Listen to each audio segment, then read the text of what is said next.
earth, nature. Yeah. They're farmers, fishermen, mountain people. They're not city folk, that's for sure. Yeah, but even inside cities, if you go to some garden, but okay, anyway, it's different. There's no history in cities. There's history in rural communities. Yeah.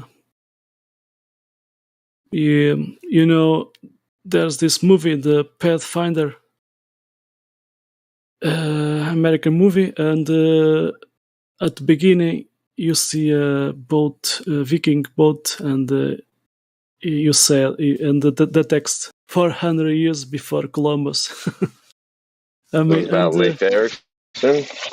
yeah, but the Pathfinder, I think it's the correct title, but it has Pathfinder. So yeah, and I saw some how you say sorry Structure. yeah, below Earth. And supposedly they are from the Vikings, and even if at America they found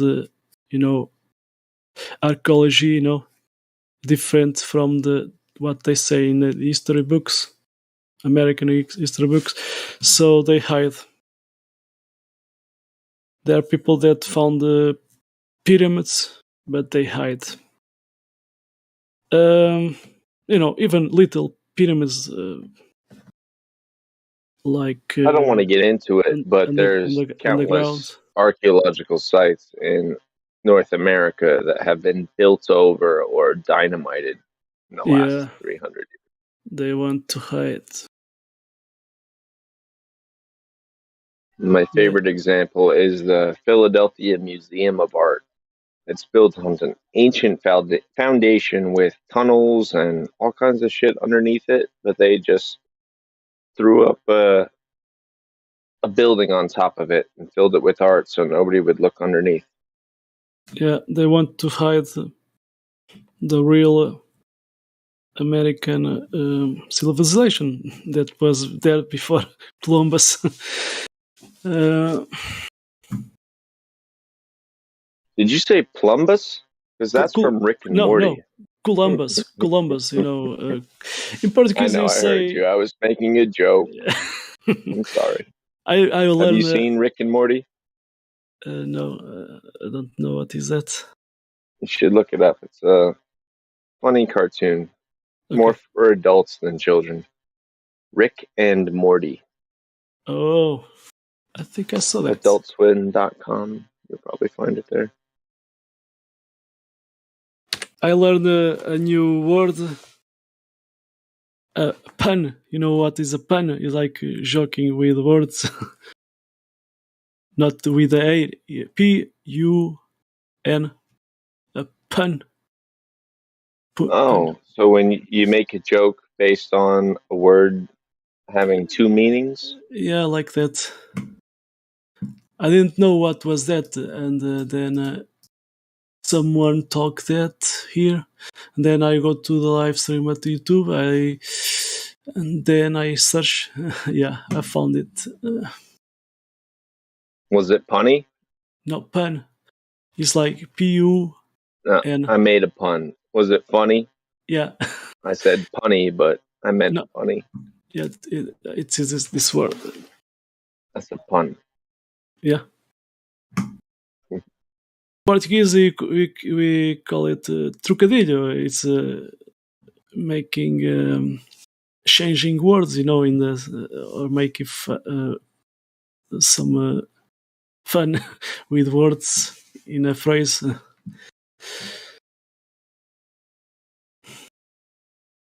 Wait, okay, so yeah, I get it. Okay. Oh, rock. Yeah. I didn't mute rock. Good rocking. Someone did. Anyway. Yeah. Nice to talk to you, man. Yeah, it's cool. You going to bed? Yes. What was it like 5:45 in the morning over there? No, man. I'm recovering from an injury. Let me see how you say. It's the different word I want to say. You know those football players when they have some muscle problem. Let me see. Myocarditis? Your heart Lesão, certain?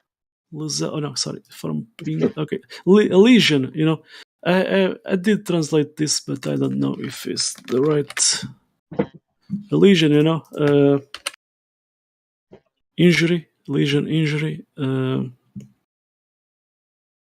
Yeah, I did Skin translate from sore? mm, tendinite. Let me see.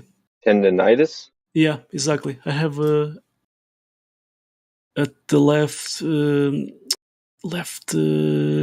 elbow where when it connects to the spinal. No, yeah, spinal. uh, oh my man, there are some words that I didn't. I mean, it was 20 Are, years ago. are you So left-handed or right-handed? no, let me see. Uh, cervical. Which Yeah, hand do you write with? the I write the right hand. So, So but it what are was you doing with your left hand that's overworking it to the point where you have tendinitis? yeah, Play a lot of tennis? yeah. I have a tendonitis, but in the where the elbow did connection with how you say cervical. Let me see from English. Okay, so from Portuguese. Okay, cervical. Yeah, it's the same word, cervical. You know, at the cervical where that zone of the neck where it meets with where we with your shoulder, left shoulder, you know, the connection to the cervical. Yeah.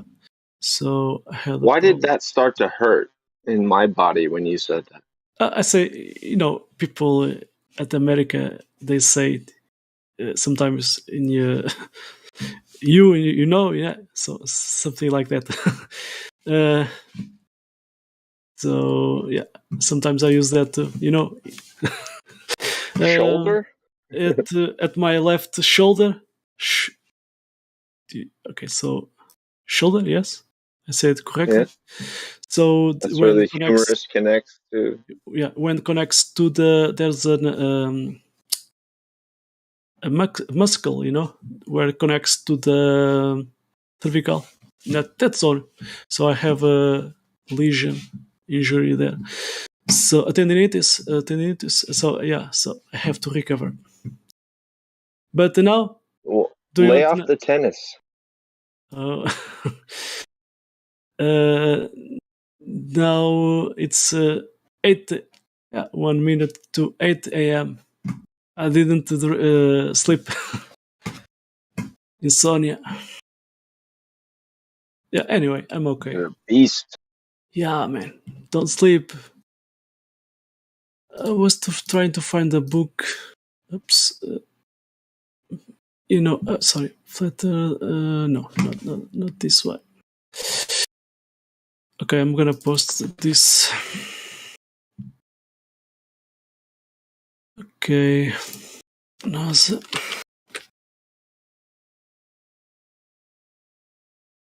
Werner Brown. Okay, this one. So you see at the bottom, you can see Brett Salisbury, ex-USA US intelligence. He said the Van Allen belt is nothing more than the dome built by God. Yeah, isn't that amazing?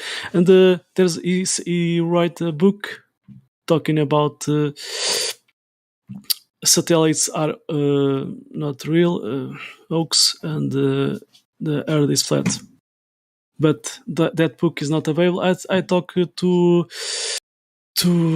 Indio 77 007 and yeah, it's not available the book. Maybe someone can get that in the dark web or wherever. Dark web. Yeah, I did post a link. There was a video talking about this, but not available anymore at YouTube. Let me see. It was Brett Salisbury. Okay, we find because I did post Salis.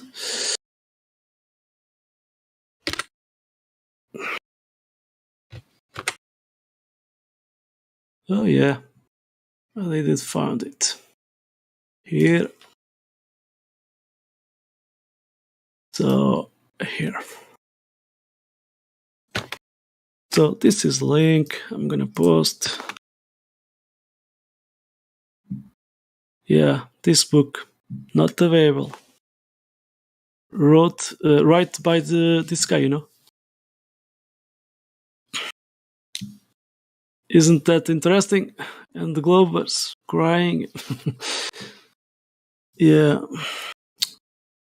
If you click to Oh, this, yeah. he's If crying. oops, sorry, you were roboting. Yes, if you go to this, there's some description there. It is interesting, but the book not available. I think Windu post something, some other link. Let me see it. Better. Um, okay, I'm gonna watch. Sorry. Still roboting. No. Okay. I just got some new headset, and I'm not really sure how well it works. It was Flatty, I think. It post.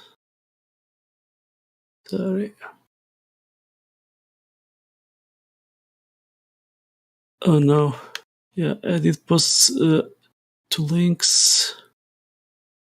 Oh, the Flatty. Okay, so anyway, Napalm. Okay, so it was Napalm, I think. Let me see it. Napalm? Yeah. You mean plasticized gasoline dropped as a bomb? No, I'm talking our guy Napalm.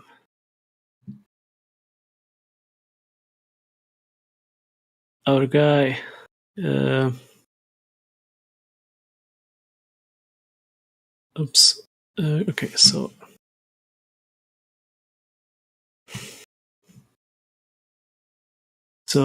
is this one? Okay, so sorry. Okay, he did post this other link to that book, and it is interesting. Oops. Why the hell? I'm trying to post to past to paste. Okay, so let me see.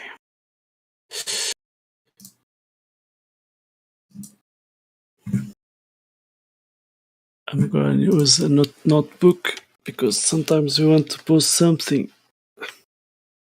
Let me see. Okay.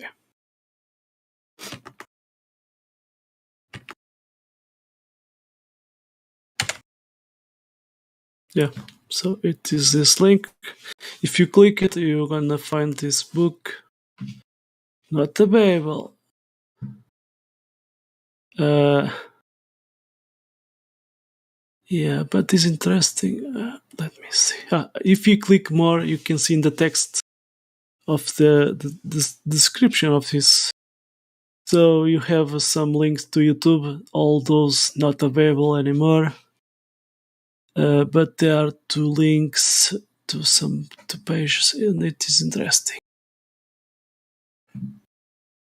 Okay, one of them. Okay, so this one. Let me see above. There's another one. Okay, this one. Okay, copy.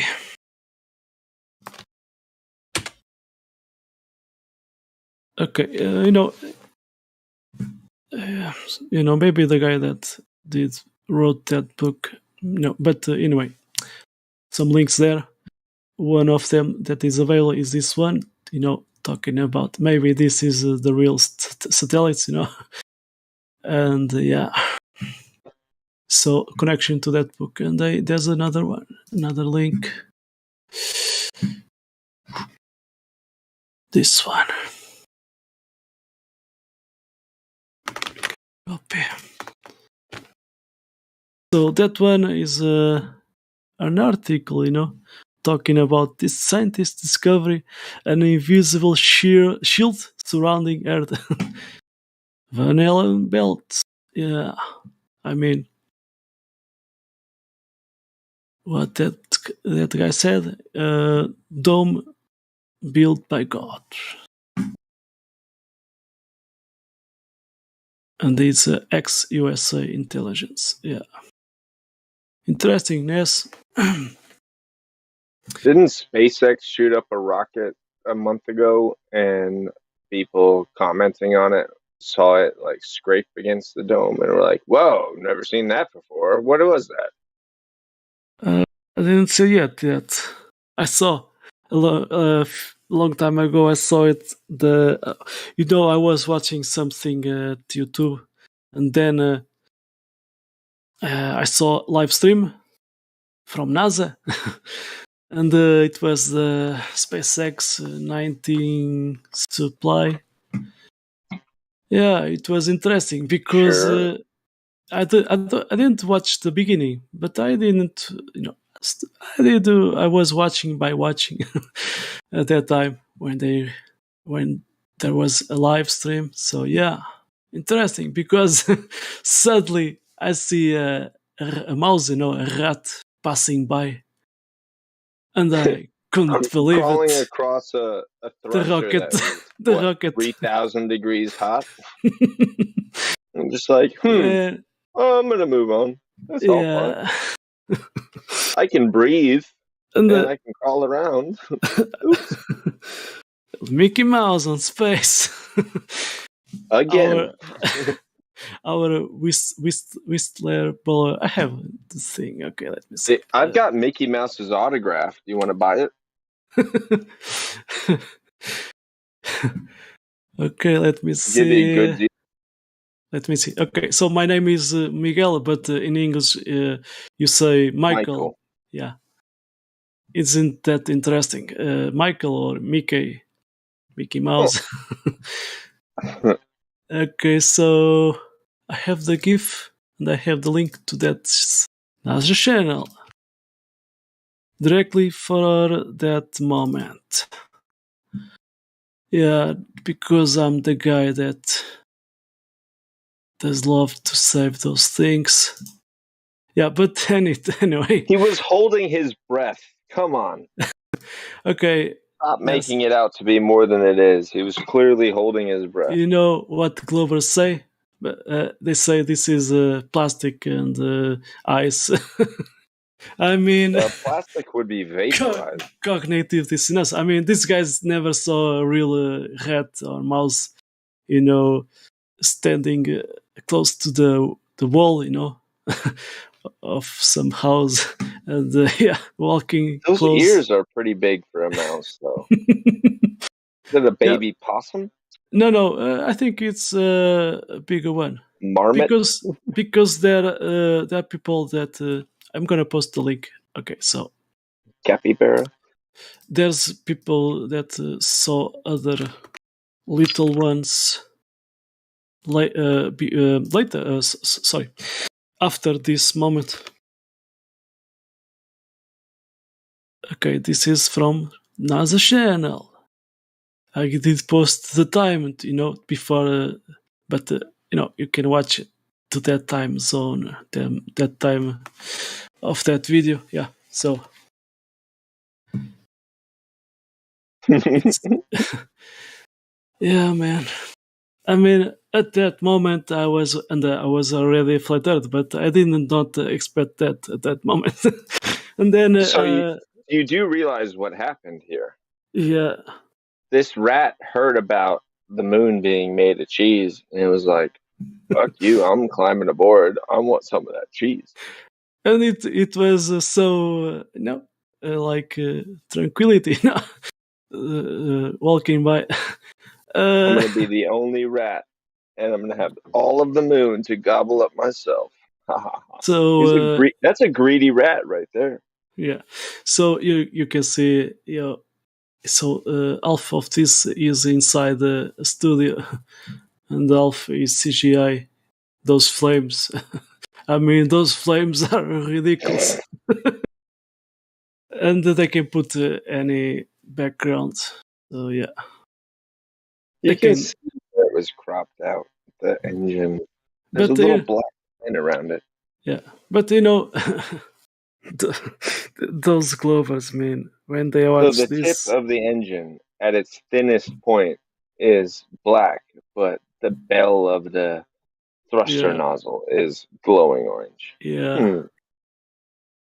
and they suddenly cut they cut to another camera view. But anyway, after this, there are some other things happening there. So Space rats. I mean, wasn't that a TV series cartoon? Space Motor Rats, I think. Yeah, Motor Space Rats, whatever. Let's brand that mouse. Let's name him. Let's name him Mickey. Mickey Mouse, Mickey, Wisp, our hero, our hero, Mickey hero. lives. Volcano space, where? Nowhere. The space is fake. AF. Oh, suddenly we are, people did went to sleep, so we are few, but we are great ones. Few but strong. Yeah. This man Ryu is Faxman, the guy that speaks like a drunken guy. Anyway, maybe someone Rocky and yeah, someone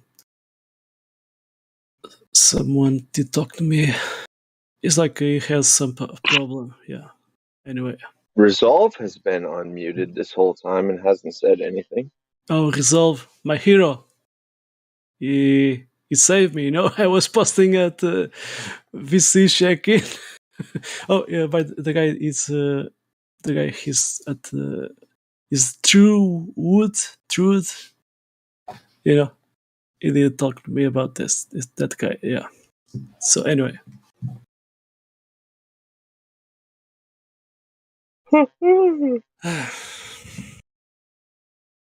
So what is it? Almost 9 o'clock there for you?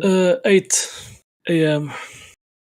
Oh, That's what you said half an hour ago.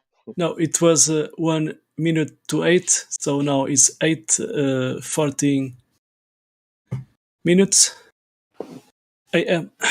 So I love Adam Unsalted. He does great memes, and sometimes, yeah, we share some info. Yeah, man.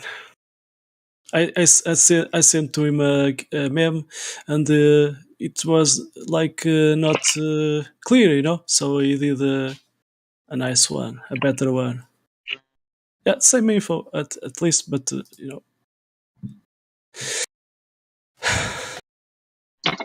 I'm gonna post anyway.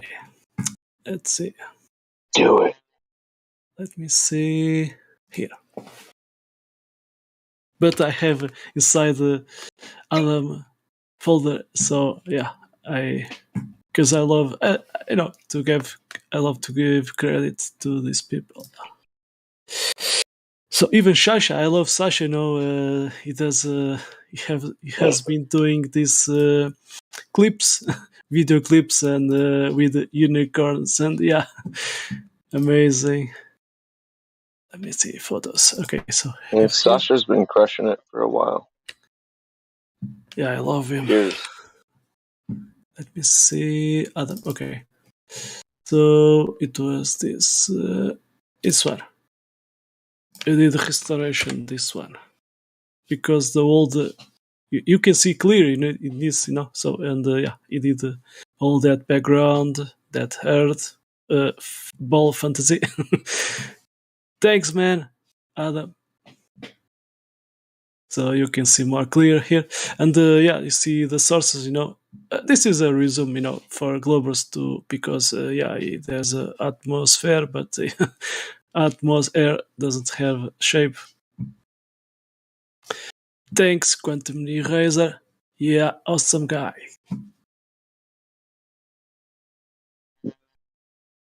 Yeah, man, we have this one from Adam. Let Mouse. Hey, that's my cousin, Ricky, riding that rocket. Thanks, man.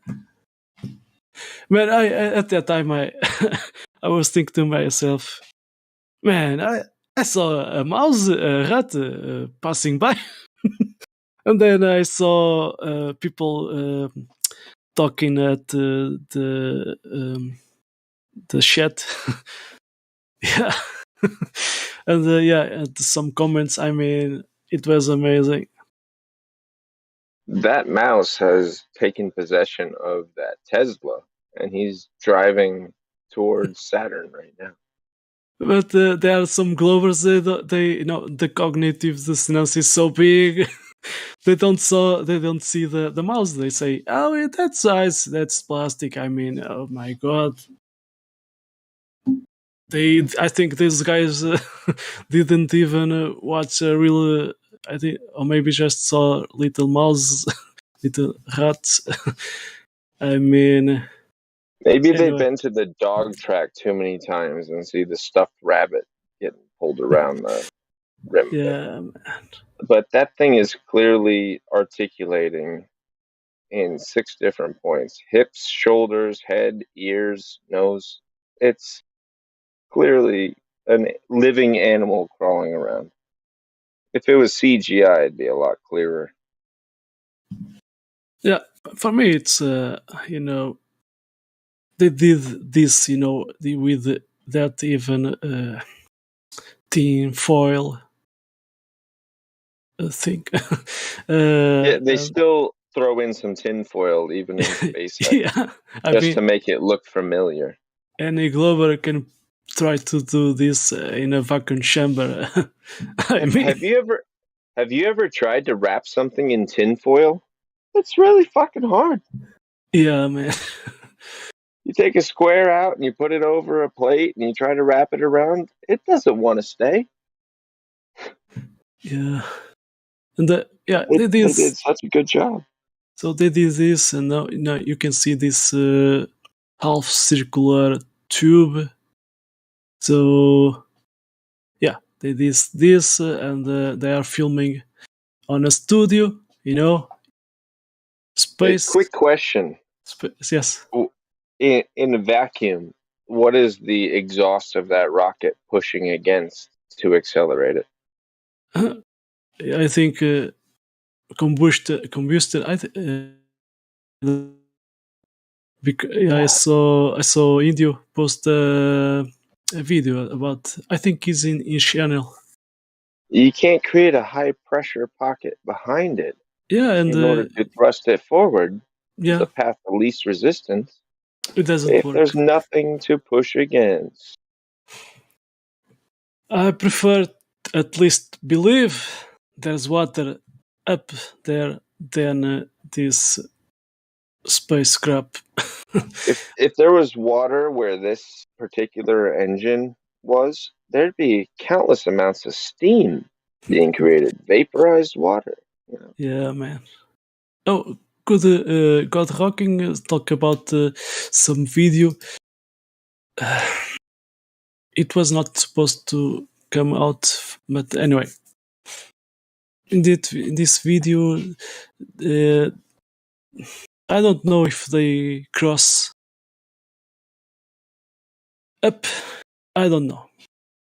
Speculation, but anyway, at that time when I saw it's that not video, in water. It's not in a vacuum. It's CGI.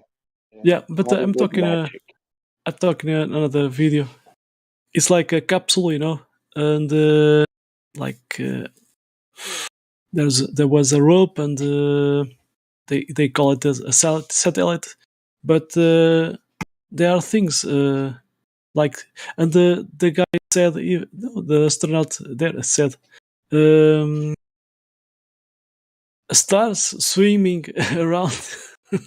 So it was a weird video, but anyway, I don't know if it's true or not. Anyway, They uh, recently came out with this new technology. It's called a green screen. oh, the green screen I'm not sure if you've heard of it. It's kind of new. and the blue screen because Well, it yeah, started at blue, but that was in the prototype stage. They quickly moved to green because there's too much blue in normal stuff, and it's harder to isolate it. yeah, they use the blue under that swimming pool. Yes, yes, where the bubbles in space appear. Amazing. It won't be long until they write a computer program that identifies the bubbles and then just erases them Yeah, in live time. yeah, It's when their technology is in its infancy that we can spot its mistakes. yeah. But Anyway, they will, mark my words, continue to refine it with yeah, their $58 million a day budget. you know, many times I think to put those NASA on the court, fight those guys. But anyway, I think those guys are prepared. But NASA sounds like the Israeli version of NASA. yeah, because I'm not it making fun of you. yeah, But but I'm saying it's kind of cute. it is sad. They we are showing they are using people, not just not just flat earthers but globers, even showing how they are doing this, and so many mistakes there, and the technology involved, how they do harness and that whatever. You better believe they're listening to us, and Oh, given I'm enough time, all the I'm stuff sure. that we point out as obvious, they're Yeah, gonna yeah. But work I'm around within a couple of years and patch that hole. anyway.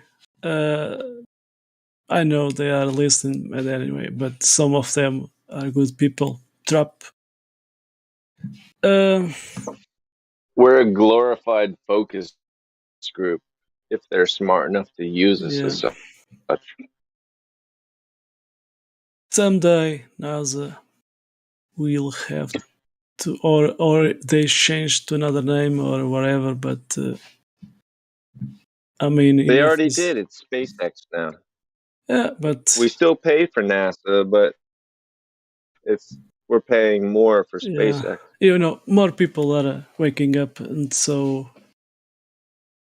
we more people, yeah, waking up to this truth where we all are living. The reality. So In a good way, though, yeah, it used no, to and be people were so fanatic, no, inherently. Hold on, let me make one quick point. People used to be indoctrinated into the idea of NASA as like a patriotic thing. We went to the moon first. yeah, We beat the Russians and all that stuff. But now that it's gone kind of in Jeff Bezos and the fucking Virgin Galactic guy,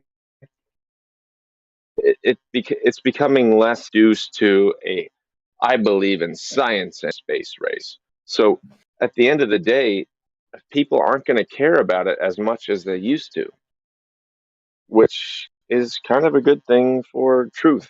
yeah, Oh, Elon Musk says he can do this, but Jeff Bezos calls bullshit, Yeah, I or the mean, vice versa, then we're more likely to entertain the idea that they might not be telling the truth. yeah. I don't know if Elon Musk, but He's a maybe. fraud. Yeah, he's a puff. How you say, Muffet. uh, sorry. He was a fraud with PayPal. He's a fraud with his Yeah, Hyperloop. He's a fraud with everything he's ever touched.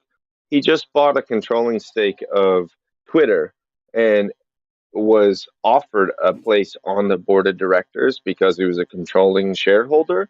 And he yeah. said, no thanks.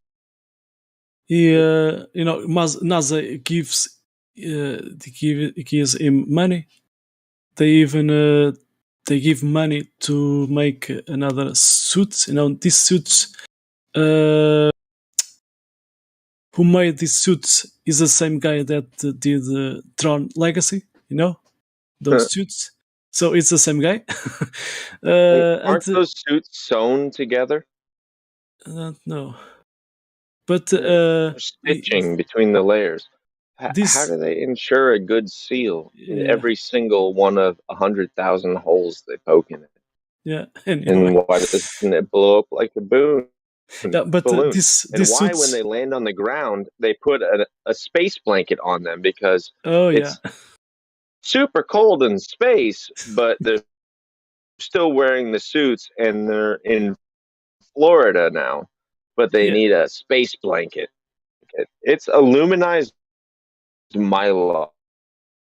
yeah, and What the shit? yeah, just to There's fool too us, many what the hells.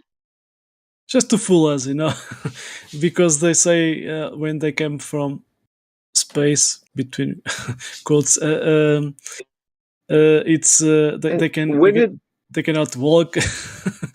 Anyway, oh, they use nice one, Adam. space blankets in space? If you run a marathon and you're cooling down afterwards, they put a space blanket on you. Oh Who yeah, the heck named it that? They they never used them in any space mission other than wrapping their yeah, little treehouse in it for photographs. exactly. Why is that a space blanket? It's tin foil And aluminium. there's space ice cream too. Yeah, Dippin' Dots is space ice cream. Never nice been to work, space, but nice work, Adam and Salted. Yeah, that meme. it has to do with being young and dumb enough to buy it at face value. Yeah, and If you're not 8 years old, you're not going to buy it because you're critically thinking. yeah, exactly. I used to dream to become an astronaut, but nowadays you can go to a swimming pool. Have you noticed that only losers get to be astronauts now? Look at Exactly. all the astronauts that have been to space in the last 10 years, quote unquote. Tom They all Petty. are losers. Exactly. They used to be the right stuff, the creme de la creme, like Yeah. real tough motherfuckers that, oh man, if anybody can handle the extremes, it would be these people. And now it's just anybody who's annoying. Yeah, get them out of here. Exactly. And I found out there's more. I don't know if all of them, but most of like 99%, they are Masons. So yeah, isn't that amazing? Amazing. Yeah. Amazing. And almost all of them are from Ohio. Oh, why is that? But think about this: if you were working in an office with 100 people, and two of them had to go and sit in a bunker for 4 months while they pretended to be in space and had to be sealed off from everybody else, wouldn't you send the most annoying people in the office? Yeah. Yeah, let's get Ted and Shirley to go down in the bunker. I don't want to go down there. I got a family. I like playing golf. I just got a new car. I don't want to Yeah. go down in a bunker for 4 months. I, Yeah. I vote that Ted goes down there. Fuck Ted. This, yeah, maybe those guys go to Ohio and some zone there.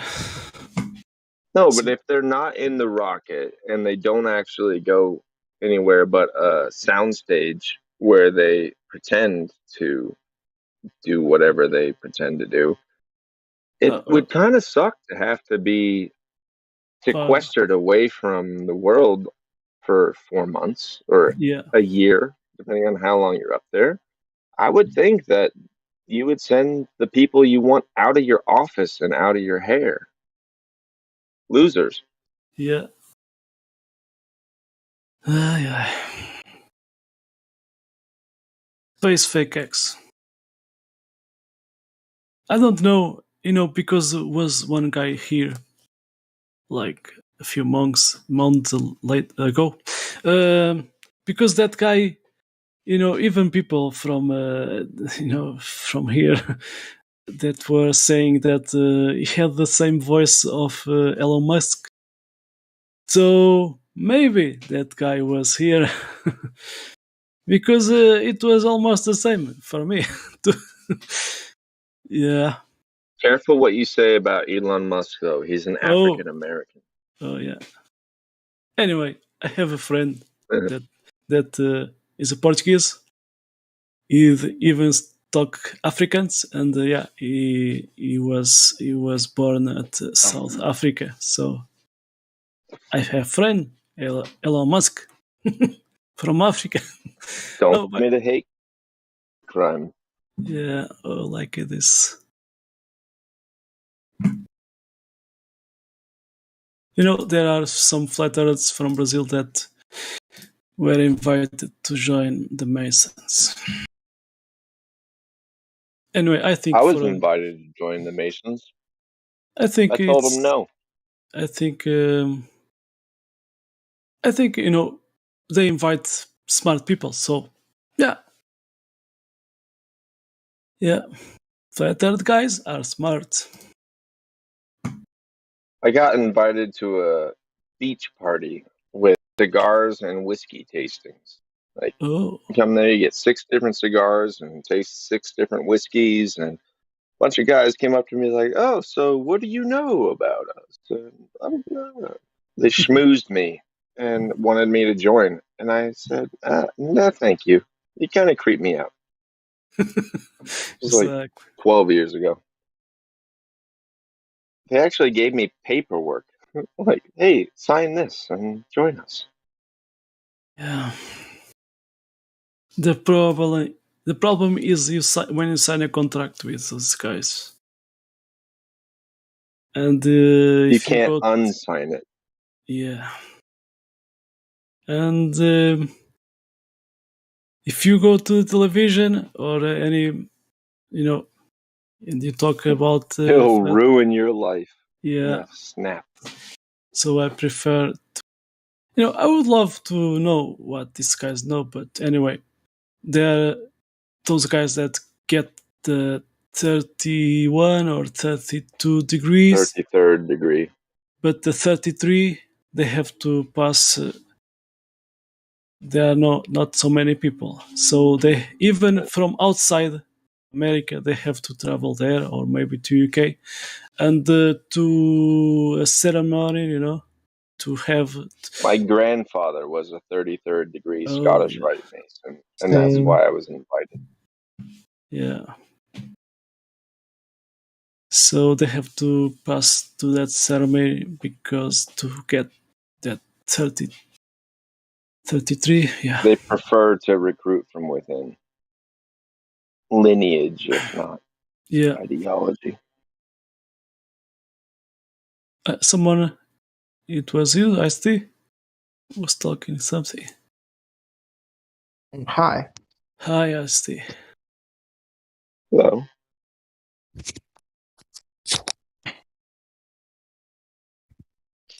So what do you find about flat Earth? I believe in the flat Earth. That's a beginning. No iced tea. Oh, you know. Yeah, Okay, cool. but some people here say that the planets are not real. Yes. Okay. So those wandering stars. If you go to look in the definition of what is a planet, so we have stars in this moving around us. In this. Wandering stars. Yeah, but okay, but we have the stars, that are fixed and moving around us. We are not moving, and in this firmament or container or dome. Okay, so but they are fixed, and they have the between each other. They have all the same distance. You can see it every night, the same stars there. But the other stars, that They wander. the They're wandering stars. wandering stars. So it's the definition of planets. So, and the Earth is not a planet because it is different. We are fixed. We are here. Oh, So these wandering stars, they exist. They are there. oh, But they may be stars, but do you know they have ocean and oxygen in it and compounds? mm, that's maybe what they want Nope. to us to believe. Oh, but Well, anyway, but I don't oxygen, that know can that. be, yeah. Yeah, we have to do, How do you make that yeah, claim, iced tea? Well, What I basis? studied the planets, and I have a telescope of my own. yeah, but And you saw oxygen I didn't see with a oxygen. I saw the telescope? planets. yeah, But but you said you believe they because have oxygen and water. There's So where did you get that there's information? water and life on Saturn. Oh, yeah, but really? you know, Can uh, you prove that to excuse me. me or give me some evidence to help me believe you? Oh, Seems like an extraordinary claim. I can't You hear must you. have some sort of Your mic evidence. is bad. I mean, His mic was eerie. Your mic was eerie. Hello? extraordinary claim. Can you hear me now? Yeah, I can hear you better. Continue. That's an extraordinary claim. It's Can not. you There's life provide on some Saturn. evidence? There's life on that. Can you demonstrate that with any Saturn. suggestive evidence? I'm not saying prove it, but can you even suggest it with some evidence? Well, yeah, I can. Okay, first off, you need to learn a little bit about Saturn. Saturn is the Almighty. Okay? Sounds very religious and not very scientific. I asked for evidence. The Almighty. Are you a Saturn worshiper? Are you a Saturnist?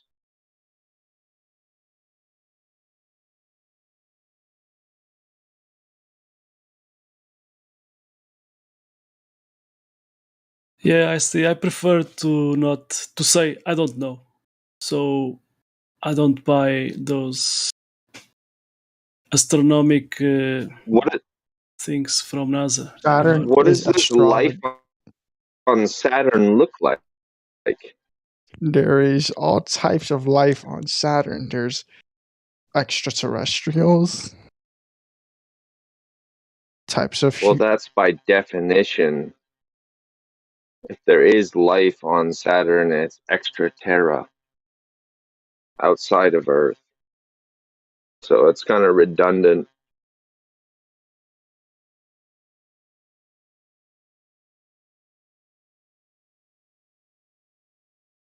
Are there weird shaped trees that rain There's people. There's sugar people living plums on Saturn. and berries? There's people living on Saturn.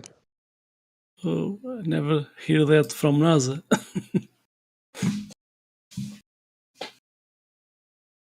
How do you know this? How can you make me believe what you're saying and disprove my skepticism? Can you provide anything? Or do I just have to take your word for it?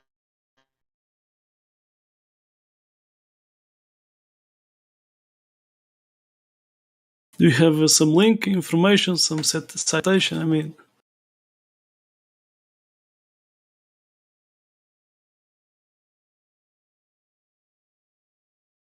at least, man, what I talk, at least I have many things even saved.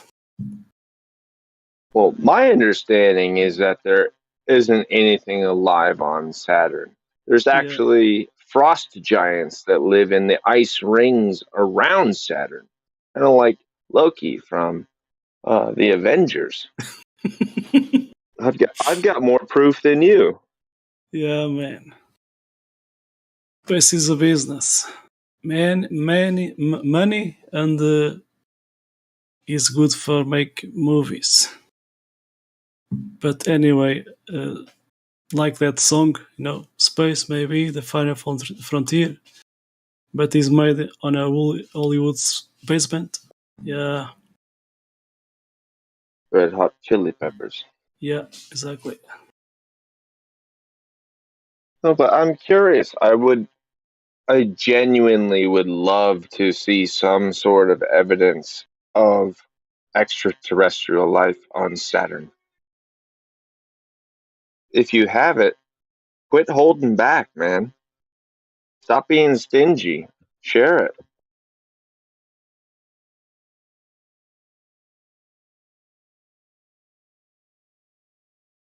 I used to believe even in pyramids on Mars. Not anymore. I even saw a photo, and it was CGI. I mean, I It saw it. wasn't a photo. No, yeah, it was not a photo. It was a computerized image. Yeah, man. I even saw, um, yeah, some weird, some weird thing in some photo. It's like they cut one side and they match. They passed, in the opposite side. It was so fake. I mean, oh my god. Ice T, can you please show me something? I feel like you took me out to dinner and then didn't kiss me. Like, come on, man. Give me something. He friend It's an zoned you. extraordinary claim. Yeah. I guess I'm not pretty enough. He double friend zoned you. Hello, hello, hello, hello. Yeah, Yeah, I changed my profile from Saturn to Jupiter because I not only worship Saturn, I worship a the different gas planets. giant. Yeah, Okay. I worship Jupiter too. Next thing you know, you're gonna be worshiping my anus. I mean Uranus. Sorry. Anyway, Well, okay. I I, do like Uranus. I do like the planet. anyway, A little bit cold, but it's still nice. for me, it's okay. You can believe in that space fantasy, but okay.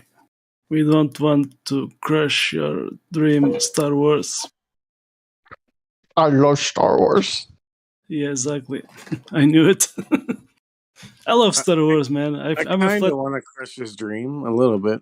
Yeah, Revenge of the Sith? Anyone? I still love Star Wars, but anyway, Ugh, you I think that's forget. the best one? I forgot that space thing anyway, but I love all the artist things. Yeah, and Star Wars it was made for adults, because there are a lot of things there. I might be old, but Empire Strikes Back makes the Amazing. prequel trilogy look like trash. Yeah, yeah, You Prequels can were the best. CGI it all you want. It doesn't make it have a good story. yeah. The conclusion of Star Wars is, there are some bad people, but these bad people can be good people. So yeah, it is like that, like Darth Vader, and then yeah. Anyway, yeah, it has many things there. But you know, which Star Wars character would you guys be? Uh, Karan Horn, Be Luke Skywalker. cliche. I don't know. That is, let me see it. Do you guys think Padme was a good woman? Princess Leia. Princess Leia. Man, Padme was not very smart, that's for sure. yeah. Naive. Do you guys think that maybe there's things like going on in different dimensions that we don't know about? Well, about that, By definition, yeah. yeah. About that, forgetting space above us. No, space. Listen. At the sideways. At the sideways, yeah. More. So do you think there's like human life in other dimensions, or maybe a multiverse? Maybe there's like maybe must. No, because I'm not a Spider-Man fan. Yeah. do you think okay, think about it. Do you think there might be the same realities of us, it's just like different form? Because you know how like things are interconnected between all. It's kind of like a web, like a matrix. Which So quantum physicist led you down this path? I do study quantum physics on the internet a lot. I read upon it.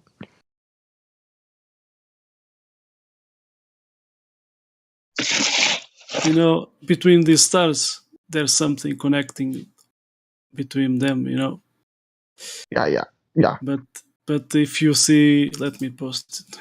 If you see how people saw the Earth before this bull fantasy. What do you mean fantasy?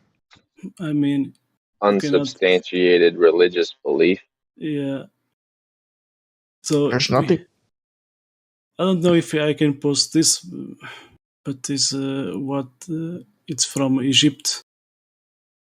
Anyway, This guy just said quantum physics is gay and faggy. Like, dude, come on. Another one. Well, Travis. I mean, you could say the same thing about anything else that's just totally made up. I'm gonna post this one. Quantum physics is what Chads study. Okay, so can you see that this one I post? I'm not gonna post a big one I have. Yeah, because of nudity, etc. Okay, so but anyway, the Egyptians saw this world with a. No, they represent metaphoric. So they, at the corner, left corner down. At this I post, you can see the Egyptian how they saw this world. So they have a woman, and in this woman they have stars. So they are representing what is above us. this container that has stars fixed there. Guys, So anyway, but you have more. You have Debru. Yeah, you have more. guys, this guy's Travis is he is being very disrespectful to me. He just called me gay N-word. He's insulting me. He just said I'm a nerd with a speech impediment. So I'm I just letting you have a guys know. therapist I can refer you to if you need to talk to somebody about recovering from that vicious attack. So I like him removed for that. That's disrespect, and that goes against the server rules. I even have a screenshot. So maybe you can send to a moderator here. I'm gonna send to a moderator. Yes, Let me I'm all about respect here, and I come here. Yeah, people in text you should just ignore if they don't have the balls to talk to you. Yeah, you can ignore them. We don't have yet a moderator, but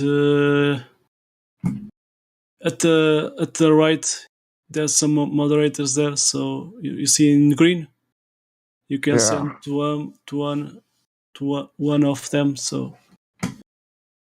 I'm warning you, dude. If you do that, you're not likely to get the result you want. They're gonna be like, handle it on your own. Can you imagine for 1 second how many times a day somebody messages them and says, "Oh, somebody was being mean to me"? Yeah, sometimes they try. They're moderators, but they're not babysitters. Yeah, man. Of course, that's fine, but I'd like to make people aware of their acts and behaviors. You can just block those guys, and you will not receive any messages. So, yeah, there's one that is wretch. It's online, so maybe try that one to not bother other moderators there. So, anyway. No racism, no spoilers, no explicit content, no trolls, sales agents, or controlled oppositions. Exactly. Server rules. And those are the grounds by which a moderator can remove somebody. That does not mean that they want to be tattletaled to constantly. Yeah, I could They're do a big some. boy. Yeah. I agree with Iron. So, if it becomes a serious problem, it will get dealt with. But there's nothing moderators hate more than a crybaby. Yeah. I know from personal experience. So I prefer to pass to a moderator because I could do that, but I prefer not to do. I prefer leave that to moderators.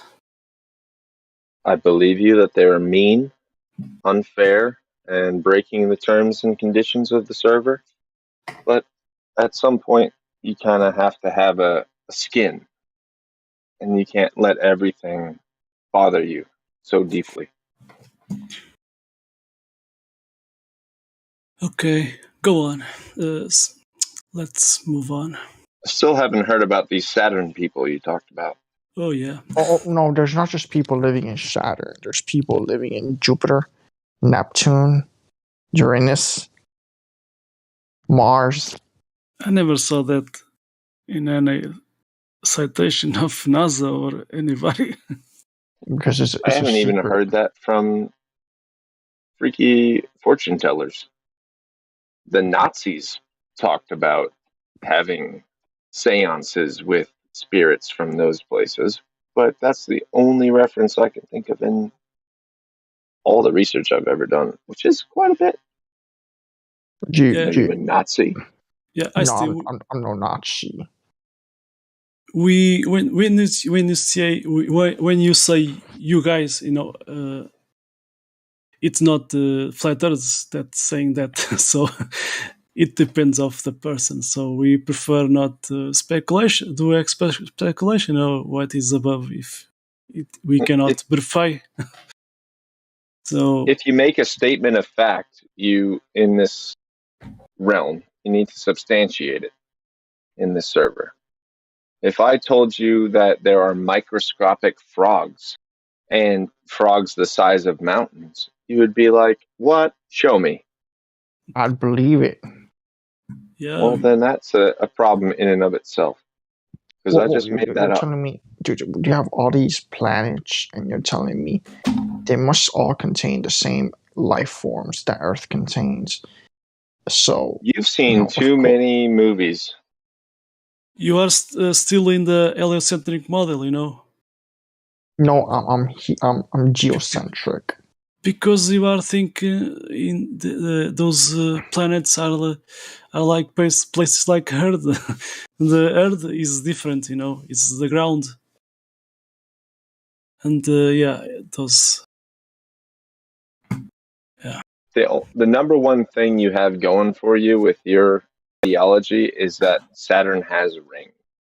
Therefore, it's not just a simple dot in the sky that gives off light and, when looked at in a telescope, looks like a little shimmering ball of what the heck is that?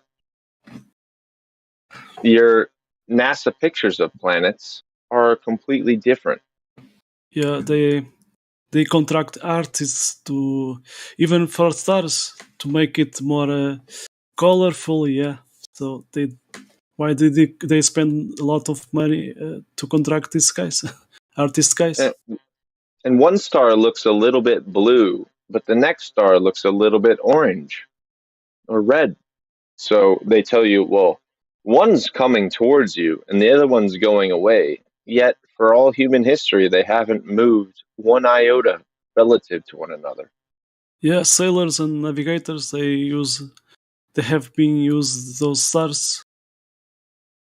You know, Occam's razor, the simplest explanation is most likely true.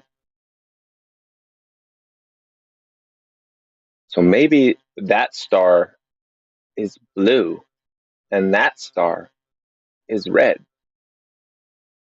You ascribing them being in motion relative to us is disproven by their lack of change relative to one another and all the other stars. Simplest explanation is they just are that color and there's no motion attributable to them.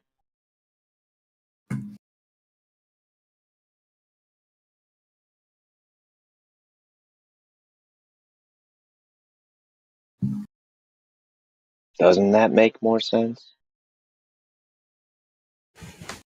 Or do you proclaim that all stars are the same color, All but star, they no, just look different colors because they're actually moving really whoa, whoa, whoa, fast?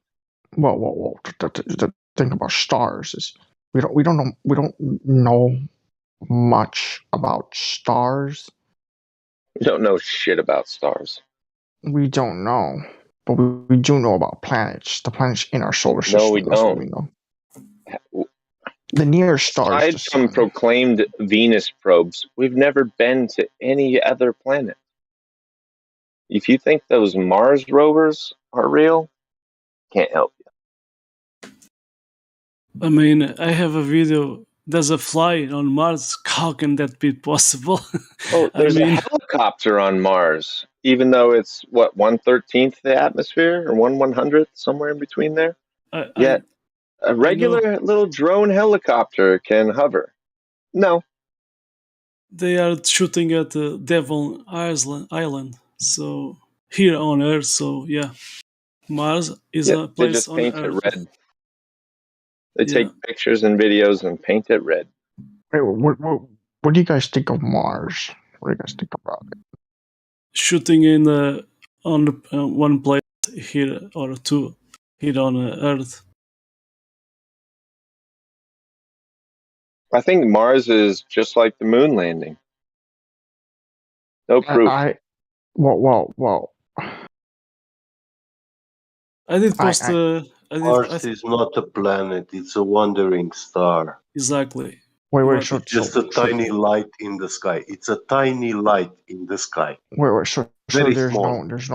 there's no like mountains or any solid ground on Mars. No, Mars is not bigger than the moon. or than the sun. Okay, hold on. If I were to step on Mars, would I be able to? You can't step on it because it is 1,000 smaller than the moon in the sky. And further away. What about No, it's not Neptune? further. It's not further. You don't know how far it is or how Well, it's close. lower on the horizon.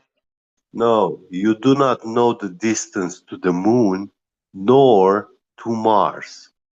You don't know if they are the same distance or not in the sky. Well, I know Mars, the wandering star, is not closer than the moon. I know that they say that they are this far away, yeah? I'm not arguing with you. Astrophysicists, they say this, but there is no empirical measurement Yeah, there to the is. sun, to the moon, or to Mars. Nobody knows the distance. They can I have be This at seen, the is same distance, NASA all did of that. them. I've There's a seen the physics moon paper. and quote unquote Mars at the same time in the sky with my own eye, and the moon was closer. I may be wrong, but that's just my observation. Your observation You is can use a that the telescope. moon is bigger than that little star, yeah? But when you look at that little star and all the other stars around it, they are all the same. Not if you get close to it. Uh, how big is, I don't know, Polaris, yeah, in comparison to Mars? But you have to use Relatively the ratios. same. Polaris is um, the Same size brightest but brighter. star. Yeah. So it's the biggest star in the sky, except the sun and the moon. Yeah. These two celestial bodies. These two celestial bodies are oversized. They are very big in the sky. But all others, they are pretty much the same size. Their size doesn't differ very much. They are tiny dots in the sky. And the moon is not a tiny dot, nor the sun. Get. But That's why I was saying that I was saying that the quote unquote planet of Mars is further away on a flat Earth than the moon or the sun because the sun and the moon can become overhead, but planets are never observed more than 13 or 14 degrees above the horizon. Therefore, they cannot be closer to me than that thing that's very big and right above my head. Does that make sense? Or more sense, at least? yeah, somehow I know what you mean now. You're looking at the dome of the sky, like the the perspective of the sky that we have. You know, each individual has his own dome of view. Uh, Yes. yeah, if we Near are to like me, if we are 2,000 miles apart one from another, we don't see them at the same height, altitude, azimuth from the horizon. at least I not at know the that. same time of day. Yeah, yeah. Yeah, I agree. So, but still, they are, yeah, very beyond our physical reach, high in the sky. And we have no clue what it is. Yeah, it can be water, it can be a solid dome, it can be many things. But a infinite vacuum, that goes against the second law of thermodynamics. So that is actually the first thing which is impossible to be, is the most impossible. I concur. To think that the stars are inside some infinite vacuum, Exactly. adjacent to gas pressure. Well. I don't think space is a vacuum. It's not a vacuum. Extreme low pressure, yeah, 10 to the minus 17 torr. Can you show me a physical measurement of such a low pressure, a vacuum? No, there is no vacuum. Gas pressure Space. gauge. Listen, can you show me a gas pressure sensor, yeah, which can measure 10 to the minus 17 torr?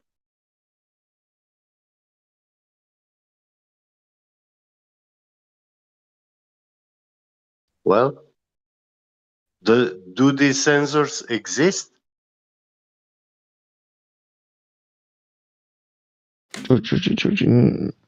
No, they don't exist. No. So then how did NASA is telling us that in space, yeah, the pressure, the gas pressure is 10 to the minus 17 torr? How did they measure it?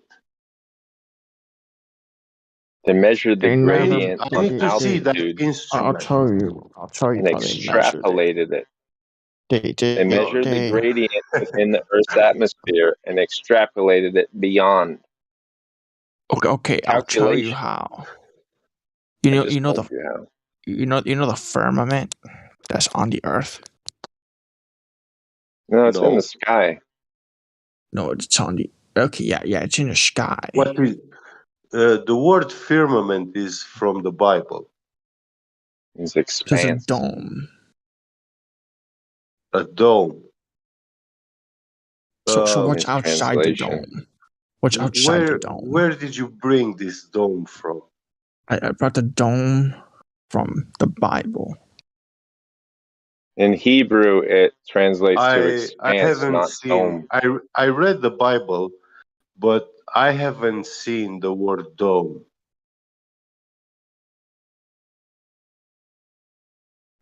I never saw that. Can you show me that verse which describes the dome of the sky?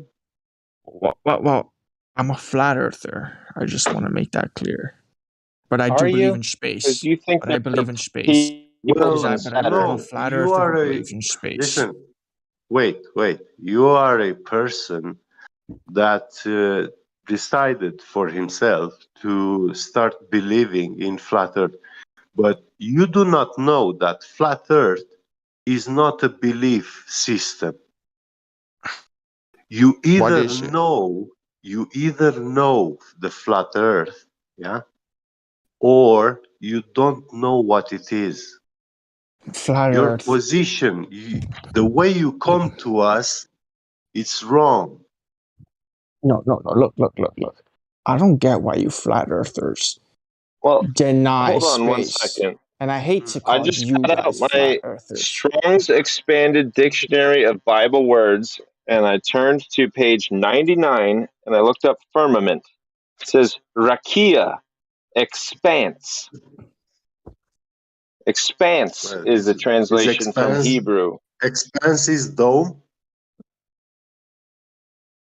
According to him. Guys, like, why are you guys overanalyzing? You said rakia, you said expanse, but I didn't hear you say dome. Read me that line where it says dome. Should I try to look up dome and see if there's a separate Hebrew word for it that wasn't used? Let me do that. Yeah, go ahead. There's probably its own word. Yeah. E.D.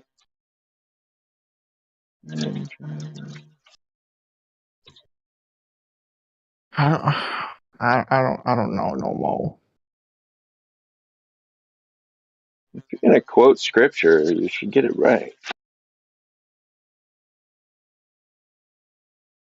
All I'm saying is I believe the Earth is flat, but space is real because space is out there and we can see space.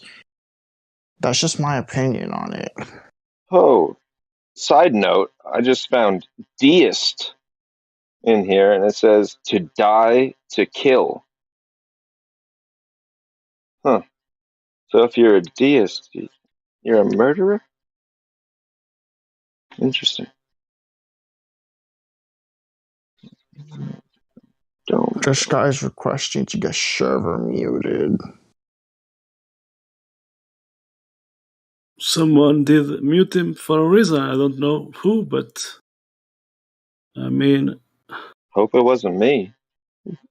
if you guys agree, I can mute him, but There is no Hebrew word for dome. There's only dominion. Dominion doesn't mean dome. No, it does not. It's not even synonym. You guys It goes astral straight project? from doleful to dominion to done. So You guys, So you there is guys, no word for it. have you guys ever astral projected? Oh, yeah, I've uh, taken mushrooms before. no, me no. Why? Why? because I don't. Um, how do I say? I don't like altering the state of my mental condition. Yeah, I don't like hallucinogens. Hallucinogens are great though. No, they are not. Yes, they are. No, they mess the head of a person which has a less luggage. You know, the less luggage you have in your head, the more prone you are um, Fall for something. to become crazy. Why? It Why makes does you that crazy happen? because it makes you crazy. It will make you believe all sorts of bullshit. So If you once don't this have happens, a foundation to begin with in your mind, a well Well, of established course, foundation, to then, establish the foundation, you need to read to become moral, yeah, to right. learn And the if you law, haven't done that yet, then and you have no business doing hallucinogens. You're just going to lose yeah, your mind. psychology. You have to study the inner workings of the mind, yeah. And when you do know yes. these things, then you can start using these hallucinogens, yeah, because you Yes. control them, they don't control you. It's like you need to know and have good vocabulary before you are able to make Of puns. course, yeah, You can't play with words until you know all the words.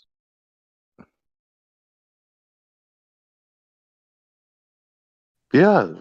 The definitions, the meaning. Anybody can talk, but that doesn't mean everybody is coherent. But let me tell you guys something. Fools, You know, ast- fools can talk too, but they are incoherent. They don't make anyone. sense. Yeah. So,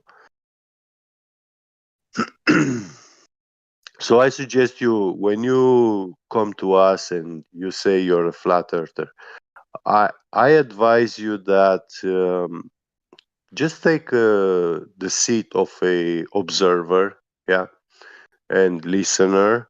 Listen to what people talk in here. Um, there is a lot to learn from many people, Yes. and once you know more, then once you learn flat Earth, then everybody will accept you as a flat earther. I guarantee you that. You don't need acceptance from others, only acceptance of your mind. But you can't go around saying that there are people who live on Saturn, Jupiter, and Uranus But there are without people who live on offering Yeah. Saturn, any Jupiter, and Uranus. substantiation other than that you astral projected yourself there and saw them I not only astral while you were on project, I do drugs. LSG, mushrooms, all types. You guys should try it. It's really good. What makes you think I haven't? Because if you did, Listen, you'd be more chill. I have a when I was 20, yeah, I had a friend who liked this LSD stuff. Yeah. And one night, um, in a Friday evening, Yeah. he took some LSD and he gave to some children, 12-year-olds, and Oh God! he had sex Oh, with a 12-year-old girl on what the LSD. hell? What the Yeah. fuck? So this is the people we are What talking the about. fuck? So stop pushing, yeah, talking good about these heavy drugs. Do not No, promote them in here. We nothing don't good like comes them. from Did you them. think everybody who Yeah. does LSD would do that? I'm not saying everybody. I Saying told that. you something that I have experienced. I had to grab a guy and pull him off of a balcony Yeah. 14 stories up high because he didn't think that gravity existed, but not in a flat earth Yeah. sense, in a literal, he He thought he could commits float. suicide. Yeah. And I had to, he didn't think he was committing suicide. I had to grab No. him and pull him down because he thought he could float. For him, it was a normal walk in the park. Yeah. Yeah. It's he's hallucinating, but He he's doesn't even realize I hallucinating on saved the his edge life. of a building, on the edge of a building, and that will turn into a tragic accident. You know? Maybe he thought he was going to Yeah. bounce like a Yeah. bouncy ball or something. It doesn't matter. I saved his life. He was going to die because Yeah. he was woefully misinformed and or confused, hallucinating, Yeah. dispatched from reality. Do you think that's what's happening to me?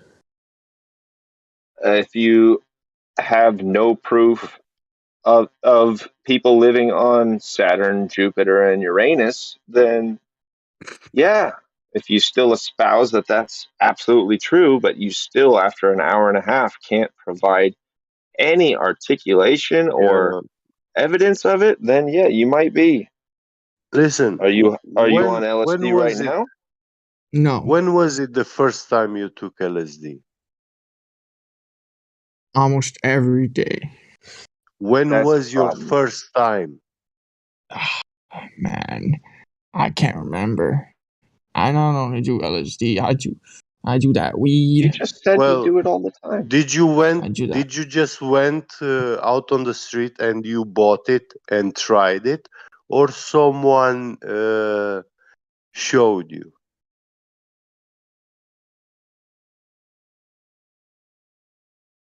Dog, look, I got it from bread. Let me From tell you what? this. When he said bread, I don't know. Bread. I think he Doesn't means make ergot, sense. like black mold from bread. Uh, Ergot's a type of mold that uh, LSD was synthesized from initially. Hmm. There's a town called Mount Espery in France where they poisoned the local bakery with ergot, and everybody lost their fucking mind the next day. Google it. I see. But when I took LSD, I bought enough for 5 people and I gave it to 4 people and I observed them for 24 hours when they took it. Yeah. And once I Yeah. was satisfied that they didn't lose their mind or do anything Yeah. crazy or had a bad reaction, then I took mine the day Yeah. after. Yeah.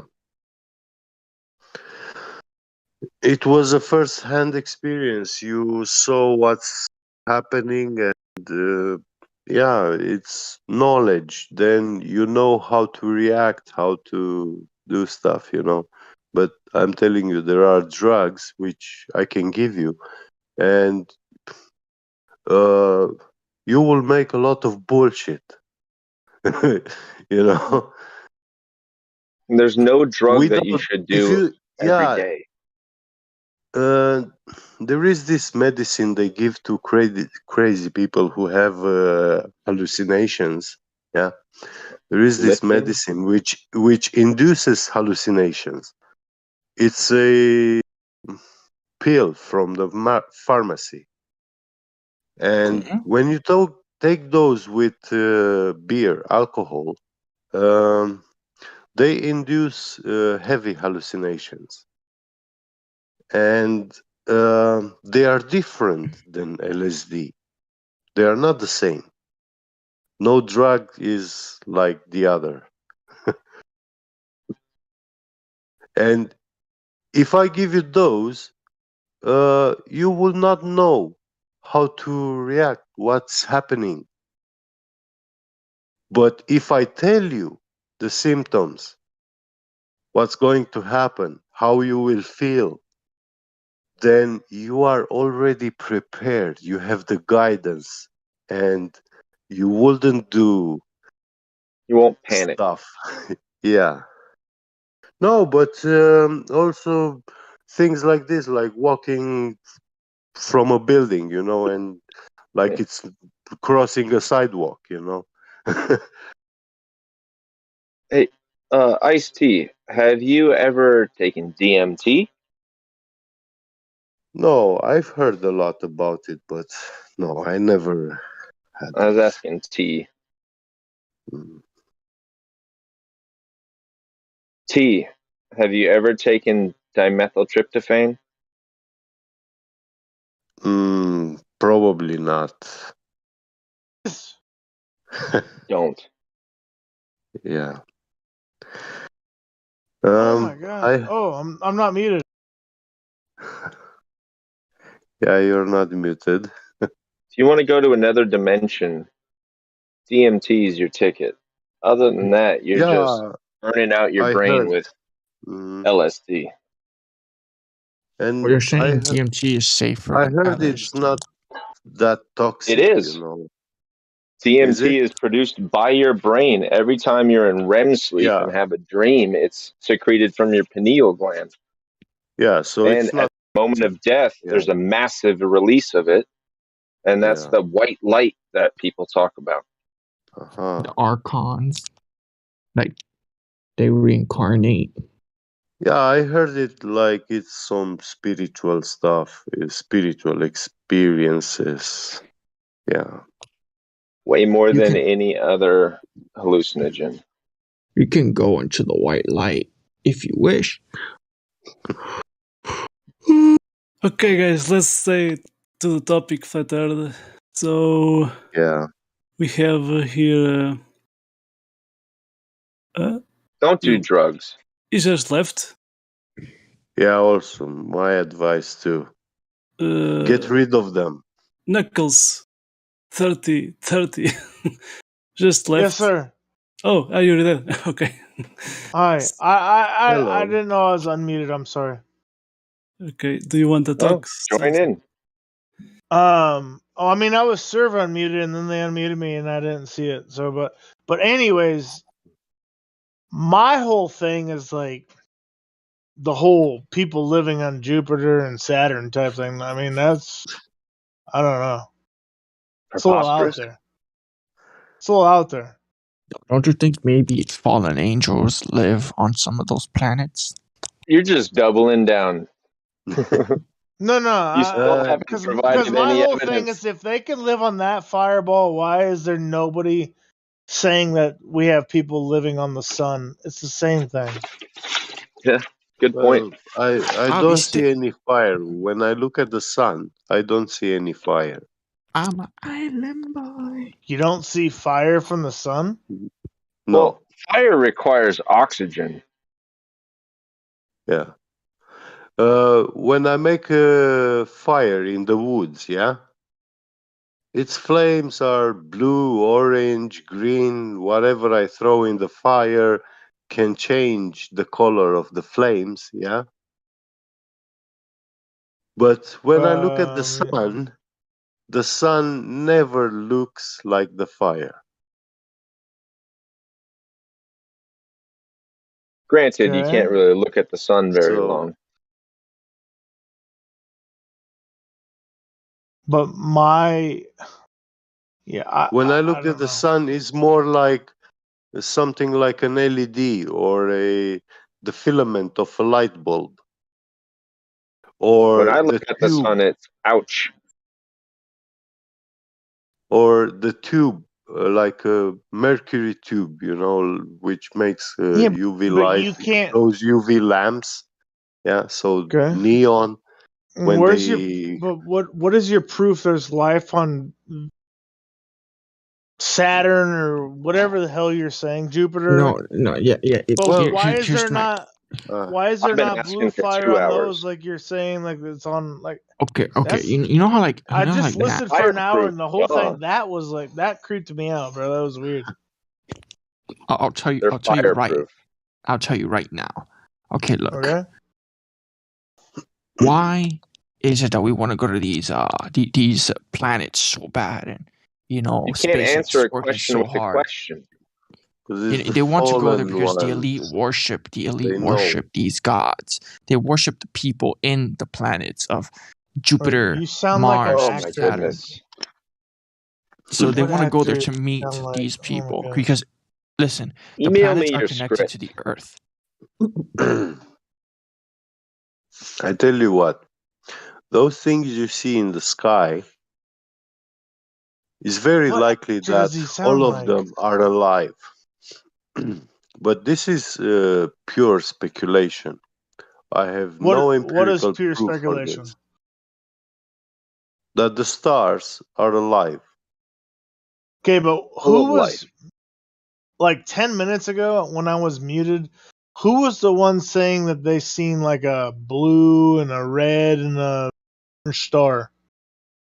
I was the one who Oh, was saying that some stars are different colors than others to the naked eye. And yes. Well, that just might science be that just might be science at your large yeah, but that agree. just might be your eyes, bro. Like you can't make that as a statement. No, Then why most does of the science stars try to twinkle. explain the Most of the stars twinkle. Most stars it, what? Crinkle Twinkle. or twinkle? twinkle? Okay, Yeah, yeah. twinkle, twinkle, little star. Do you Yeah, know? but if they're big stars, Yeah, they don't. they do. No, that song only says How do What you little are know you they're stars. supposed big and to? not constant? Right, but if you're seeing blue or orange or red, and I'm only seeing white, right? It's just all your eyes and your brain, bro. Like, That's speculation. okay, speculation. Okay, so But if that why was does so true, hold on, science have What an are you one, explanation trying to for it? say about? What are you one last trying to question. say about the eyes in your brain? Because one may be colorblind, right? No, One That would be you. what? That's more likely that's you than me only because I can see the I that's colors. said I that's said only a one hand. maybe. Listen. I was trying to That's talk, only but no. That's uh, a minority, a handful of people in the whole world. Yeah, who are okay. color blind. Okay. So then what Vast about like majority of people. nearsighted or farsighted? We are talking about the observations of the vast majority of people. Nearsighted or Yeah. farsighted? If you cannot see farsighted, you're not going to be able to see anything that far, which the human eye cannot even barely see over 20 miles unless the sun's shining. That would mean you couldn't see the stars at all. I said Yeah. unless it's something shining that bright, like the sun, Uh, right? Because they are, is what you know, they're suns just further away than our sun. Well, I have perfect vision, and beyond that, I have 2013 vision, Okay. and I don't have nearsighted or farsighted or cataracts or colorblind or anything. Okay. well, And some stars are So different how colors far than can you others. see? I can see at 20 feet what somebody who has 20/20 vision has to go to 13 feet away to see. You get too technical there. Okay. So if you have perfect 20/20 vision, you have to walk towards the eye chart to 13 feet away, and I can still read the same line from 20 feet away.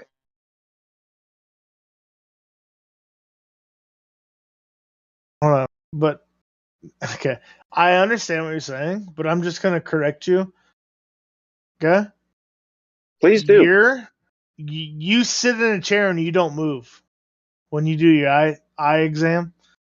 The better you do, lowers your numbers. So you could do better without moving and get 2013. You know 2013 is actually better than 2020? That's exactly what I was saying. Somebody with You're 20/20 saying it vision wrong. has to be I'm 13 just feet correcting away you. to I'm see sorry. what I can. Okay. No, you're not. Look it up. I actually was. All right. I'm Reread going to it. mute until Check your we vision. talk about Saturn or whatever. You're not going to convince me that 2013 is worse vision than 2020. That's just Are you, false. are you guys talking about which year is better, 2020 or 2013? No. Was that a joke? I hope so. No, like I was busy and I came back and I see you guys are debating years. Okay, never mind. It's well established rubric for eyesight. yeah, Okay, dioptry. okay, yeah, sorry. Continue.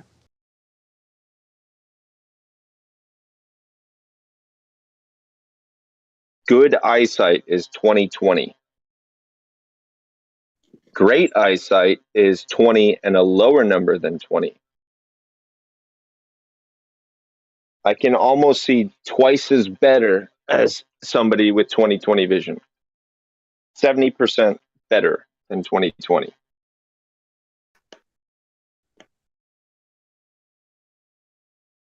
It's a simple Google away.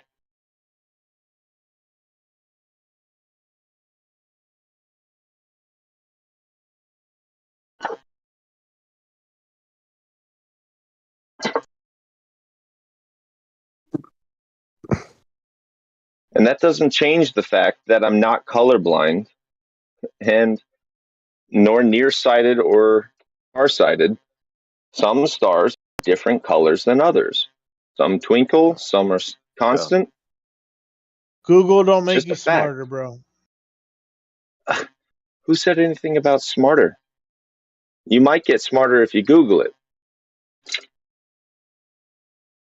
or at least you wouldn't sound stupid.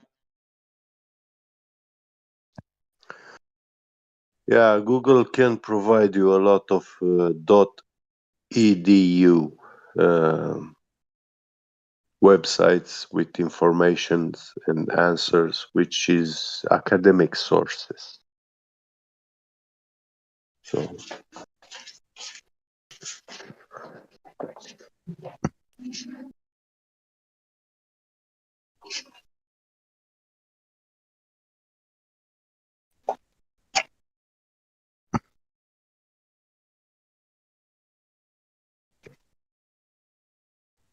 Oh, it's considered eagle eye vision. I just Googled it. 2013 means what a normal person can see clearly at 13 feet, you can see clearly at 20 feet. Inversely, 2100 vision means that what a normal person can see clearly at 100 feet, you have to be only 20 feet away to see clearly. So by the books, there are 3 of us that have better vision than perfect. That's irrelevant. The last part. Exactly as I said, what a normal person sees at 13 feet, I can walk 7 feet further away and see just as clearly. Damn near 50% further.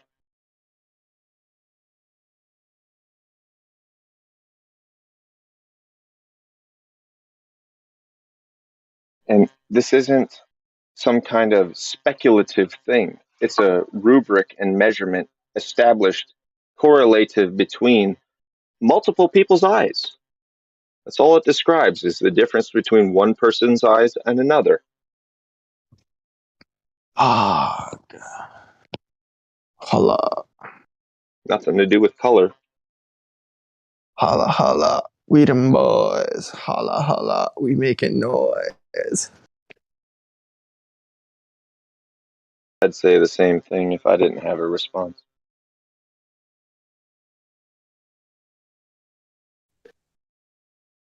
Y'all listen to Kodak Black?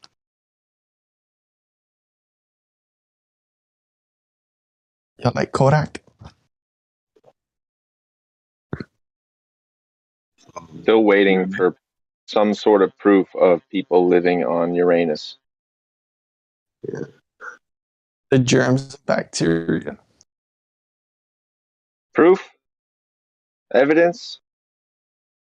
Radio transmissions? Well, bacteria radio? How do you know this? Other than drugs?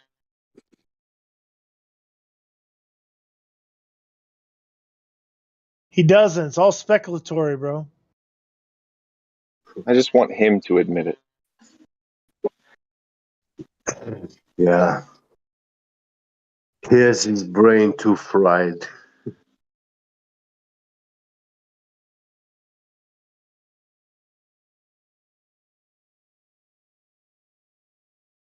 Well, you gotta understand that the elite. Okay, why do they Oh want to my go to God. Mars so bad? You They lost want to me go to already. Mars. They want to go to Mars because they're the people that they work. Okay, different You're not a entities. flat earther. Yes, I am. Yeah. I can understand that you haven't made enough neural connections. Okay, look. Yeah, guys, ever heard of Show me. archons? Now Do you look. know? Eight. Do you know what it means to make a neural connection? No. No? That means to memorize something, to make a memory. Dog. Yeah, that's what it means. I don't know You what need that means. synapses connecting neurons. Yeah. What? Dog. Finna. Yeah, the more connections you make, the more knowledge you hold. Yeah, but And are able to access. I'm gonna be Yeah. real. Like all of this is useless knowledge, bro. I'm trying to make my bread. I'm trying to make my money. That's what I'm trying to do. This ain't helping me make more money. This making me broke. Trying to be rich out here. All right, so buy Feel some me? SpaceX stock. I might do it. Well, drugs they're not gonna make you rich. They're gonna put you in prison. Bruh. Listen, dog. Listen. Do you have a job? Yeah, I got a job. Yeah. What do you work if you don't mind I'm asking? I work for SpaceX. Fuck I'm the you. janitor. You wish. You know, I clean their you need a floors. college degree to be a janitor at SpaceX and a security clearance. I get on my knees for Elon Musk. I do what he says.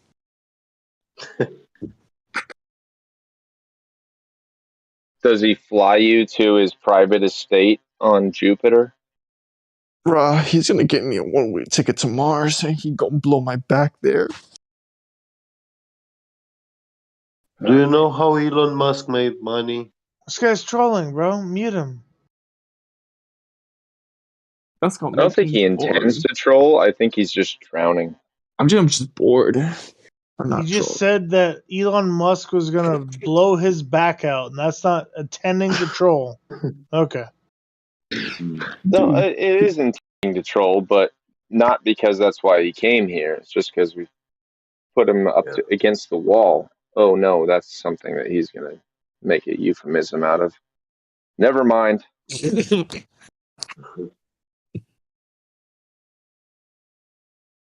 take a chill pill. Relax. You've been Let asked God. for over 2 hours to substantiate your extraordinary claims, and you I have am trying danced to. around it the Y'all entire don't let time. me.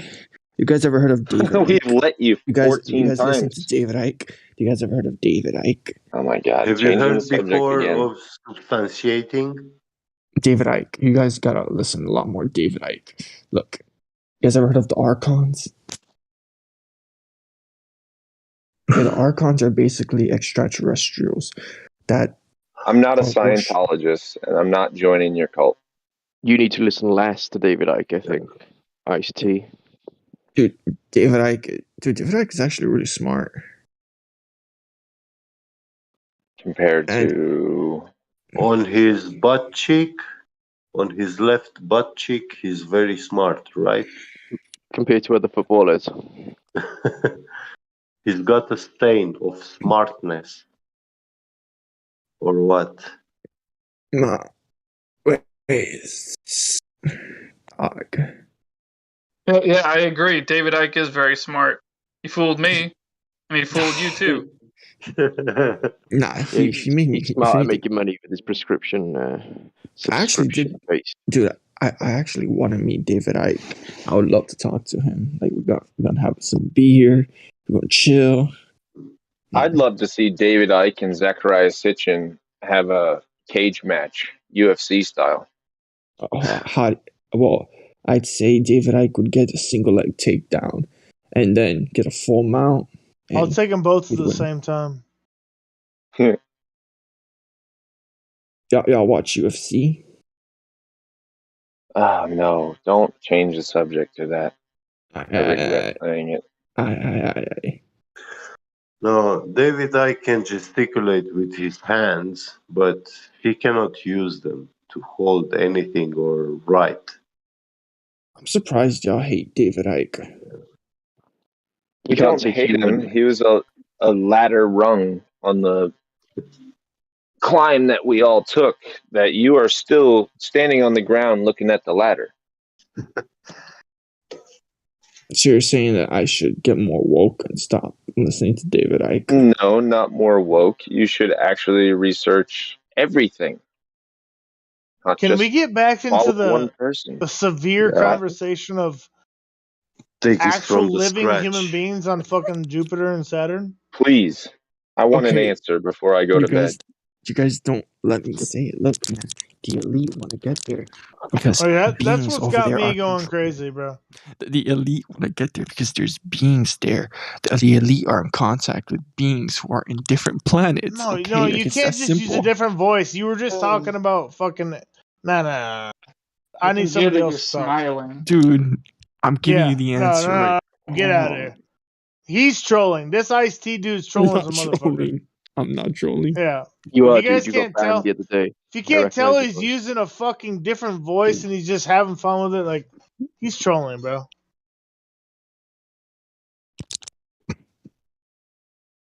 How many times did you get banned here? I'm not a troll. But you did get That was a banned. different voice he's been using all night.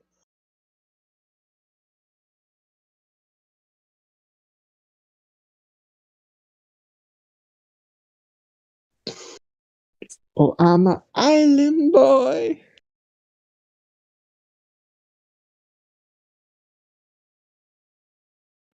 You say that You were one singing. more time, you're definitely a troll forever. You were singing that with a different username the other day.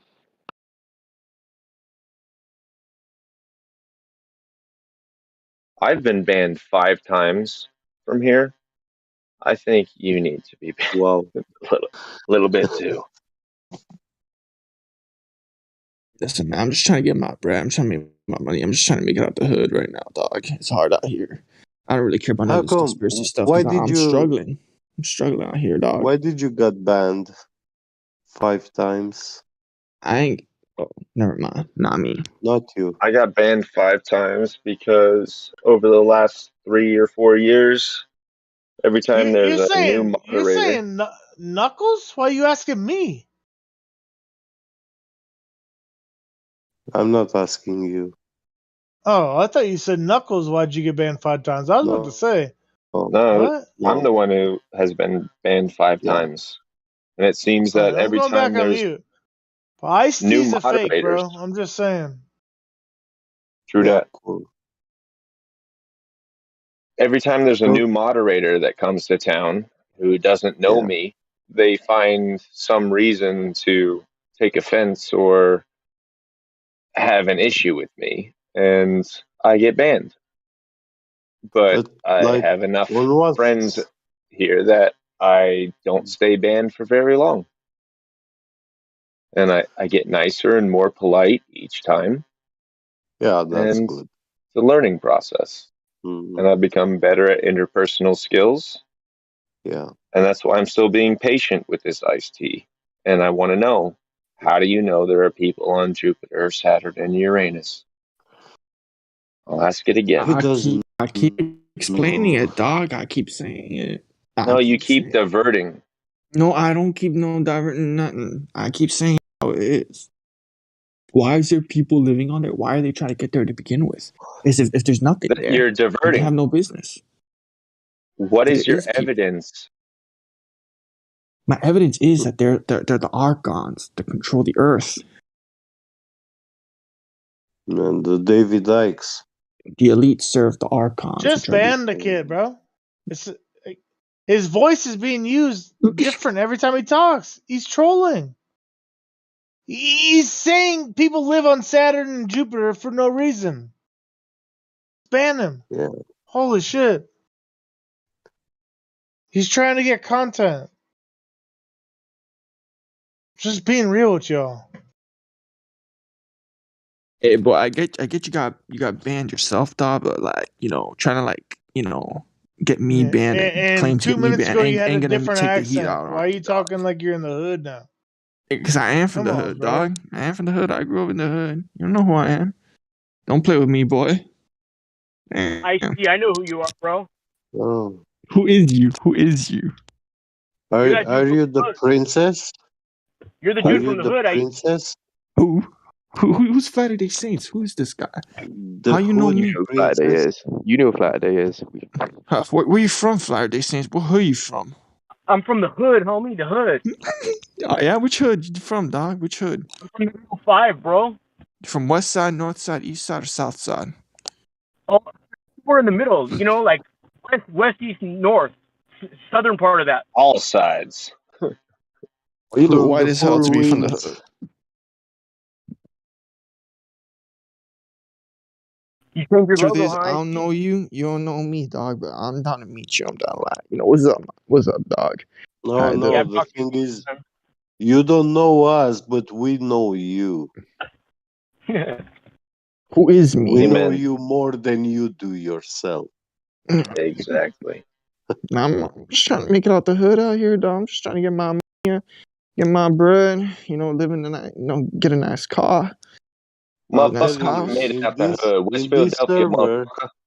Well, in this server, there are at least 100 people who have a perfect psychological profile of you. Perfect. sounds like a lot of energy for one There's at person, least dog. 6 in here right now. Yeah. You're only fooling yourself, T. No, I'm just trying to make it out the hood, dog. That's all I care about right now. Yeah, get a job Can, and get off Discord then. Nah, I'd rather suck you alone. Oh my god. Hey, I see. One So, small step for man, one large step out the hood, homie. You know. Yeah. Are you mama's big boy?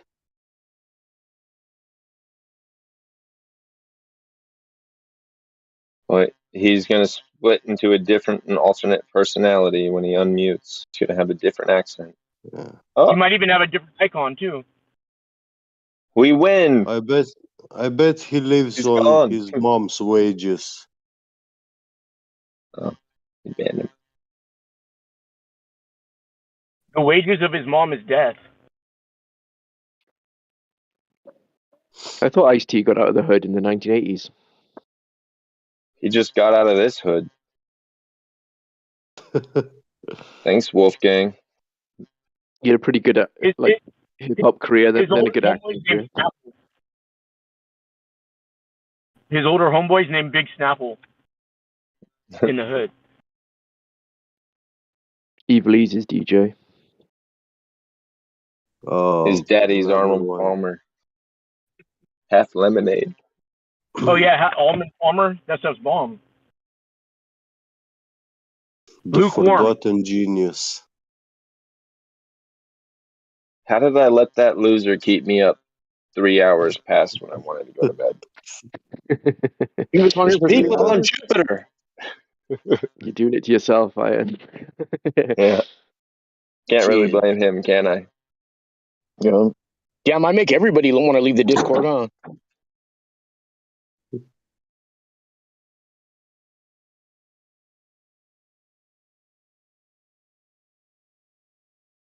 He could have at least said they were really short because the gravity is so much greater or something like that. I love that word gravity. Yeah, that's My why we chick have the makes me 3 questions. my chick makes me scream gravity at her.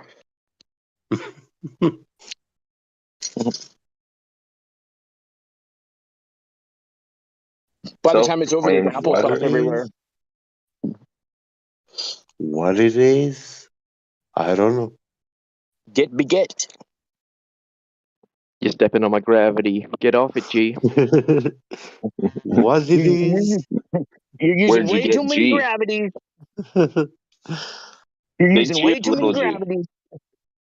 Hmm. Gotta say, that was one of the weirdest people I've ever talked to. Dude, I've talked to him at least 3 times on here before. He's gone under different names and different. He always switches his icons and stuff, and he always talks about the hood. Yeah. He's normally a bit angrier as well. He starts to get quite angry sometimes and self-hating. He was quite chill tonight. I told you, he's living on his mom's wages. Yeah, he probably believes in aliens and shit. Yeah. He already admitted it. There are people living on other places other than Earth. He probably truly believes it. Yeah. You can believe such craziness only when you live on your mom's wages, you know. That's when you can afford to believe such things. Probably has them set up in her basement with his Xbox. Yeah.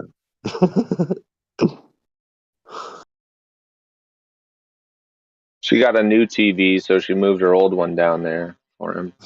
Brings him ham sandwiches every afternoon. And toast. Yeah. Mom, more Mom, Mountain get me a Dew. cup of tea. Get me a cup of tea, Mom. We were thinking the exact same thing.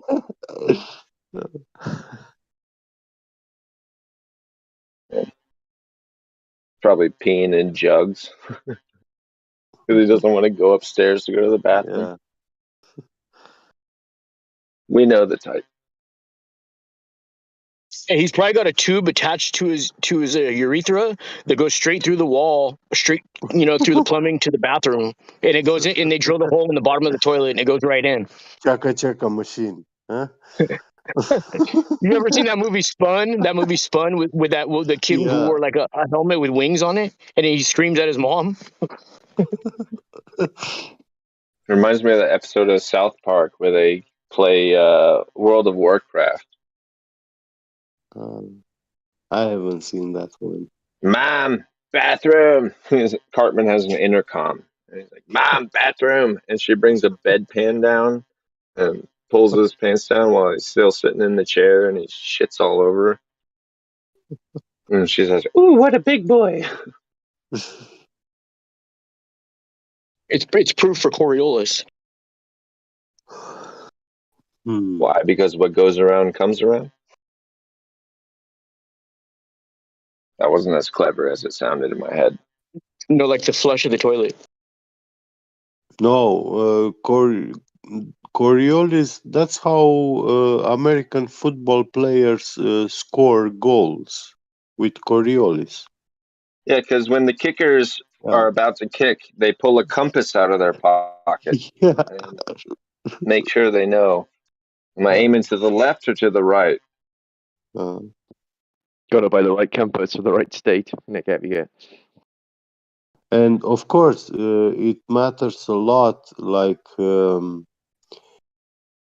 which gate from the field is yours. You know, if you are from towards the north, the Coriolis is less, so the players have more chances to miss the target. Yeah. You got to know the orientation of the field. It's like a runway. Yeah.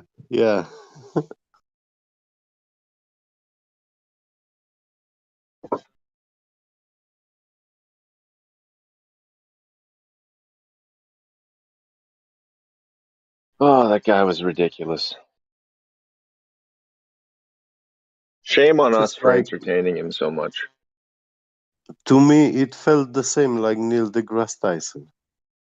One and the same person. It's probably as fruitful of a conversation. Yeah.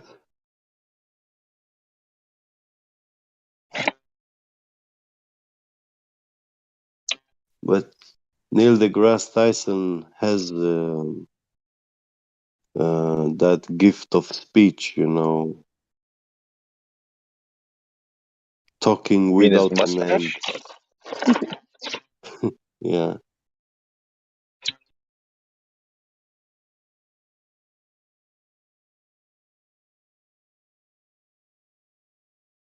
Preposterous.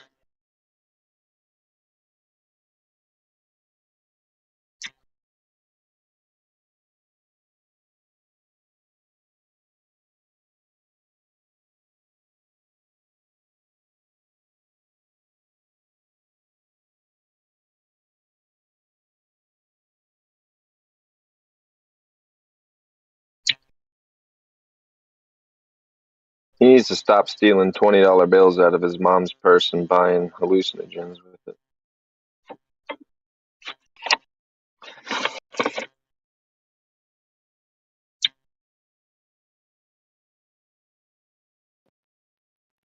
How quick do you think you can make a new email address to make a new Discord account?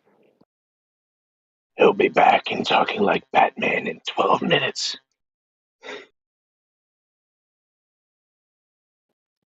You're like Fax Man. Yes, for the same. Have you heard that guy, Ian? Fax Man. Yeah. The hard part for him will be getting VC verified again quickly.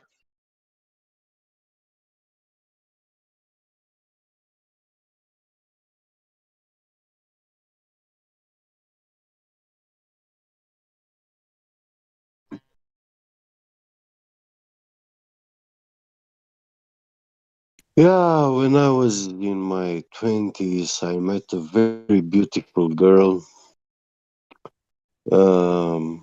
in a remote village in the mountains. She was a very healthy girl, black hair, black eyes. And people in that village, not many of them had a TV and stuff, but her family had, and she saw a couple of these Discovery Channel documentaries about the universe, stars, galaxies, and stuff. And Carl Sagan when I shit. was walking with her on the mountain, late evening, under a very clear sky, close to the stars on the mountain, you have the sky is full of stars. It's unbelievable. It's not like in a um lowland city. Yeah. And she asked me, uh, what are those? Uh, the stars in the sky. What are they? Uh, how is this world exist and functions? Like she was asking me, like, to depict the model. And yeah, I was a glober, so I started with explaining the solar system, the galaxies, and then the inner workings of the stars, about the fusion between helium atom and hydrogen, uh, which those nuclear processes are so energetic that they create a lot of energy, mass, and gravity force, and electromagnetic fields very strong, which makes those particles to collapse back into atoms. And I was feeling like a fool while I was explaining, but I know that I was explaining exactly what I saw on TV, and it was making sense, that story, but I knew for a fact that I had problems with perpetuum mobile stuff, like uh, repeating cycles, like, I knew that we have magnetic levitating bearings, but yeah, even if they are like almost frictionless, they will still come to a stop. And I wasn't able at that time to explain how, but I knew that you can't have an input of energy and that will be lasting forever. If you spin something, that thing will be spinning forever. That just didn't work for me in my mind. And I knew that when I was a teenager, I was following this tokamak fusion reactor experiment in the 90s, where Max Tegmark was the guy, like, leading scientist in that project, something like that. And I was following him, on not like on social platforms on internet, but like documentaries and stuff like that. I was searching It's to pre-internet. find information, to find information about him. And I read a lot of articles about the tokamak fusion reactor and stuff. It was so promising, like it was promising the fusion that's taking place in the stars, And once we achieve that, we're gonna have unlimited amounts of energy, and we will get rid of fossil fuel. And wow, the, uh, we could think like start building starship engines and stuff like that. So my dreams were so big, and expectations, like I was seeing Star Trek becoming reality, And yeah, I remember now how that mountain girl, beautiful girl, just asked me so simply, "What are those tiny lights in the sky?" She And saw with fresh eyes. yeah, I hate to with interrupt you, virgin but eyes. I just want to say goodnight. I got to go to bed. It's been Yeah, great good talking with night. you. Yeah, thank you. Nice talking to you too. Have a good one. Rest well. I have to Thank you. sleep also.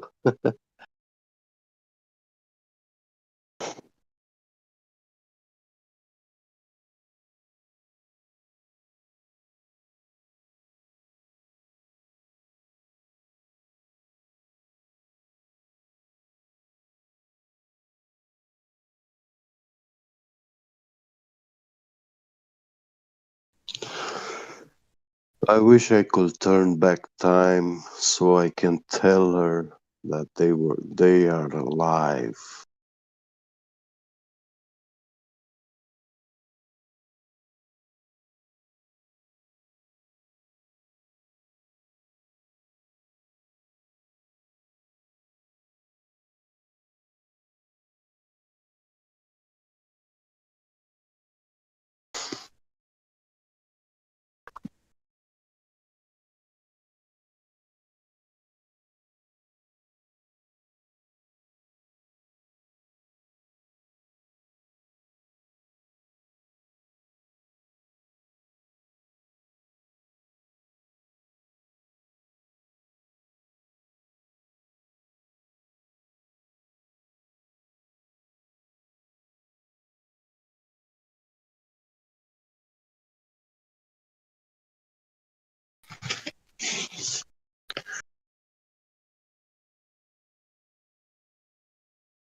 you're seeing here is a mirage.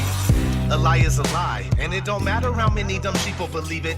And the truth is the truth, hiding right out in plain sight, and still people don't see it. Man, this shit got me heated, and I won't stop till the elite are being defeated. They keep us deceived about everything that we think, and they keep it a secret. What we're taught is not conducive with reality. Big bang, evolution, and there's gravity. I tell the truth, and then these motherfuckers laugh at me, telling me the earth is photoshopped because it has to be. Most people accept the deception happily, but what they're doing to us all is a tragedy. God created the heavens and the earth in a verse, but we're living in a famous on the galaxy. They say we're monkeys on a ball flying through outer space, but there's no proof, it seems to have vanished without a trace. NASA and other agencies falling down from grace. You can take that bullshit pseudoscience and get out my face. I'm the antisocial type, you're a government prototype. That's why you make it a point to tell me that I'm crazy every time you're angry, cause you know I'm right. I'm standing outside the house of cards about to watch it fall. No more living on a cartoon ball. Horizon means horizontal. Indoctrination is awful because you're taught the globe model. Ever since y'all could crawl, we follow rapists and murderers, liars, thieves, and sun worshippers, saying we can't see curvature cause we're all too small. And though it's never been proven, they say we're ripping and shooting. The earth is spinning and moving. Oh no, no, not at all. It's a criminal enterprise where deception intensifies. Assholes got us all living life on a cartoon ball. It is photoshopped, but it has to be. What you're seeing here is a mirage. They say that we went to the moon 6 times, but pure BS is the way that smelled. Now they're telling us that we can't even leave the planet because of the Van Allen radiation belt. Yeah, okay, sure. NASA, what you lying for? You lying now, you lied before. I can't take this anymore. The only thing they took to space was your imagination. Fake aliens are coming, now they have you waiting. We need to do something about it, no procrastination. Trying to cause the masses to awaken, that's the path I'm taking. But you can see if you check all the percentages, so many people having cognitive dissonance. But that's what happens at the loss of your innocence. Then you get involved with all of this wickedness. They try to do all the humans this way. So are they just idiots? Who is to say? Conditioned by the television, it makes your decisions, opinions, and you just obey. Stuck in the material domain of Satan, where everything in each and every day is pagan. Mandela effect, cause the game is changing. People waking up and now the cage is shaking. The earth is flat, and that is a universal fact. If it isn't that, then tell me where the fuck the curve is at.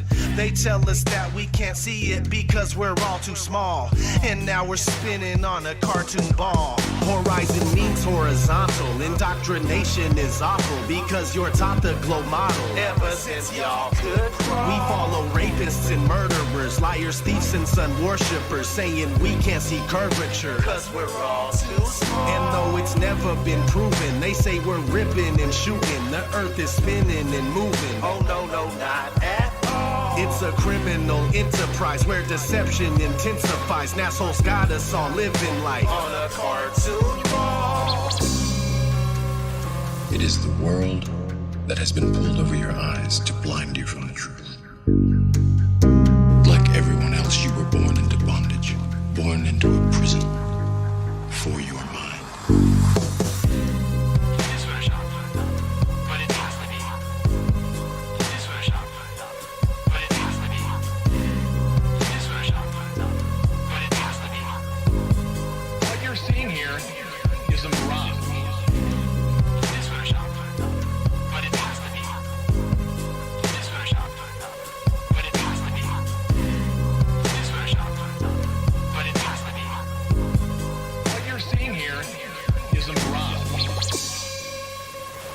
We accept the reality of the world with which we're presented. It's as simple as that. One,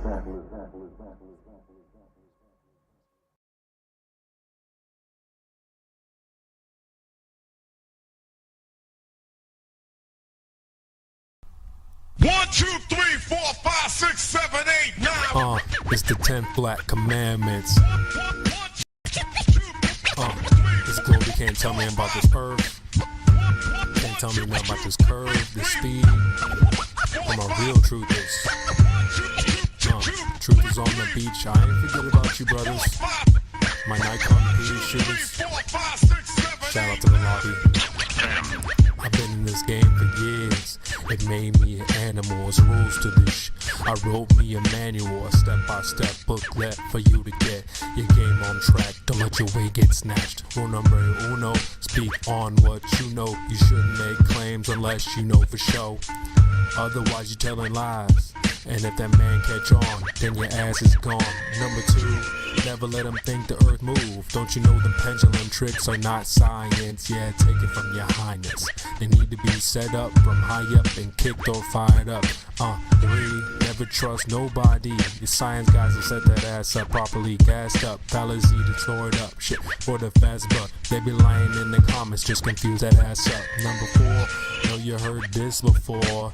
Never get high on the CGI. Number 5, never speculate on the unknown. I don't care if they fight with an ounce, tell them bounce. Number 6, that goddamn citation, get it. You think a globe be backing up the claim and forget it. Number 7, this rule is so underrated. Keep flat earth society and servers separated.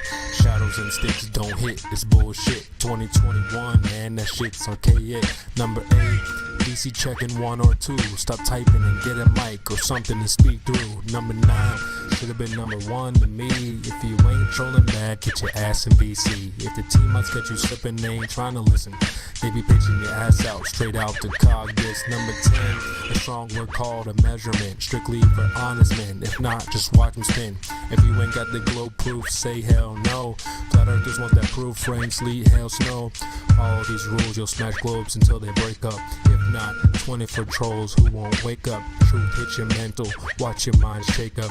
You was sleeping, now you about to wake up. Snacks in the back on your way up. Bathrooms on the left, urinal caked up. DJ on the way, about to play some. Chairs good, stogies lit, feet up. 24/7. Discord.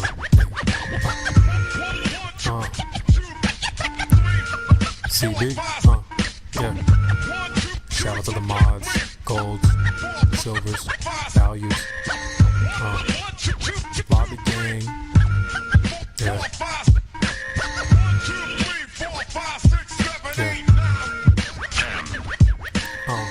It's your boy CB. B in the lobby. Catch me in the live stream.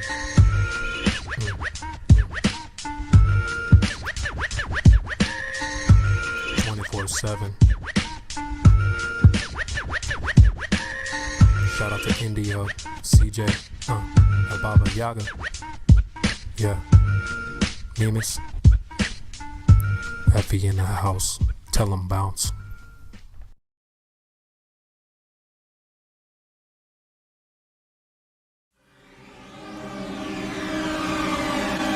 All I'm offering is the truth. Whether you choose to see it or not. The truth is always in plain sight. Water always finds and maintains its own level. No matter what you were told. The reality is... The Earth is not a spinning and orbiting magical globe. You've been brainwashed to believe in a corrupt system that steals your mind and money in the process. A small group of people entertain you with CGI, actors, and green screen. You can believe we are traveling at ridiculous speed. That's your choice. The truth is, we are absolutely motionless.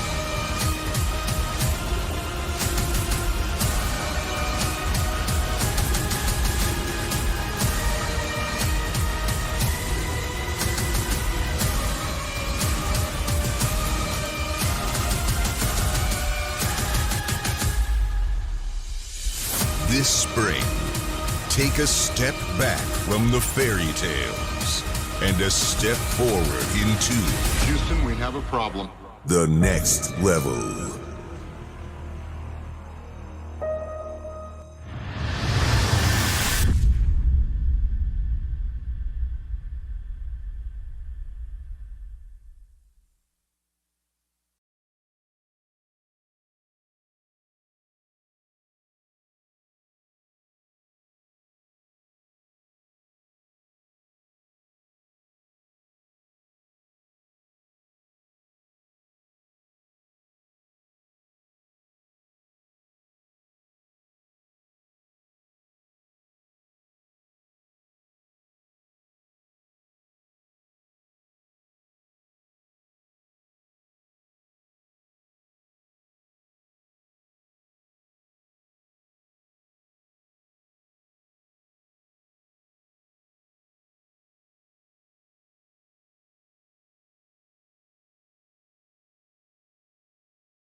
We are on, ladies and gentlemen.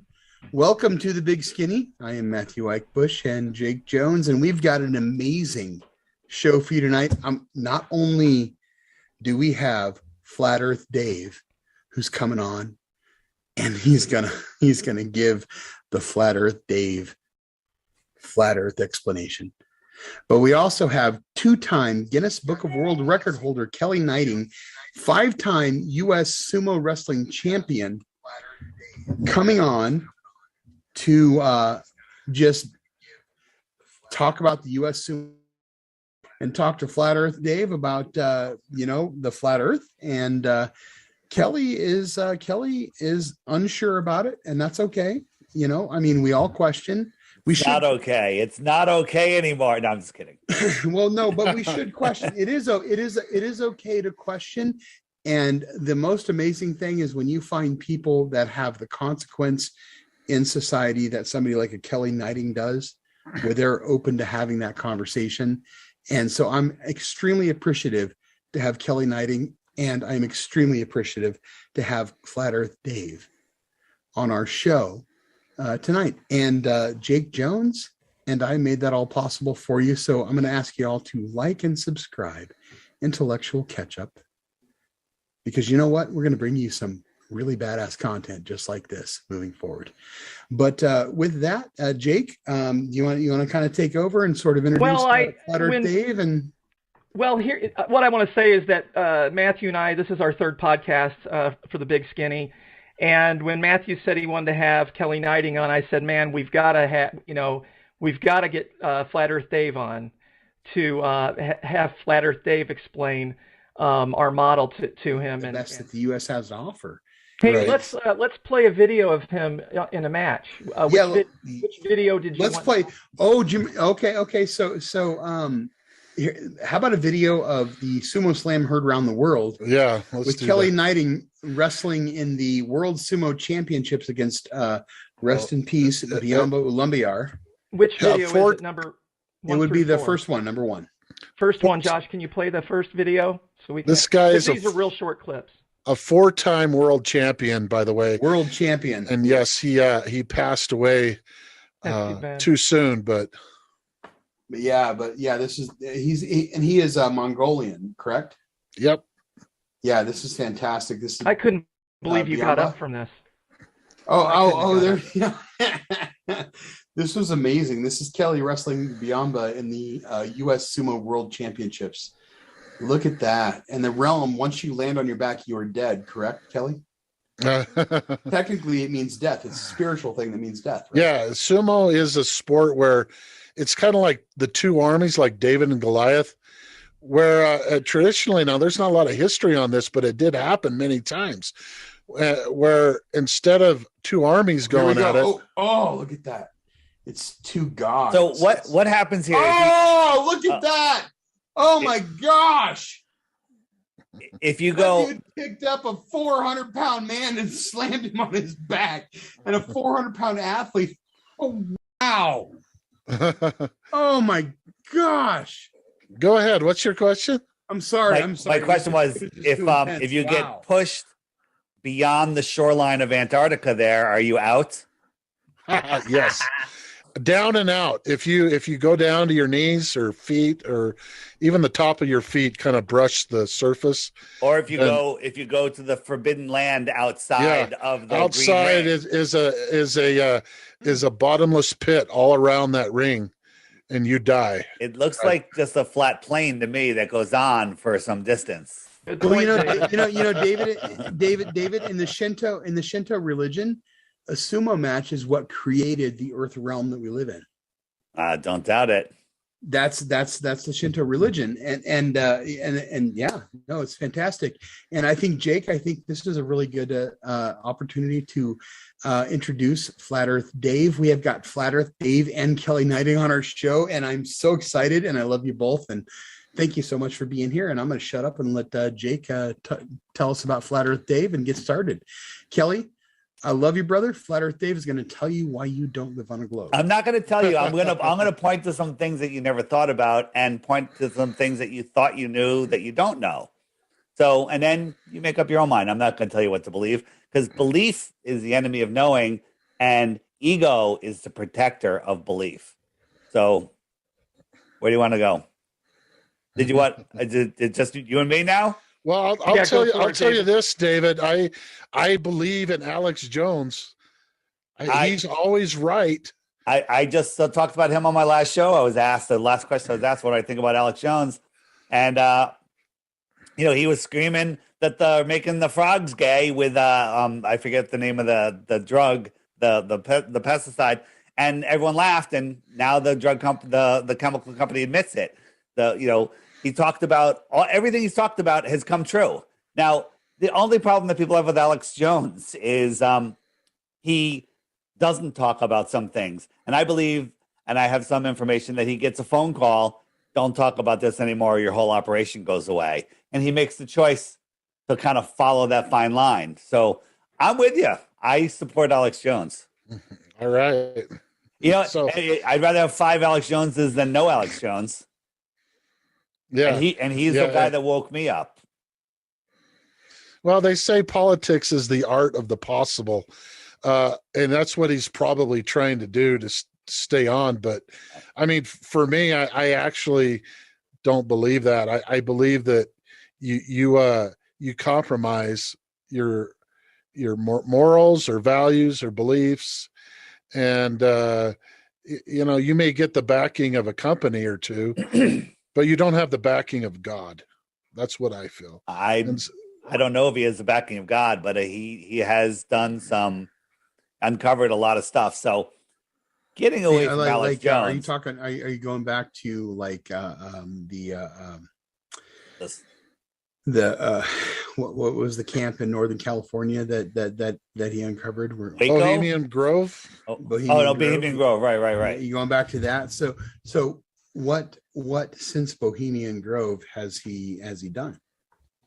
Oh, I listen to him. I don't listen to him every day, but every time I listen to him, I mean, lately Joel Skousen was on. I mean, this is somewhat recent, and Joel Skousen didn't think there'd be a war, and Joel Skousen is supposed to always be right. And Alex Jones sort of differed with him, and it turns out Alex Jones was right. I mean, the good book says, by their fruit ye shall know them. And people can ignore what he says, but everything he says, practically everything, is right, is true. And so I'm about as conspiracy theorist as you can get, and that's because now I'm not a Mormon, but those Gadianton robbers, those conspiracy theorists, it's all over in the scriptures in the Book of Mormon, and I know they exist, and so you don't have to preach very far before I'll believe. But the flat Earth thing is something else to me.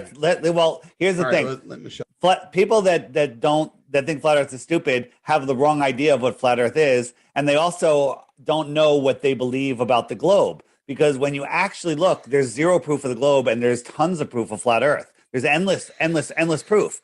So, we're not a disk floating in space, right? So, when you think of flat Earth, you think of this. Whoops, you don't think of that. Well, that's the heliocentric model. You don't think of this, right? You think of this. This is what they want you to believe, that we're a disk floating in space. This is right. That's what I thought. No, see, we're not. See, this is you've been gaslit. You've been strawmanned. Just giving false information. You'll Google flat Earth and it says, flat earthers believe the Earth is rising at 9.8 meters per second to create gravity. No flat earther believes that. Stupid flat earthers tried to jump on a steam rocket to prove the curve of the Earth. That never happened. That's what the news media said happened, but that never happened. They everything that you think about flat Earth that's stupid is wrong information. No flat earther thinks that. Flat earthers don't believe that Australia exists. Of course Australia exists. Flat earthers, don't know that water spins in opposite directions on the other side of the Earth. That's not true. It doesn't. Okay? There's zero proof of the globe. So here, and here, I'm going to ask you a couple quick questions. I do this to everybody. And I didn't know any of the answers when I was asked. How fast is the Earth spinning in your heliocentric model at the equator? one revolution in 24 hours, right? So how many miles per hour is that at the equator? I don't know. It's 1,000 miles per hour. That's faster than the speed of sound. So when you're watching the sunset, you believe you're falling over backwards faster than the speed of sound, which is making the sun appear to set. Okay, we're orbiting the sun, the Earth at 66,600 miles an hour in an elliptical orbit, speeding up and slowing down while spinning. Okay, and then we're chasing the sun at 500,000 miles per hour. Okay. Okay. All right. So now let's put that into perspective. This is the hypersonic sled track. It's going to go by at Mach 8.6. I encourage you to just Google this yourself on YouTube so you can hear it. Wow. Watch it again. This is Mach 8.6. You have to believe that we are traveling around the sun. We don't have any sound, Josh. No, There's there is no sound. You have sound on me, right? Yeah. Yeah. Okay. So there's no sound. But you have to believe that we're orbiting the sun 10 times faster than that. Christ. And we're chasing the sun at 100 times faster than that. Okay. And the stars never move. Wait. And again, the programmed response in your head, if you've been programmed like the rest of us, is, well, on an airplane, I could drink a glass of water. And to be fair, if you want to just match the spin of the Earth on an airplane, you have to remove the outer shell of the airplane because there's no outer shell on the ball. And you have to double the speed of the airplane because it's only going 500 miles an hour. And you have to nosedive a mile every minute just to follow the curve of the Earth. Then let me know how your water's doing. Okay. But when we go out into nature, what do we see? This is what we see. We see lakes where their container is showing us that it's perfectly still. This is a lake. Its container is the land around it. Large bodies of water at rest need a container. They lay flat, level, horizontal, right? If you lowered some of the land next to the lake, well, the water would flow away. The container is the land. So where am I going with this? What's the container? Well, we're told that Antarctica is the highest land on Earth. It's a continent at the bottom, and it's the highest land on Earth. That's always interesting. I found that always interesting long before I was a flat earther. But in reality, there are no pictures of Antarctica from space. There's just cartoons. This is how the world is set up. We live in the Antarctic basin. Antarctica is all of the land that surrounds our world pond. It contains our water. It doesn't move. And it's when you get to Antarctica, you talk about the ice wall, it's the ice cliff, it's the shoreline. The plateau is 200 feet above the water. It is the container for our world. The world is 70% water. Large bodies of water at rest lay flat, testably, measurably, scientifically, provably flat. Now, Bill Nye taught us when boats go over the horizon, they disappear. So if my fingernail is a boat and I just sail away, yeah, I disappear over the horizon. You can zoom in, still can't see my fingernail, can't see it, right? Because there's a physical horizon right here. So I hide behind the horizon. So a physical ball, the Earth, the globe, is required to have a physical horizon at a set distance based on your height. A 6 foot tall person using their math should see a physical horizon on the flat water just 3 miles away. They shouldn't be able to see the surface of the water beyond 3 miles. The problem is we can see things much, much, much farther than that. Okay. We can see things that, we can zoom in on platforms like this one. Hold on. This camera is a foot off the ground. This platform is 9.4 miles away. At 9.4 miles, there should be 59 feet of curvature. But not only can we see the bottom of the platform, there is some distortion, which is atmospheric. We can see the surface of the water for dozens of miles beyond it, where there should be hundreds of feet of curvature. We can see too far. On a flat Earth, the horizon is not physical like I just showed you on the ball. It is optical. So let's see. Where over there? There it is.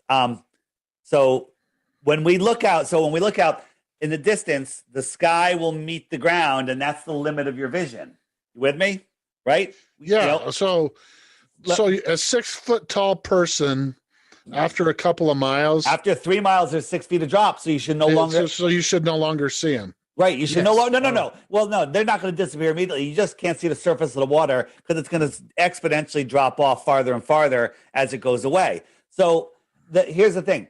That's a physical horizon. So if I zoomed in, as I showed you on the ball, it doesn't help. Like if I zoomed in with a zoom lens, it doesn't help you because it's behind a physical thing. On a flat Earth, if you ever go out on a cumulus cloud day, they're all sitting there on the deck, all the clouds. And the ones over your head are 5,000, 10,000 feet, whatever they are. And then 20, 30 miles away, they're literally touching the horizon. But you know that that's just perspective, right? You know that these streetlights are all the same height, right? Yeah. But they look like they're going down. Well, this is the sun or the moon. This is the sun. And it's going down. And then a funny thing happens when it gets down here. Sun's celestial. We have our atmospheric deck of opacity that literally comes together and becomes opaque, and things go beyond it. So here's a empty horizon. Now I'm zooming in. So essentially, I'm taking this horizon and I'm zooming in, and I'm making the horizon. I'm making the optics bigger. And as I zoom in, it reveals there's an actual boat there, right? Because I'm increasing the angular size. Now I'm gonna zoom out. It's like the boat is going away, and it looks like it's disappearing from the bottom up over the horizon. Why is it disappearing from the bottom up? First, its angular size is too small, right? But the little waves that are closer to you are bigger. Just like you could hold your finger out and block out an entire skyline. David, let me interrupt you really quick. Let me ask you a question. That video you just showed with the boat. Yeah. Who took it and how was it taken? So this was taken with a P900 super zoom camera. I don't know the exact specs on that, but I have 100 other videos, and I've taken some of them. And here's the thing. When I first learned about flat Earth, I was like, at first I went in with a negative attitude. I'm like, I'm going to disprove this flat Earth thing. I'm going to prove the globe and shut these retards up.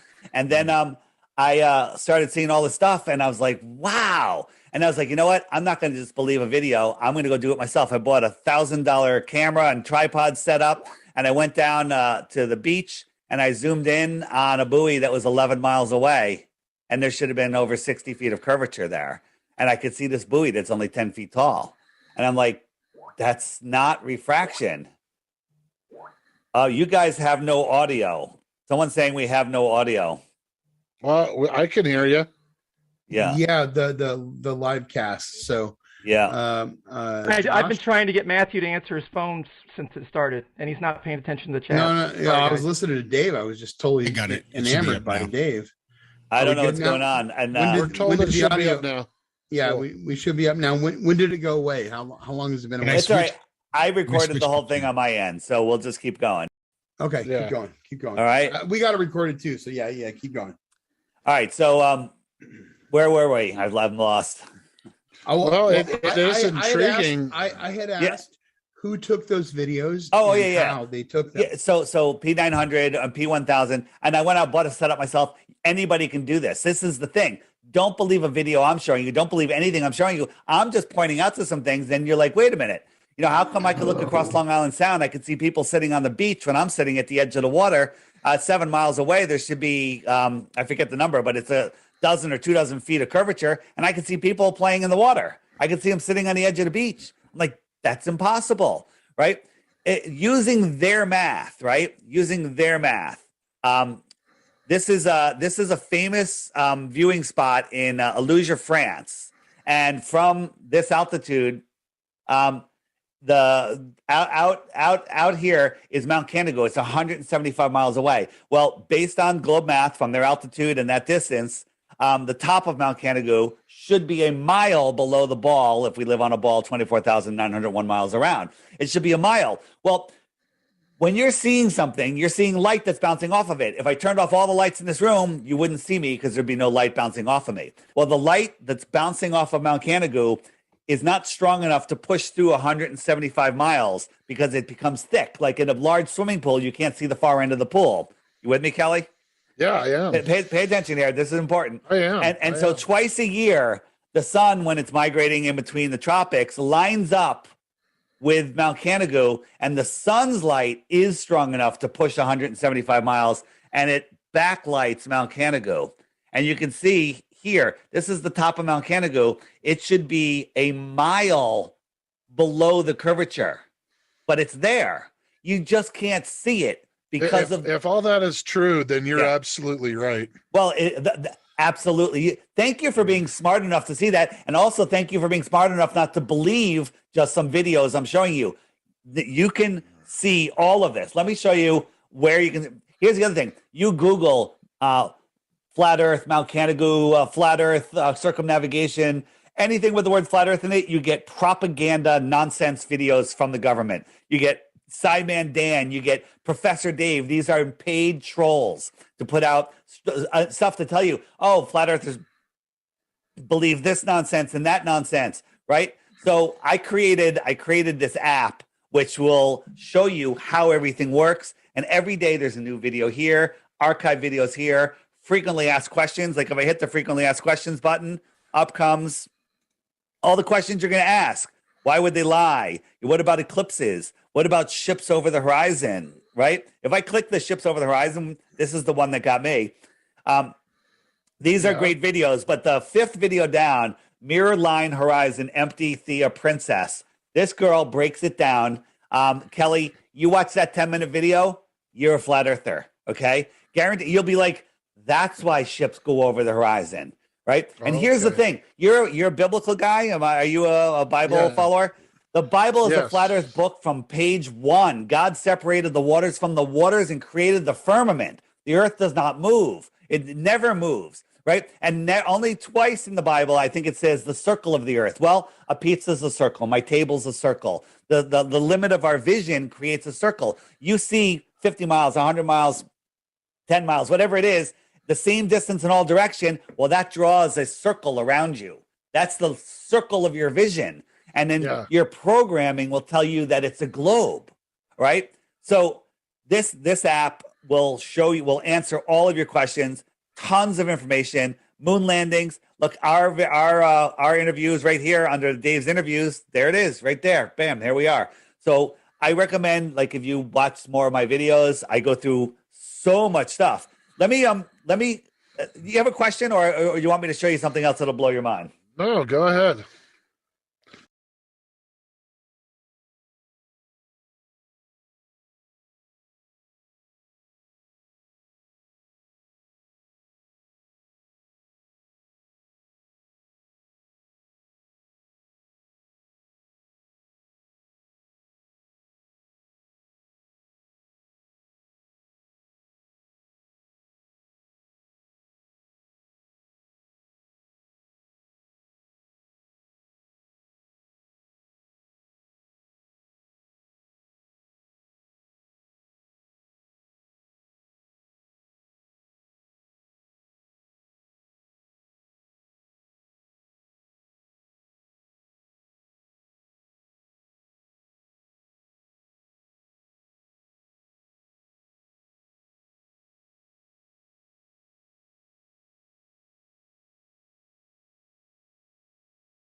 Hello. Welcome, human.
Oh, everybody, good morning. Oh my god, oh my god, oh my god, hello. I forgot what. Hello. What you said? Oh my god, about, bro. I said you have to understand the art of thoughtful disagreeing. What the hell? You feel me? No. You have protocols. No. To leave ability awaiting decision making based on an ideocratic decision. It's an idea meritocratic.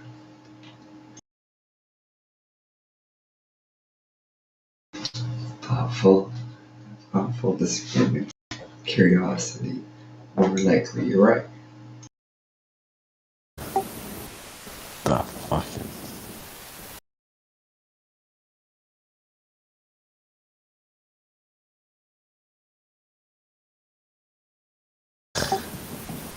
A lot of people say the Earth.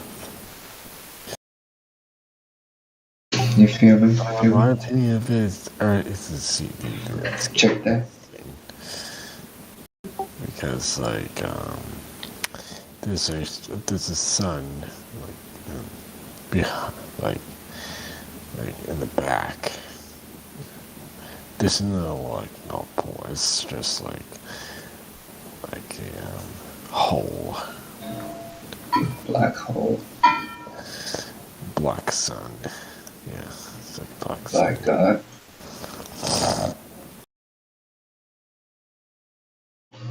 Black Jesus.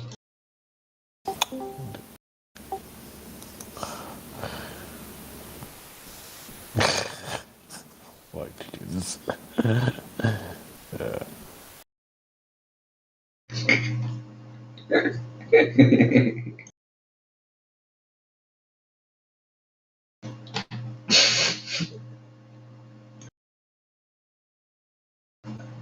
Forex memes and Manaru, you're both hot micing. Either that or you're actually talking rubbish potentially It's a big on here club. on It's purpose. a big club. What's the deal? Manaru, are you hot micing? We can't hear you, dude. We can't hear you. It's like mumbling, bro. Bro, I can't make you out. I can't make out any sense from you. Oh my god. Really, bro? Like, I can't make any sense of this. I'm talking clear, like I can't make any sense of you, clear really. water ball, bro. Tell you what, gentlemen, why don't you both go down to Chill Chat and talk about it down there?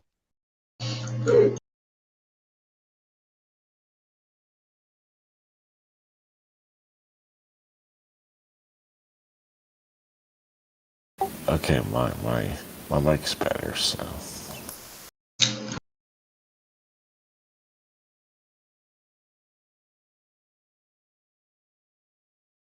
My mic's better, so I fixed it, so. What do you say, old dude? What am I saying? I'm saying that this is a live stream, bro. And I'm here with it then. This is not malicious. Fix my headphones. What are you saying? I'm saying that this is the live stream. And in here, if you sound inebriated, you lose the ability to speak. Oh my. It's malicious intent. He's basically saying keep off-topic conversations out of the live stream. Oh. Yeah, and if you want to talk about it, just go to chill chat. That's basically what he's saying. Oh. Like a quick summary. I just waked up, so sorry for that.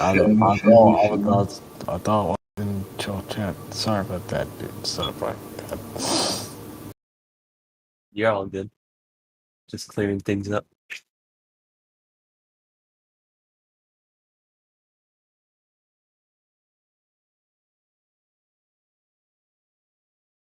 So does anyone have any evidence or any proof of curvature for this spinning ball we live on? This thing that we're all in school, this globe that we live on. This thing that we're threatened with economy and we all have to pay more electricity because of alleged global warming and we have to change our economy and the way we live. Where's all the evidence of all that? Literally, with the black swan example, you can figure out that the Earth is flat. Like, it's like, what do you call it? I don't know. I just feel like a child could understand it because it's so simplified.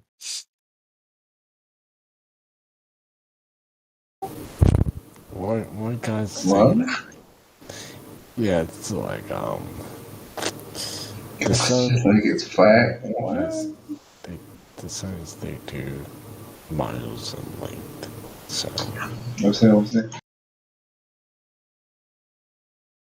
Oh, dude, can you put the black swan example in voice text, please?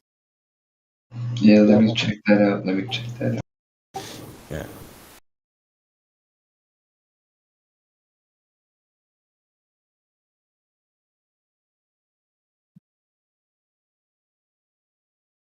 Pretty fascinating. Yeah. All right. Let me see. Yeah, there it is.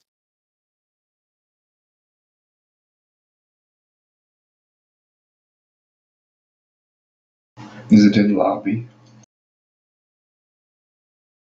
Then live stream voice text, my friend.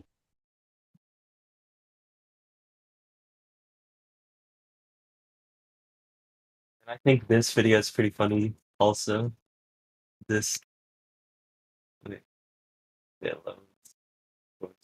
I might not be able to just post it, so I'll DM it to you. There you go.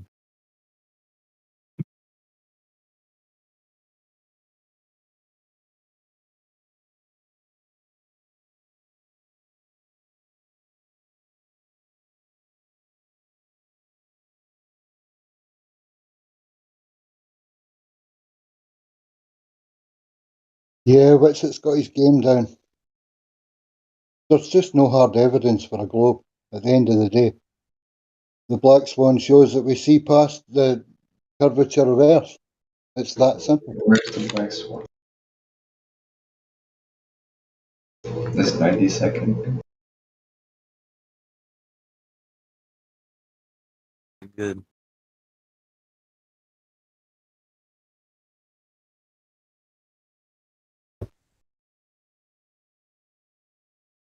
I think it's pretty funny. It kind of just like shuts down the Glober. Which one's that? Vegan Gains? Yeah.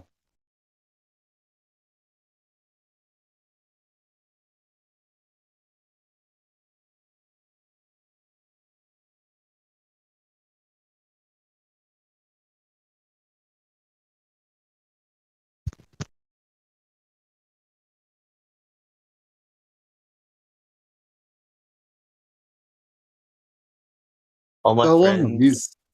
Wait, what'd you Sorry. say? No, carry on. What were you going to say, Zach?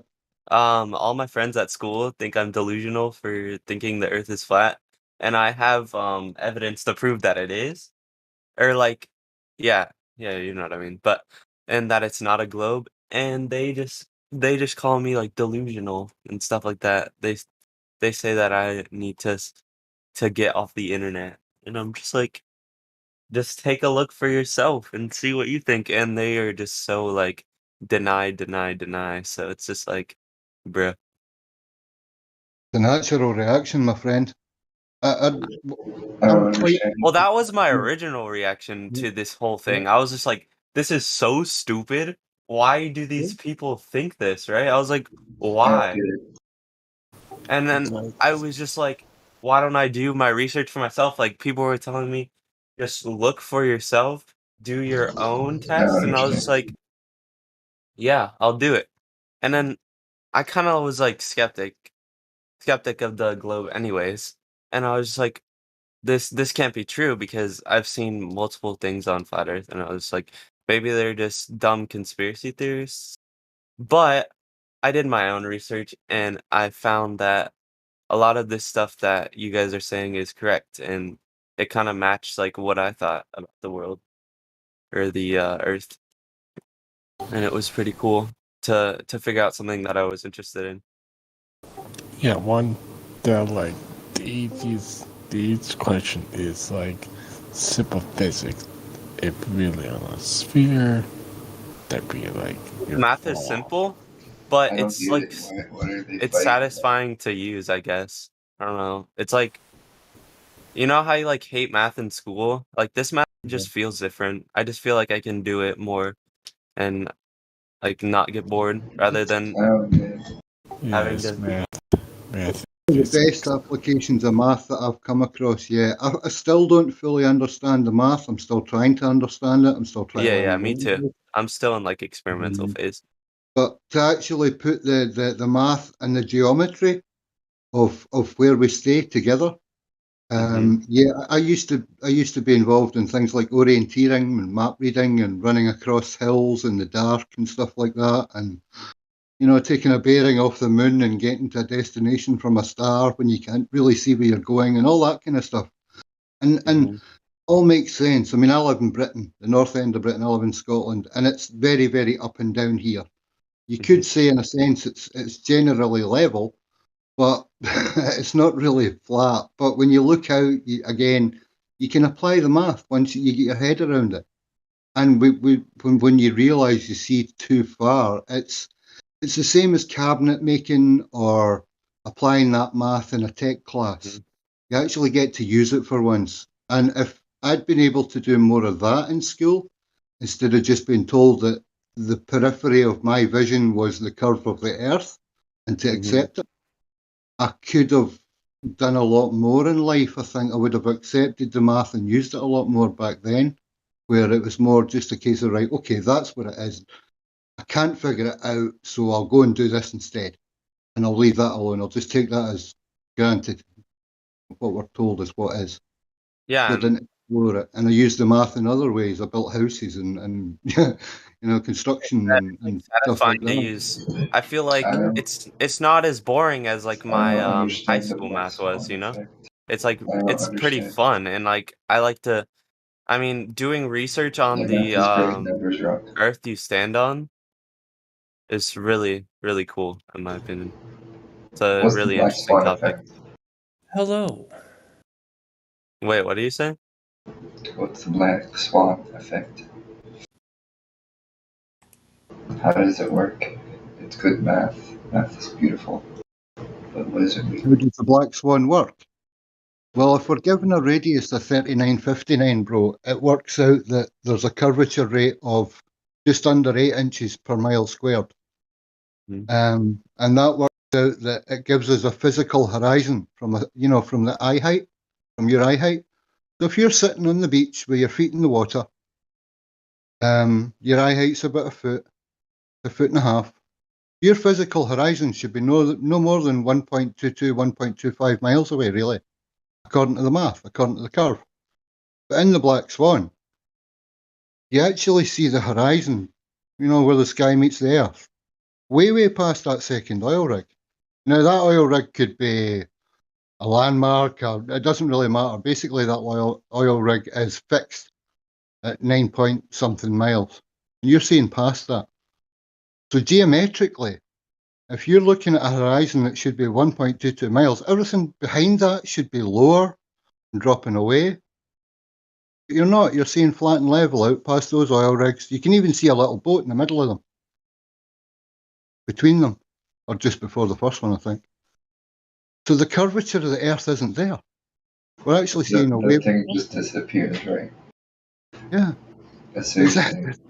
It's literally not in It your just eye line. doesn't curve off, and Australians aren't living on the bottom of the globe. So I think that's pretty funny. So And then I get when I say that it's gravity gets brought up. Oh, it's because of the gravity. Okay. Then prove it. And they can't. So it's just like what? Like like what are you going to say to me now? Like you just told me that gravity was it's whatever. I don't know. I don't really know that much about all that, but I'm still. Hmm?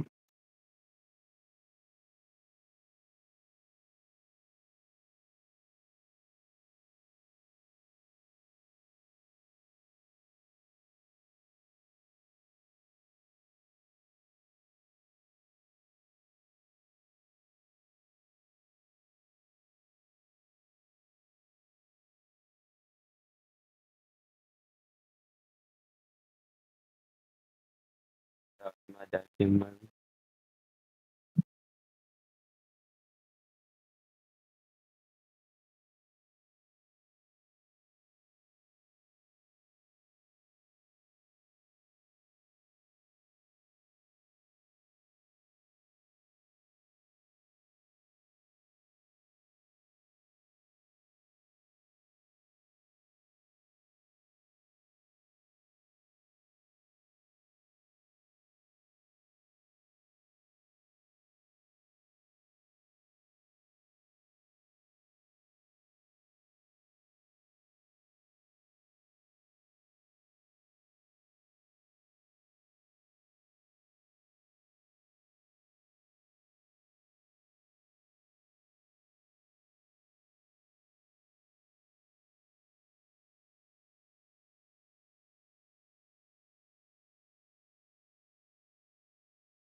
So essentially, it's like the black swan, like the swan will get smaller as time goes on, basically.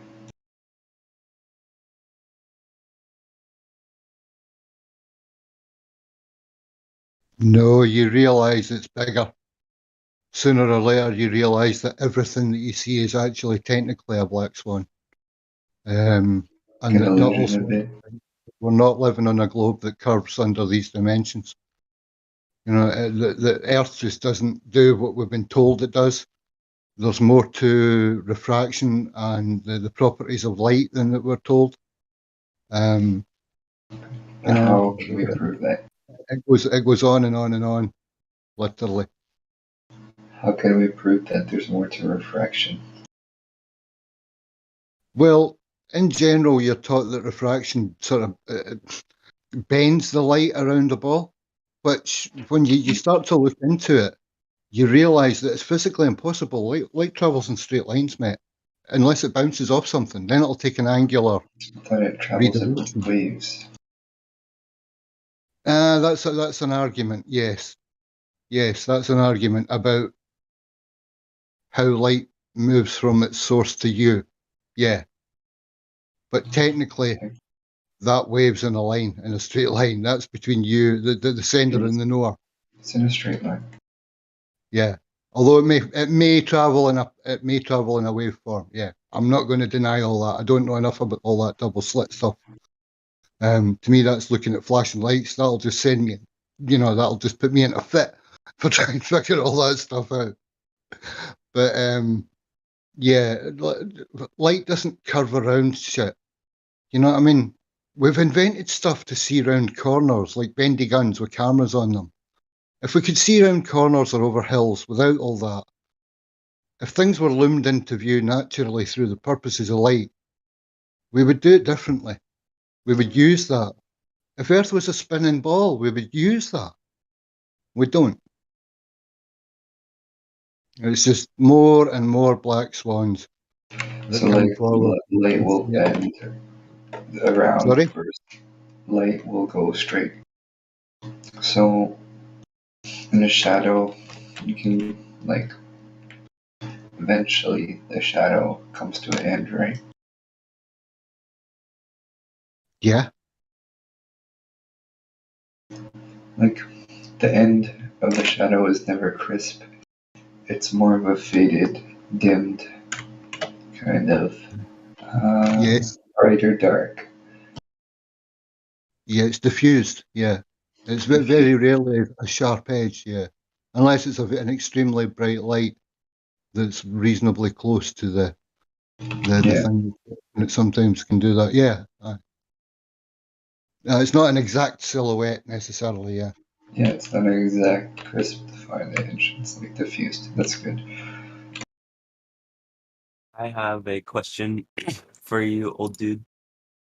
Oh, I'll try and answer it, my friend.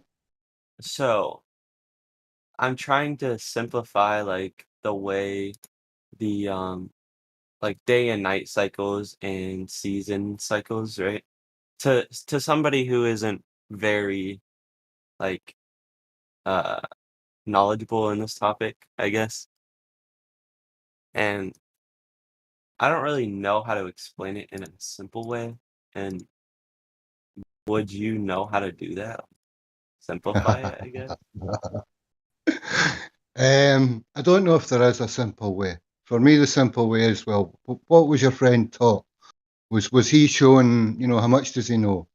The fact that according to the globe, in summer we are, closer to the sun but tilted away. And in winter we are further from the sun but tilted towards it.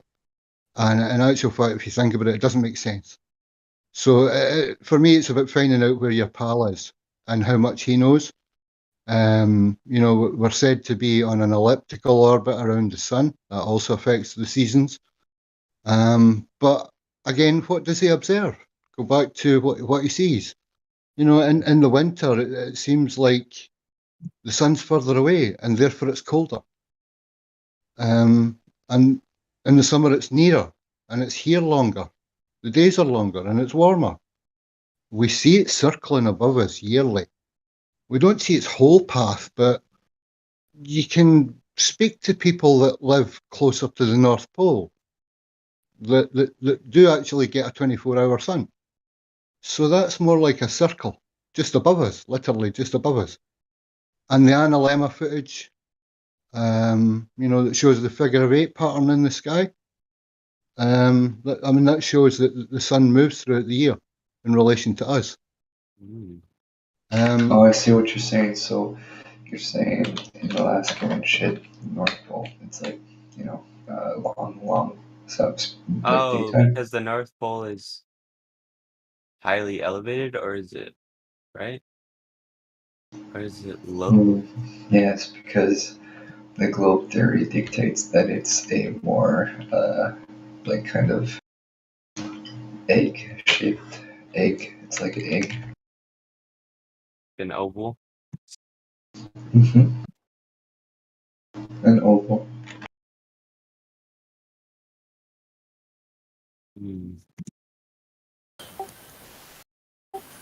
That's weird to think about. It's like, it's kind of like mind blowing how You're like on a floating egg. yeah, we're in a floating egg. Makes sense. We're just the ball in the sky that spawned. School is for globers. School for globers, you know? Yeah. I don't know. So if we're on Of schools for globers. if we're on a floaty spinny thing, right? How about this, guys? We're on the Earth and the moon's going round us and we're going round the sun. So there's 3 bodies, right? Now, according to maths, this doesn't work out. It doesn't. I mean, look into it. It's called the n-body problem, the 3-body problem. 2 bodies in motion. Yeah, they'll stay in motion. They won't collide. But you add a third body, and it all goes. I'll use nice language here. Pear-shaped. The math goes wrong. The bodies collide eventually. You can run the series as often as you want, but it all goes wrong. So if the moon and the sun and the Earth would eventually collide according to the math, and it doesn't all plane out, how can we be hurtling around the galaxy for millions and millions and millions and millions and millions of years and not have a massive collision? And that's taking gravity away to a flat earther, right? Well, yeah. It just doesn't. Again, it's just another hole in the story. I don't know the complete intricacies of it, but if it is all true, then why are these massive problems in science that can't be answered? So I guess the space station staying up and not falling to the Earth. That's dictating something else, right? Well, they're talking about it crashing soon.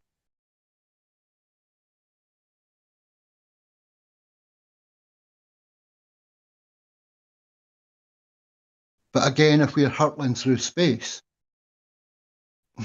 it just doesn't. It doesn't make sense that if we're on an ellipse around the sun, that space station would stay in orbit with us. Gravity's not that clever.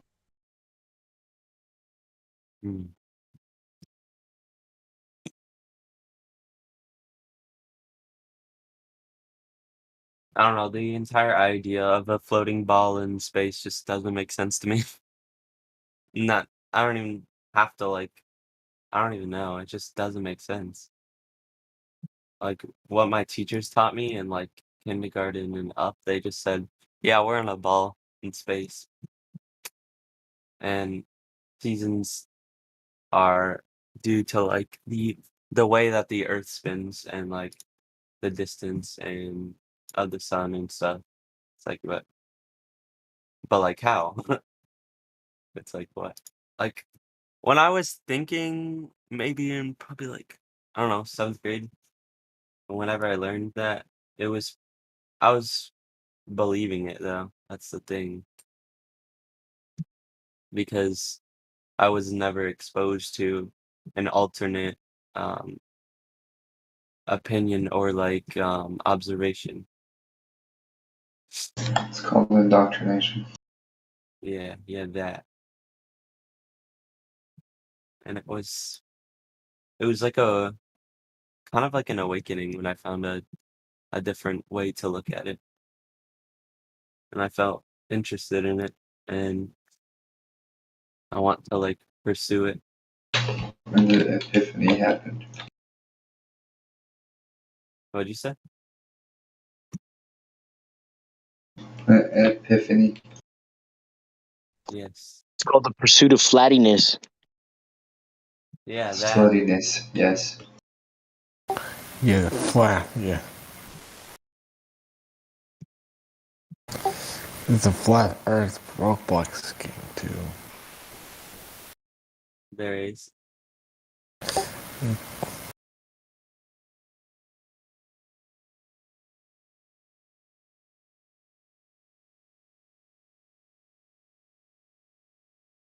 The earth is flat, my boy, speak on it. It's got flat for days, I put a week on it. Is that when I die?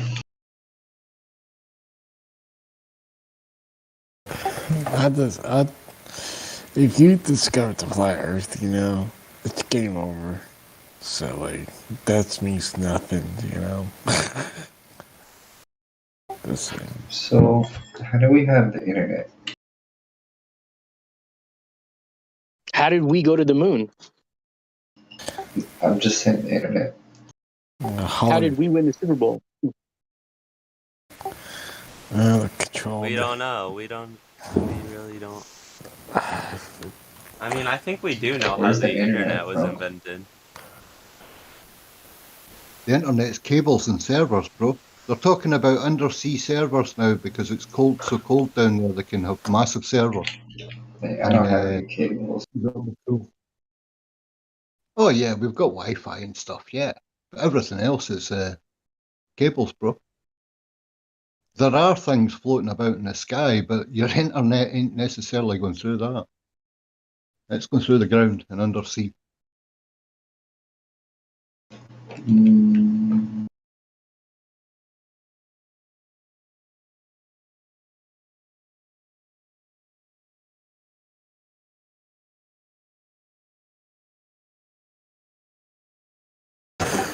Interesting arguments.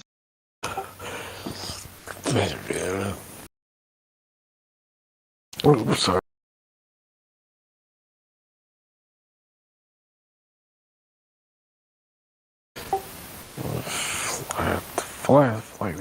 Flat Earth, or my flat Earth.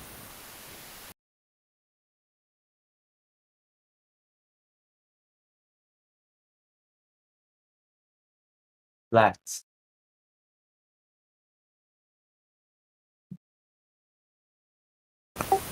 We are a flat Earth, and the government is stupid. Government's fucking idiots. I think it's just for money, to be honest. Yes, it's money, man. Like, that means nothing. So, if you discovered the flat Earth, that means nothing right now. That's the W's theme song right there. Well, you can't argue with the more powerful force, I guess. But as like in the past, they overthrew the government. I mean, I don't know if that's gonna happen, but Yes, because that's like. What you do here? So.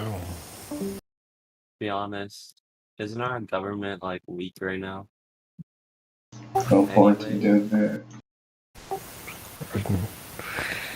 Now we got like I'm perfectly happy eating my fucking Domino's pizza, chilling, doing whatever the fuck I want online.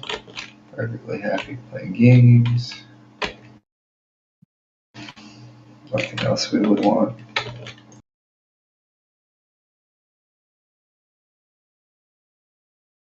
You know, why would I want to not be able to go to a fucking grocery store?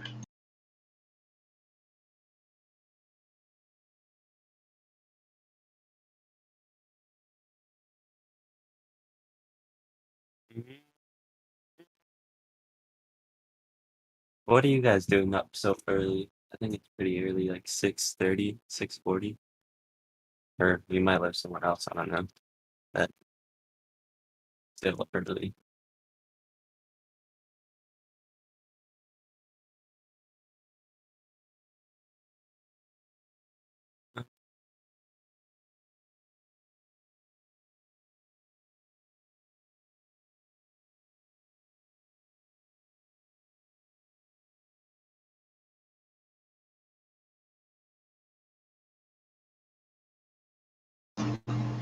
Talking to people in foreign countries.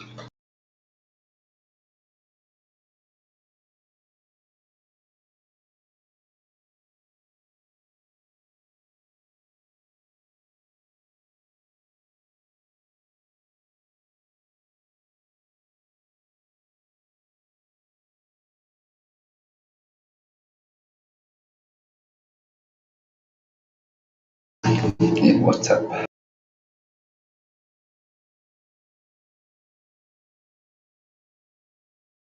Let's see.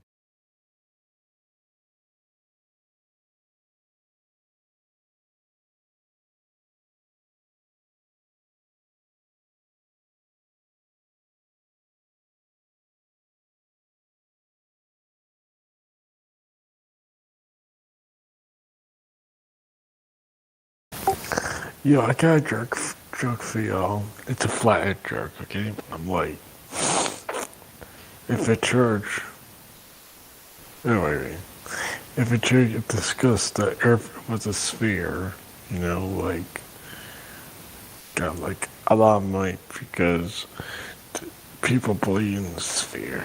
Good, it's a crappy joke, so. That was great. It was a great effort. Yeah, I know. Maybe not well executed, but we don't have to hold you against that.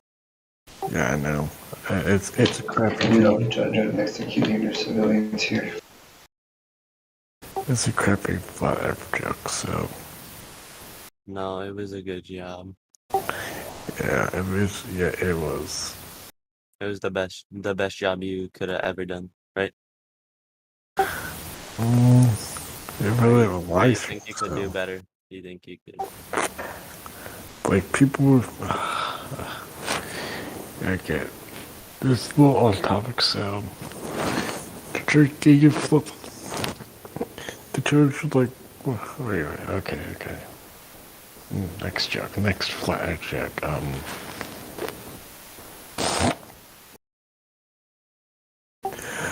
If a church talks to flat Earth, you know, and but the people say get your checks out, you know, and about the flat Earth, about the Earth is a sphere, you know.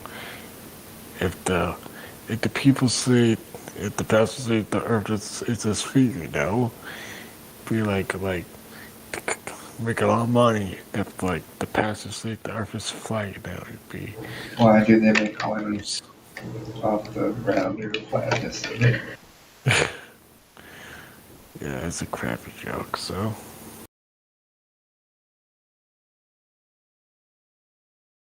I wish I could bet on the Earth being flat or round and they get paid for it.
Interesting.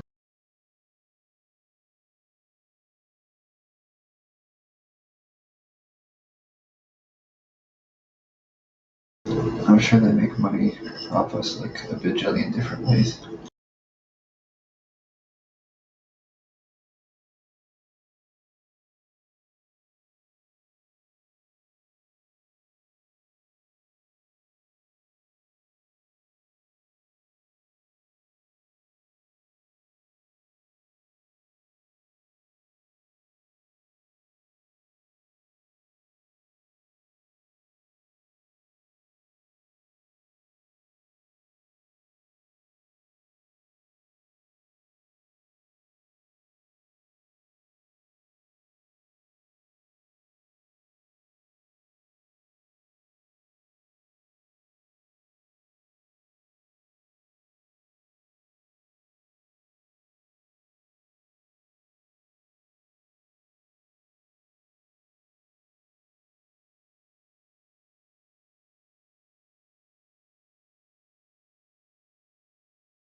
Hello, hello.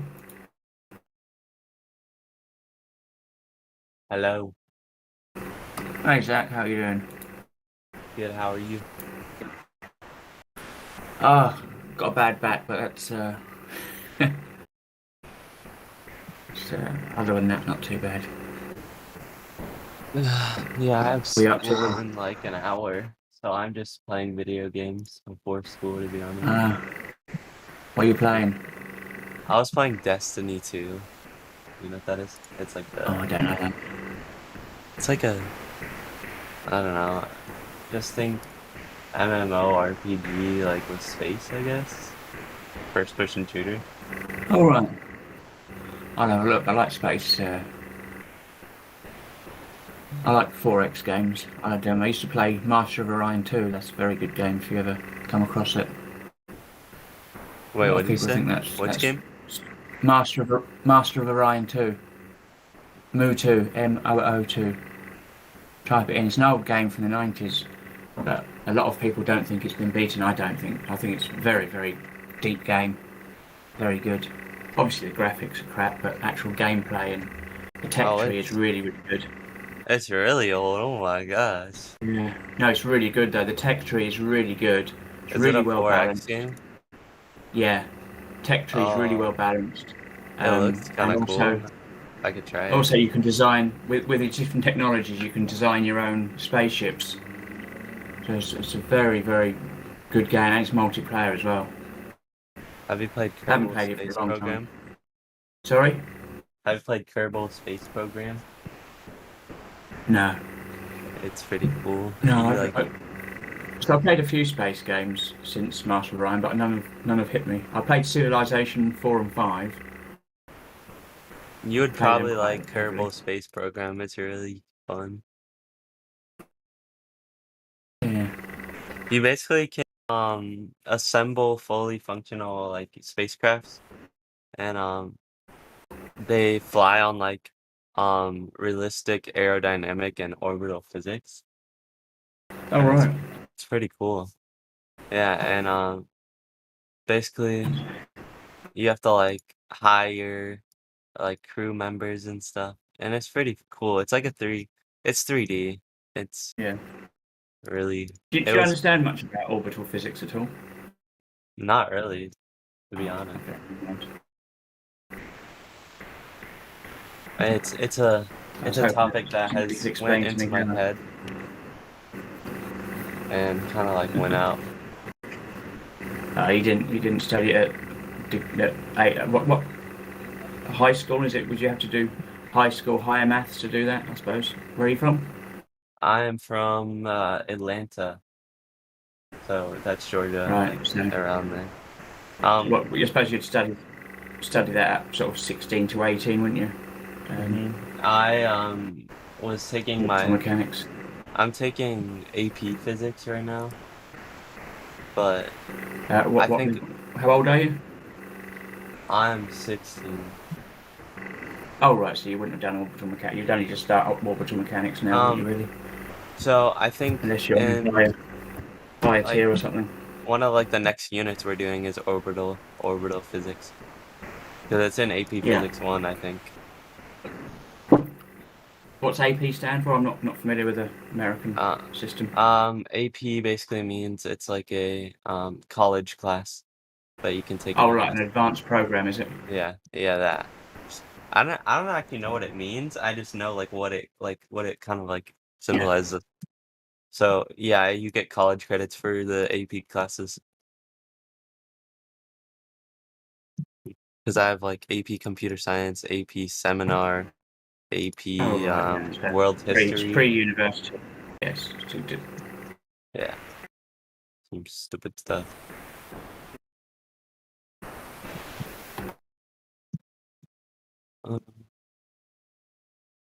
Advanced placement. There you go. Yes, that's equivalent to when in England we have A levels, advanced levels. Wait, they're called like A levels? A levels, yeah, advanced A levels. We used to have O levels and A levels. On Hence level, the level and advanced. Hence the ordinary. Okay. Well, we Hence have the sexual we connotations have on from level, which is basically the same. And we Right. basically have the same stuff. Wait, one sec, my dad's calling me. What brings you to a flat Earth server then? Are you gone?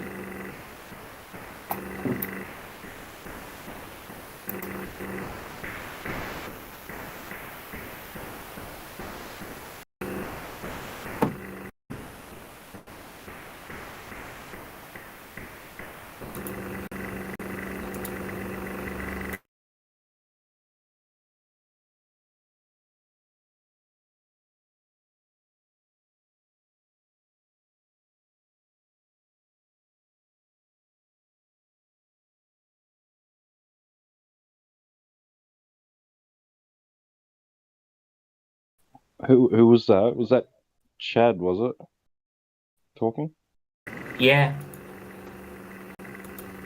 Yeah, I was chatting to Zach. He just seems to have disappeared. Oh, Zach, right. I was wondering who the other person was. Right, yeah, Zach. Right, okay. Probably just had some phone call or someone call him in. Yeah, I think he said his dad was calling.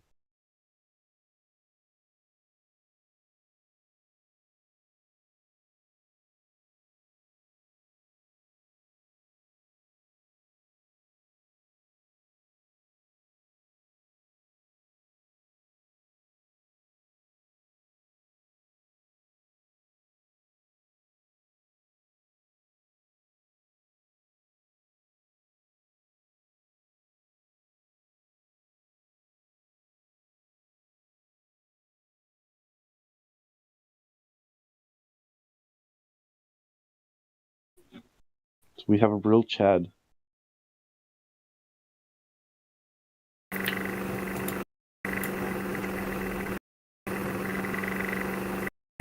Yeah, I haven't seen you for a while, Twad. I've been here for a while. I think I spoke to you quite a while back. Right, in VC check-in, was it? No, I've been here a few years, so... Alright, I'm back. Sorry. Oh, cool. Oh, Zach. I think you said something, why am I in the server, right? Yeah, what brings you to a flat Earth server? Well, I thought the idea was stupid when I was coming. And I thought it was a ton of conspiracy theorists just like trolling and like, well, I just thought it was a like, what do you call it? Like maybe a hoax or something? I don't know, but yeah, a meme. Yeah, whatever, like that, something like that. But and then I did my research. Some people here kind of like, I asked some kind of questions a dumb person would ask, like, why do you think the Earth is flat? I mean, you can't really ask that question because there's a ton of different aspects of it. So I basically asked that question, and then somebody taught me how to like rephrase my question, I guess. And then that's kind of like where it started. And then I started doing like different researches on like different documentaries and articles and watching movies about flat Earth, and it's a pretty perplexing topic for me, and I'm Yeah. really interested in it, and I just feel like it's kind of like an awakening because in like when I was younger, I was always told the Earth was a globe, right? We're spinning, we're a big ball in the sky, and I just really believed that, right? I really believed that when I was younger, and I never saw a different way to look at it, like another observation. So I think it's pretty cool, and I would like to get more. Well, I can't like get my words. I would like to get more like educated on this topic. Yeah, there we go. Yeah, and I think it's pretty cool. Yeah. That's awesome. Yeah. So I've been just chilling in VCs, listening to people talk and like argue and stuff. It's pretty funny. And it's also really interesting. That's cool. because When people actually take the topic seriously and do look into it a bit more and just don't dismiss it. yeah, it's really It cool. they yeah, and you realize it's not what you thought it was, right? It's like Yeah. It's like, so I've said this before. I told my friends of this new interest I had of flat Earth, right? And they were just like, deny, deny, deny. They called me like delusional, and they were like, no, this you're just being dumb. That's not true. And I'm like, just come have a look for yourself. There's nice people in here who will get you started, and if you don't believe it, then you don't have to. Like, I'm not forcing you into this like way of looking at the earth. And I don't know, they just like were just so against it. And I know if they exposed themselves to the topic, they would be very interested in it. And it's like, just they just have like a hard wall like that I kind of want to break, but I don't really know enough Did to you happen to see the the Stephen Hawking's one with the helicopter? Did you see No, I that? actually didn't. I didn't see that one. I It's think I very would. interesting. Stephen Hawking's and some Discovery Channel. Can There's you a link two it to me? Discovery Channel. One with a flag on a boat, and one with a helicopter. They're both on YouTube. And there's Discovery Channel trying to debunk the flat Earth, and both of them do exactly the opposite. They show that. Wait, what would I search up? So Stephen Discovery Channel, I think it's called Genius. Stephen Hawking Genius Flat Earth. There's a helicopter. So basically, they find out that the Earth is actually flat, and the helicopter is. Then they say they have to fake it. So it's really obvious Yeah. fake. It's really silly. And then there's another one where they have like a flag, and they say, look, the curve of the Earth is covering up the flag, and then they show a picture of it, and it isn't. The curve of the Earth isn't covering up the flag at all. Quite the opposite. It's not covering it up. And so they're just using two really silly, like really low level Jedi mind tricks. And that's my doctor. Gotta go. Yeah, they've just they put it on TV and people don't question it. Wait, here, watch this. I watched this. It's pretty interesting. Like, I linked it in the chat. I don't know if you can see it or not, but I linked it. All right. It's pretty interesting.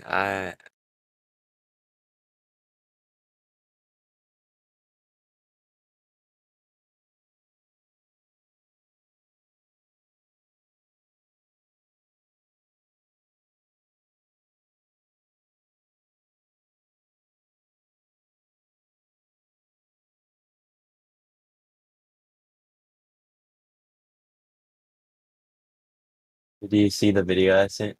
You should watch it. It's pretty good.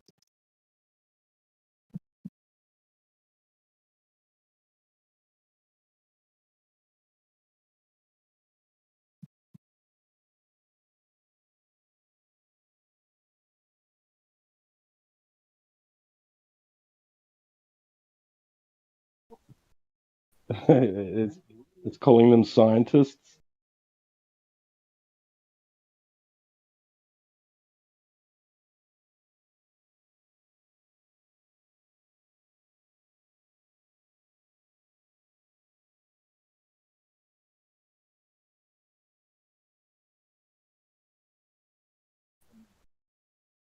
Yeah, they're not scientists.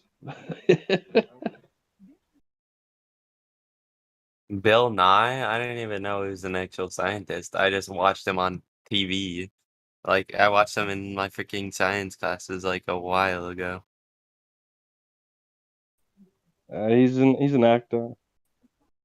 I know, but like, yeah. look how much view this like, or not views, like look how much exposure this video got, like 1.7 million views, and there was Right. and all the freaking globe Earth, or like, yeah, globe globe earthers get so many more views than us, so we can't really Right. argue with it. I mean, we Yeah, can try, but we'll just get denied. Like I mean, I'm just waiting for it to be proven. Actually, that like, they're all rushed to those things, those ones, because they're looking for a savior. Don't take my ball away, please. Like, save me, pseudoscientist. Tell me the Earth is a ball, and I'll believe you. And that's what Chad was talking about. They're just because it's on TV and it's got some scientist's name behind it, like Stephen Hawking. People just watch it and believe it. They don't look at it. They don't critically analyze it. And it's an obvious forgery that the helicopter. So what the idea was to take a helicopter over a large body of water. And they've got a guy with a telescope, a high-powered telescope, on one side of this lake, and they fly the helicopter to the other side of the lake, and then it lowers. It descends towards the water, and what they show is the helicopter go below the water, like it disappears, and they're showing you what the guy's supposed to be seeing through the telescope, and that's what he's claiming to see is the helicopter disappear behind the water, and they say there we go, it's gone behind the horizon, even though there's mountains and stuff in the background. But if you watch it carefully, you'll see a flock of birds fly past as it's descending. look And, at then when it's Wait, what'd you say? Sorry, I cut you. as the helicopter's descending, you'll see a flock of birds go past, or 3 or 4 birds or something. And then after it's allegedly come back up from behind the curvature, you see the three same birds fly past again, exact same sequence. It's an obvious fake. Like they've just they've fabricated it and just to fit the narrative. They really do not. They couldn't do it in reality because the guy would have just seen the helicopter hover down to the water and it'd still be in full view, right? But so they've got to fake it. Who is Professor Dave? Why does he just like hate on all flat Earth? He's a globe zealot, and he thinks that all flat earthers are stupid. He thinks that we think Earth is a pizza in space or whatever. Pizza disc. I sent another link. The interview. Professor Dave humiliates flat earther David Wise. Apparently. Right. Yeah. He thinks that pointing at the sky and declaring things is proof of Earth being a spinning ball. Wait, what did you say? He thinks that you can just point at the sky and declare,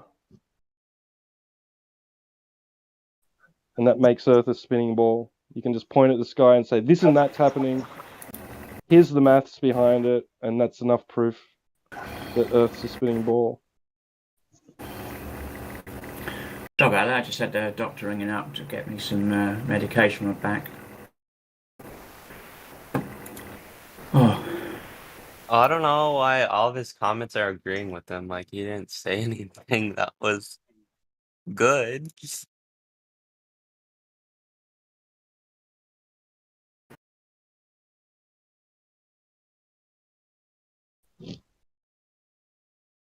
Who's that? Sorry, I missed out on who you're talking about. Professor Dave. Yeah. Professor Dave's debate with David Weiss. Oh yeah, I watched about 2 minutes of it when Professor Dave tried to explain that gravity was the bending and warping of space-time. I thought, well, I don't know what that means. I don't know if that... Yeah. Someone else said it was like trying to explain what a unicorn was, and it's just saying, well, it's like a dragon, or it's like it's like a. It's just you can't use something that nobody knows what it is. Describe something else which nobody knows I what it just is. scrubbed into the interview or debate or whatever, and he said, looking at things in the sky and thinking is figured out the Earth is the sphere 2000. What? Oh wait, I was just reading the subtitles and they were wrong. Wait, 2000 years ago. It's like the first thing we figured out. So this is why it's so offensive, because it's a denial of all of science. Huh? Yeah, he appeals to authority and the consensus of majority. Right, so he thinks because all quote scientists say Earth is a spinning ball, then it is. You can't argue with their science. Right? Mans is just insulting him. That's literally all he's doing. He's giving no like actual evidence.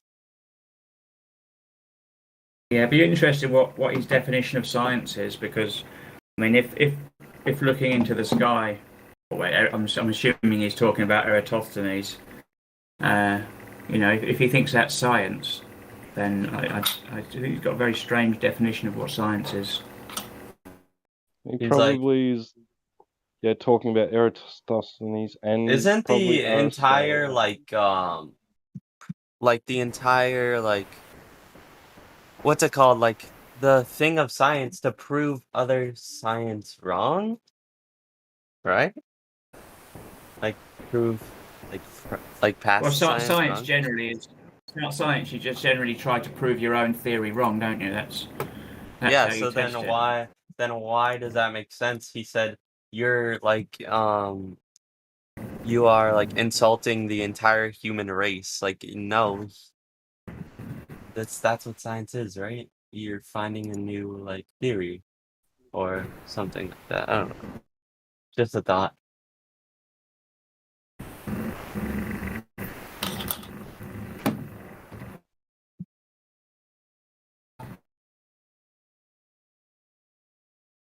If they're looking into the sky and asking a question, why, then they have to, then they're asking a cause and effect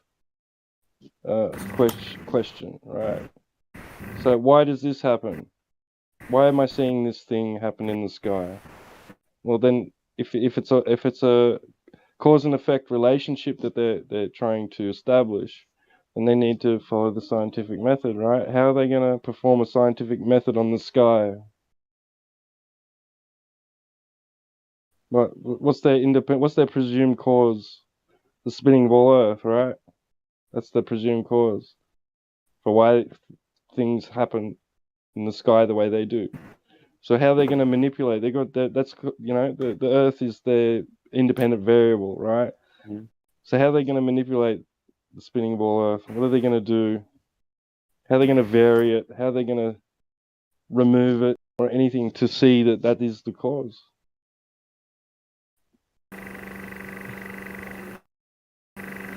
Let's see. Look at the timestamp I sent on this video. Look what he says. It's funny.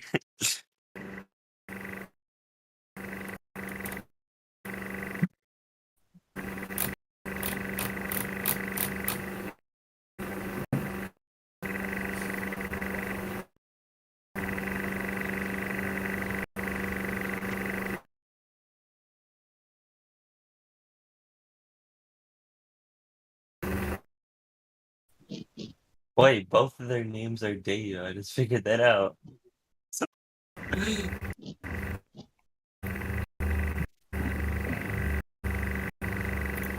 Oh, it's a David and Dave. I guess they're both David, but it's like a nickname.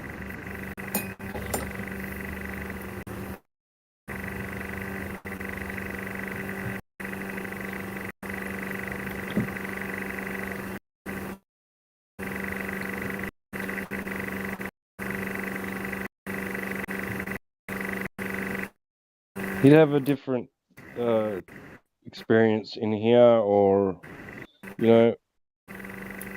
against Nathan Oakley or anybody that's on this server. We wouldn't let him beg the question to begin with. Like Dave Weiss wanted to take it to like a couple of times, said let's get back to the ground, the curvature of the Earth. We'd be hitting him up for the radius straight away, and of course he'd go to Eratosthenes, and we'd show how that's. I just feel like the environments that Dave was in was pretty Dave was in was like pretty like biased because all three of them were globers and he was the only flat earther. And they were just like laughing at him and stuff, basically. And he kind of just like was overpowered and couldn't really say anything, But an observation.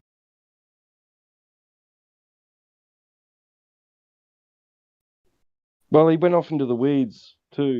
He allowed it to go to the things in the sky, and the debate over planetary movement and stuff like that. It's all without the radius. You've got none of that, right? So it's all got to come back to this, the radius of this spinning ball that they suppose that we live on. That's what I'm saying. He wouldn't be allowed to beg the question here. He wouldn't be allowed to beg the question. He wouldn't be allowed to affirm the consequent and say maths is reality and any of that. Mm-hmm. Totally agree.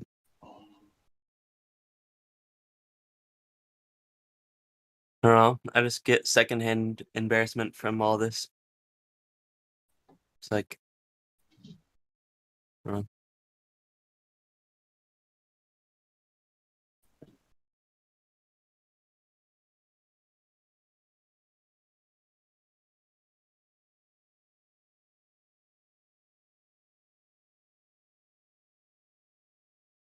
That's all Dave has. That's all Professor Dave has is logical fallacy to stand on.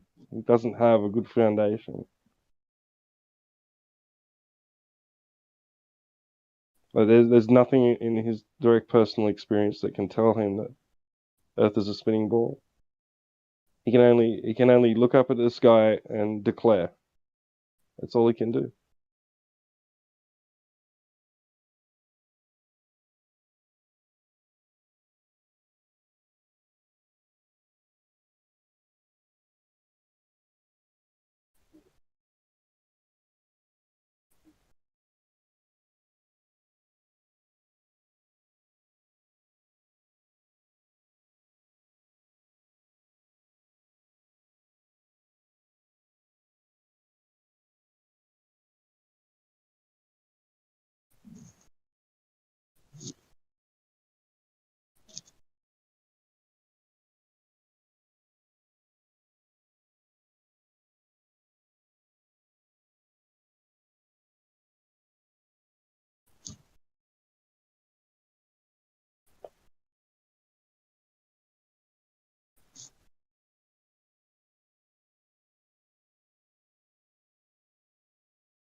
Hey, basic. If you'd want to head up to the VC check-in, VC check-in 1.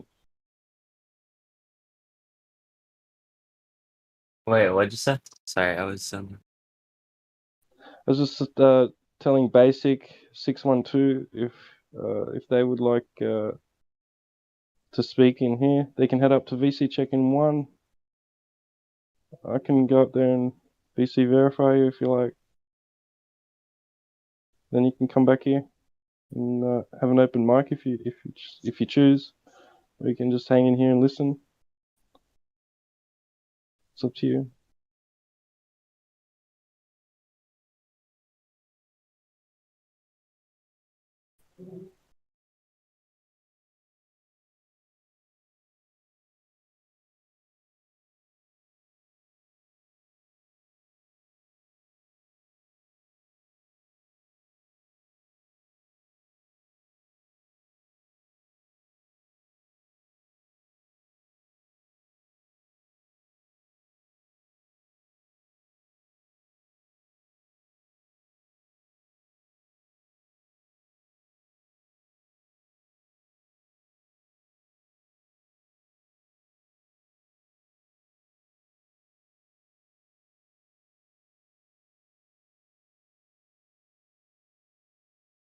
I want to get my flat Earth roll.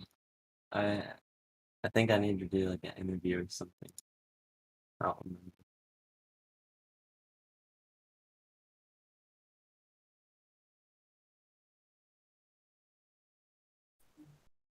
So what about the Danny that's in here? That's not Danny Faulkner, is it? No, it is. That's him. That's funny. He's in here, but he's deafened. Yeah, is it Danny Faulkner? Yeah, it is. That's the account For real? that. Yeah, look at his roll. He has the globe Earth roll. So yeah, that's him. Wow, I just watched something with him in it. Yeah. Well, last time he came in, it was like kind of like I don't even know what really happened, but it was kind of like chaos. Everybody was kind of like arguing. One person said something, and then everybody just went like crazy. So Yeah, I just watched a clip where he's on a radio program and he's talking about how he hasn't come across a flat Earth argument he can't refute, and then they cut to where Nathan Thompson has confronted him at a conference and says, "How do you have gas pressure without a container?" And he's just like stumped and just gobsmacked and doesn't answer. I don't know how long that pause was for before he actually said something. I haven't seen that whole clip. can you But, send me the clip or like put it in I'll voice? I'll post it. I'll post it. Yeah.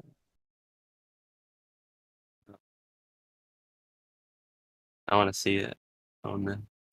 So no.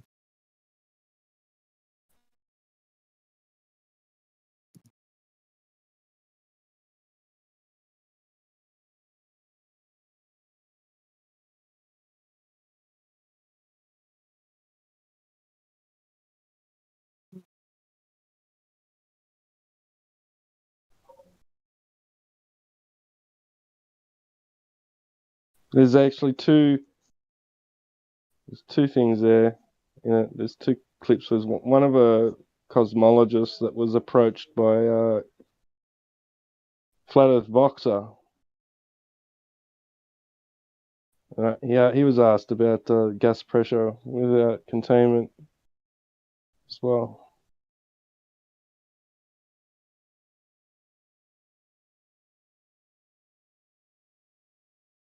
It's a bit of a conundrum for them because they have to be able to demonstrate that it's possible, like without just assuming it is, right?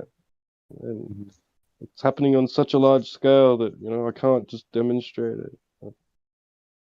It's a kinetic theory. It says that it's not possible.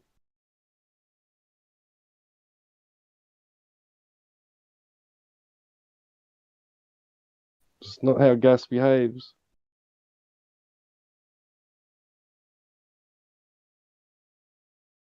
If gravity is capable of holding gases down, then we'd put gas into a container and it would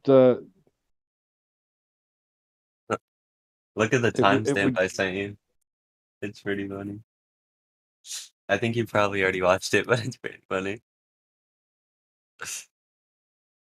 Gases would gradually condense. The density would increase until it was just a puddle on the floor of a container. That's not what gas does. Gravity isn't pulling it down like they claim. It's not observed. It's just not what happened.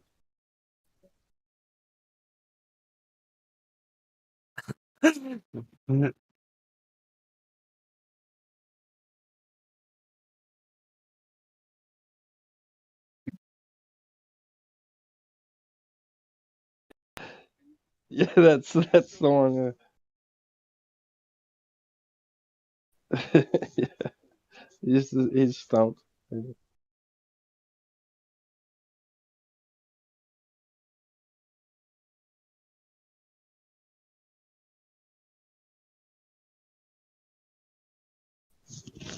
I was like, why did I get like the pro Professor Dave role? I was like, bro. I think he gave it to me because he thought I was like saying that actually, but it was a comment.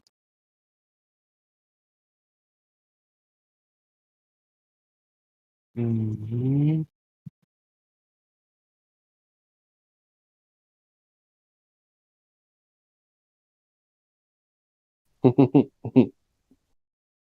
Yeah.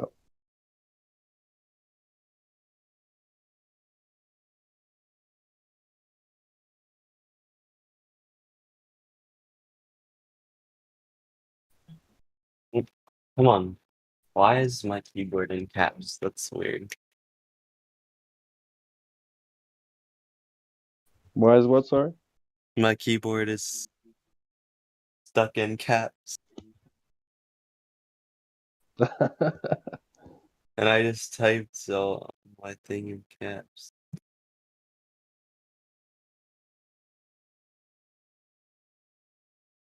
We should get Danny to say something to us. That'd be fun. He was undeafened there for a moment, and he's guy. He might have seen his face in the. He might have seen his face in the live stream voice text, and thought, "What did they say? What did they talk?" So get a quick listen. He's gone back. He's deafened again. Now he might have seen the thumbnail in the video. That's me. What are they talking about? I stared at the camera when I was asked the question. Wow. No, I think it's really funny. It's great. I love these experts getting approached with these questions, and they basically don't have an answer. There's another one. I'll put another one in where Flat Earth Box.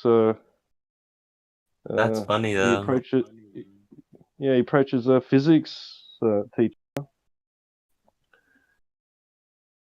and hits him with some questions, and he just keeps on saying, "Oh, I'm not I'm not an expert in hydrostatics. I'm not an this or I'm not a that." He's a physics teacher. He should know this stuff, but he's palming it off. He's passing the buck over to other subject matter experts. Danny keeps on deafening and deafening. So we should add him in the voice chat. I don't know. I kind of want to hear what he has to say right now because I'm kind of bored and I want to hear like a topic maybe to debate on or something. I don't know. Maybe it's not the vibe.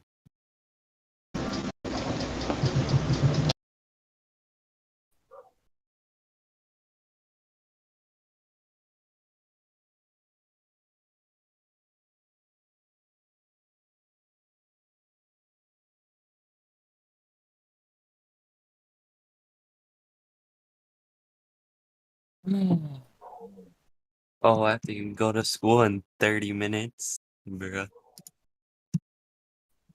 Yeah, I think I have to go too. No, a physics test. I heard you saying something about orbital mechanics. Yeah, I don't even remember what it's on because I had spring break last week. So But you got to do what you got to do, right, to get your grades and pass, right? yeah, I'll be fine. Physics is pretty easy anyways. Yeah. Especially like the physics I'm doing. Not that hard. It's like oh, I have to take a shower too. Dang. I have to get off and go do all that. And then I'll be on later. I'll All right, probably be man. on during Talk to you school later. just to listen. But yeah. So if you want, um I guess I mean I have like a couple questions that I didn't really ask this morning. If you want to like maybe talk about them, you can just DM me and I'll be down to ask them because that's if you're down, of course. You don't have to be, but I just have like Sure, a no couple problem. questions. Yeah, or just feel free to just jump in here and ask away, no matter who's on. It's Yeah, but fine. I can't Yeah. talk during school, so I just have to type. So it's just like Right. I gotcha. Yeah. It's late for me. Probably not gonna be on here much longer. well, what happens when I type in like the lobby? If it's like a dumb question, it's just like they're like, "Why are you even asking this?" I'm just like, "Cause I'm interested in the said topic that I'm interested in." So I remember asking a topic earlier. I said, um, I don't even know why I asked this. I think it was like, what is? One second.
Anyone know what's happened with Sonny?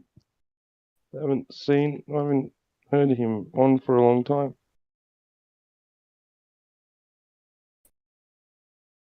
Yeah, you're right. I hope he's all right.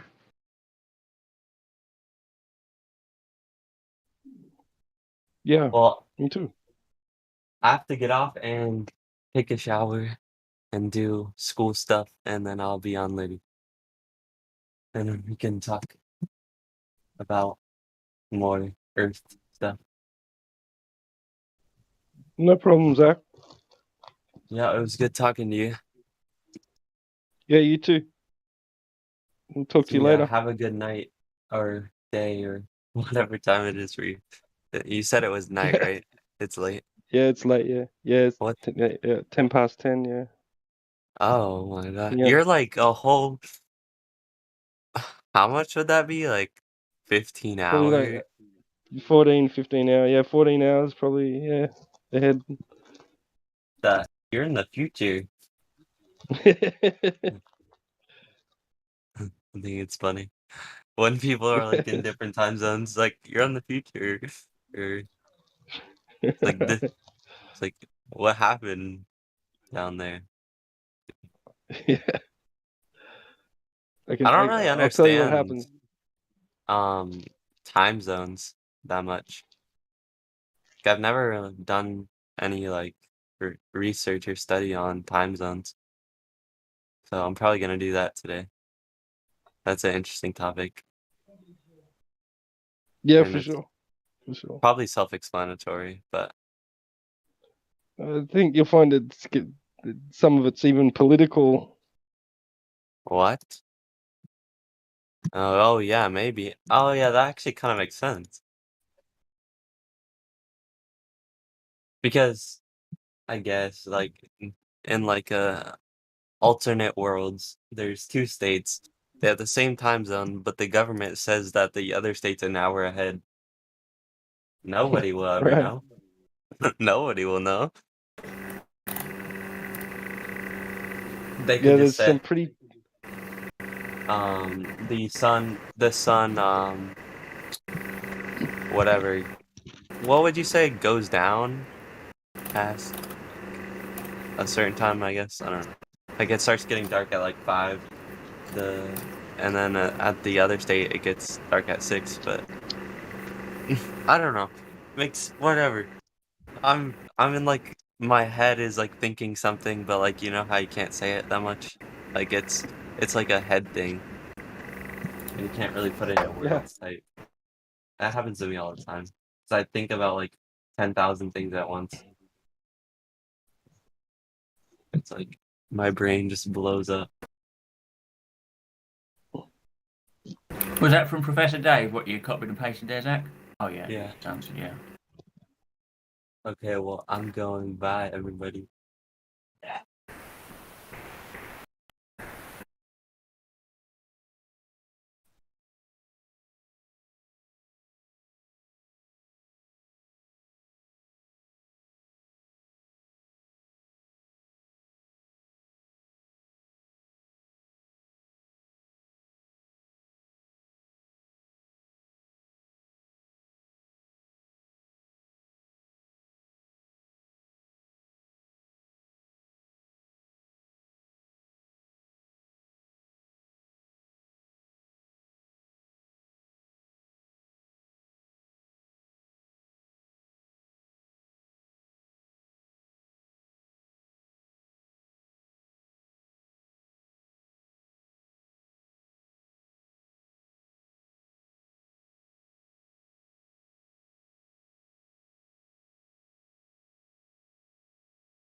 Summer games are fun, but we're going to move Listen, on. I Move just on because I just yeah. wanted to ask quickly, Matthew. I wanted to Matthew point out learned. the flawed part of his logic, though, is that Yeah, I know, but we're doing that anyway. We're doing that anyway by talking about the Earth because well, I I just was want going to to check take it with back to the Matthew. Earth, but yeah. Let me just ask Matthew. So, Matthew, would you say that you know that the Earth is a globe, or would you say that you believe that the Earth is a globe? I actually think those words are overlapping, and I know that the Earth is globe, and I believe it, but I can't prove it. Wait. Could you say that? Could you say that again, please? Sure. I know the Earth is a globe. I believe the Earth is a globe, but I cannot prove it Right. logically. So, is it I know the Earth is a globe, or I believe the Earth is a globe? Those are not contradictory. What is knowing something? Wait, so what's the Matthew? difference between belief and knowing? He believes that he knows that the Earth is a globe. Wait, guys, let me get an answer. Right, what Okay, does Wolf take it. knowing mean? What does knowing mean to you, Matthew? Well, there's a whole field of philosophy called epistemology that sort of talks about that, and it'd be hard for me to summarize it all in one But sentence. just like colloquially, if I'm asking you, Sure. what does knowing mean? Or Yeah, knowledge? having a justified true belief, like thinking something that is actually true, is knowing something. Believing something is a lot more tenuous. You might believe something that's false, but you might also believe something that's true. Would you not say that knowledge would require some kind of experience? I think experience is a big part of knowledge. I think that you can know some things without experiencing them, possibly. What can you know without experiencing it? Logical truths, mathematical truths. And you know fire is hot without experiencing it? Well, No. give me an example. Give me an example of something that isn't just like a mathematical concept. We're talking about like reality. Tell me something you know about reality that you've never experienced. I guess I would say that I know that the Eiffel Tower exists. Curvature. Mm-hmm. I've never experienced it. How do you know that? Based Well, no, you don't. a whole bunch of other people saying it. My brother's been there. I believe him. Like a bunch of. I liked it better So with the you could Canada example. experience that. I could, but until then, do I say that I don't know it until I've gone there? Yeah, my dad fought a sea monster when he went fishing the other day. Yeah, then you just say that you believe. What is something that you can't experience? What is something that you can't experience that you have knowledge of? What it's like to be a woman? I don't know. Are you serious? Wait. Serious? You saying you know what it's like to be a woman, Matthew? I don't know what it's like, and I can never experience it. Okay, so in that example, then knowledge requires experience. So, is it true to say that you know you live on a globe when you have no experience of living on a globe? What do you mean by no experience? I think that I think the things that I have experienced do lead to that conclusion. Well, like right, the but you flat don't horizon? experience living on a spinning ball. What you experience is just a flat and motionless Earth, right? Oh, you're talking about my senses, like what I sense. I'm what talking you about experience, right? Oh my god. I think that the things I experience lead me to believe that the Earth is a globe. That's what you mean. Like what? Okay. Oh, the constant size of the sun all day, the constant size of the full moon all night. Also, it has nothing to do with the actual Earth, right? But we're talking about the Earth. No, we're talking about all of reality, the whole realm of reality. No, but we're talking about what you stand on. Huh? What you stand on. You know what's the below your ground. feet? Like I go to the ocean. We're talking about the ground. Yeah, I go to the ocean. It looks flat. If that's what you want me to say, it Yeah. definitely looks flat. So you don't experience the Earth to be a ball, then?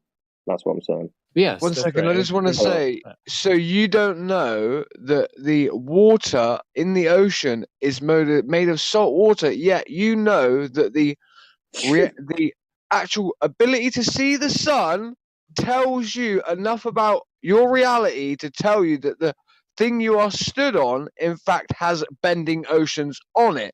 Yet you know not what the bending oceans are made of. Okay, thank you very much. Crack. That's a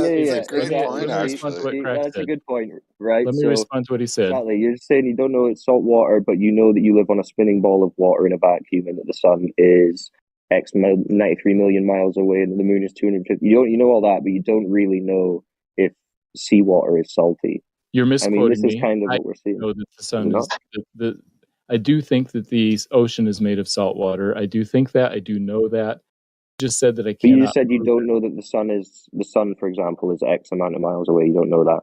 I wasn't talking about the sun. I don't remember talking about that.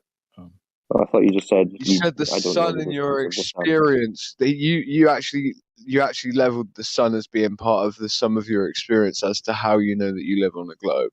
Oh, because yes. we asked you about what your experiences made it thus that you know that you live on a globe, because apparently knowing that you live on a globe overlaps also with believing the fact that you live on a globe, and that's based on your experiences. So we thus asked you to label them. One of the first things you spoke about was something in the sky called the sun. However, the sun itself, ambiguous as it is comparatively to the salt water in the sea that you can clearly know is salt water, that you admit is salt water, it's just that you cannot prove so. How would it be in relation to the fact that what can you prove about the sun in relation to the earth that would tell you any inference whatsoever about the shape of the earth that we're stood on? In relation, when you have those two paradoxical situations that clearly show a statistical sort of, statistically speaking, almost like this, thinking about the odds there, right? That you can know so little about one that is so knowable, but you can know so much about the other that's so unknowable and have such high yielding results from one and such low yielding results from the other. Ridiculous. Yeah, I hear It's what you're flawed. saying. I would also say that I can't prove anything about the sun, just like I can't prove that the ocean is saltwater. So I was just saying I don't like the word. So then you can't prove the globe in that, right? No, that's right. We're I back can't to prove this. it. We said we can't I prove the think globe, and then now I you say you think can prove that's the globe, and now you're saying you can't prove the globe again. I So think that's the okay, whole point. It's like it's hard to fucking prove something that crazy, right? Well, but like if it so Prove exists, yeah. anything in the physical world. Not water. Sorry, that one's the best Honestly, one, man. this is it. You This can is go it. to the This is ocean the and logic we're prove that talking about, right? there's salt in it, but you can't go to the sun and try to do anything with it. You can only look at it. So you can know a lot about the ocean and salt, but not much about the sun. You can just look at it. You just barked like a radioactive dog. That was funny. Someone go on Just to YouTube and lighten see the that, mood. guys. But yeah, so I'm just saying it's funny how you list as your as one of your experiences that allows you to know that you live on a globe is the sun, but yet you admit that you know not enough about the sun to effectively prove anything with it, thus admitting that what your claim was false already. Well, more than that as well. We just spoke a few minutes ago, and you agreed with me that the teachers shouldn't be telling the kids we know we live on a ball, because you're saying they don't really know they live on a ball. That's just their belief. I mean, that's basically what you just said a few minutes ago. No, I said they shouldn't use the word prove. I would be more comfortable with them saying we know we live on a globe, but not we can prove that we can live. No, but you kind of said it was like their best guess. As a ball. What do you think NASA should do? Or do you think NASA shouldn't use those words too? Maybe you should go and talk to them. Because that's Yeah, what I NASA don't does. think they use the word proof that much. Well, NASA uses 3 proofs to show you that one of those proofs is that Bosco over the curve. Matthew, Okay. you're confusing me with the proof. You know, I'm from Croatia. I also speak Italian. Can you tell me, translate me that I understand in Croatia what proof could mean? Then that my brain then can later figure out what is proof and what is whatever. Sure, I use the word proof as a logical inference, a logical deduction based on mathematical or logical deduction. Okay, if I say 1, do you use number 1 like a 1, or you use number 1? You writing number 1. You go to diagonal line and then go down, and you write again. You draw again line down. As if you were making like a row of ones into a hash of Is it five. your number? Is it your number 1 different from my number 1 when I'm writing, or our number 1 is the same number 1? When I say China number 1, what does that mean to you? When I say 1 and when you say 1, we mean the same thing, and we're using it in the same. Yeah. Oh, great. But Matthew, you're saying NASA haven't proven. Can we do the same thing for like with 1 now? We did the same thing with the word prove. Let's say that your proof it's like my proof. It's the same, like a number 1. Can we do that? Yeah, so I would just we should just not use that word. Prove. Okay. Because I'm normal human being. I'm not a scientist. Let's do like this. Let's say that if we boil the water because we add the heat, because of that water is boiling. If you just want to use it colloquially, Is that a proof? Is that a proof that water is boiling? if you just want to use it colloquially, I guess people could say that that's proof that the water is boiling. I'm just uncomfortable with that. It was kind of I'm wishy-washy. again. I don't want to speak colloquially. I want to speak like a number one and number one. You know, we are speaking now about number one. That means that proof in this moment means number one for us, for me and you. Can we agree on proof that it's the same thing like a number one? He wants Yeah, to be like one apple. specific, not One colloquial. apple. Okay, so we put one apple in front of us. Okay, can we prove that there is one apple in front of us? No, I want to no. I want from him. If I eat the apple, then it's gone. It's the same like a number one. You know that I thinking what he is thinking, what proof it is. You know, but I Set also a bar, want yeah. to Let them set a bar. Yeah, so I would say proof, the word proof and proof only should exist in the realm of mathematics and logic, and not when we're talking about apples sitting in front of us. And to illustrate how much I dislike that word, I would even say I can't prove that there's an apple sitting in front of me, even if I'm looking at it. Maybe it's an illusion. So what can you prove? Yeah. Okay, great. But I ask you one specific question: Is it a proof? Is it a proof if we add the heat to the water, that water will boil? Is that a proof? That too could be an No. hallucination or an emulation. No, that's not. Yeah, that's all What I'm is saying. He's saying, wait, Sasha. He's saying he doesn't use the word that way. That's what he's saying. Yeah, and That's so what we he's- should just yeah. I'll just avoid using that word. That's all. Yeah, We but can here's three proofs that NASA teaches. See, these things are taught in school. Okay, like, and you said they shouldn't be teaching these things in school. They shouldn't be saying proof. This is what NASA is saying. This is why the teachers are teaching it. So what you need to do is go tell NASA. They need to stop using the word proof. Right, Right, Matthew? so- I would agree with that. Yeah, Right, Matthew, I want to draw a baseline with you. So, how many senses do we have to use before we start to? How many senses are impacted before we start to say that those senses indicate that we have experienced something in reality? Would that be sight mixed with touch, mixed with, let's say, and touch, for instance, also go into the parameter of pain? For instance, all at the same time as also smelling, all at the same time as also, let's say, like feeling almost like an energy field or a frequency, which we can feel. So what we do this time is we boil water in front of your you see with your eyes. You're downwind from it, so you smell the boiling from the gas, right? At the same time, this is in a progenerated field of electricity, right? Because the heating element that's heating it as well. Also, we also use an electronic heating element that's overly charged, right? And just for some reason has an electronic field. So you're feeling an electronic charge, like your hairs are standing up on end. There's electrostatic in the air. You're feeling the heat from this touching your face to the point of almost like pain. You're seeing the water boil. You're breathing in the moisture of the water that's boiling into your mouth. And you're also seeing it with your eyes, all at the same time. So, what would constitute a form of proof in the sense that what is it that defines things that can be conceivably true in reality if it is not, in fact, the apparatus in which we basically observe reality with? That's a great question, and I like the way that you put it. I would say the more senses we experience something in, the more and more sure we can be about something. I would just say that would the none water of be them- boiling then?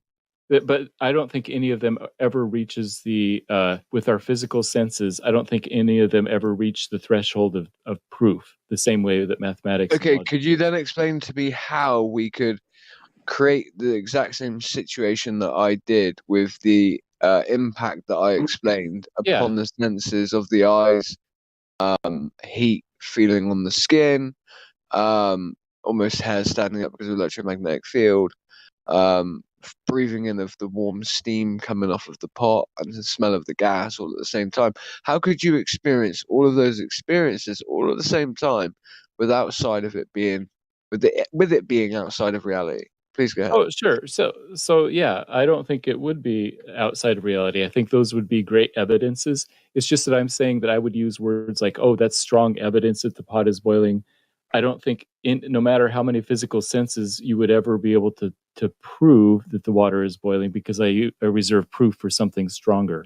So that means you just deny reality altogether. So No, I'm saying that I use the word proof for a different realm, not the physical realm.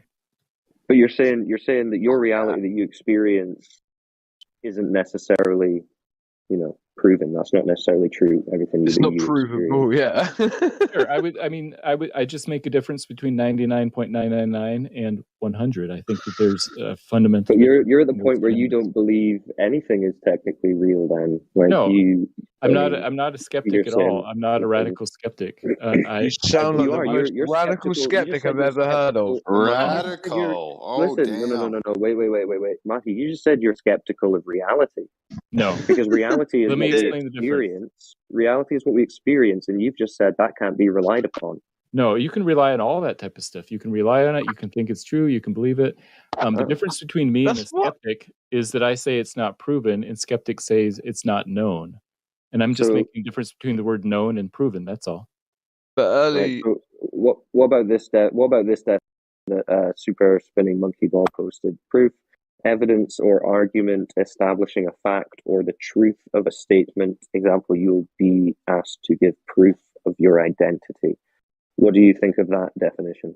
That is a great colloquial definition of proof and how it's used in everyday life. Usually, in the realm of mathematics, you couldn't prove your identity in the same way that mathematics isn't a realm. By the way, can we just state this as well? Definitionally, though, mathematics isn't a realm. Let's just get that clear. It's not a realm. So we're talking. So it's when it's talking about the truth of a statement. What do you take the word true to mean? Matches reality. Oh, right. So then the flat Earth is true. Wow. I cannot believe the one match. Wait. Reality is what we observe and experience. So we observe a flat and motionless Earth. So by that definition, then flat Earth is true. If true is reality, right? Sometimes we perceive things that aren't real. Wait. So what does true mean then? If it's not reality, because reality is. True is what is actually true in the real reality. Maybe I would say what Descartes said, as God knows it to be the true. real reality. Do you know that? So do you know that it's true that the Earth is a globe? I would say there's strong evidence for that, and that's what I believe. Yes. I think the military calls it real world. You don't know that it's true. You don't know that it's true. You believe that it's true. I would say that I know it. You can't say that you know it. How would you know it? You can't know that there's a boiling pot in front of your face where you can smell of the gas, feel the heat in your face, breathing in the moisture that comes off of the steam pot, all the while. You can't know salt water. You can't know pot. You can't know apples. You cannot know the Earth ball while not knowing that, Matthew. You have got something called a bias of your levels of what you would establish as what would be true or what you would call real reality. Again, the oxymoronic statement of real reality. Again, you said real reality. Did you know that? You said real reality? Yes. That's an oxymoronic statement. No. See, like, listen, let me just address Says Who in the chat, right? Matthew doesn't have us in the weeds here. He's showing himself to be flip-flopping so hard between what he can prove and what he can know. And, well, he can't know that the seawater is salty. He can't know about the boiling pan. I know. I said I could know those, not prove them. A pot of water, an apple. But he knows that he I said I could know all of those things. It's just that I didn't like the word proof. proof. Because we found out your burden of proof for knowing, and your burden of proof for knowing is not able to be met out to know those things, because that's why we asked you those other questions about logical frameworks around how you know something and what makes up the body of knowledge of knowing something. And you can't know something and say it's not proven at the same time. You already said it's not proven. You can't then say I know it. It's not proven. No, there's a difference between knowledge and proof. That's all. That's what I'm trying to point out here, that I can know things that I can't prove. Yeah, but you can't know something that you've never experienced or observed. Can you? Crack your example of the boiling pot's an example, a perfect.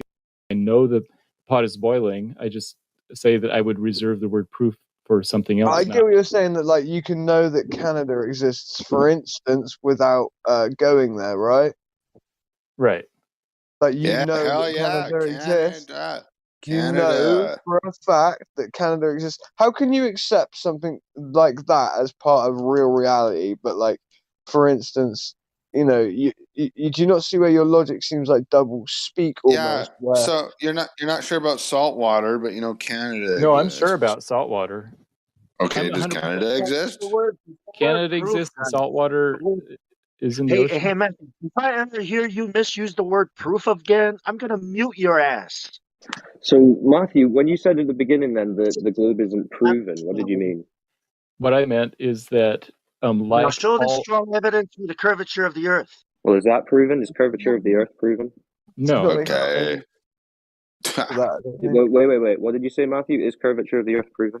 no, I would say that I don't Right. use the word proven for anything physical. So then the globe can't be proven because That's there's no right. curvature to prove that it's a globe Exactly to begin right. with. So then you can't know that it's a globe since you've Now, just knowledge said is a the separate globe can't be question than proven. proof. So how can you just said you don't know that there's curve though? You just said No, you I don't said know I that can't there's prove it. curvature. Yeah, so you don't know it. No, But you how- asked me about proof, and I said okay, let's then ask, how is it that you know that there is curvature then? all Since you kinds can't prove it, let's at least know how you do know it. Like that would be Maybe I better. can try and bridge the gap here a little bit. Crypto. He was talking about. Sorry, I don't want to get in the So, weeds. Sorry about that. yeah, maybe I can. Question, please. Are you no. saying Yes. No. that you Hello. can prove? Yes, please. Can I get a mic check? Go. Go for it. Quick Alright, cool. question. One question for Matthew. Crypto, go. One question. So you're saying you can I'll just prove wait the then. curvature No worries. mathematically, right? But there is no strong evidence for it in the real world. Is that what you're saying? Or are you Yeah. So you're saying just asking the same question that 5 other people have asked. I'm trying to bridge the gap here. Thank you. So, what Matthew was talking about earlier was epistemology, and he used the phrase "justified true belief." Okay. Now, this is I'm trying to think who came up with this definition. It's like 2,000 years old. Yeah, it's generally accepted, I would say. So you've got three elements of that. You've got the justified part, the true part, and the belief part, right? I would say that you have a belief that the Earth's a globe. I would say that it's justified. I would challenge the true part, because at that point, then you actually have to present very strong evidence for it. So I think where you and I would differ on your opinion of the globe is the true part. I think you have a justified belief, but I don't think it's true, and I don't think it's definitionally true. Yeah, fair enough. No, that's a good summary. I appreciate that. This is the Gettier problem for you, right? So, obviously, you speak of epistemology, but there are even problems with epistemology, and you know that yourself. Like, yes, of so, yeah, exactly. So, like, you use that, but you also understand that there are, right? Yeah. So again, that's what you spoke. There are truths, there's knowledge, and there are beliefs, right? But knowledge actually lies in between truth and belief, right? Right.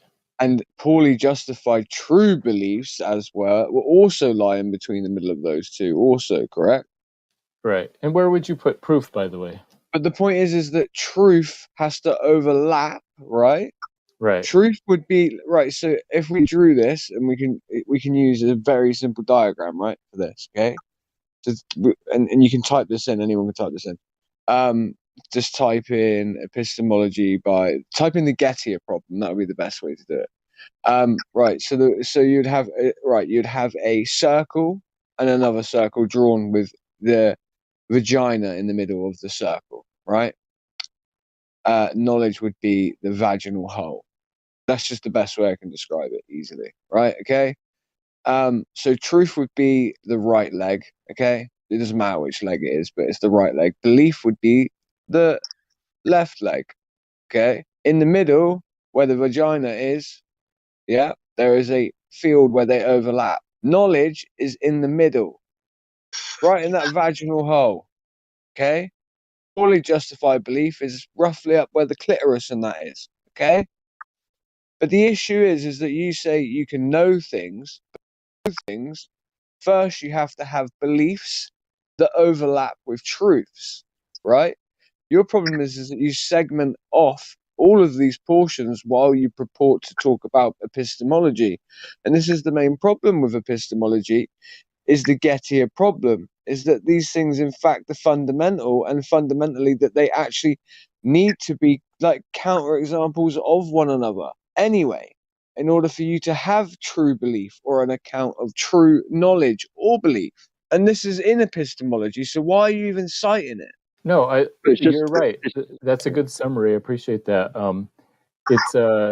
I think you gave a good summary, and I think the whole thing started because of the word proof.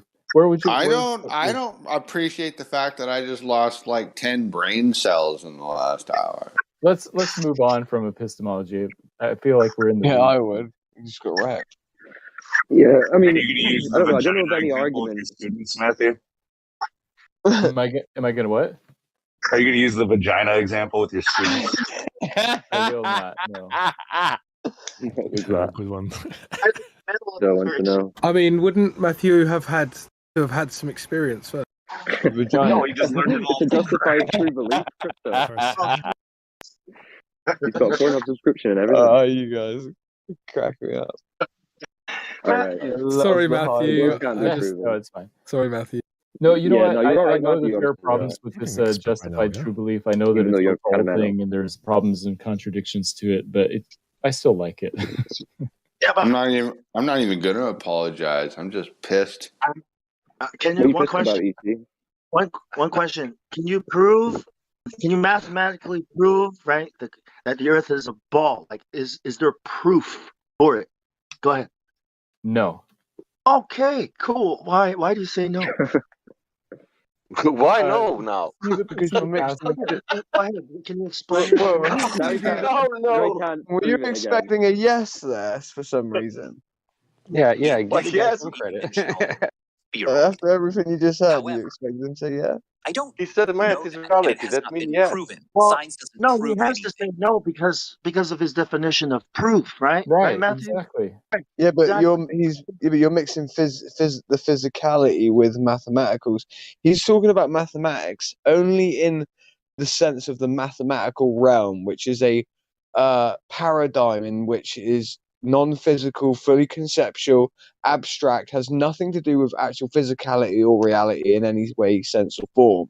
So when you ask him to prove things in the physical with maths, which is the only place maths would really be useful per se, for instance, like counting an apple in front of your face, like, you know, you've sort of got him in a bind. He can't do that. But like in a theoretical sense, where we talk about numbers like prime numbers that would be infinite, like, yeah, all day you can be pretty sure about that shit. Well, this is why I was being pretty clear when I was discussing, right? I'm not talking about mathematical proofs, right? We're talking about what 99.99999% of people would understand from that question, not this 0.00001% who all of a sudden don't know the meaning of proof, proven, level. Maybe we should ask there, man. Well, I think the main point that we need to point out here, I think the main point that we need to point out here is that this is actually the place in which, due to the lack of proof, empirical proof, physical proof, measurement, tests, experiment, and all of the above and the scientific method running through, this is the place in which most individuals that believe in the heliocentric model, and this is the position psychologically they've had to hold in order to be able to continue to hold the idea of the globe true. Because if you hold any other form of knowledge or proof in any higher regard with any further form to it, that even on an epistemological level, actually it would start to become again improbable, completely ridiculous. And so this is the position and the logical position they have to hold, and this is, I believe, what Wolfgang is trying to show everyone, is that this is the position they have to hold in order for them to say that the Earth is a globe. You have been listening to excerpts from the 24/7 Flat Earth Discord Live YouTube channel. If you would like to join the discussion, simply type in your address bar discord.gg/flatearth. Thanks so much for listening.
And so that tab that you have going will probably start making some noise because we are live.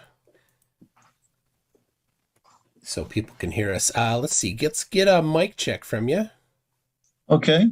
Testing 1, 2, 3. That sounds How good. do I sound? Pretty good? That's good. I'll probably turn you up a little bit. All right. There it is. The L Megas has got we are totally live. They see me right now. Didn't even do the intro. Hold on, people. There's the intro. Enjoy a little bit of the intro. But I messed up on that. Welcome, everybody. I'm MC Toon. This is the Toon Show. And tonight, we've got, I've got it's just myself. FCFE is still feeling a little under the weather. And so it is myself and, that is a little bit, I'm cropping his head. I'll fix that. Myself and Dr. Danny Faulkner. Welcome to the show, Danny. Thank you, Mike. It's good to be here. It's great to have you. So now, people, you may not know Danny. He is an astronomer, and it's in this is all in the description. An astronomer you taught at what university? The University of South Carolina, Lancaster. Okay, for quite a few years, and your PhD is in astronomy from where? Indiana University. Okay, Indiana. Excellent. And Danny has been involved in the flat Earth debunking community longer than I have. And right here is the book that Danny wrote, and Falling Flat. And I obviously have a copy of it, and a very special copy. I'm really honored to have a signed copy of that. You said this is probably a year ago. Mm-hmm. April 15, 2021. So thank you for sending that. I appreciate it very much. It's a very good book. Lots of solid science in it. So there's that. Then you, after university, after teaching, you retired from that and went on to work for Answers in Genesis, correct? Yeah, I've been here 9 years. 9 years at Answers in Genesis, which is a Christian organization. Mm-hmm. And you're the astronomer on staff, is that right? Is that how it is? So a lot of people are surprised to find we have a research staff. My boss is a geologist. We also have a PhD biologist and a paleontologist as well. So we have 4.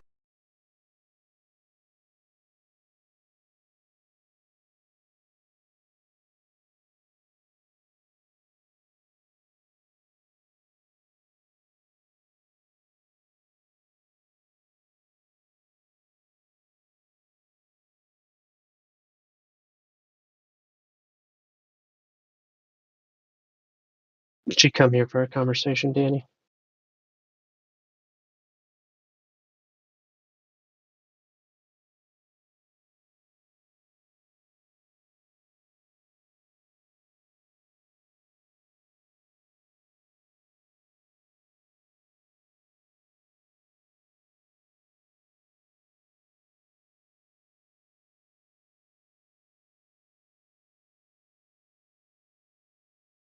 I guess I have a simple question.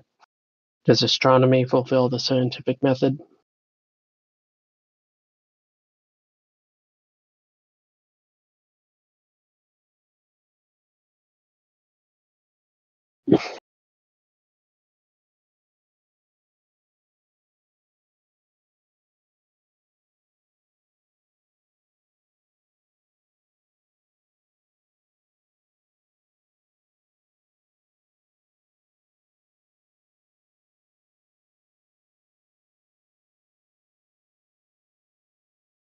Is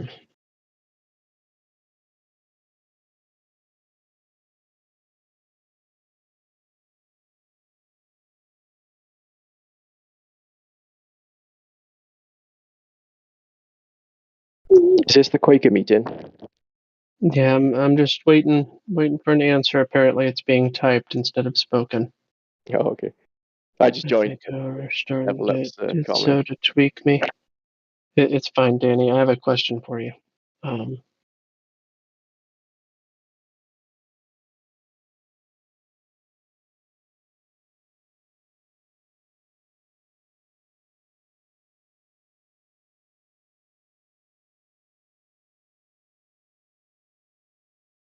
Hello, hello. I see you unmuted yourself.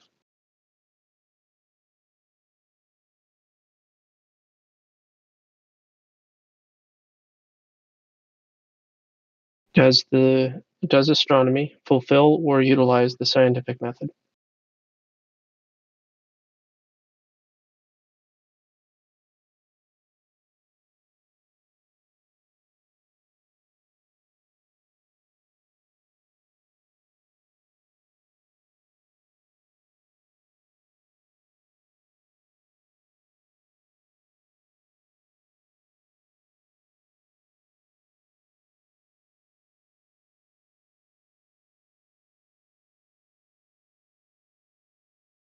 So I see you unmuted yourself, but if you're saying anything, no one can hear you.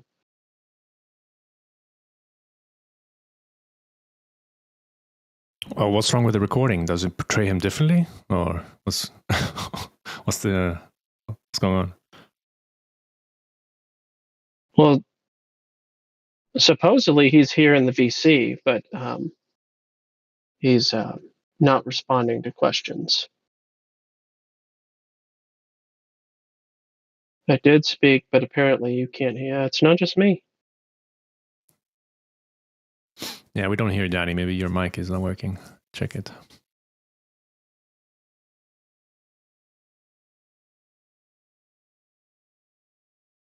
You're not server muted. It's not on our end.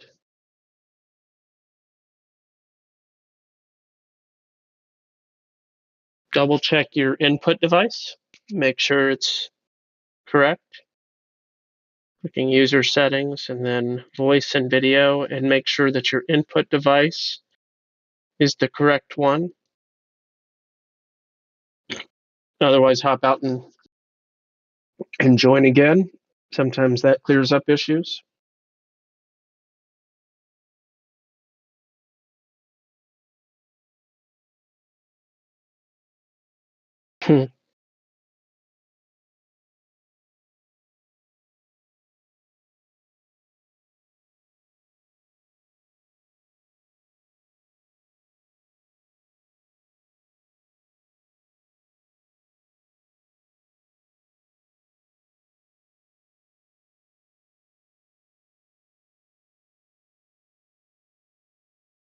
Alrighty then.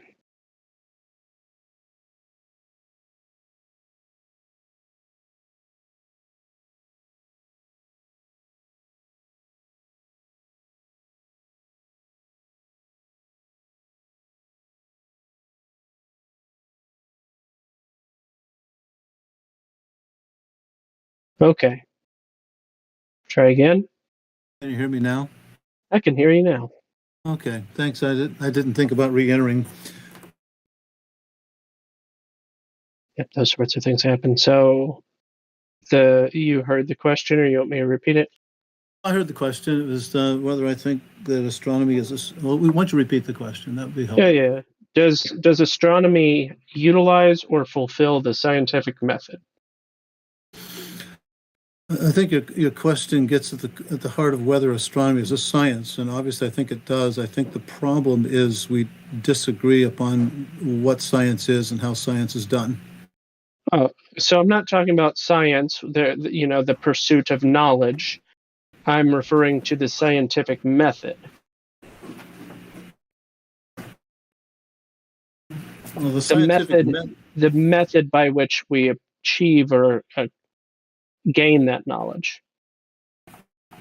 Yeah, the scientific method is often discussed by flat earthers. It comes from very basic treatments of how science is done, and it's greatly simplified. And so many times in education, we greatly simplify things to the point that they're no longer really correct. And so it's very restricted, going through that cookbook approach of how science is supposedly done, and it ends up with the conclusion that unless something at least looks a lot like a 7th grade science fair project, it isn't science, and that's incorrect. Do you disagree with the scientific method as the method for achieving knowledge? Yes, I would say that this, again, the scientific method, as often discussed among flat earthers and among many elementary treatments of science, science education, is not nearly comprehensive enough. People treat that as a comprehensive discussion and treatment of science and how it's done, and that's not the case. For instance, metrology is a major part of science, measuring properties of matter, for instance. You don't really form a hypothesis to test an experiment. You simply are measuring properties of matter, and that's very much a part of science, though it doesn't amend itself very well to the quote-unquote scientific method that's so often promulgated. Okay. So would you be under the impression that philosophy is a science? Well, it depends on how you define science. Today, we have appropriated the term science to apply to what we call should be called the natural sciences. But until about 200 years ago, science referred to any kind of systematized study. History was a science. Philosophy was kind of a science. But the term was changed. You know, what we call natural science today was called natural philosophy until the 1830s.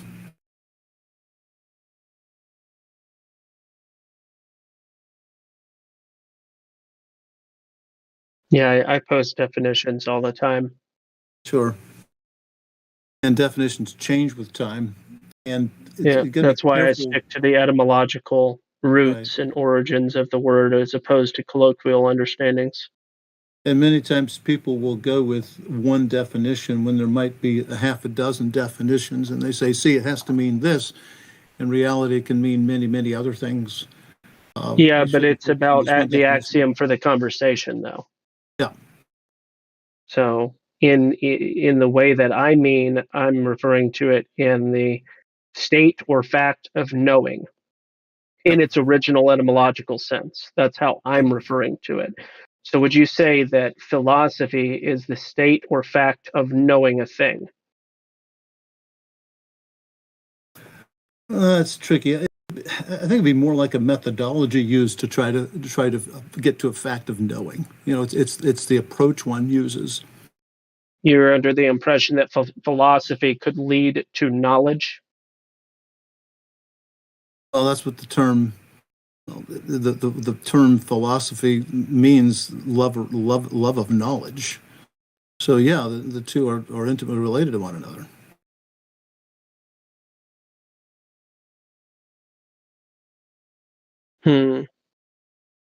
Technically, Sophia refers to wisdom more so than knowledge, but okay, true enough.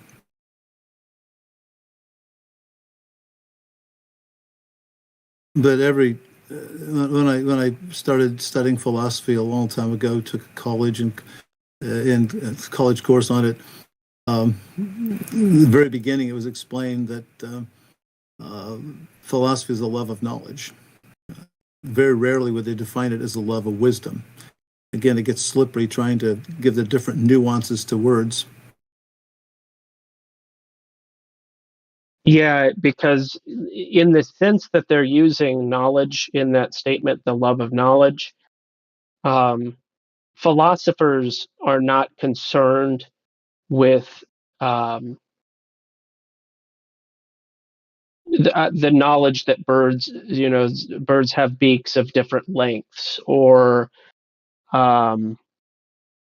the nature of the gestation period of a specific animal, or the length of 2x4s, or the maximum length of a 2x4 in the construction of a house, or any other thing of knowledge, right? That's not what philosophers are concerned about. Oftentimes they're focused on things like ontology, or theory, and not actual knowledge. Yeah, one of my colleagues at the university and later became the campus dean, he was a philosopher, and a very good one, by the way. We had a lot of interesting discussions, but when we got talking about science many times, we ended up really not agreeing too much, primarily because we were starting from two different approaches to things. philosophers look at the world very differently the way scientists do, and vice versa. And that's a common problem. I think it's been said that scientists don't make good philosophers, and good philosophers don't make good scientists. That sounds fair enough, and that really just illuminates the point that I'm trying to make. There are certain things that are being called science that are not actually the pursuit of knowledge. They're more so tangential, or they tease at the hope of knowledge without the actuality of knowledge. And that's how I would frame astronomy and any other theoretical bloviation, basically. Okay, what subjects would you consider to be sciences then? Those that use the scientific method. And which sciences would those be? Chemistry would be a good example of something that utilizes the scientific method, or could. Maybe not all chemists use the scientific method. However, it is within the realm of its accessibility to be using the scientific method. Would you consider physics a science? Sometimes, but only in regards to engineering, and not all of the time in regards to engineering, but certainly is within the realm of accessibility in regards to engineering, regarding physics. Yeah. Okay, so you're convinced that, quote unquote, the scientific method is the only way to do science, and that is a comprehensive description of how science is done. The only way.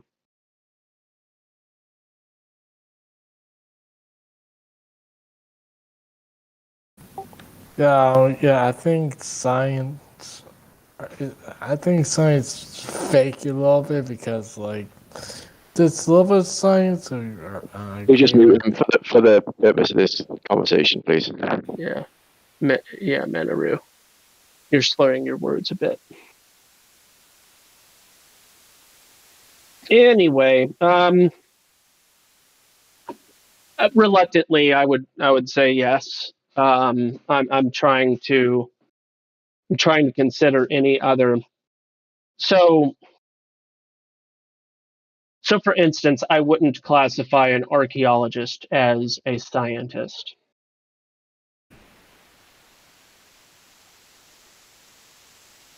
And what other things would you consider not to be science? Well, certainly astronomy, anything that has the words theoretical or the word theoretical before it. So a theoretical astrophysicist, a theoretical physicist, a theoretical anything. I don't know how many other theoretical categories there are. All of those I would classify as not science. Philosopher, I would not classify as science. Anything involving anything unnatural, anything involving things that you can't manipulate. What do you mean by unnatural?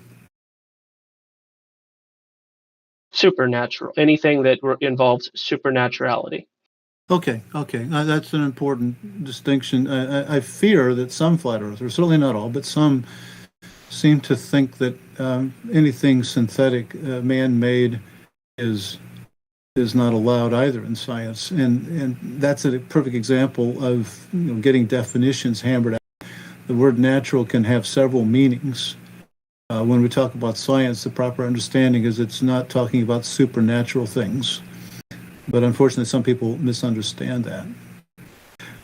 So your attitude about quote unquote scientific method is something you're pretty convinced about, and would nothing really would change your mind. I didn't say that. Okay, all right. It's just that I'm concerned. I mean, I was in a It seems to me that you've made your mind up quite a bit, and you have some really formulated opinions, which you continually express without seeking clarification. Wait, would you repeat that? I didn't quite catch it. You seem to have some formulated opinions without clarifying questions or anything like that. You keep on making these statements that are quite assumptive, guilty by association or otherwise. Well, such as, I don't understand.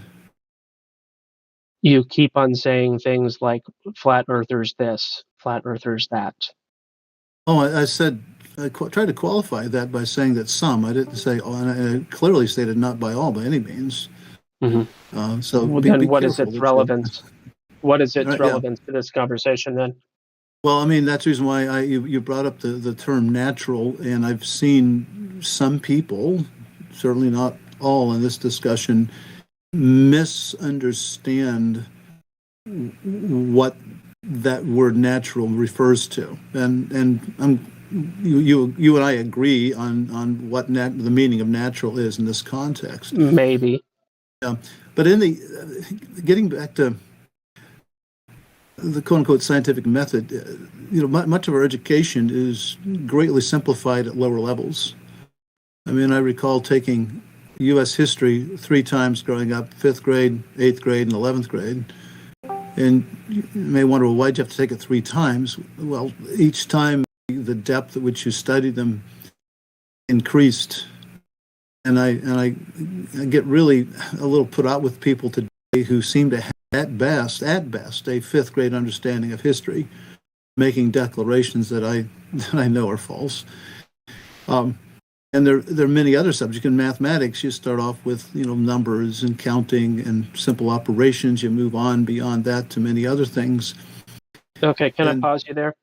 Yeah. So I appreciate analogies. So you went on to mathematics and you're talking about you use numbers and you do things like adding and whatever. Do numbers stop being numbers when you move into the higher mathematics? No. What happens is you can move on to more complex things, volumes, fractions, decimals. Then you move on eventually to working word problems, rate problems, eventually algebra, possibly trigonometry, geometry. I understand. And maybe beyond I that. understand. So I'm saying you don't have to keep going. Okay. So here's the problem. You're suggesting that as you move up into the higher levels of learning, that your original axioms are no longer valid, such as the scientific method. No, I'm getting to that. I was in a first grade class recently, and I saw on the bulletin board the scientific method with 5 steps put down. And guys, who's interrupting this sentence? No, it's emerging. It's emerging. Okay, so go ahead, Danny. And that distressed me because that was the same standard that I see many flat earthers promoting as being the only way that science is done. And if we do that in first grade, then we're finished. I mean, why continue on with any more science education than that? And my point is that this sort of stuff is greatly simplified to get students to think about things in a certain way. But as you move upward through your science education, hopefully things are expanded a bit. And my point is that the scientific method, quote unquote, is a very simplified treatment of how science is sometimes done, how big ideas in science are advanced. But that's not the be all that there is to science. And I think that people are taking that simple cookbook approach of just a few steps as being the only way science is done. Testing hypotheses, and there's by experiments with a independent, dependent variable, and science is a lot more murky than that. There's a lot more other ways you can do science, and it's you shouldn't be approaching science in saying that everything you learn in grade school about science, how science is done, is the only way it can be done. There's far more to it. I mentioned metrology. That's a part of it. You may want to study the properties of materials, finding specific heats, latent heats, the hardness, the electrical and thermal conductivities, all these kind of other properties. You're not testing a hypothesis. You're simply studying the natural world. You're studying the properties of matter in the natural world. That is very much a part of science, as much as testing hypotheses with controlled experiments. And that's my objection, is that people want to say science can only be done this way. They're treating a very elementary, basic definition of how science is done as being exhaustive and comprehensive, and it's not. Is there room for sophistry to be part of science? What do you mean? Sophistry? Yeah, I don't know what you're getting at. So is sophistry science? I don't understand the question. That's okay. I'll post a definition in the chat for clarifying meaning. Is specious but fallacious reasoning science? Well, that's not supposed to be. I'm not saying that scientists are never guilty of improper reasoning, but no, it's not supposed to be.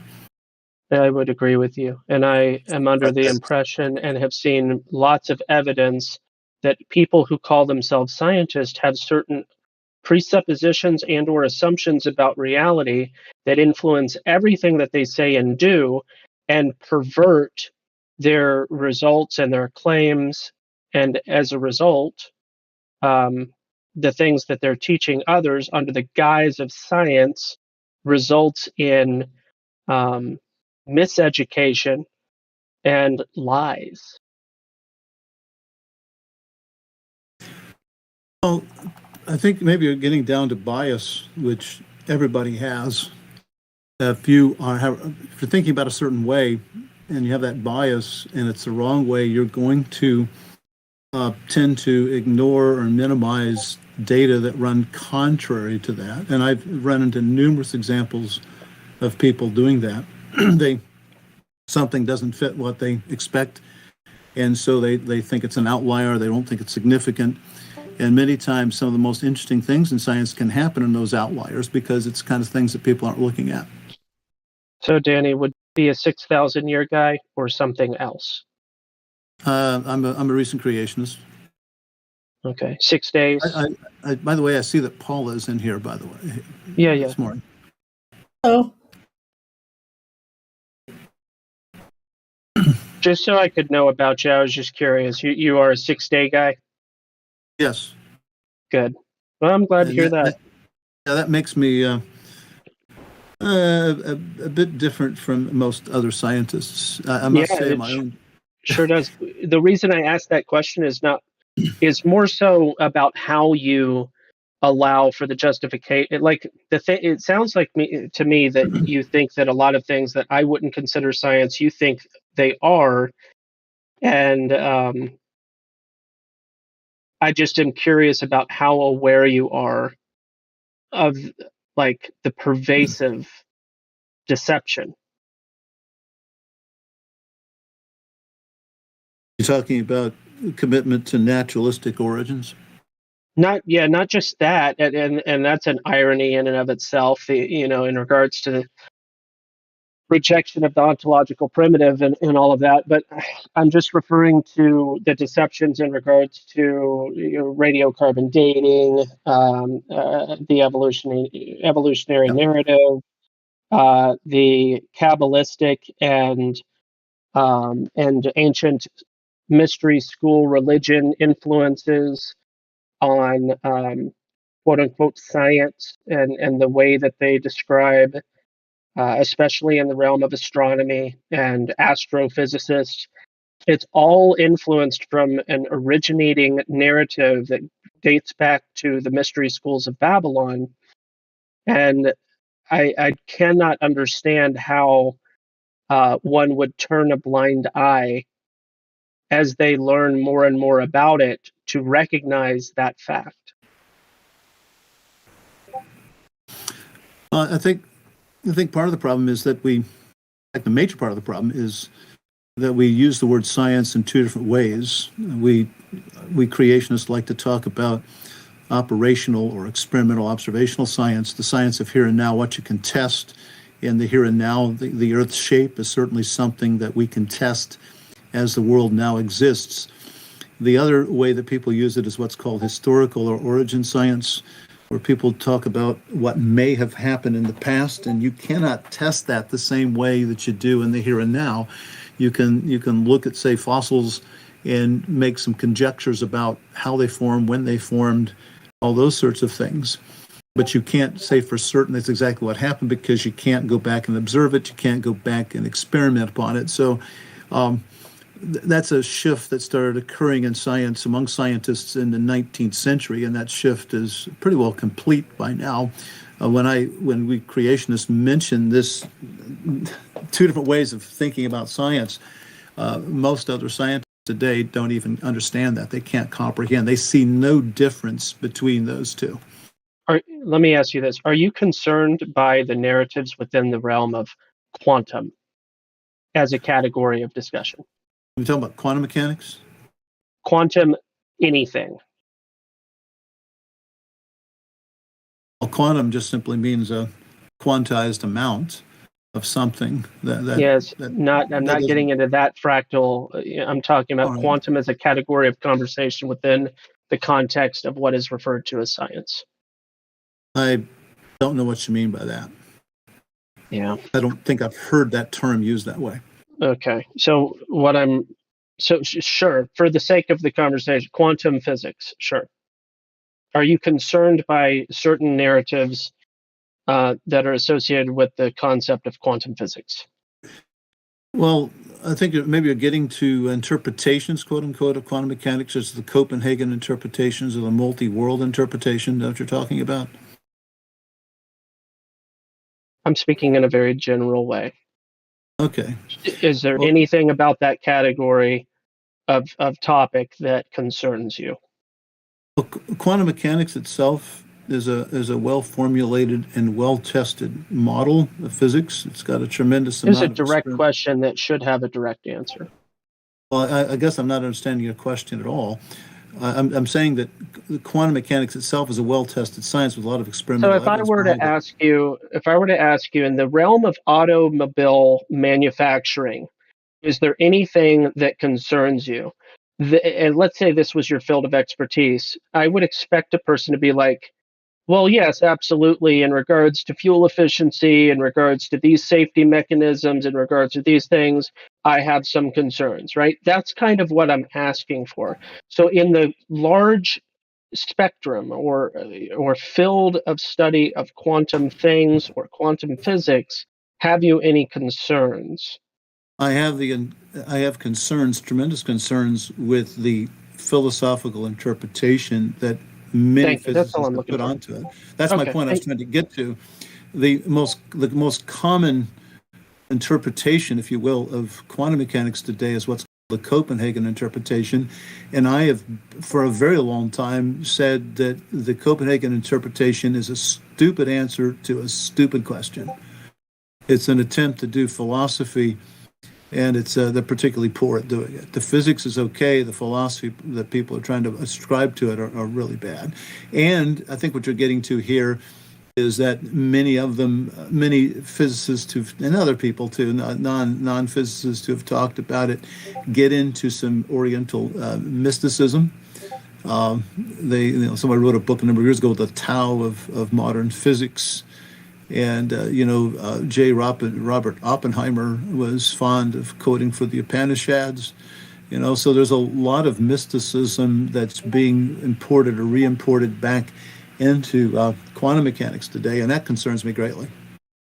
Thank you for answering that question. I'm going to hand it over to Level Up. Oh, surprise. I'm glad to hear you. Glad to talk to you. Same here.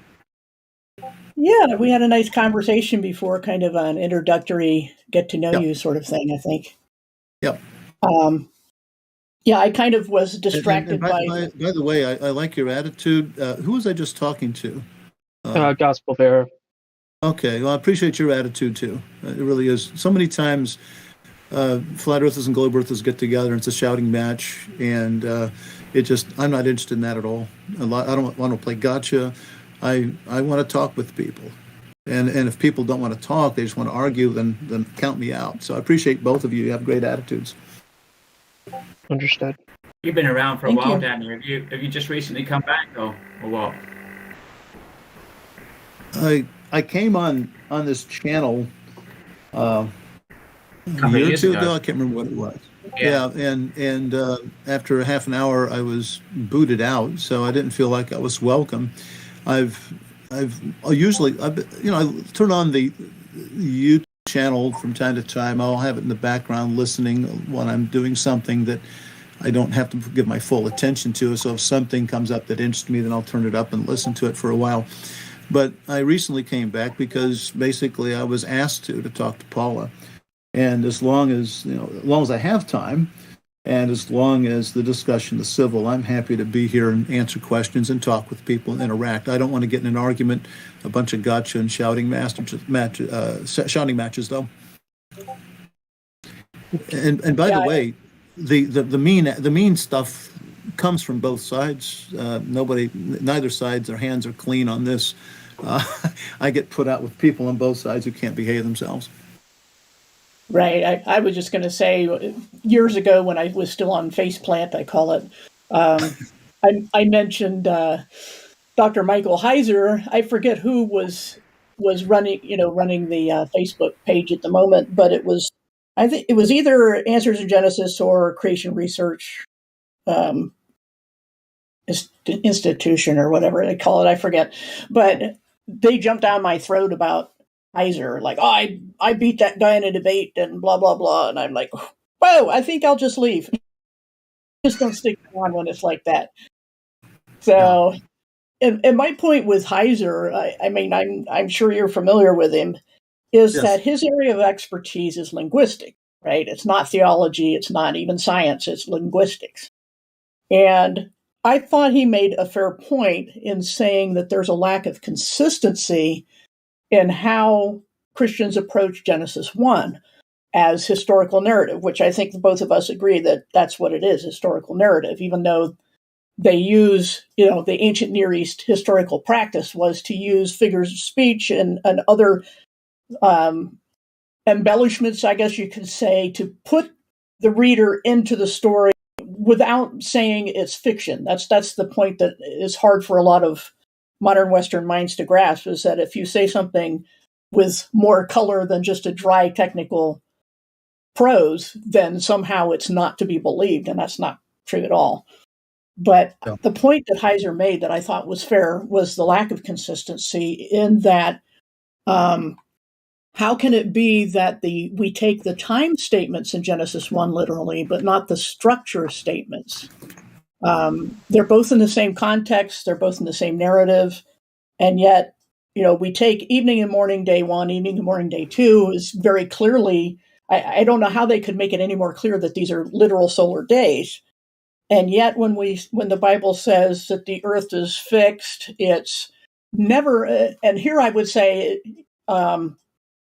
you could say this is an argument from silence, but it's a very big silence. The Bible, in whatever genre, whatever context, never describes the earth as moving, spinning, orbiting. And I've brought up before about the fact that there was nothing for the earth to orbit until the sun was made on day 4. So these are the things that I see as inconsistencies and inexplicable, that we can take, like I said, the time statements literally, but not the structure. Would you like to comment on that? Well, you're right. The Bible Genesis account of creation particularly doesn't talk about the earth's shape or the earth moving around the sun. But it's kind of an argument from silence to say that since it doesn't mention the globe earth, the earth must not be a globe. In our last discussion, I think I pointed out that there's ambiguity in the cosmology of Genesis. The cosmogony is clear enough, but the cosmology is a bit vague. Right, but what I was saying is that why I included the words any genre, any narrative, Yeah. meaning any place in the Bible. Whenever the Bible does talk about the earth, it talks about it like for example, when we do with Earth Age, we can point to the Ten Commandments and it says, "For in 6 days God made heaven and earth, and the seventh day you rest." He wasn't talking about long ages, obviously. So that is an indirect statement outside of Genesis, but in a totally different context. But it's appealing to the literal context of Genesis in making the statement, the argument for resting on the seventh day for Israel. In the same way, I can look at other contexts in the Bible where, especially there are many statements in Job and other places about in the Psalms about the waters above the heavens that are still apparently there. Granted, it doesn't say a lot about the structure of the cosmos, but it also doesn't really say a lot about the days for that matter. They're both, I would say the Bible says more about the structure than it does about the time. So what I'm saying is, whenever the Bible describes Earth, there is no instance where it talks about it moving, spinning, orbiting, or anything like that. Every instance of talking about creation is about the stars, the sun, moon, and stars moving over the Earth being fixed and shall not move. And then there's, as I mentioned before, the long day of Joshua. Everything the Bible says about the structure, wherever it says it, is from a stationary perspective. Again, this doesn't say the shape, right? We've agreed that there's a geocentrism that holds that the Earth is still a ball, but that everything revolves around it. So it's still not a shape statement, but I think it is significant that the Bible, in every instance, talks about the Earth as a stationary thing. Would you be able to agree with that statement about it being stationary? Not really. I mean, some of the, and again, this is getting into geocentrism as opposed to Earth shape. So, as long as you understand, we're swerving off a little bit. And I agree. I appreciate your clarification. But some of the statements that geocentrists use from Scripture, like the Earth shall not be moved, some other translations say shaken. And the same Hebrew word is used by David. He refers to himself, "I shall not be moved." And people clearly understand it's not talking about him sitting in one place and never moving from that place. He's talking about being shaken or moved from his fixed position in a less literal way. His faith is not going to be shaken or moved. I think that's what it says about the Bible. It's talking about the earth as well. It's not talking about it literal motion through space. It's talking about it's established to do what it is, and it's not going to be shaken from that purpose that it has. That's how I understand those passages. As far as right, but, oh, go ahead. I was going to say, as far as Joshua's long day, if I'm correct in my cosmology, then it required the Earth to stop spinning for a while. And sometimes people will say, well, that would cause everybody to momentum would cause them to keep spinning. Well, you stop the momentum of the Earth. Why would God not stop the momentum of people on the Earth as well? I mean, if you're going to do one, the other, it's kind of a match set. It's kind of silly to suggest that God would overlook that one part. That's my understanding of the miracle that happened there, because it was a miracle. Okay, I would consider that, though. I just lost the name of the fallacy I was going to name, ad hoc, because we're assuming something that isn't stated. So Sure. at the very least, we can say that both sides of the argument are going to use some kind of ad hoc fallacy or begging the question in some way. Yeah. So I think what we would be better off doing is dealing with geocentrism first before we deal with the shape. Because I know I'm going to post a link to an article I saw a few days ago where, oh man, I mistyped that. Sorry, let me try that again. Okay, there was an extra parenthesis, but this is one that somebody wrote in response to statements you had made about geocentrism. And I noticed I watched the interview that you were interviewed by MC Toon a while back, around the 31-minute mark, you said that you believe this was possible, that geocentrism could be true. And this was the view of Sir Fred Hoyle in 1975, where, and here I'll quote that as well, because it's easier than, everybody will see that, where he said, "We know the difference between a heliocentric theory and a geocentric theory is one of relative motion only, and that such a difference has no physical significance." Now, in the article, though, it seemed that you were adamant against geocentrism. Is that true, or what is your current position on geocentrism? Is it possible? Boy, you're opening up not a can of worms, but a 55-gallon drum of, motion is an extremely tricky thing. It gets more into philosophy than it does into physics. All we can ever observe, measure, or experience is relative motion. We never actually can observe, experience, or measure absolute motion. And that's the tricky thing that we have to deal with. And Mach's principle is this thing that Ernst Mach came up with probably the 1880s, I'm going to guess. Mm-hmm. It's a philosophical position that people have. And physicists actually have worked out systems where you could have a geocentric Earth with either the Earth not rotating at all, or rotating and not revolving. You've got several possibilities there, and it's possible to work out a system whereby all of that comes together. A lot of people don't know that. A lot of people know a lot about physics, don't know this either. And when I talk about, Joshua's long day, for instance, I say, since motion is such a tricky thing in a very real sense, the sun moves across the sky every day. I understand that that's caused by the rotation of the Earth, but in a very real sense, the sun moves because what's moving and what's not. And again, this is getting away from physics. This is pretty deep into philosophy at this point. And so it's a really tricky thing. I'm sure most people listening, probably you have too, have been fooled by motion. I've been fooled thinking I was moving in an elevator when I wasn't, thinking that I was sitting at a parking lot, not in a parking lot, at a traffic light, and the car next to me kind of moves a little bit, and I'm distracted, and I'm thinking I'm moving when actually it's the car next to me. And also when I've been sitting at a gate, busy reading or something, a gate of an airport, and something next to me starts to move, and I think that the plane I'm in is being backed away from the gate. In reality, it isn't. So those are all three examples I've experienced where I thought I was experiencing emotion when I was not. And that's what we come back here. Yeah, somebody just posted the vestibular system on the chat here, a live stream.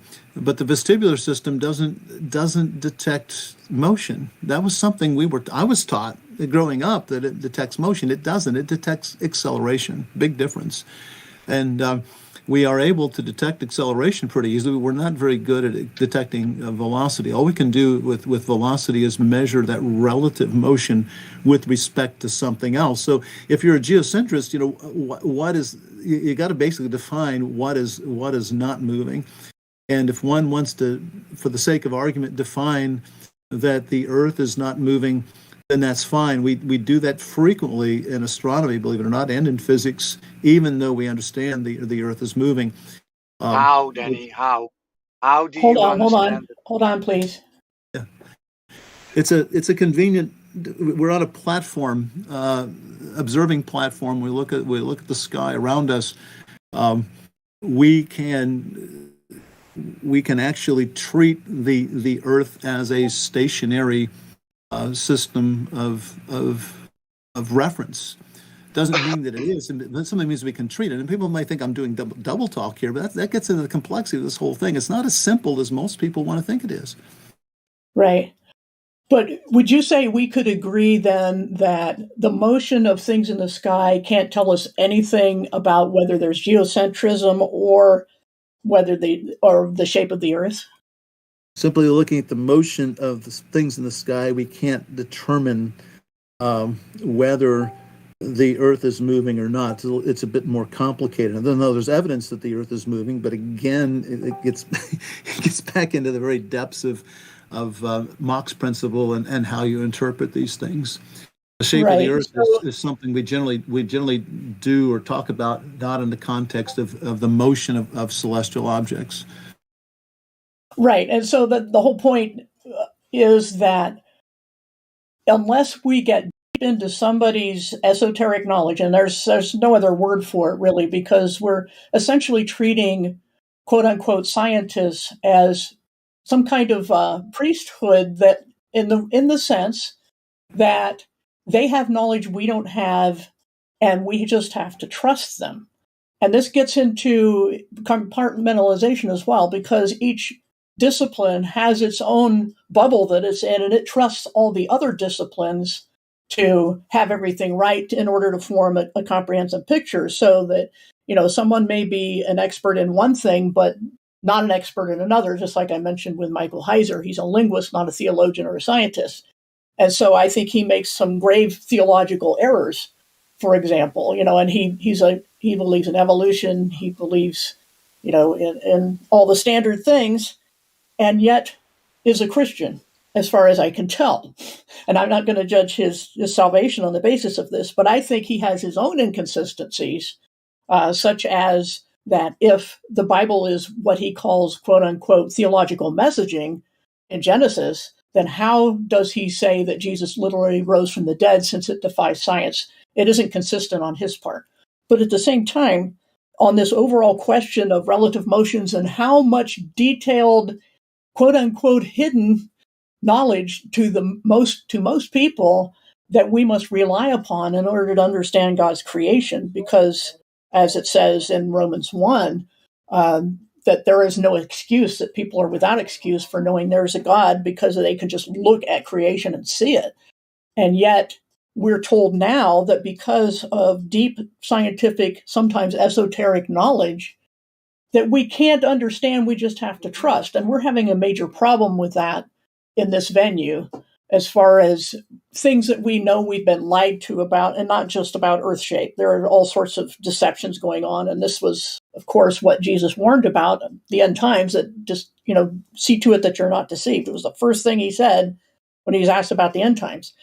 So I do agree that some people have gone overboard with that and thrown everything out as a lie, that absolutely everything, including the Bible and, history and all sorts of things, are all a lie. I don't go to that extreme. But what I'm saying is that if we cannot answer the question of whether the sun or the earth is the center or the shape of the earth without going into near philosophy or deep esoteric knowledge, scientific knowledge in this case, then I think we have a major problem with, like, for example, as far as what the point I'm going to try to make, it has to do with how much precision we expect from the Bible. I was just in a conversation in another server about this ridiculous claim that that God doesn't know pi, the value of pi, because when he told them how to make these various vessels for the temple, that he would say it's like 30 cubits to 10 cubits, and this is only 3:1, not 3.14159. Therefore, and I asked them, I say, do you mean to tell me there's a little notch in the rim where those missing 0.1 digits are? What are they expecting from the Bible when they read it? But context is everything, and I think that in the overall context of the Bible, that we shouldn't need that much precision in order to understand where we live. Does that make sense? Yes. Okay, cool. So what I'm hearing so far is that there's no slam dunk against a flat stationary Earth. No, I would disagree with that. Okay, on what basis? Well, first of all, we started talking about geocentrism, so we need to separate out the flat part. If we want to talk about the shape of the Earth, we can treat that. There are several lines of evidence that the Earth does move around the sun. That you can reinterpret each of those in terms of a stationary Earth using certain versions of Mach's principle and a few add-ons to it. This gets back to what Hoyle was talking about, and a few others were talking about, how you can construct a geocentric world. These things do require explanation. I don't see how these would work in the zetetic model that most flat earthers believe today. It would work, possibly could work in a globe geocentric world, and we could talk about the zetetic model a bit later because it's very different from other usual forms, or the most common form prior, of geocentrism. The arguments that I would give for motion of the Earth around the sun would be aberration of starlight, parallax of stars, and periodic Doppler motions in spectra of stars. And also in my own work, I've done eclipsing binary star research for about 45 years, and we see in the timings of these eclipses periodic shifts with an amplitude of 8 minutes, dealing which is easily interpreted in terms of the Earth orbiting the sun. Now, if you want to argue geocentrism, then you could have the entire universe orbiting around the Earth once a year. That would be the way that geocentrists would answer that objection. So you could reinterpret all of those 4 lines of evidence I just gave for the Earth orbiting the sun. It gets very complicated, and again, bit ad hoc to do that, but it can be done. Yeah. So now, are you an atheist? No, far from it. Okay, so you're a guy. So you believe in the Bible, the Christian Bible, Yeah, and Jesus. yeah, Okay, so how do you explain when God held the sun and the moon for Joshua to continue slaughtering the Philistines? we've already been on that. We've been already over that. That's fine, but still, I'd like to know, because how are you going to give a geocentric? So you're saying he stopped the entire universe for this one event? Well, if you're a more traditional geocentrist, globe Earth geocentrist, then the universe basically had to stop. If you right, the entire universe would have had to stop for him to do that. And so, considering we are the only beings that are fallen, that means he would have to stop the order for every other life forms that he's created throughout the universe. And I don't believe in ETs. Then that just all that does is bring up speculation and conjecture, because you can't prove any of that. So right, well, the thing is that when it comes to what the Bible said stopped, it only said the sun and the moon. It didn't say all the stars and everything else. Exactly. So that's why I'm curious as to what his belief system is, because if you take the word as literal, we've been over that though. Yeah, that's. I mean, if you could check the chat. All right, my bad. Then y'all go ahead. Yeah, sorry. But I think what I'm trying to find is the point that whether it's geocentric or not really depends on what one thinks is the preponderance of evidence. And what I'm hearing so far, not just from you, Dr. Faulkner, but anybody, is that there is no hard and fast, like I said, a slam dunk against geocentrism versus heliocentrism. But you said something about parallax I'd like to comment on. If we use the Earth's position difference on each 6 months, right, to do parallax of some distant object, which requires, of course, the assumption that it's a distant object, we would take the Earth where it is 6 months apart and get a fair distance for something we've assumed is far away. How can this work for something like Polaris, for example, since it doesn't move very far? We agree that it moves, right, in a tiny circle.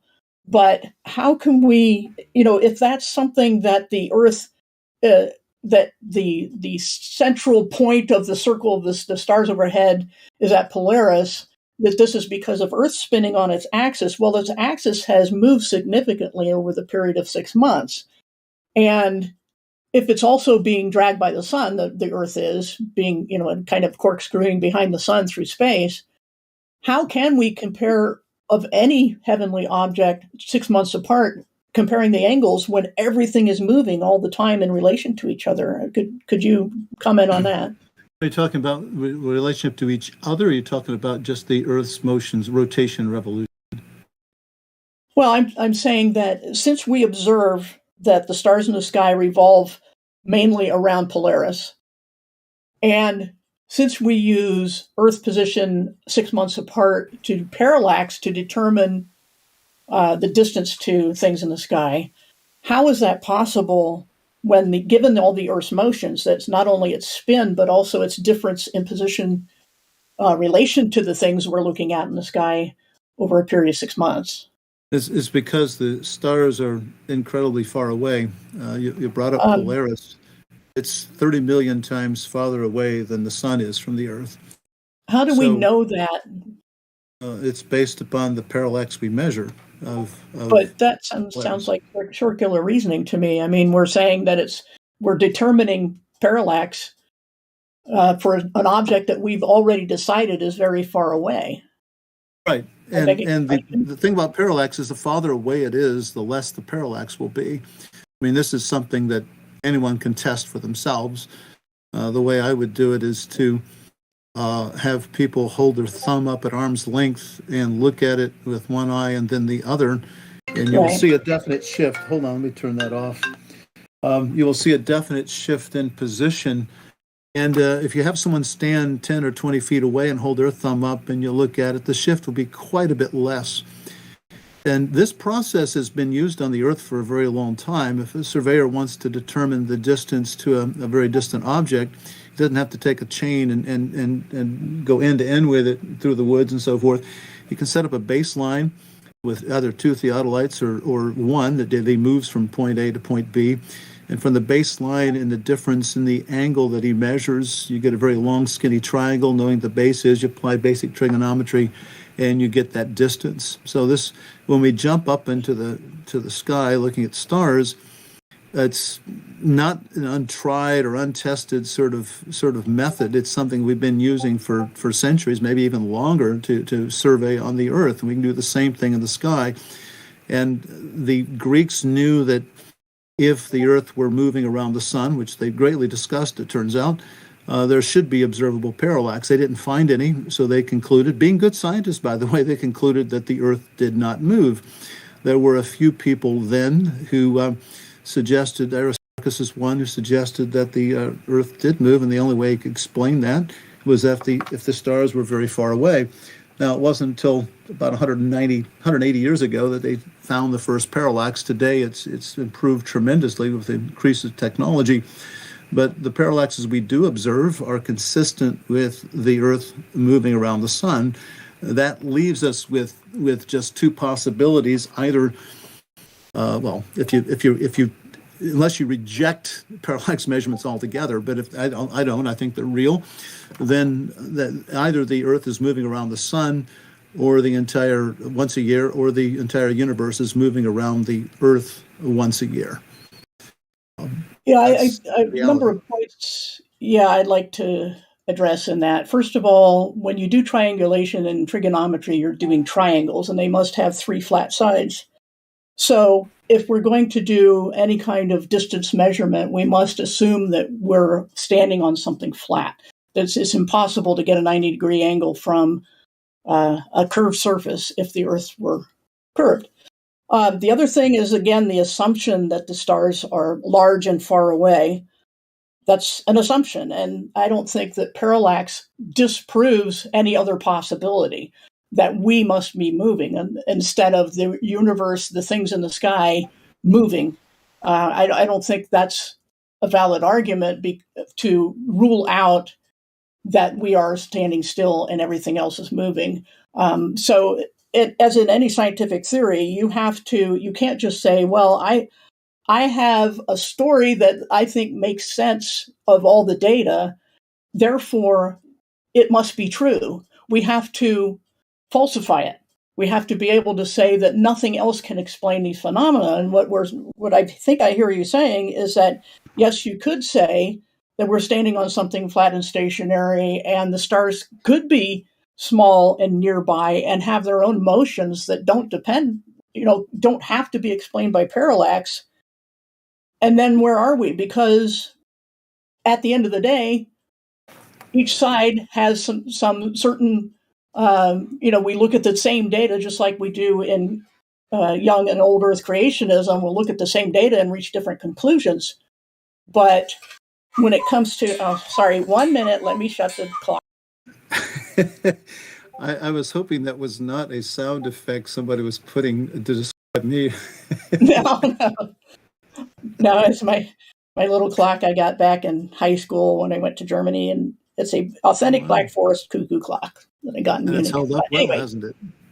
yeah, it sat in a box for many years after it stopped working for a while, but recently my husband got it out and fixed it up and ordered some parts, and now it works again to everyone else's annoyance. So anyway, but again, just to summarize the points that I was trying to make is that everything is based on first assuming, in the standard cosmology model, everything is assuming that stars are very large and very, very far away, that parallax from us moving is the only explanation, and that because we have a model that works in the standard model, then other models are probably not true. Okay. Do I gather from what you're saying that you would accept the reality of at least some parallax measurements? I know what parallax is. I mean, it is used on Earth all the time, like you said, but it I'm talking requires about stellar parallax. I'm sorry, stellar parallax. Yes. I'm saying we observe that the stars have some kind of regular positional changes, but they can also be explained by the stars simply having that in their motion, not necessarily that we have moved and that there's parallax. We have no non-moving reference frame to go by. Paul, I'm happy to hear you say that, because I haven't met a flat earther yet who would agree that stellar parallax measurements have actually been made. Most of them just simply deny the measurements, saying that they're made up. I don't know. So I'm encouraged that there are probably others I've not talked to, but it's encouraging to find that you would accept it, and I would encourage your others to try to work out the details. As I said, you can use alternative hypotheses to explain things in science, and then you can make further predictions based upon your hypothesis to test that sort of thing. So that's a way to do science, it turns out. So I'm finding out we're agreeing on we disagree on some issues, but we agree on others. So I would be curious to learn if other flat earthers would at least accept the possibility that parallax measurements are real. Yeah, and all I would clarify on that is I wouldn't necessarily call it parallax, because parallax assumes that you're doing the moving. Where I would say instead is that we see variations in star position that, I would just quibble about the term parallax. Fair enough. I understand.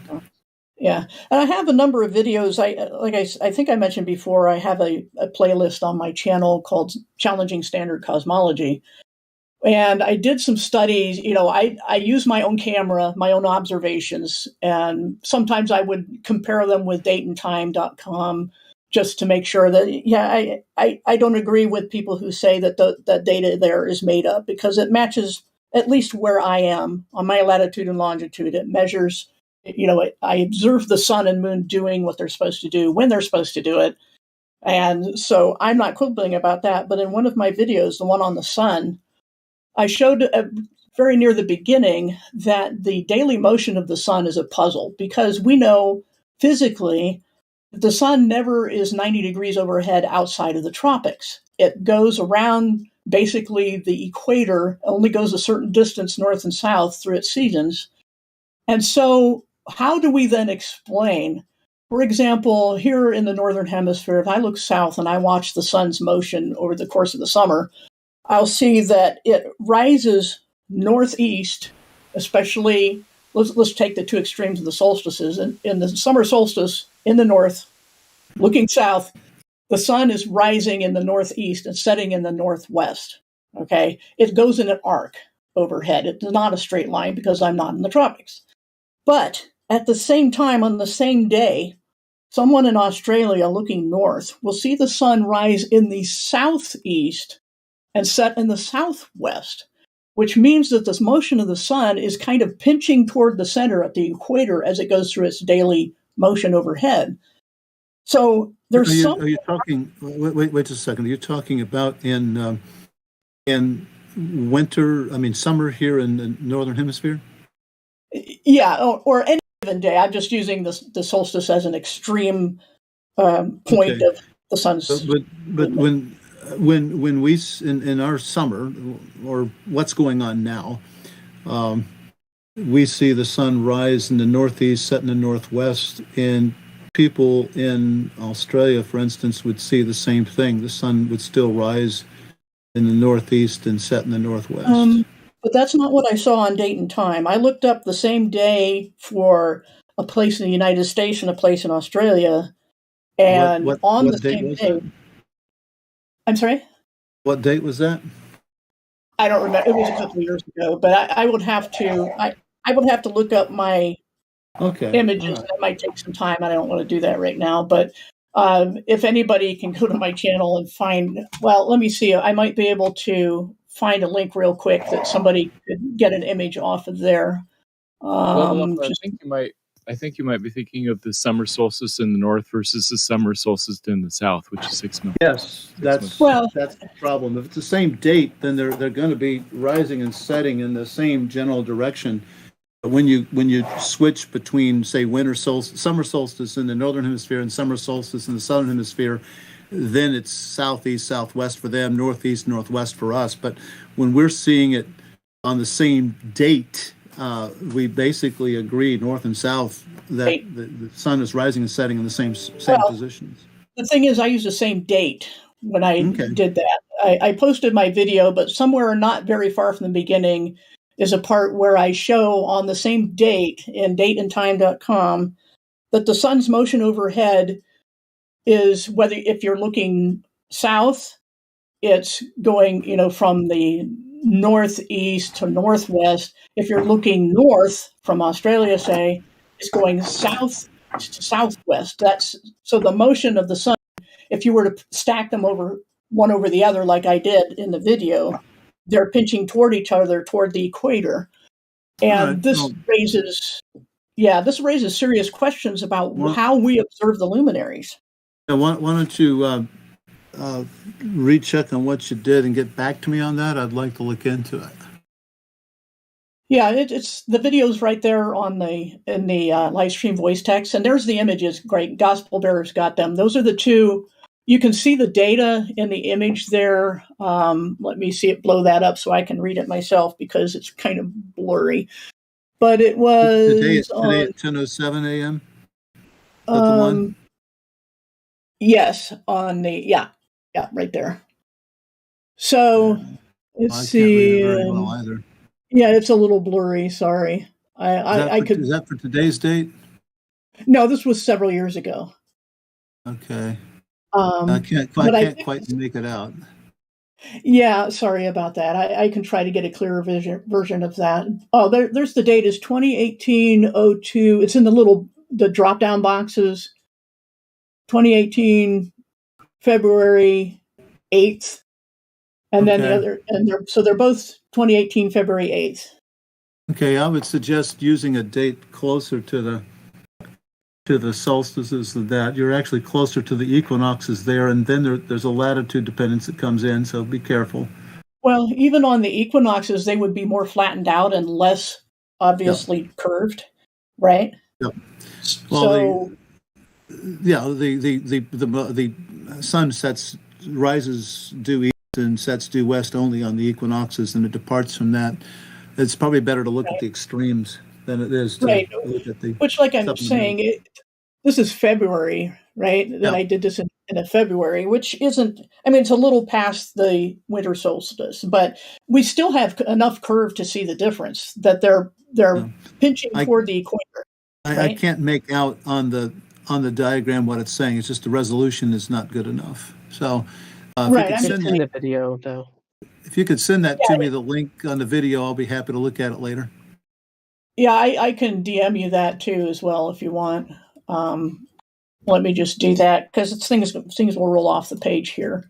So let me go ahead and send you that. If I can just find your name on my list. There you are. But yeah, the point is that it's on the same day, right? So how can the sun be moving north and south at the same time on the same day? That's the question. I think this would apply to anything we observe in the heavens. If it applies to something obvious like the sun, it's going to apply to pretty much everything in the sky, I would think. If you could send that to me, I'll look at it and I'll get back to you sometime. Maybe not right away, but I'll get back to you. Right. It's sent to you in your direct messages.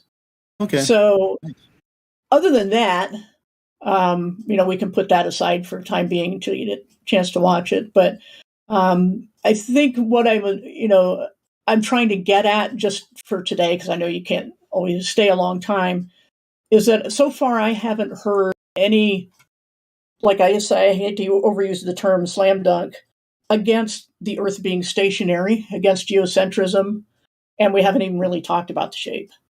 Yeah, and again, the problem with trying to establish geocentrism or geokineticism is the thing you went the heart of immediately, by quoting Hoyle on this. And as I agreed, many people study physics don't. It took me a long while to come to grips with this, but motion is an incredibly subtle, complex thing that so many people think that, well, some things move and some things don't, and it's not like that at all.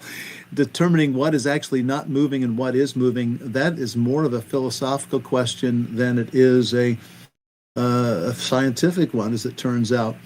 I will say this, though, I took on the geocentrist over 2 decades ago, the modern geocentrist before the flat Earth movement came about in this century, and one of the major proponents of that is he has a PhD in astronomy, believe it or not. He started off in his book by saying that it was a philosophical question, not a scientific one, but he ended his book by claiming scientific evidence that the Earth isn't moving. I thought, well, that's not very consistent. If it's a philosophical question, then why are you trying to argue scientifically? So he was arguing out of both sides of his mouth on that one. I never did figure that one out. I think pretty much everyone does, which is, when it comes to trying to determine what we're standing on by looking at everything else is such a problem. It's like you said, it becomes philosophical, it becomes subjective. And that's why we don't consider, generally speaking, that any discussion of what's going on in the sky is ever going to really tell us what we're standing on. So that's why we tend to try to keep bringing it back to what we can observe with our own eyes on the Earth and not get into this philosophy if we can help it. Yeah. So sometime, I'm sure you probably got other things to do. I did watch your interview on MC Tune on March the 12th. And there are a number of notes I took that maybe we can talk about sometime. Sure, be happy to. Yeah, I probably will have to leave, perhaps abruptly at some point. I'm expecting somebody to come by my office here soon, so I can't stay here forever. But we can keep chatting for a little while if you'd like. Okay. Or we can defer chatting till later. That's fine. I'm a patient man. Well, whichever you want to do. A lot of people are excited to hear what he has to say about the surface of Earth instead of up in the stars. Right. Which is none of our area of expertise, which is good. Well, I think the comments that I've seen there are asking the question many flat earthers ask about why are you looking up in the sky to determine the shape of the Earth? Is that basically the direction this is going for people? Yeah. Yeah. And I don't know, I hear flat earthers say that so often that it's sort of like a mantra that they've all convinced themselves up. But the fact of the matter is, if the Earth is flat, then when you look at heavenly bodies, particularly as you move around on the surface of the Earth, what you're going to see is going to be different than when you move around on a globe. If Earth is globe, there will be curvature there. Start always if Earth is globe, and then you will come somewhere. Yeah, Danny, we can turn that around, right? We hear globers saying, "Well, look at the sky, look at the sky. Earth is a ball." It's becoming a mantra, right? Perhaps. I mean, Okay. I do feel the things in the sky, but apparently people are just dismissing it, saying, "Well, we don't need to look up in the sky because why would you do that?" It seems to be the question. I don't think many flat earthers are taking what I'm saying about this very seriously. Well, yeah. Well, what we want is you to just explain the surface part, if you can, to the best of your ability, and go from there. Okay. How the evidence I'm talking about for the Earth being a globe? Yes. Yeah. Concerned with the surface. Yes. Yeah. All right.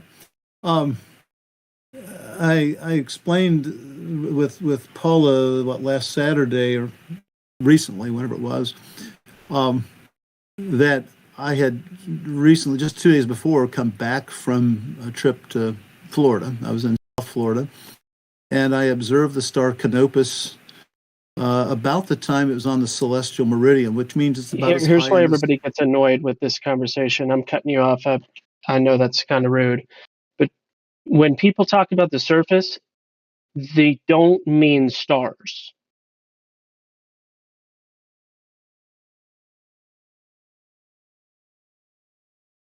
Well, I don't understand your point. Stars aren't on the ground. Sure, unless you're referring to like a reflection in the water, but that's not what people are talking about. When they say surface of the earth, they're talking about what's down here, not what's up in the sky. So if you start talking about stars, people are going to get really frustrated with you. Because you're asking the question, why are you looking up in the sky when you're talking about the shape of the Earth, the Earth's surface? And I already explained, because the Earth's shape will dictate how we see the positions of objects in the sky as we move around on the Earth. Why? And hence, it's a good test between the two. Why? So what if it's why a must cloudy that day? be? Well, Sorry, why must that be the case? I was explaining that when you interrupted me. Okay, but pay very close attention to the specific words in my question. Why must that be the case? Geometry dictates it.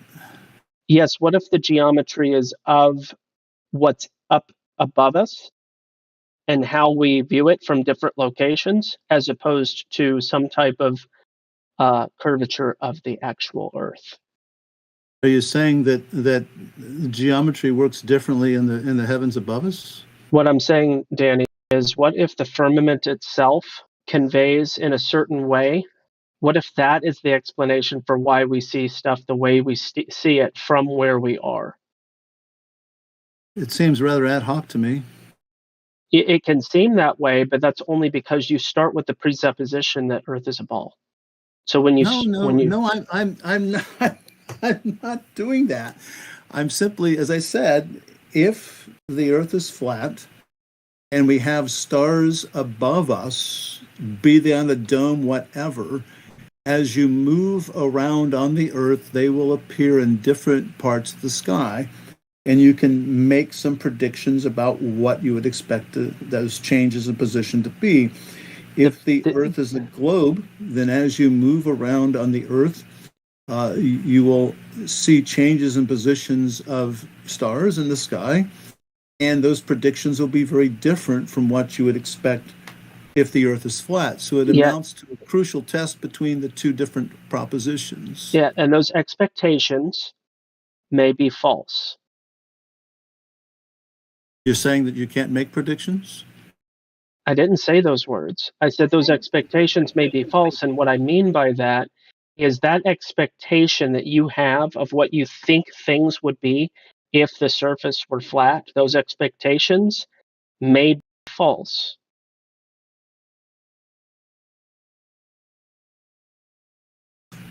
How so? As I mentioned, how the firmament behaves could be the explanation. And how are you proposing the firmament behaves? However it is observed. Well, that's a circular argument then, isn't it? So is the globe. That's my point. Listen, man, there's circular reasoning with the globe arguments.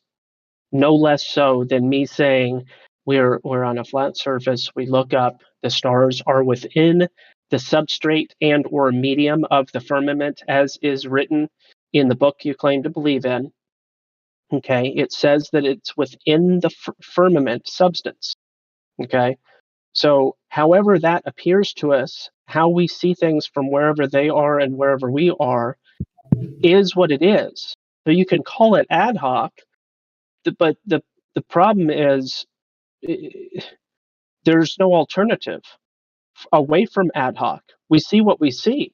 So we have to stop looking at the sky as a result of both explanations hypothetically being ad hoc. We have to look at the ground. So that's why I pointed you away from talking about the stars as your quote unquote reasonable explanation and pointing back to the ground or the surface. Then we have a fundamental disagreement that would prohibit any further meaningful discussion on this topic between the two of us. Correct. That's correct. If you don't leave an opportunity for God's word being literal and there being a firmament and the stars being within it, then yeah, I mean it would be hard to come to some type of consensus. But I've had this conversation with atheists who don't believe any of the words of the Bible, and the same thing is the result. You're having certain assumptions about how you think it would be if it were flat, how you think it would be, as opposed to it is what whatever it. We observe what it is. We observe what it is. Now, what it is and how we describe it needs to come from something else besides the presuppositions.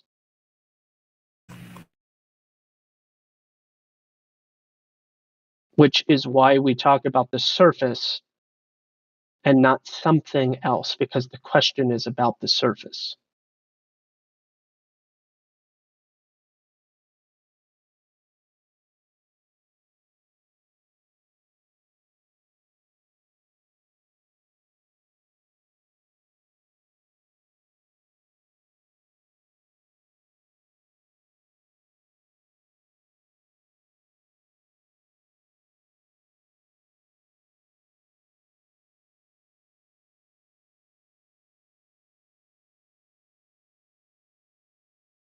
No, nobody's talking level up. Yeah. Okay, thanks. I was having other audio problems. Every time Skype starts up, it takes away my audio from here, and I have to restart it. Yep. But I think it's valid. Have to disable the audio device. So yeah. My question is, does his interpretation of the creation story in the Bible, is that literal for him, or is that just something that's symbolical, or perhaps just something different than other than how it reads? Because when Gospel he presented that these stars are within the firmament. How far does the firmament stretch? So these are questions I'm curious as to understand. And personally, so is that literal for him? Well, I certainly couldn't answer that question. How thick the firmament is? I have no idea. That's what I'm saying. I'm curious. There's only one piece of scripture that's in Job. I forget exactly where. That even, and it might be a result of the translation into English. I don't know what it actually says, but I do know the translation is literally the only reference to the shape of the earth. Now, it doesn't say the shape of the earth is, but it's the only one that in its context has the word shape of the earth. And it says that the earth is it is shaped like clay under a seal.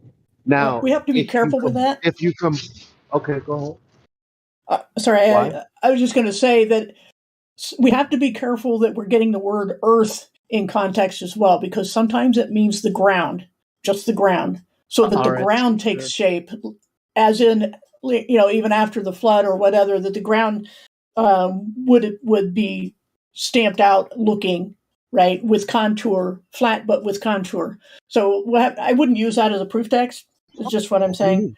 I'm not talking about the firmament. I'm talking about the earth.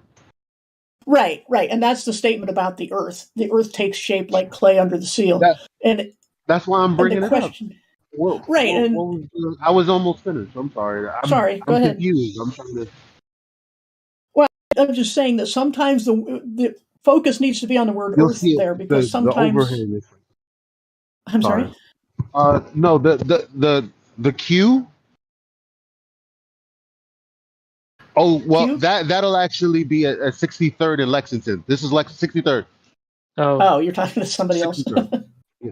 Sorry about that. Okay, so yeah, it's not that way. I'll tell you that. 63rd is right there. Right there. Look, I'm pointing right across the street, right there where the Q and the F is. All right. Anyway, my bad. Okay, back to the okay. So I'm saying that the only reference, if English is the proper translation, it references the shape of the earth. Now, it's the only place that it actually says the earth takes shape like clay under a seal. Now, what I was going to say is, if you think about that in the context of him saying that he sees the circle of the earth, there's only one way you can take away from that, because the circle is clearly not a sphere, and the earth taking shape like clay under a sphere, under a seal, wouldn't be a sphere either. Right. So that kind of rules that option out, in my opinion. Well, I'm just saying that's what they're going to point to, is they say, well, it could mean the ground only. I'm just saying what they would use as a counterclaim. But I'm I only agree talking also about the ground. I don't get it. I know, but that's what they'll say. That's just all the point I was trying to make, is that's what they'll say. But we have a preponderance of evidence in the Bible for everything else. There's something like 200 references or something like that people have listed that talk about earth shape in the Bible in one way or another. But as far as circle and ball, people don't realize there's two references in Isaiah. One is that they, talks about the circle of the earth, that they say, well, it's anything round. We'll use, even the dictionaries, the Bible dictionaries will say round as a kind of a compromise, because it's vague on purpose. But in that same book of Isaiah, it says that in a judgment against Israel, I will roll you up and throw you like a ball. So they had a word for ball. Isaiah had a word for ball, and he didn't use it when he said the circle of the earth. So, can somebody draw a picture of a footstool for me? One, for your information, Danny has muted him or deafened himself, so he's not longer. Okay, I know that. He must have something else to do. But can anybody draw a footstool for me? They're ball shaped, right? Matthew, how about you? Can you draw a footstool for me? So there's the footstool. There's the firmament being stamped out. There's the seal under a clay kind of circle that you get. I don't know how. Sure. I'm sorry. On firmament, the Hebrew word is rakia. The Greek word is stereoma. And in every instance that one of those words is talked about, it talks about something strong and hammered out like metal. It doesn't mean it's made of metal, but it's something that is very strong. And since we have statements after the flood in the Psalms about the waters above the heavens, then that means that there's still a firmament holding those waters up. And I did along with a couple other people about a year ago, did an examination of William Lane Craig's statements on flat Earth, because he did a rather mocking interview, which was not in keeping with his usual standards of logic. But we pointed out that he made the ridiculous statement saying, well, what? Does the sun, moon, and stars, is this hard, solid thing that rolls around, and how could it be structurally strong enough when it doesn't have pillars in the middle, and blah, blah, blah. And I was just like, wow, are we saying that God doesn't have a quote-unquote technology to build a firmament that keeps the waters above from the waters below, just like the Bible literally says? Or I mean, like those are the kind of, yeah, go ahead. you have submersibles that go pretty deep into the ocean, and they use glass. I mean, so that's not out, and that's pressure it's holding out. So that's a completely different thing. I mean, when you think of what out there might be, so yeah. I mean, even the word rakia means an extended surface. Yeah, like I said, either one of those words, and in any context they're used, they're talking about some. I mean, there's a direct one that says strong and hammered out as metal. Right. And then there's which in other words, expanse, which you try to use as expansion, which is a little bit different. And expand is typically land or sea, presenting a wide, continuous surface. So, yes, it's insane that because I happen to be watching pastors talk about the flat Earth this morning, and one of the arguments they just keep going back to the circle of the Earth thing. Is there anything else that they have? Because that's literally the only shape. Because a circle is a circle and a sphere is a sphere. Those are two different shapes, actually. And so when they go to the circle, it's like, yeah, but then you go to where it references what the Earth is like when they say it's shaped like. And so it's like, if that's the only reference they have is round, why are they holding on so strong? What else is there that they talk about? They also use that it hangs upon nothing to say it's in space. Yeah, and I would answer to that it also doesn't sit on any. That doesn't mean it doesn't sit on something. It just means it doesn't hang from something. We could play that game with them, the semantic game with them, if they want. But I was going to say something else. I totally lost it. So I'll jump in when I think of it. Yeah, I just wanted to make a general public service announcement that for the people listening, this is obviously in the context of those people who are adhering to these words of the Bible. So just for anybody that's getting, the heebie-jeebies or the hair is standing up because we're talking about the Bible, it's for the sake of those that are adhering to it and exposing contradictory held beliefs, aka cognitive dissonance. That's the purpose, just so everybody is aware. But anyway, I tried to address what was going on in regards to him talking about the stars and bring it back down to earth and help him understand why that was necessary, explaining that his presuppositions about what he thought the implications of flat earth was actually not the case. And this tends to be the catalyst for why people wind up getting banned, is because they're over here having their thoughts about what they think something is, and then it just devolves into chaos, basically. There's probably a better way to put this. Maybe somebody is understanding what I'm trying to say. People are going down a path of argument. It's an incorrect path based on assumptions. And people, instead of addressing the assumptions, get kind of lost in the weeds. And then everybody thinks that they won. And in reality, only one person might have won, but one person definitely didn't walk away with more understanding. They walked away with confusion. I thought of what I wanted to say earlier. Okay. Cool.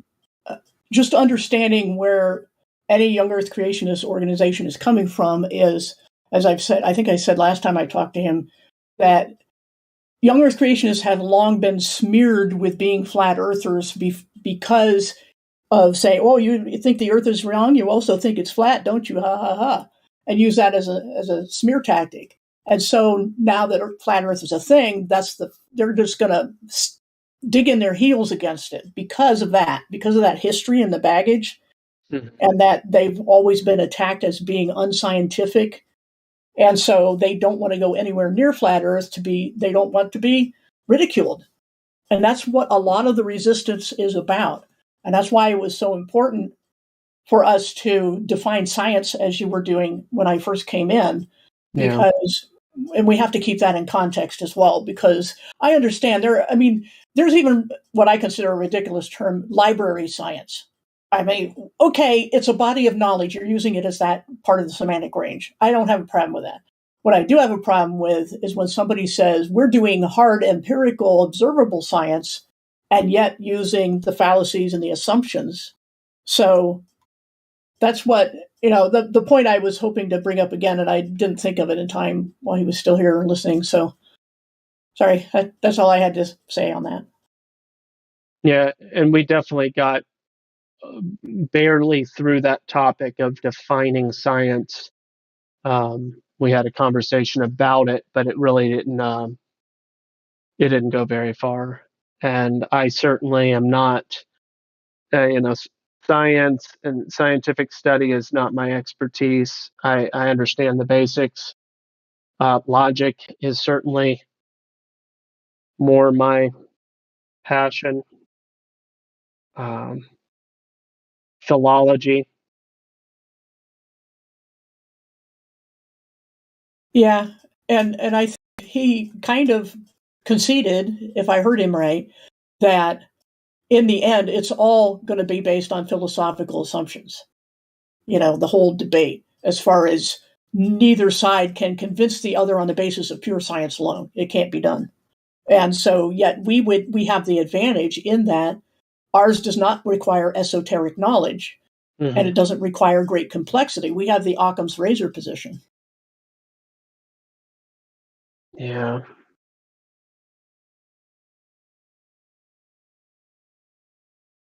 I mean, even when it has to do with the heavenly bodies, like practically the way we utilize them is with the usefulness of a plane, the plane that we live on. Like the only reason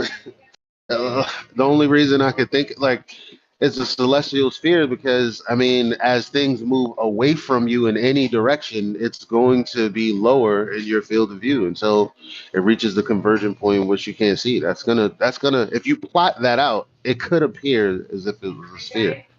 I don't know. Well, here's I guess what makes it really difficult for me. I was suggesting that the reason we see the stars, for instance, do what they do is because of something to do with the stars and where they are and how they are up there.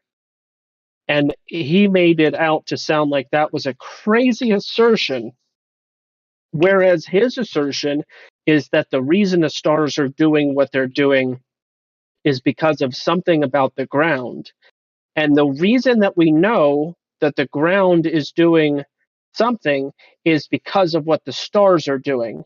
And I'm the one that's made to look like a crazy person in his eyes, even though he cannot see the circular reasoning of, or maybe not, cannot is maybe not the right word, has not demonstrated awareness of the circular reasoning that he's using.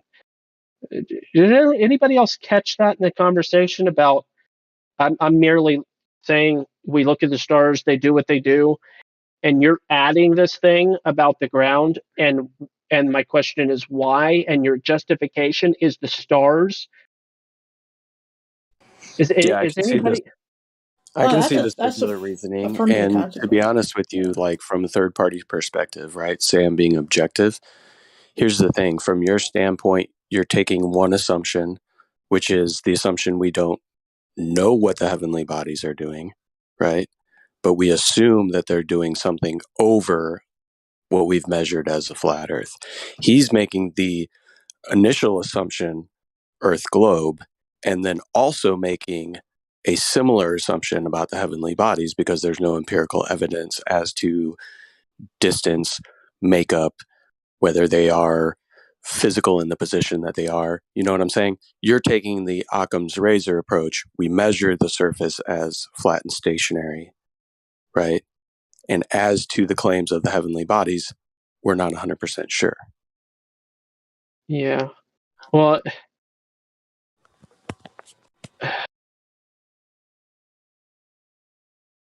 and that's why they always want to deflect away from the surface, because the surface measures flat and we experience it as stationary. So they have to go to the sky. Yeah. Yeah, I found it funny is maybe a too strong of a word, but he said that flat earthers were it was a mantra, right? Looking at the surface, flat earthers are using a mantra, and then all he did was looking at the sky. And even when you pulled him back to the surface, he went up to the sky again. So who's doing the mantra now? It's just ridiculously doublespeak. They're trying to delegitimize any meaningful conversation, any kind of conversation that a person thinks that they should have with a flat earther. People are out there trying to make it seem like that's not possible, that there's no need, there's no reason, you shouldn't engage with us. Here's the reason why. Their thoughts are so outlandish. There's no reason to even think about the things that they're bringing up.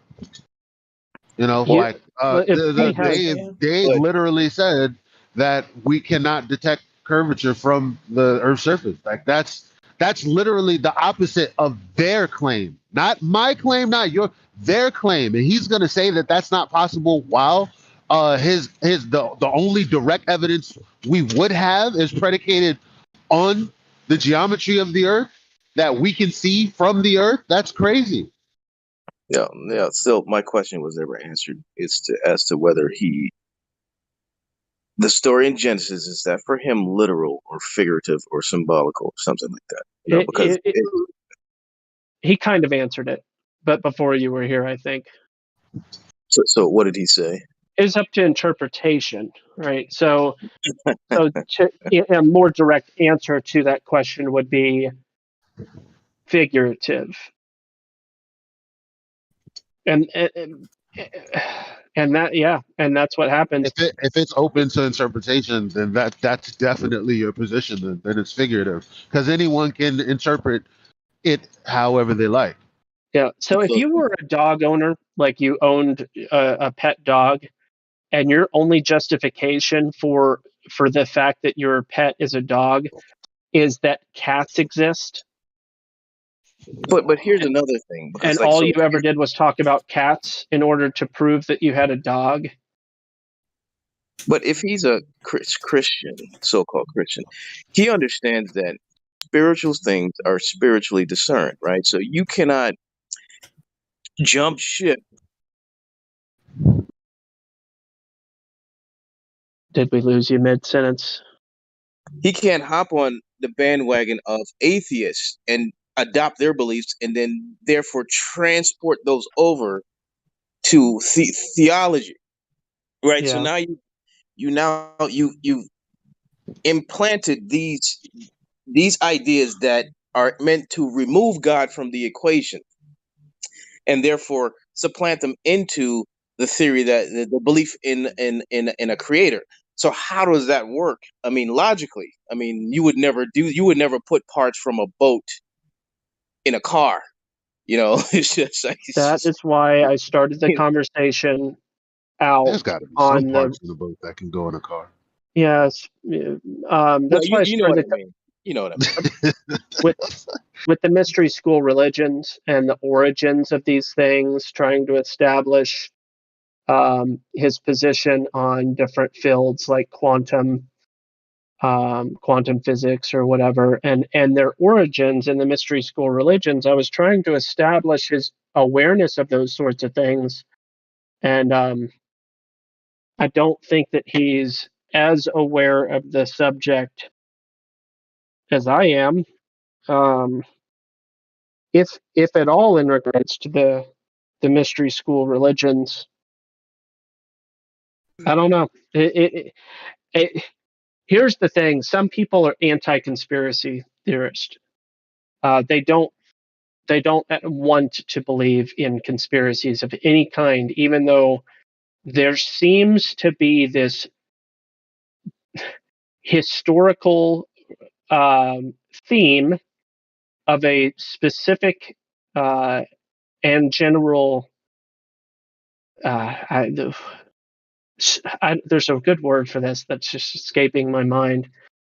A repeated pattern of deception and conspiring against the creator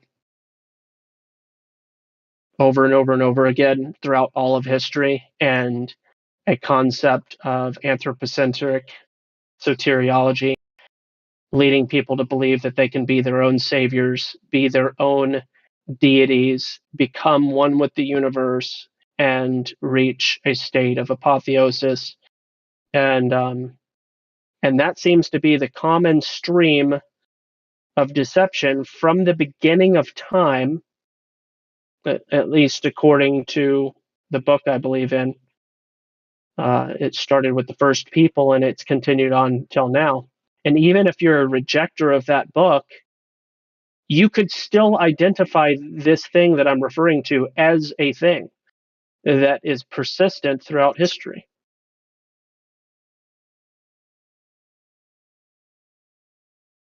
At least in the last, 5,000 years? 5,000, about 5,000 years, you can see a consistent theme of that same theme repeated over and over and over again.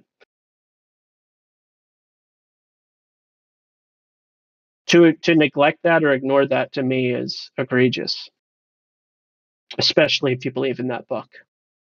So can we conclude that although I enjoyed the conversation with Paula, that when we wanted some actual evidence, he just stopped talking, said, well, I'm not going to talk about that? Yeah, I mean, there was I found that interesting.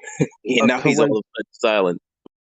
A coincidental ceasing of the conversation when it was actually getting addressed to discuss actual evidence on the earth and not in the stars. Yes. And how happy he was when Paula said, well, you don't deny parallax. Wow.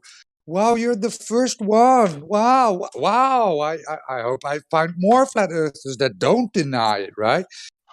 How happy he was. Well, it's kind of meaningless, but it's exciting for him because he thinks it means something. But it's all based on assumptions. That's why I say frustrating that that's why I say we should we have to have conversations with more people. That's all we can do at this point. And you know, when you reach a person like that, you gotta remember what your intention is for speaking with that person, and or you got to figure out what their intent is, and you can do that by asking them, hey, what do you hope to get out of this conversation? What would you actually like to know from me? Things like this, because then you can gather from then what position you should take and how you should be disseminating the information.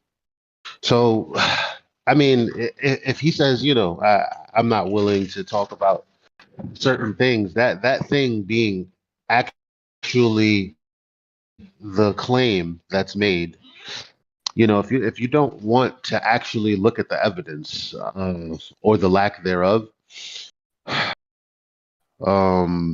unfortunately, there's nothing else you can do for that person. You just shake their hand, say, you know, have a good one, and they're going to stay in that paradigm. That's what they want. They're telling you in no uncertain terms, this is what I'm doing. This is what I'm willing to do. This is what I'm not willing to do.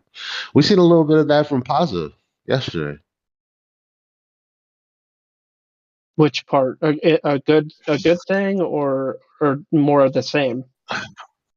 Well, Paza initially said he was going to go away to look at, Yeah. the math because it might have been contrived, and if that's the case, then he has a totally he might come away with a different take than he initially did, and he would reconsider. And so I asked him yesterday. I was like, it's been about 3 weeks. Have you looked into it? He's like, not really. And then we got down to the conversation again, and at some point he said, I've always said, and it's always been my position, that any evidence you would be trying to obtain from the horizon is inconclusive. Therefore, I don't see a reason to ever talk about it because you can't get a conclusive answer. So you're not looking into the math then. So you're not doing what you claim that you set out to do. That's fine. But at the end of the day, I'm a flat earther because I'm not delusional. I know that there's a claim of a geometric horizon. He understood that. You know that if the Earth is curving away from you, there's a portion of it that you can see and a portion of it that you can't. There's supposed to be a measure as to how much using the formula 1.2 times the square root of the observer's height feet. The problem is that using that formula doesn't give you the distance to the distance in which you would be able to see no more land because that's geometrically curving away from you. So to say that, well, we can't determine that, well, then the claim is not ultimately you're saying, yeah, there is no geometric horizon. Here's the And it's claim like at its base level, Elijah. Here's the claim. My claim is unfalsifiable because I want it to be unfalsifiable. Therefore, all of your efforts to try to falsify my claim will be dismissed on account of it being axiomatically unfalsifiable. End of story. And I say this to them, and you know what they say?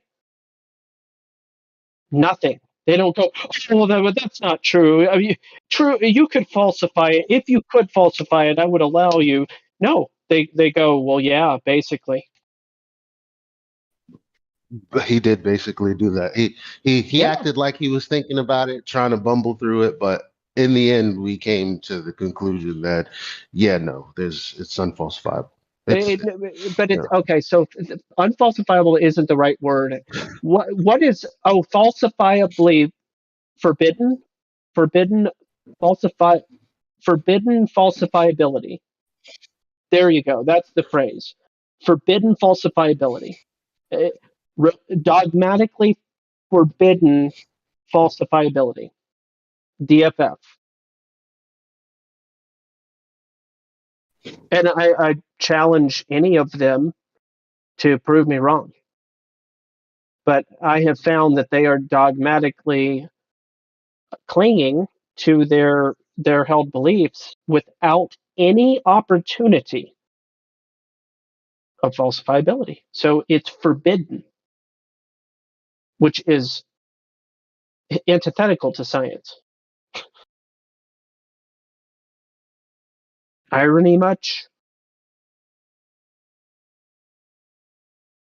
Dogmatically, I'm writing this out.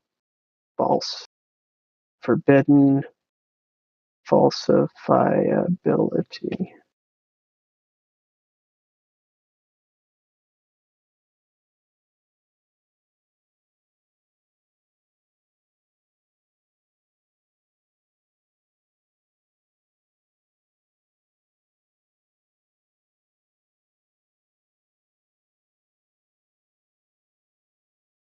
Anybody want to white knight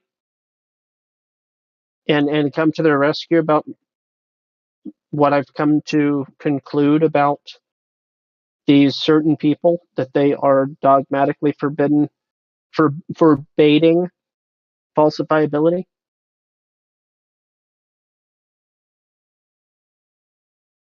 I mean, it is what it is.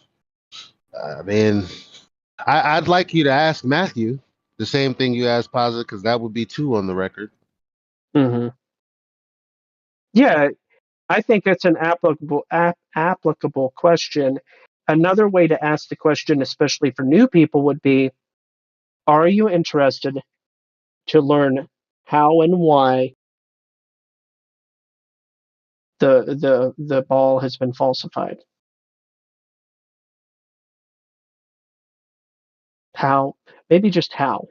Maybe how's the right one. Are you interested to learn how the ball has been falsified? Simple as that question. And then if they say, no, I'd like to teach you about why it is, the conversation's over. Pointless. Yeah, pretty much.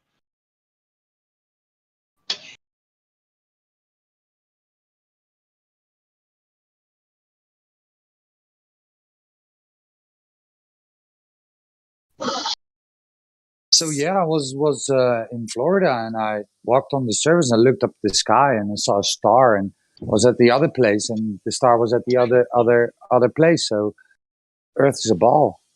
That was exactly where that was going, 100%. It could not have been this way because it couldn't. And I even provided the relevant, rational explanation, and it got shot down as ad hoc, without any irony, without any awareness of the irony of accusing. Talk about the pot calling the kettle black. Well, how? I mean, how? Okay, I guess you have to explain to me how what He you said did that was my ad hoc. explanation Maybe was I ad hoc. missed it. Yeah, So because his with the okay, there's the sky. Things are moving about above you. Well, I guess I did hear you ask him, how does that necessitate you being on a ball? I guess that was your question. And then yes, that's but when it was he said you had an ad hoc? How? Why? my alleged ad hoc is, what if the firmament is making things appear that way because the firmament does that, and he claimed that was ad hoc.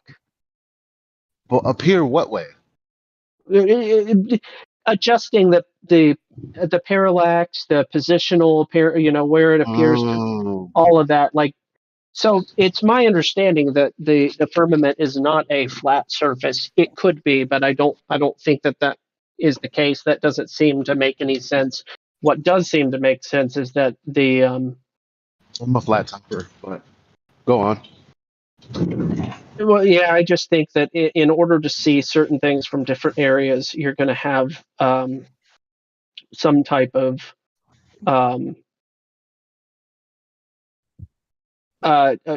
distortion. Yeah, if I might jump in on that one, because in his MC Toon interview, he held up at one point a circle, a flat, like a large piece of cardboard in a circle, and then showed that if you viewed it from the bottom, held it up above your head and viewed it and moved it away from you, it would appear, everything on the cardboard would appear elliptical, then that it's moving in an elliptical fashion, and things, any circle in the sky would become an ellipse. And I agree, it would. So that's what happens if you make the firmament flat.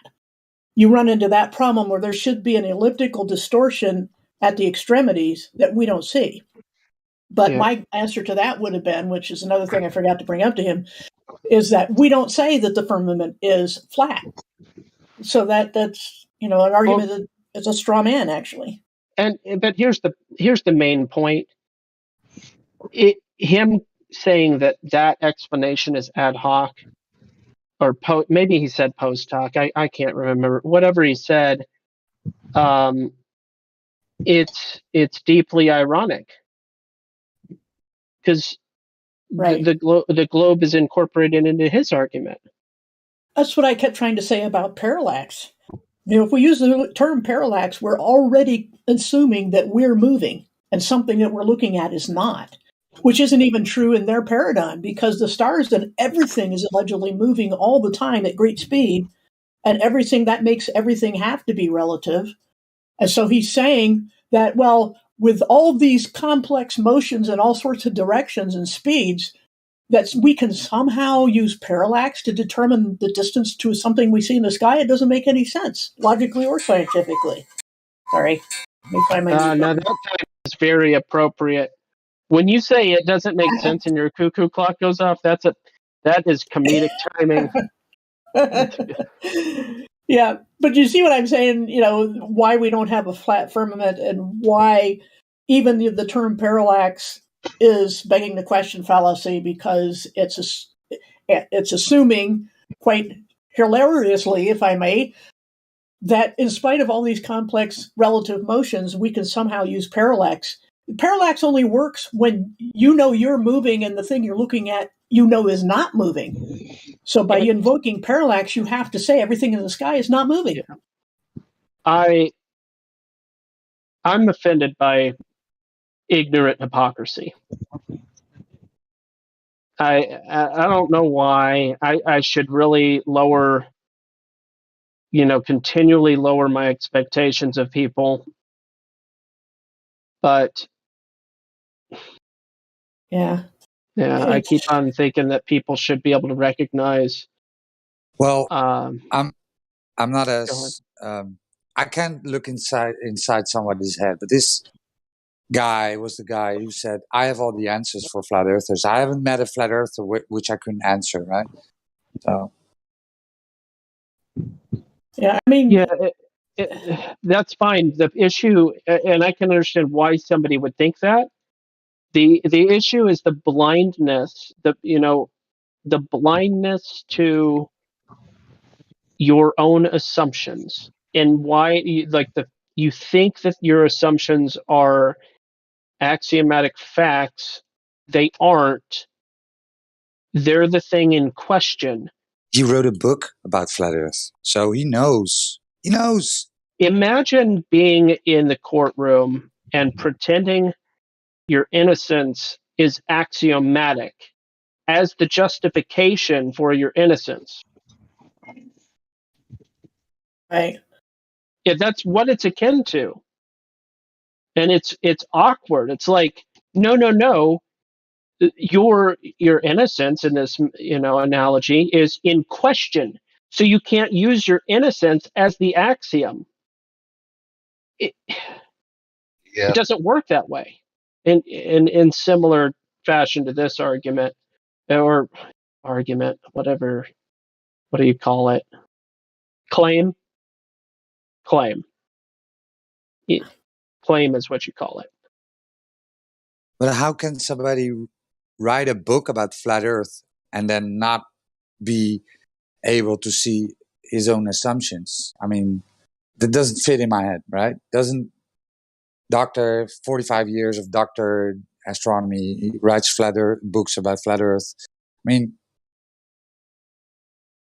because he's believing his assumptions are axioms for reality, ignoring the fact that they're assumptions, refusing to acknowledge that they're assumptions. Right. It's just like what I mentioned with William Lane Craig when his ridiculous statements about the firmament, what it must be if it's really a firmament, a thing, and that it has to have these engineering qualities and these, considerations for bearing load. I mean, all of that from a Christian who believes that Jesus rose from the dead, but doesn't believe that God can make a firmament in a way that people can't understand. That we haven't been told the details. We're only told that it's strong and it holds up the waters. And terrible. Yeah. And so why is this such a stretch to say that this somehow can't be done because we can't conceive of the engineering of the firmament. That's just ridiculous. It's such blindness, especially from someone of his caliber, like I said, who his claim to fame is defeating atheism, and he's known for his logical arguments and for people refusing to debate him because he's so good at it. But on this topic, out of his area of expertise, that's just, all of the rules went out the window. So you can believe that we were created by God, like actually created. We didn't evolve; we were created. But when it comes to the complexity of the sky, that's just like unfathomable. Meanwhile, you have a belief in second. Listen, you gas will always fill the available volume. You have stars that are in this nuclear process, which would never take place with just gas particles in a vacuum. That would never come about. How is it harder to think that the Bible is that things are how it's described in the Word versus the thing that they say that we have to believe in that actually goes against how we experience reality here at the surface of the earth? The great embarrassment of syncretism. That's what it is. And it's a complex, I can explain what I mean by that, but the felt need amongst certain people, certain Christians, or whatever, the felt need to syncretize with pagan mystery schools of Babylon ideologies that have been passed down for thousands of years. They don't fully realize that, but that is the fact. Their desire to syncretize with that is a great embarrassment, and it is the cause of all of these types of inconsistencies. They were duped, and it's embarrassing. But it's not the first time. Sorry. Go ahead. There was a man that went up on a mountain, and meanwhile, folks threw together their jewelry and freaking made a cow to dance around, to do all sorts of things around this golden cow, while their leader was off, out of the picture temporarily. I mean, people have been embarrassing themselves despite all rationale, like despite just completely in the face and opposition to true reality. People have been opposing reality. That moment right there, that really, like, if I had never found a better a better context to use, that was a weird flex. Like what they decided to do while Moses is up top speaking to the Father, like that was. Why are you doing that? And well, this question may be really uncomfortable for some people. I tend to be a golden calf slayer for people exposing their golden calves. But the fact of the matter is, this is a human behavior that is repeated over and over and over again. And you can pretend that you don't have a golden calf. Now, there may be a reality in that you truly do not have a golden calf. But if you do have one, you're more than likely pretending you don't, if you do have one. And if you've identified your golden calves and allow them to be recognized for what they truly are, fake, man-made, then you grow up. And you truly grow up.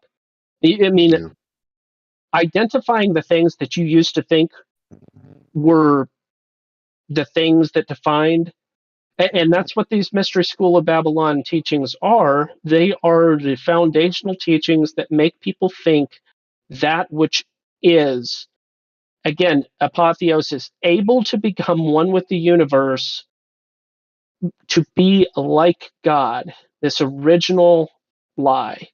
Oh, but I really like that lie. I mean, it feels so good. And I wish it were true, because, I mean, wouldn't it be awesome?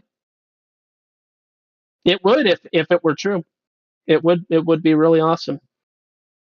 Oh, I want it to be true. Well, that's between you and your creator.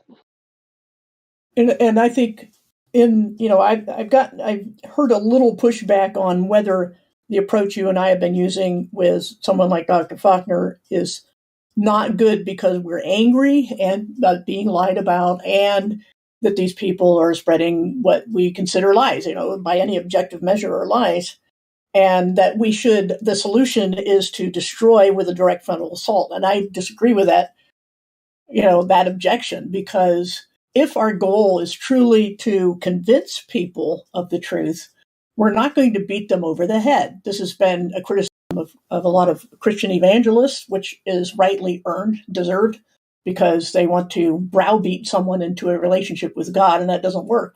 Well, if we have another truth of the shape of the earth, the way to do it is to convince people, not to attack people.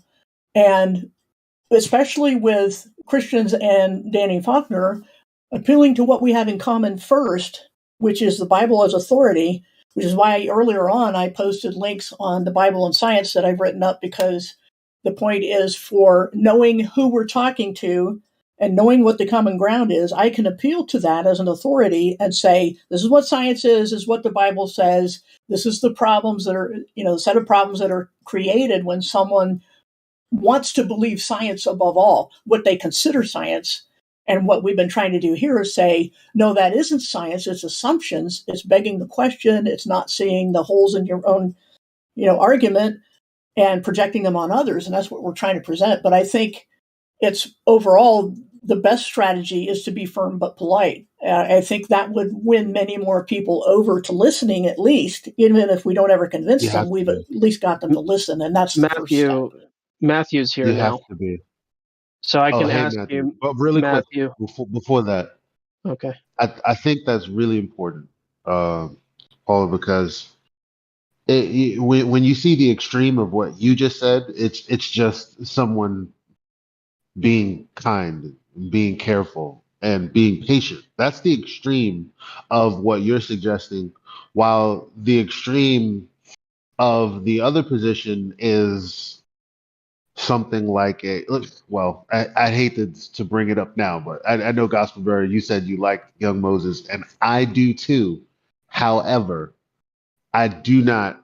I would like it if he did what he did without the browbeating, it gets real. Anyway, the point is, like, that's the extreme, and the reason that that's not the best tact is literally because the average person is being marketed to, and what they're being marketed is the idea that we're irrational, illogical, and chomping at the bit.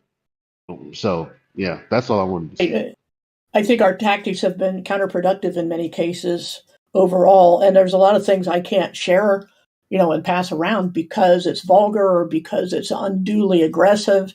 And I do think there's a balance that takes practice to get to between being firm and even, pressing someone for, put them on the hot seat. That can be done while also being polite. I think those two are not mutually exclusive, but not everybody can do that. Not everybody wants to try it. Like I said, it takes practice, and it takes, I think a lot of times getting stuff out of your system first, like I did, 20 years ago, talking to atheists or whoever it was about whatever. You spend time in the trenches and you refine your argument. But once you got it refined, there's no need to be like that anymore. There's no need for the mud wrestling, because it's not a good place for you mentally anyway, in the first place, because to live in that kind of anger and aggression and fight or flight is not healthy for anybody to live there. I don't say I never go there. I mean, you guys heard me. I don't know if you were here like months ago when I got on. They were talking about women, and I was just like, I'm going to smash somebody in the teeth, right? And that's something that any of us can lapse into, but it's not a place to live, is what I'm saying. All right, Matthew. Yes, go ahead. Can you provide an example of which would satisfy falsifiability of what you believe to be true regarding Earth?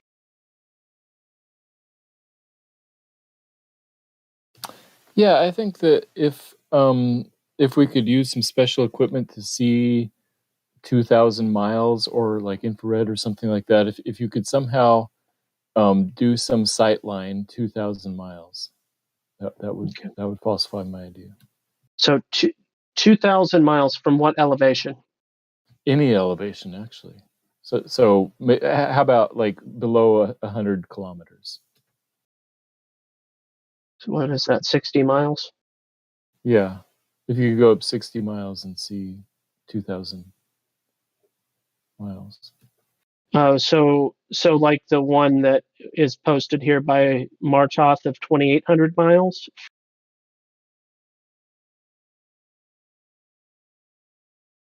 Yeah, that would falsify. That would do it. Okay. So why that number in particular? Oh, I just picked it. I mean, 2,000 miles is pretty far over the curve.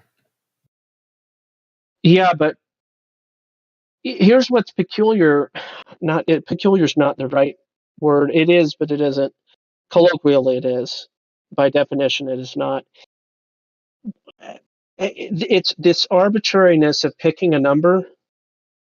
Let me put it this way. I'll just be direct. I don't believe you, and I don't mean that in a confrontational way. I mean it in the reason I don't believe you is because why isn't 2 miles from a 12-inch height?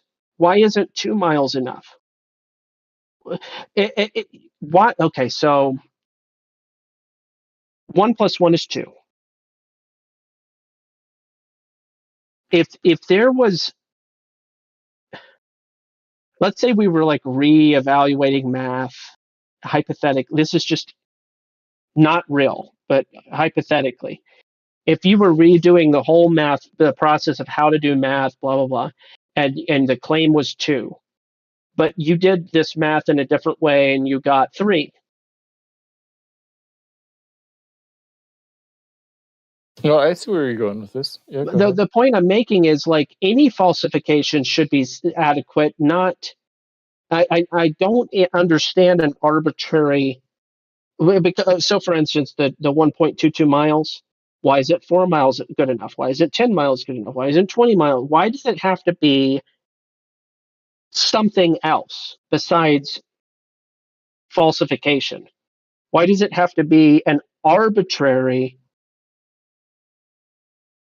qualifier for the falsification? Because at smaller numbers, the margin of error is so big that it would overwhelm any calculations we might do. But if you go to several thousand miles, 2,000 miles, it seems like the margin of error due to the atmosphere, lensing, and whatever should be overcome by the distance. Okay, so what margin of error would you accept? I just wanted to hold on, Elijah. So here's this is why I don't believe you.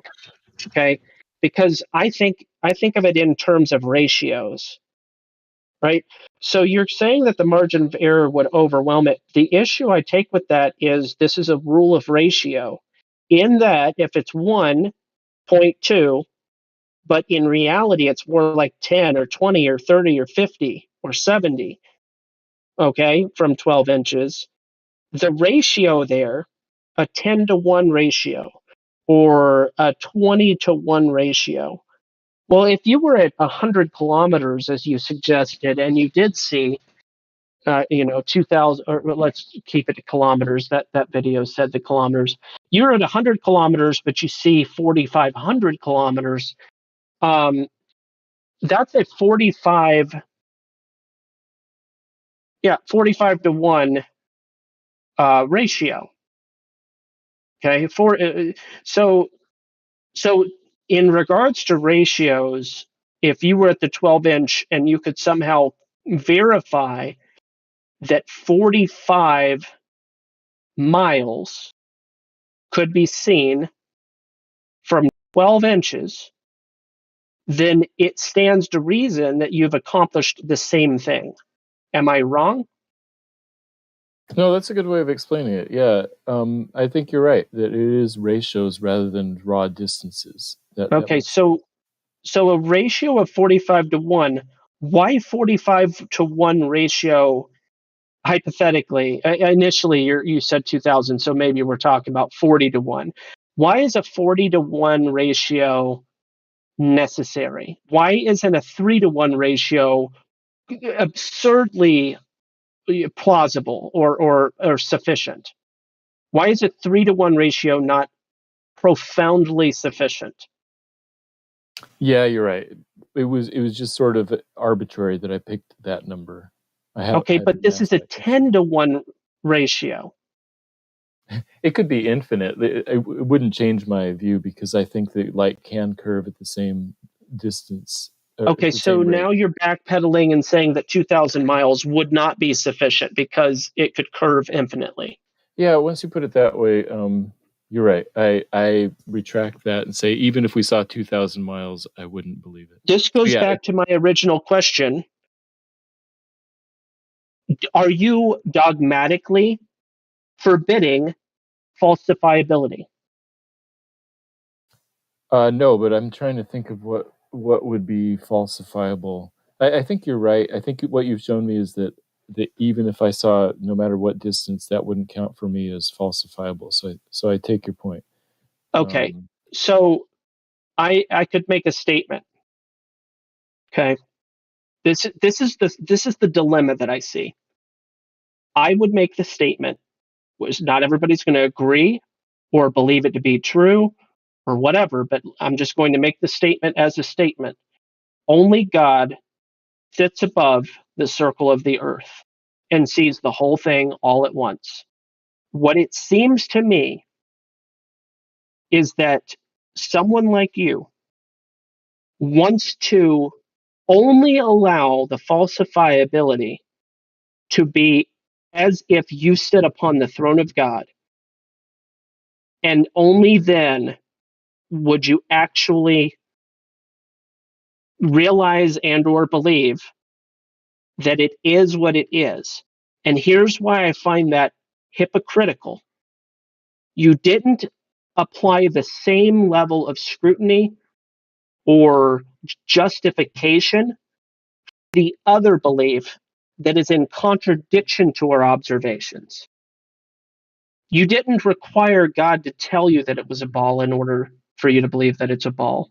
You believed liars, known liars that have been passing down a lying narrative for thousands of years. You believed and trusted them because numbers, because credentials, because authority. But in order to falsify those liars, you're requiring something on the level of God or God himself to falsify it and nothing else. Do you understand the disconnect?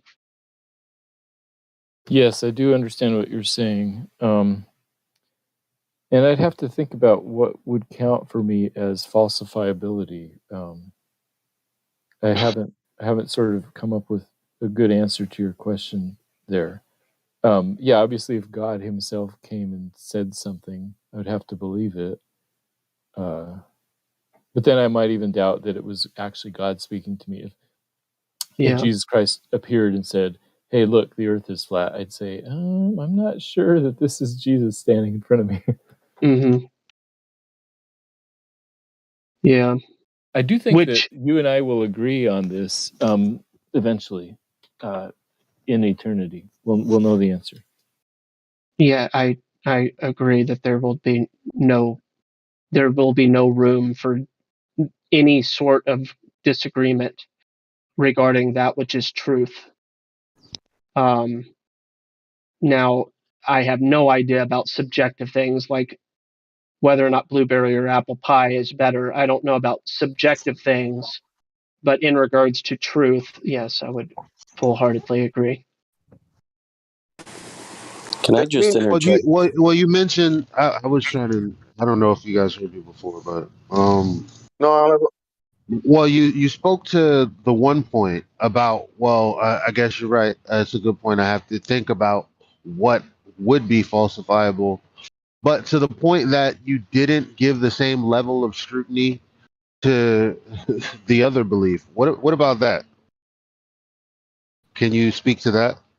Sure. It's I look at all of the different evidence and see which story sounds the best, and I go with that one. And it's more looking at evidence and trying to match that with No, what I have you experience. given the same amount of scrutiny, wow, to heliocentrism or the sky is a vacuum and we live on a globe with water and air adjacent to the vacuum, and the sun, the thing that allows for life as far as we know, um, is this composition that we have not tested or confirmed, and also happens to be a violation of the second law of thermodynamics. Like, have you given the same amount of scrutiny to that heliocentrism in that context with space and the vacuum of space and all of this? Have you? Yes, I have, and the answers that have been provided to me make sense to me. So I find those criticisms to not have force. So, for example, the second law of thermodynamics does not get violated just by a vacuum. Well, did you? I was just speaking about Flat Earth Boxer, and he actually spoke to a cosmologist because two physicists were asked the question of how do you have gas pressure adjacent to a container, adjacent to a vacuum, and his only answer was gravity, in which the guy said, well, you have a shoebox and the air is inside and there's a vacuum outside. You poke a hole, the air immediately escapes. And the cosmologist says, yeah, you're absolutely right, you're absolutely right. Yep. He says, so why then doesn't the air on the earth just go into space? He's like, well, because of gravity. He's like, but you put the shoebox with air pressure on the floor and you pop it on the floor and the air escapes. Yeah, because gravity doesn't have that much of an Despite effect. It has no, enough but effect, but not much. no, but it's supposedly the reason that the gas isn't going into the available volume.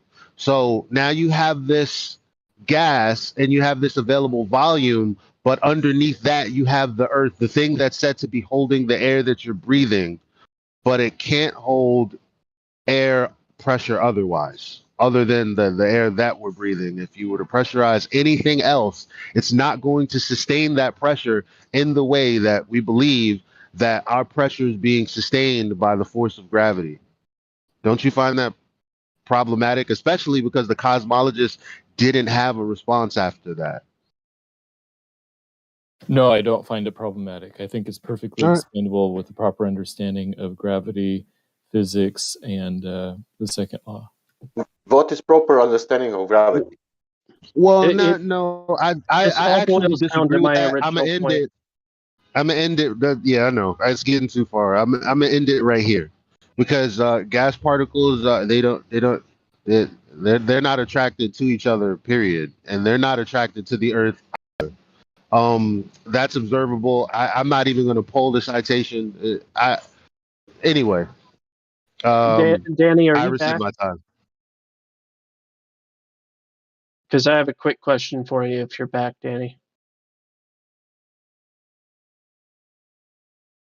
I just saw you undeafened yourself, so that's why I'm asking. I think that this is a relevant question, and I don't know how you can make any progress whatsoever if there's a dogmatic forbidding of falsifiability.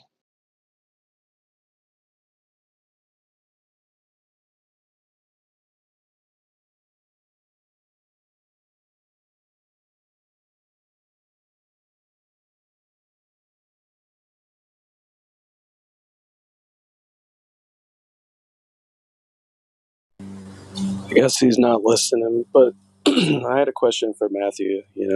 Since you're the math professor and you referenced gravity and physics, I'm just the dummy here, so maybe explain it to me. But when I look into particle physics, the only quote unquote known forces of the known forces, the only one that's not accounted for in the standard model of particle physics is gravity. So maybe if you know how gravity is applied to gas particles, if you have some sort of citation, I'd be willing to look at it. But so yeah, you're absolutely right. The standard model, as far as I understand it, I'm no physicist either, but they don't have a good explanation of where gravity comes from.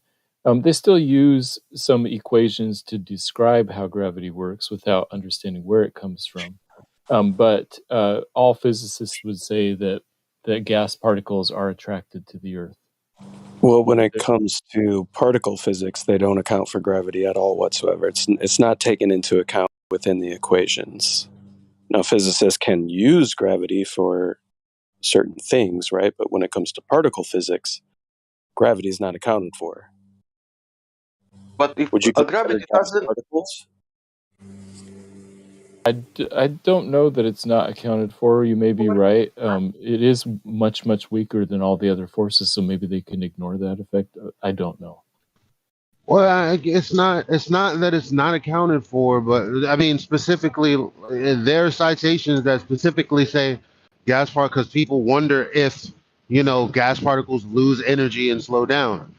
So, as a response to any inquiry of that, what you will find is that gas particles don't slow down, or gas particles aren't attracted to each other. If they were, they would slow down. So what we do know is that gases aren't affected by gravity.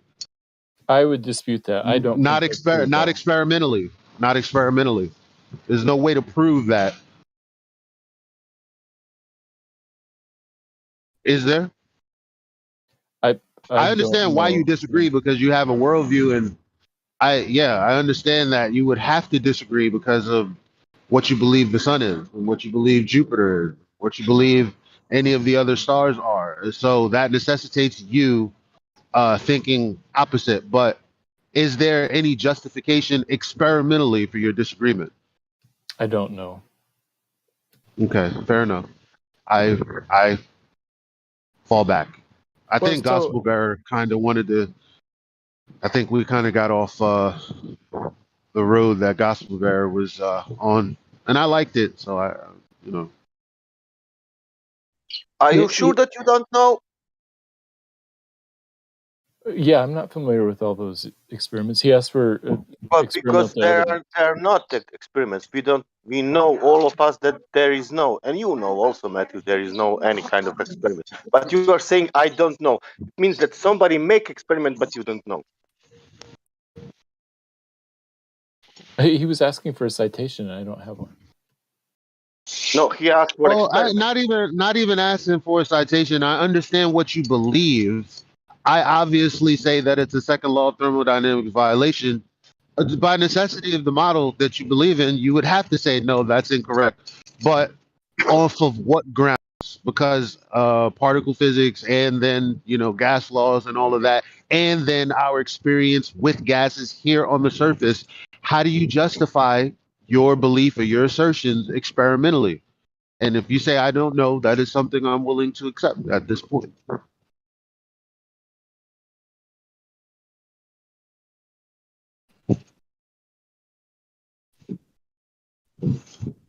Well, it's in this ratio. If you need to see 2,000 miles or 2,000 kilometers to believe to be flat, how much I need to see drop to believe that Earth is a globe?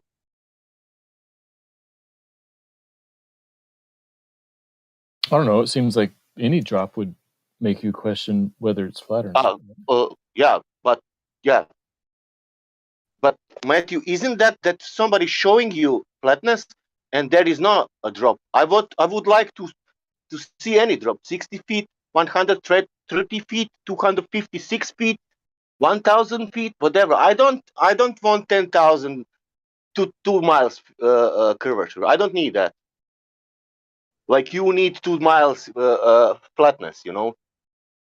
I need only 66 feet, for example, of drop. That will be enough for me to believe in globe.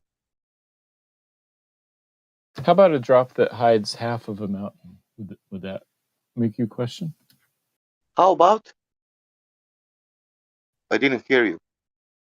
How about a drop that hides half of Mount Rainier? Yeah, there's a problem, right? Because there's a difference between a measurable drop, because we know that the Earth curve is geometrically obstructing the Earth curve being the horizon, because there's equivocation going on most of the time when the horizon is brought up. In the heliocentric understanding, the junction where the sky and the ground meet is where the ground drops off.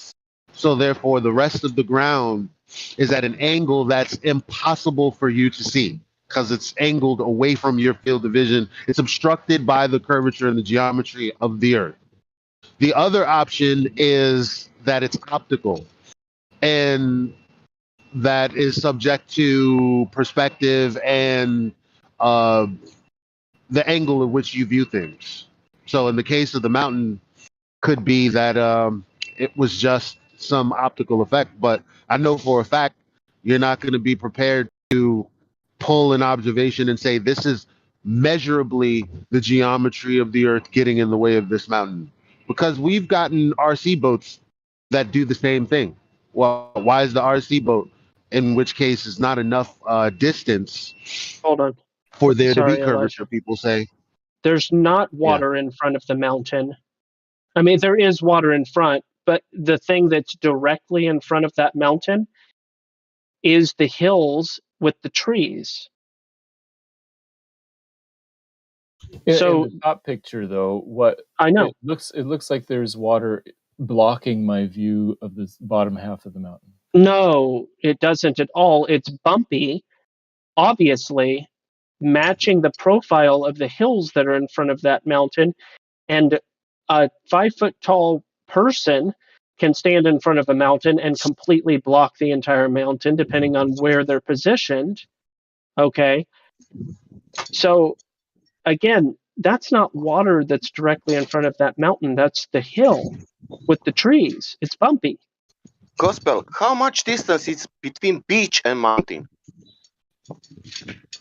Shore and mountain, let's say. Yeah, quite a bit. I don't know how much.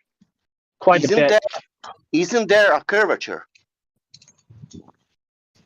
Anyway, the point. This is important. There is a mountain. We measure that mountain. Reference to. Oh, what? Okay. Sorry.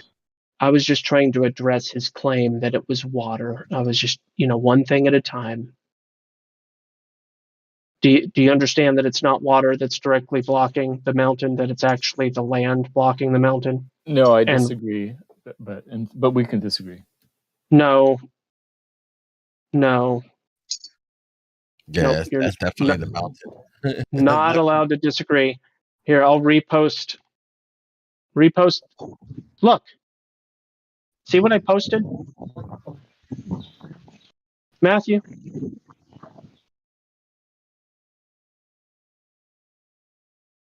Yes, I see it. That's not water.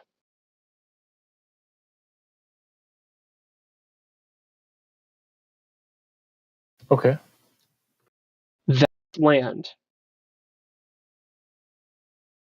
Yeah, that's most definitely land. I'm zoomed into this thing, and it's But this is all a big nothing burger because number one, even so, that's still not a distance in which he doesn't think that there's some explanation for.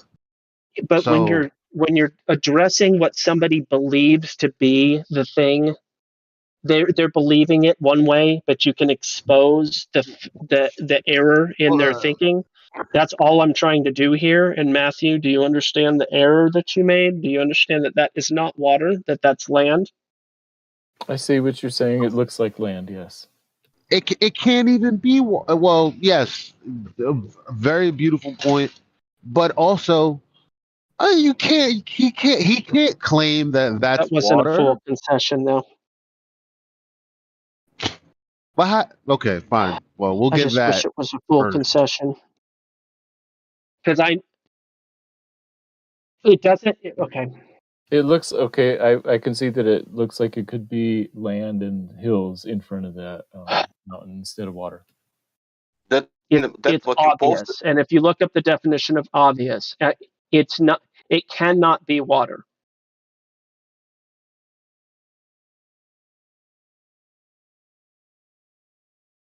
Now, the light blue line be in front of that is quite obviously, or appears to be water. Maybe it's not as obvious, but it's a light blue line, and I would deduce that is water because it makes sense that would be water. But the profile of everything else is so evidently land, and a profile of land, that to suggest that it's water is painful to me.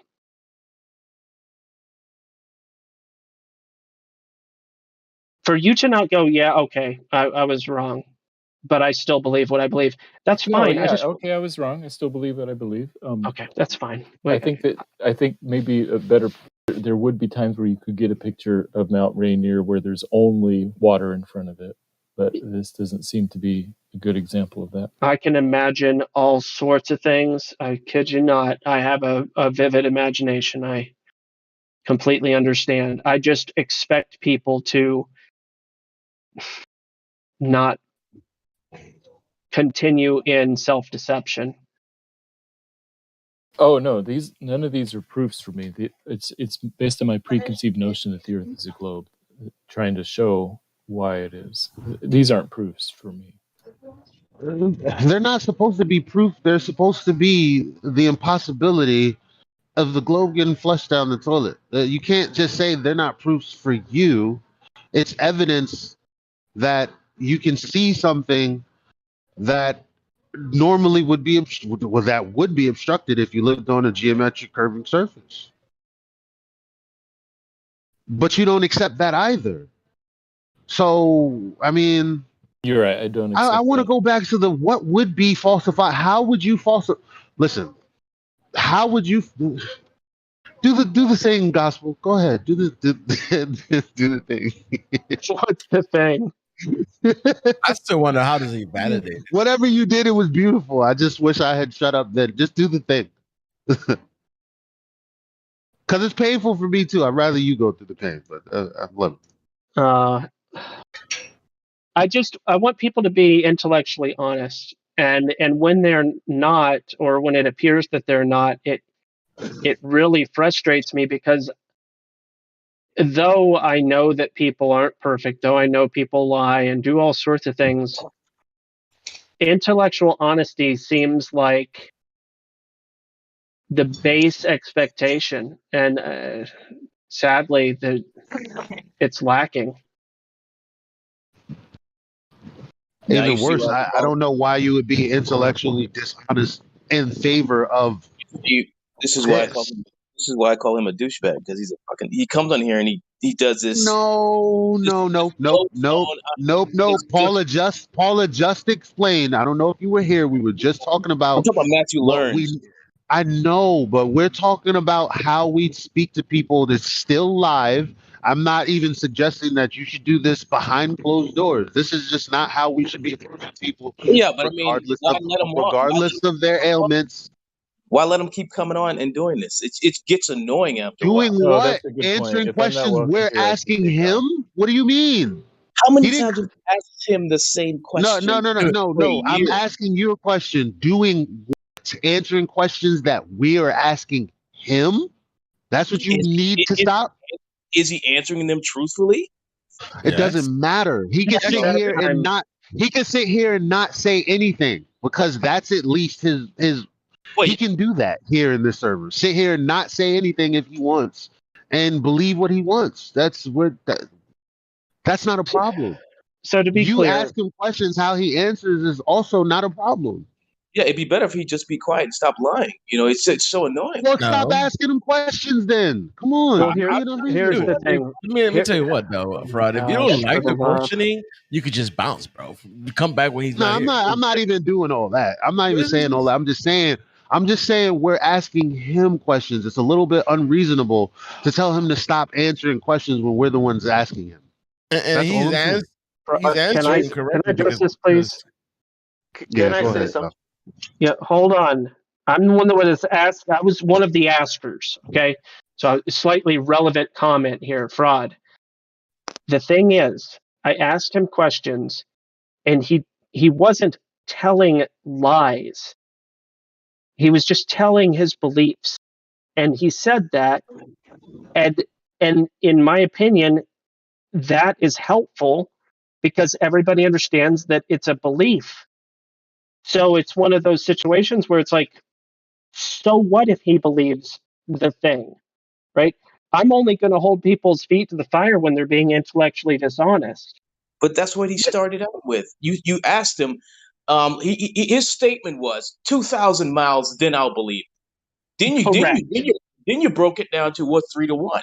Oh well, yeah, I agree with that too. Oh, you know what? I just don't. I don't know. Maybe if God, I probably wouldn't believe it either, even if God told me. So I mean, this kind of behavior, we're just all we're doing is we're reading. What happened? So it's frustrating to a point that's why I got tired of the guy, because he does this constantly. It's just always repetition of I'm going to pretend to be something and then I'm going to act something else. Well, let me point something out. I don't think that he was lying. I think that he doesn't understand. He truly doesn't know. Doesn't understand geometry. No, hold on. He doesn't fully comprehend the scope and tentacles of his belief. He doesn't understand how tenacious he is regarding his belief. And that was the point of my questioning. Okay, that's why I'm asking these people, are you dogmatically forbidding falsifiability? And if that answer is ultimately yes, or exposed to be yes, the fact of the matter is we don't necessarily need to ban them, but we certainly should identify them as dogmatically forbidding falsification, which means any conversation with that person is for entertainment value and not constructive value whatsoever. And that was my purpose, and that is what I actually exposed. And most people already knew that anyway.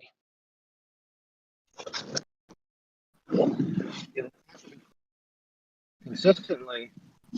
Yeah, but I mean, he doesn't even have his own. He has his own YouTube thing. He comes in here to patronize and to do this kind of silliness. Yeah, maybe. I don't know about that. I didn't know that Matthew had a YouTube channel. He does. I mean, that doesn't really matter, though. It doesn't. But I told you I exposed the dogmatic forbidding of falsifiability. If that's a fact for a person, it is pointless. But we ought not get bothered by it. It's sad. Whoever's defending elbowing you guys, you get rid of Zanuck and other people, but now this guy gets a pass. I mean, I don't understand Zanuck I didn't get rid of Zanuck either. And he doesn't act like he's not disruptive like Zanuck. He opens his mouth, then he's asked a question. If anybody else somebody's behavior. I'm sorry. I don't know why you're upset, or I don't know why you're upset. When I say something about somebody, y'all jump on me like I'm some punk ass dude. Dude, I've been No. I thought that El Boricua's approach, if that's what you're talking about, I thought that was unreasonable, and I said so. But that aside, and you're right. Sometimes by me, you've been treated like that. So I'm gonna address that. Yes, you're right. I've been wrong in those situations. But Matthew Learns has never been disruptive. He's here when people ask him questions, he opens his mic. That's not the same as someone like Zanuck trying to come into the conversation when some young college student is asking us questions or something like that. It's not the same thing. I don't know, like please leave those two things. They're very separate. Second of all, I mean, Gospel Bearer just made a valid point. This might be actually the only way to expose that they're never going to accept evidence no matter what. That's ultimately what Gospel Bearer is exposing. So he may not say, okay, you know what, the earth is flat. But what people can understand is, oh, there's no amount of evidence that will matter to him anyway. Yeah, he's explicitly useful because he does qualify that what he believes is a belief, and he will say on occasion he's not willing to go out and test the model because he already just accepts it without having done the legwork. So that on a routine is very useful for people to hear. You're like, hey, I just believe the globe model. I have the brains to go out and test it, but I just refuse to because I just accept it as it is. And listen, this he pinged me and asked me how you, Sasha, interpreted this picture, and he posted that picture. And Gospel explained everything. And he, after that, even didn't want to concede that, okay, you're right, but I will still believe in that. But you posted that mountain, not Gospel. He's not here, doesn't matter. Yeah. And then he asked me how you will interpret this picture. What shall I do now? You, Gospel, explained everything. That means I don't need to interpret that picture anymore, okay? But he was like, this is the point where I'm so sure this is not explainable for flat earthers. But you explained it to him very well, and he conceded, like, okay, this is okay, I was wrong, but I will still believe. This is what I don't get, though. Look, when I come in here and I don't like the conversation, what I do is, fuck it, I go somewhere else. It's how is you going to tell somebody, shut the fuck up, why you here? If because you don't like the conversation, but somebody else is having a conversation with that person. So this was just that's what annoys me. Yeah, like, dude, I was here before you, and I've been, it's just like you don't need to. You say you can address me a different way. You don't have to come at me like that. Yeah, I mean that's how you come at people. So, I mean, it doesn't feel good, right? Yeah, no, I'm not. He's intentionally disruptive. That's different. Yeah, if it was like Zanuck or freaking Rumpus, cause problem. That's the difference. I'm not here trying to cause problem. That guy is. I've talked to him many times. He does the same thing every time. That's all I'm saying. So you don't even know the history. So to come at your own flat Earth people is kind of crazy. That to me, I don't understand. You know what I'm saying? That at the same time, though, Fraud, I determined exactly what Gospel Bearer basically exposed today. I determined that a long time ago. And each time I decide to have a conversation with Matthew as a choice, because I'm trying to hold him to a standard of logic that if he deters from what seems reasonable and logical, just hear what I'm saying. Just hear what I'm saying, because I know it's about how he came at you. I know. That's all I'm cool with. I know it's more about how he came at you, but I'm talking about before that happened, right? So the reason that I keep talking to Matthew is because it's another day in which I can try to hold him to a standard of life that he's going to deter away from. And when I ask him about it, he's actually going to concede. So that's for demonstration purposes, not for not for helping the actual person in the people in the conversation. That's a different kind of thing than when someone comes in here and goes, "What's going on?" And we understand that. So we don't need to, every time he comes in here and starts doing his thing, we don't need to point out how frustrating it is because we already know why we're asking him questions. And I'd rather speak to somebody that does not agree with me than speak to every one of y'all that agree with me. Or where's the conversation gonna go? Dude, there's always something from each other. I mean, I'm always learning new things from people of like mindedness. That's just how it is. You're not gonna go to a concert with people that don't like the same music. They're gonna leave. You know what I'm saying? It's just how it is. We're a concert. We agree on many things. So there's always something new to learn from each other. But when I don't mind, giving him a little time, but like just sitting there wasting time with this guy, he's just like a broken record over and over again. It's the same thing, you know. Him conceded to the image. Actually, a pretty good thing that But Gospel Bear run him. Okay, so when you run a 24-hour, just imagine running a 24-hour news network, right? You're going to be filled it up with a lot of repeat because there's different customers that are viewing the news at different times of day, right? I mean, having Matthew repeat the same thing over and over is useful sometimes. And having him concede that part, it felt like a bit of a headway in destroying something. He's always conceded. That's what he does. I'm saying that's nothing new for him. Yeah, it's fine. It's good for other people, though. I'm trying to teach people to be intellectually honest, and if they're going to refuse to be intellectually honest, that's when it starts to get into the realm of maybe this person deserves to be flicked.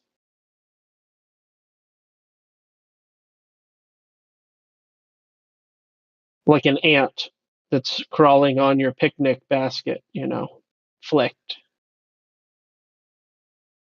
But anyway, I wish Danny would have answered my question that I had for him on this. See, now that guy was more interesting because I never heard him before.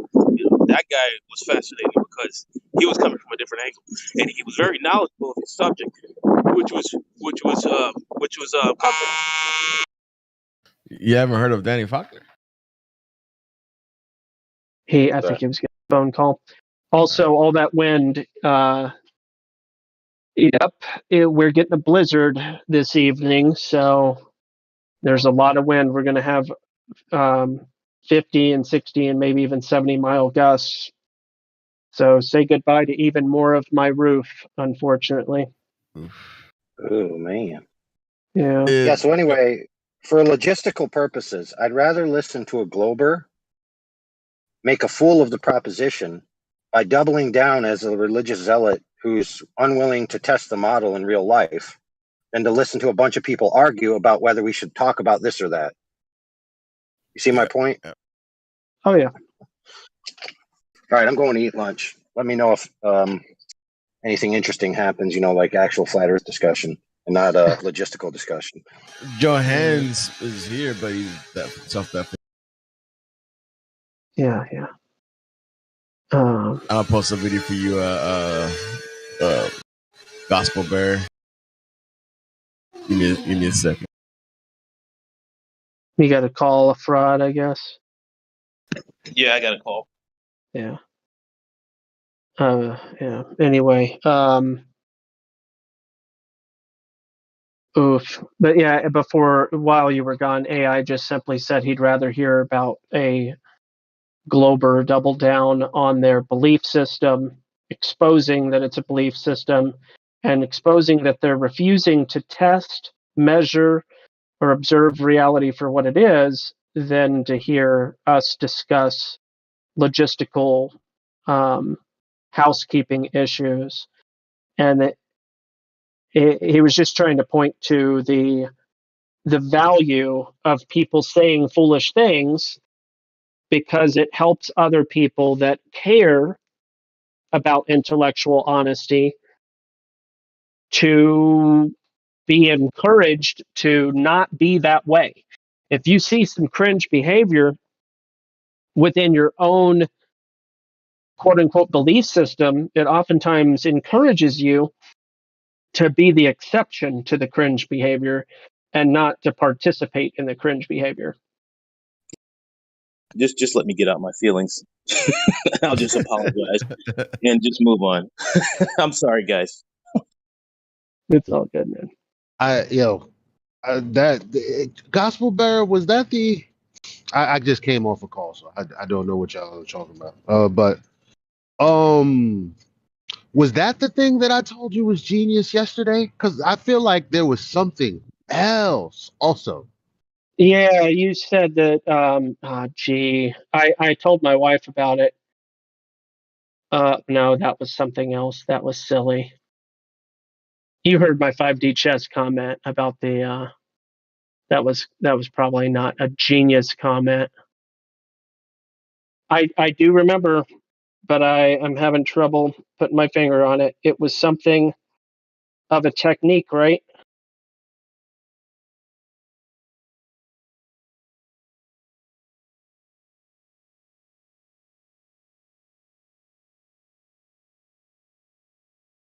Who were we talking to at that time?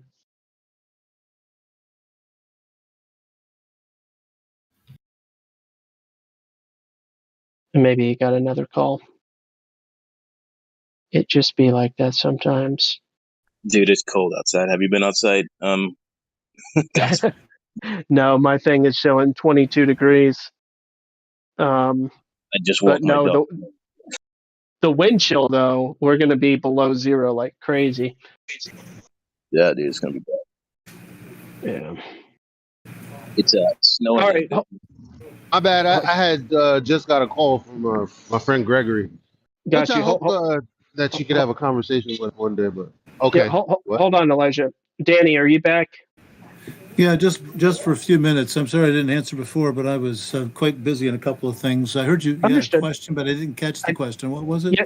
So my question is, would you consider yourself dogmatically forbidding falsification of the ball Earth? But I consider myself dogmatically forbidding falsification of the Earth of being the a ball globe. Earth. Yeah. No, I don't think so. And Okay. I try to take a scientific approach to stuff. And so my mind, if I'm going to be a halfway decent scientist, my mind has to be open to other possibilities. Excellent. And So the I've given a follow-up lot of thought to question. those kind of questions. So the follow-up I have to that question is, what would be an example of suitable falsification for you? I haven't seen one yet, so No. I'm not prepared to say. No. I'm not asking about examples you're aware of. I said, what would be a suitable, I'll throw in the word hypothetical. What would be a suitable example, not a present example, but an imagined example? What would be a suitable example of falsification for you?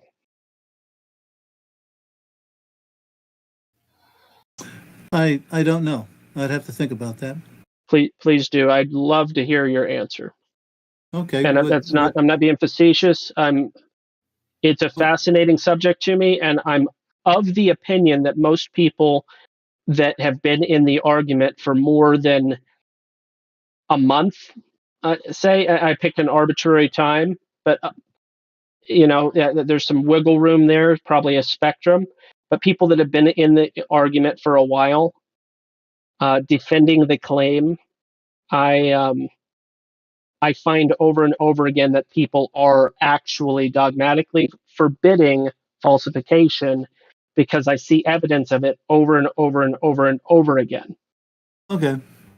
I do have to run in a moment. Could I ask you the same sort of question? Are you dogmatically forbidden from falsification of the Earth being flat? No. Okay. So I think at least philosophically we have a similar position. Good. Can you give him an example, Gospel Bear? An example of Hypothetically? you mean of seeing too far, for instance? Like what would be for you what would be for you falsifiability for flat Earth? I guess. Well, it's a good question. I would need I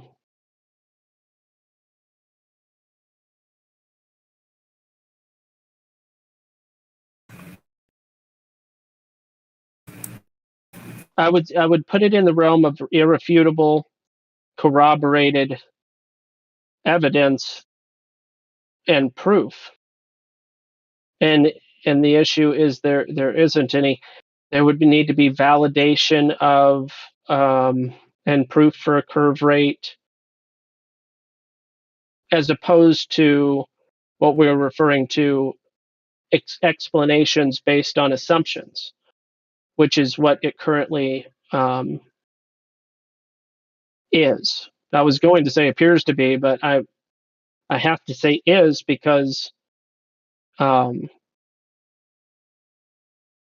that is how it is.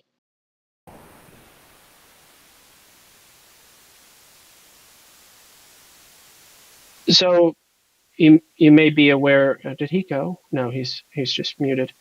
I mean, for instance, the modus tollens that's provided in the lingo thereof being must not exceed. What's the words here? I'll just what do you do this? Black Swan. I'm just trying to get the lingo here. Must be no more than. So I think that's the point of contention that most folks that are making the claim have. They don't believe those words. Must be no more than. So I suppose I can make up an explanation as to why that's not true, but that doesn't mean that my explanation is truth. And this is the issue. You would have to somehow prove that those words aren't true. You'd have to prove that to be a false statement. Yeah, I get it. Yeah, so I guess for the example of the table, like what would be falsifiability that it's not level? There are Using a certain level, things. right? Yeah, there are certain things that I would be dogmatically forbidding falsifiability of, and I'll give an example. That my that my wife is a woman. I would dogmatically forbid falsification of that for a very particular reason. Define women. Because I watched a human being come out of her.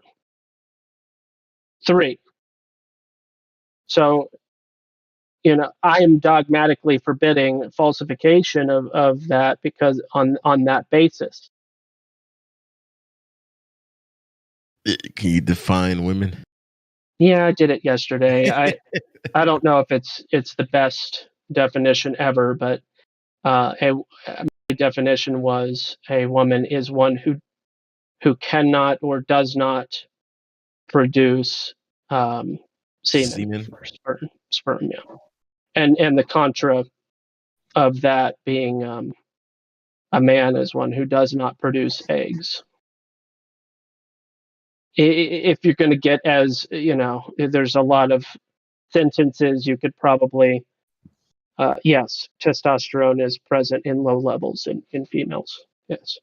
So if that's the way that I would break it down as simply as possible, but I'm sure that there's it's like an ancient curse. Wow. That's funny. Yeah, gospel. And the reason. Sorry, I tagged you in a video I wanted to show you. Gotcha. The reason being, just DM it to me. That'll be easier.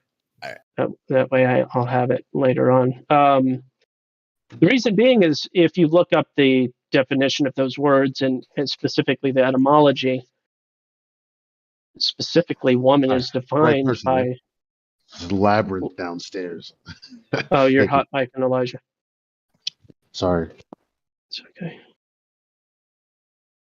Anyway, I guess we lost Danny again, and I'm glad. He said he'd think about it, and I'd love to hear his answer. And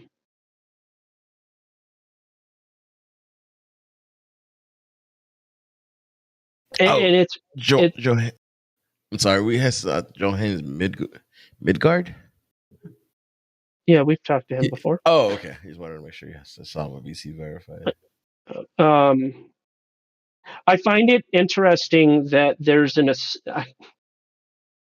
I mean, everybody has assumptions, but he was exposing one of his in that he may be under the impression that there's a double standard causing him to ask me, am I dogmatically forbidding falsification?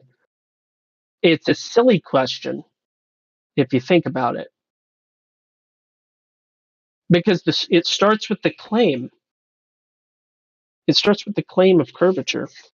And if that's been falsified, which it has repeatedly, then how could somebody be, how do you unfalsify falsification? I guess that's the question I have. See what they do is redefine terms. Yeah. Like level is everything that would be a definition is definitionally different in the context of a globe. Yeah. For some reason, it's like, how do you? Well, because it there's has nothing. to be. Yeah, it's like the language around it is made to accept it as begging the question is fine in this case. Every way, shape, and form. Yeah, levels curve down is towards the center of a ball, right? Not just down, but towards the center of a ball. Have they ever sent anything horizontally to space, like straight from one point horizontally straight into space? Any rocket, any jet, anything? I mean, even above the clouds, just from a horizontal position straight. I bet a hot air helium balloon would beat it above the clouds vertically versus horizontally in a rocket. A hot air balloon. You just let it go. If the rocket took off, no matter what speed, no matter the fastest jet, no matter what they have, it could never take off horizontally and be above clouds off of the globe at faster than you releasing a helium balloon that goes slow and gets above the clouds at 35,000 feet or more. The balloon would win, and I put my money on it. If I could just jump in quickly for 2 minutes. Gospel, that was good stuff. And Elijah too. And Level Up, I don't know if she's still in the chat, but that was good good stuff with Danny. I just want to echo what AI was saying, right? We really need everyone to understand that there's value to the Globers being here, right? And us having the discussion with them, even if they're frustrating to you, they're likely frustrating to members of the audience, right? And this is what we're trying to highlight. And especially ones like Matthew and Danny. I mean, fair enough, they're entrenched in their position, but at least they're respectful, right? They're chill. They're not like Professor Dave or someone coming in just slinging insults every 5 seconds. If someone's doing that, then yeah, we'll give them the boot. But if they're chill, it doesn't matter if we ask them the same questions and they give us the same obfuscation. Like, that's the point. So really need to get everyone on board with that. And the other point I was going to make was about Danny's question about, well, how would you falsify your understanding of the flat Earth? I mean, I've thought about this as well, and it's almost like you can't really. I mean, and I know that's an annoying response for globe believers to hear. It's like, oh, of course, no, you can't. But it's like, what did it? I mean, I'm just speaking for myself here. What did it for me is the long distance observations and the measurements, right? That's how you would decide it one way or the other. Like when I believed in the globe, what I wanted to see was the observations and the measurements, because that answers the question. And when you go and do it yourself and you see too far, you've opened Pandora's box, right? It's like, that's not going back in. The way you would falsify the flat Earth is if Earth was consistently geometrically aligned with the globe model, right? So the obstruction is consistent. But the moment it's not consistent, that's out the window.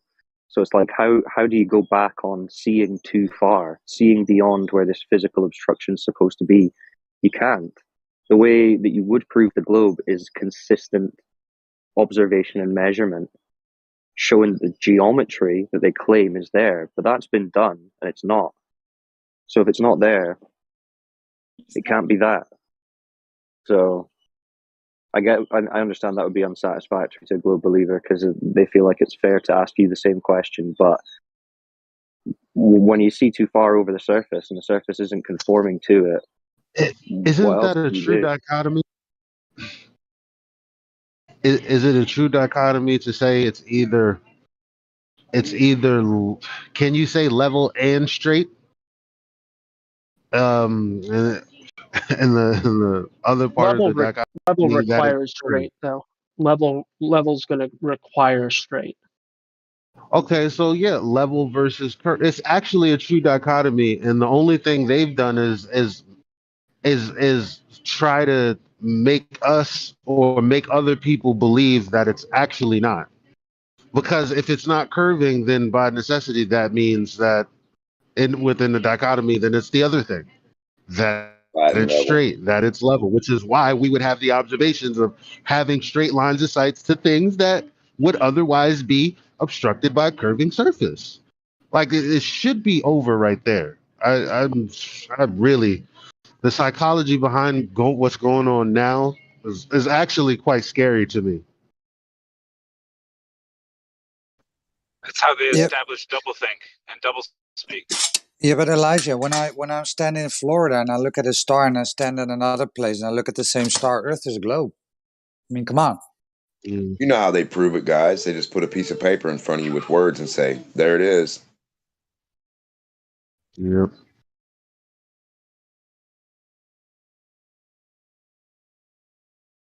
And they can change those words at any time they need to see fit, to fit their dichotomy of whatever you're thinking about at the time. So 20 years from now, you could say 100 things and they'll fit it.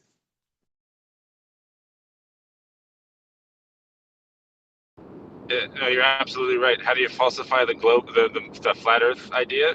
Show me curvature. Where is it? I would falsify it right quick. Physical, empirical, like. And that's what's wrong with their redefining of the word level, because once you redefine level to mean, same altitude above the surface of sea level or whatever, as you go around the ball, it's kind of, there's nothing you can do at that point. This is why they say they start every sentence with imagine. Somebody's roboting. Again, what they do between the level and dichotomy. Oh, okay, there was still roboting, sorry. I guess.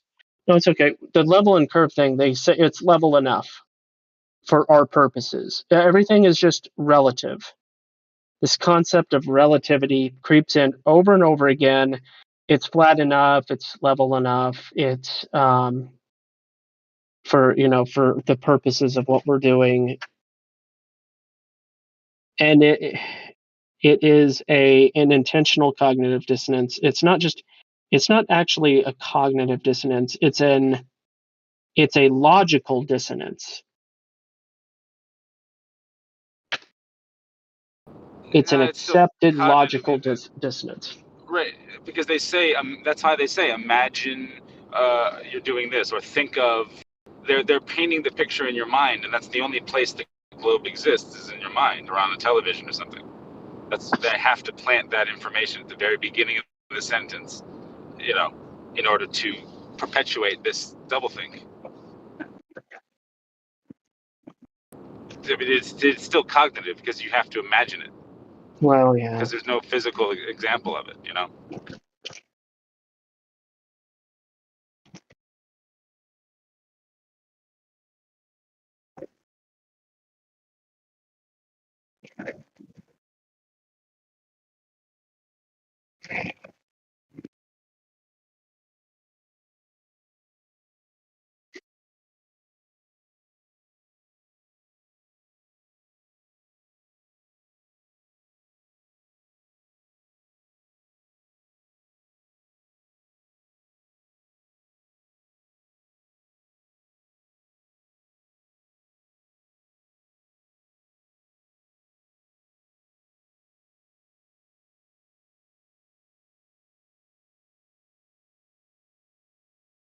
So I have a quote which fits. It need hardly be said that the subtlest practitioners of doublethink are those who are invented doublethink and know that it is a vast system of mental cheating. In our society, those who have the best knowledge of what is happening are also those who are furthest from seeing the world as it is. In general, the greater the understanding, the greater the delusion, the more intelligent. Then he talked about double speaking, right? He said, well, motion is so difficult to understand, and it's right. Not quoting him correctly, but Yes, that yeah. He took it to philosophy. right. Motion to philosophy. It's so complex, man. You can't just say we are on a moving earth and you're not feeling it, right? It's so complex. Yeah, you just don't understand. That's the only port in the storm they have, is to make and twist around the words and the meanings of the words. It's literally the only thing they can do. Well, he took it to the realm of philosophy, right, in order to make it a philosophical argument, but he's also placing some sort of concreteness or empiricism to that, claiming it to be factual, even though it's coming from a pure philosophical belief.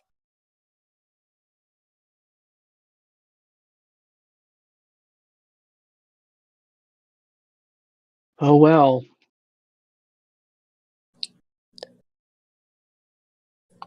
That's a deception. It's very tricky. This tends to happen with most things that are claimed to be science, but we know are pseudoscience, right? That's why we have the catchphrases of believe science, trust the science, all of that stuff, because what they want you to do is buy into their philosophical belief without any empirical, testable, or falsifiable evidence for it. It's a religion. It's a very old one as well. That's why I started the conversation off about the mystery school religions. And it was as if it was a moot point.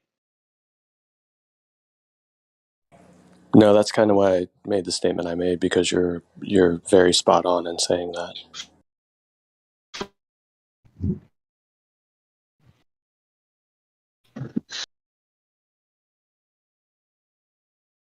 Am I still roboting?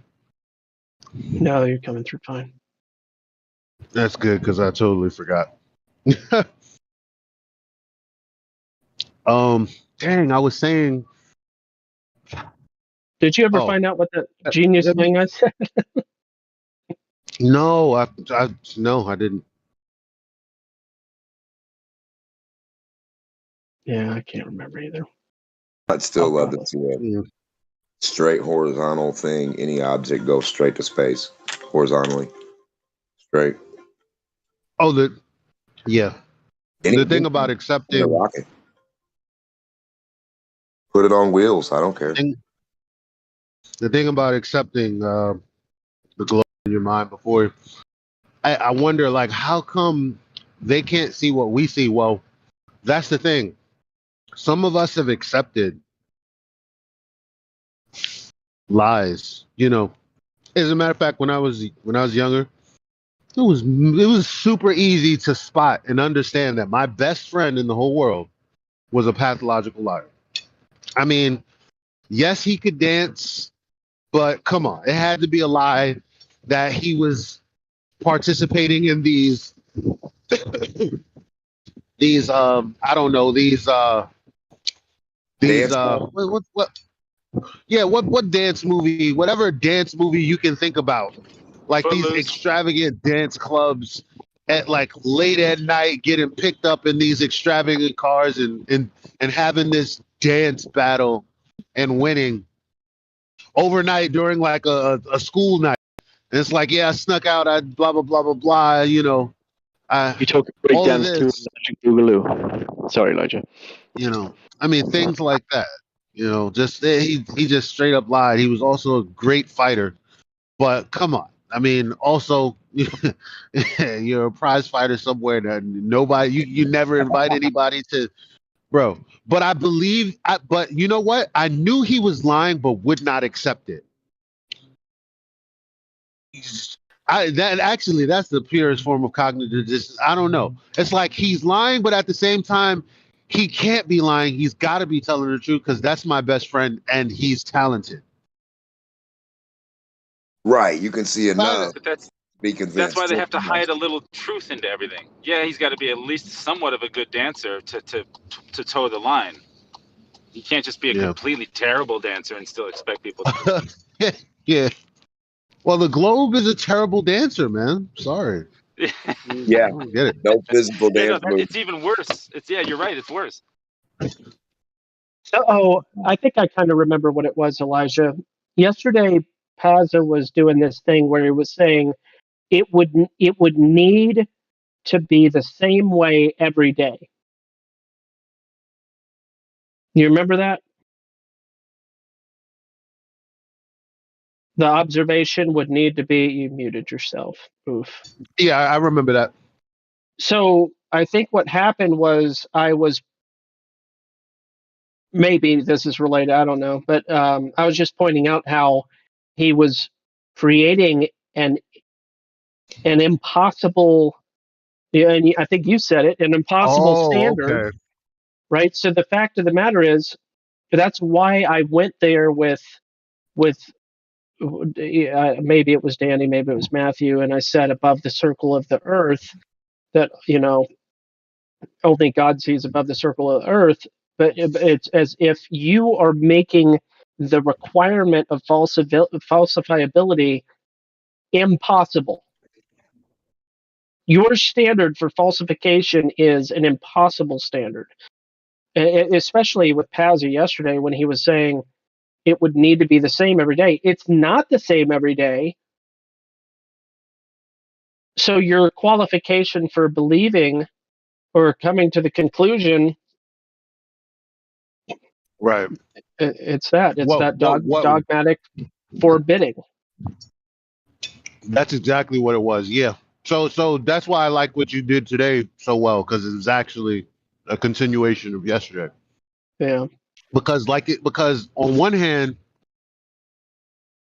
the irony, man. Because again, if you'd have just held the scrutiny up to the other side, well, that should have been it.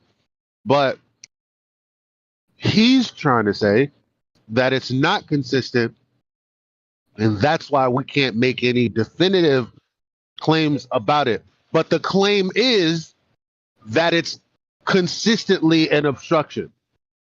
Because there's no obstruction that's not consistently there. Like when this storefront is right here where it's always, okay, maybe not always been, but you get once an obstruction is put up to obstruct something, that's it.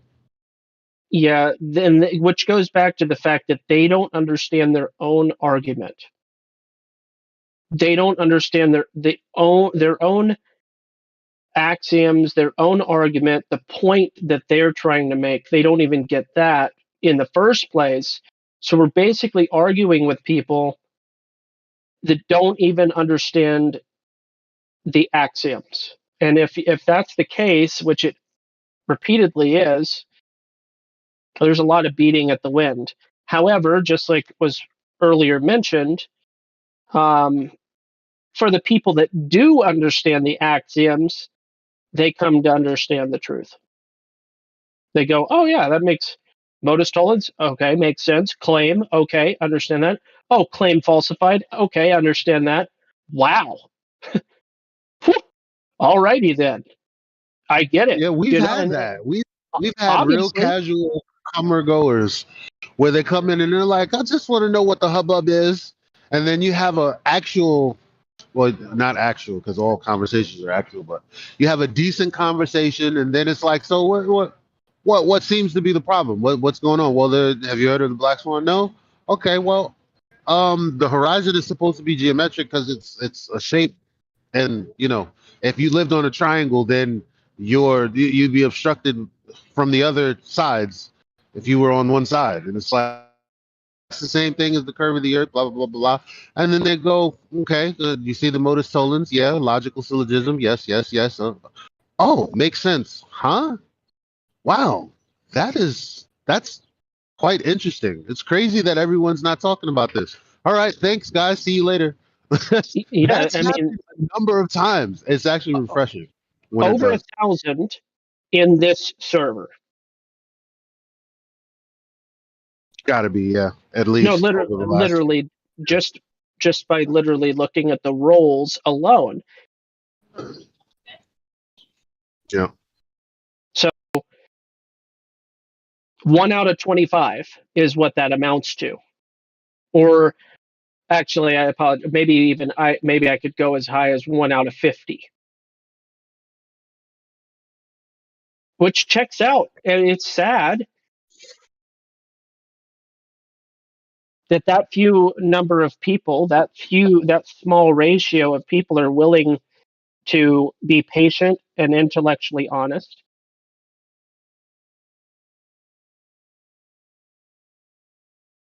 But that appears to be the case, anecdotally. In the realm of statistics, they say you start the very beginning point of a statistically valid argument begins at 1,000. Which, if our number is 50,000, and that number is in reference to the number of people that have passed through this server, either have stuck and stayed or have moved on, been banned or whatever, approximately 50,000, which actually does not take into account people that came to the server and left the server voluntarily. That's a whole other number that I don't even know how to determine that number. So that would take care of all the duplicate accounts. So I'm very confident in saying 50,000, more than 50,000 people have been associated with the server at some point in time. So anyway.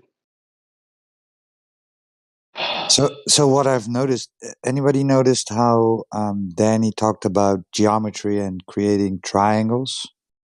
He refused to acknowledge the fact that it required straight angles, or straight lines. Oh, I missed that. Well, not indirectly refused. I don't mean it in a literal way, like, I'm not I'm just saying Level Up made the point, and he didn't say nuh-uh, he didn't say yes, I agree.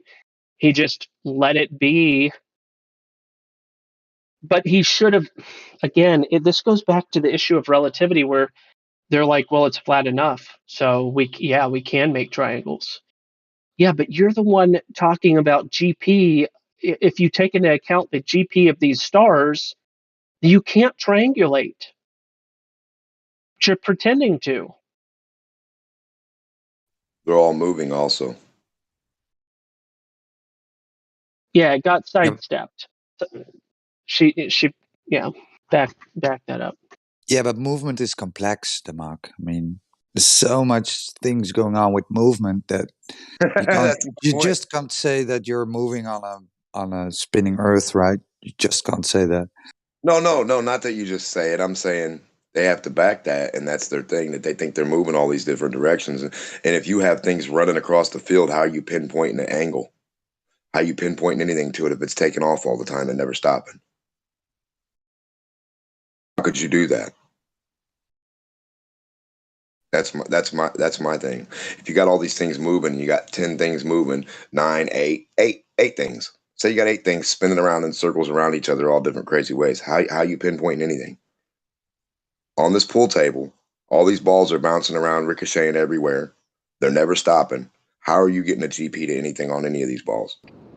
Show And the me. pool table itself is moving. Exactly. That's my point. So they'd have to show a demonstration. When they're like, what do you believe in? I said, I believe in material. Material demonstration of material dirt, material water, material thing, material physics. So to measure materials with me or talk about materials or weigh materials, you have to do that with material things. So if you want to measure a material, I need a material flag in that material from point to point to point all the way. Materials. No papers, no words, no goopy stuff, like materials, physics. All right, so I've got another person I could ask this question. I'm going to give you a chance to answer a question, Geigler. The Geigler, would you answer a quick question? It's Giggler, but yes, absolutely. Okay. Well, usually that would have 2 G's. That's why I was. There's a really good reason it only has 1 G, but I'm not at liberty to share, unfortunately. Okay. Well, anyway, what would be the sufficient evidence for you to understand that Earth is not a ball? That's a really good question. Because if I'm being completely honest, all of the evidence that convinces me it is a ball, it's nothing I've done myself, right? This is all just things that I've heard, that I've been told, that I've been taught, etc. Huh. So it's almost as if there's a script, whether or not that's ironic to anyone or not. 3 people I've asked today have told me how great of a question that is, and that they're going to have to think about that. Yeah, it very much reminds me of when I'm talking to a Christian, and they say, "Hey, the Giggler, what would it take for you to believe that Jesus was real and did rise from the dead?" And my answer is, that's I non don't know. sequitur. That's non sequitur though, because it's one thing is what would it take for you to believe, and the other is what would it take for something to be falsifiable. Yeah, they're not related. Actually, a category error too. Yeah. So before I popped into the VC here, I was looking at the what do you call it, the server icon with the sun and the moon moving on the flat disk. Is that the model that most flat earthers hold to? No? Okay. No, it's a work of art. So Another thing someone is, made that a long time ago. It's just a work of art. remember the material thing? The material's still here. We're still on the earth. So when you want to talk about past stuff or anything like that, or any like other stuff, like the earth's still right under your feet. So it's not going away. It didn't disappear. You don't have to think about it. It's still right there. You can do everything to it right now, every day, all the time, every time. It's not like a religious question of, did this thing do this? Like the earth's right under your feet. So the measurement of it should be simple and not really a crazy question. That's why I said it was a category error. It's a verb versus a noun. It's an event versus whether something exists or not. I'm damn Denmark. That was a good ass. That was a good response there. I don't know. I've probably given you shit more times than not. No, want to tell you that was very, very relevant. But continue, guys. So Giggler, a laser test, 35 miles, would that be sufficient for you to think, maybe it's not a ball? I'd have to do the math, but yeah, some sufficient test where I had some level of control over whatever apparatus was used. Yeah, sure. I'm under the impression. Here's the reason that sure. I'm under the impression that many of you types of folks are dogmatically forbidding falsification. Well, here's the thing. I'm not saying I'm an authority on anything, but just a bit of my background. I have a bachelor's degree and a master's degree in computer science. And to get those degrees, I had to take a year of calculus-based physics.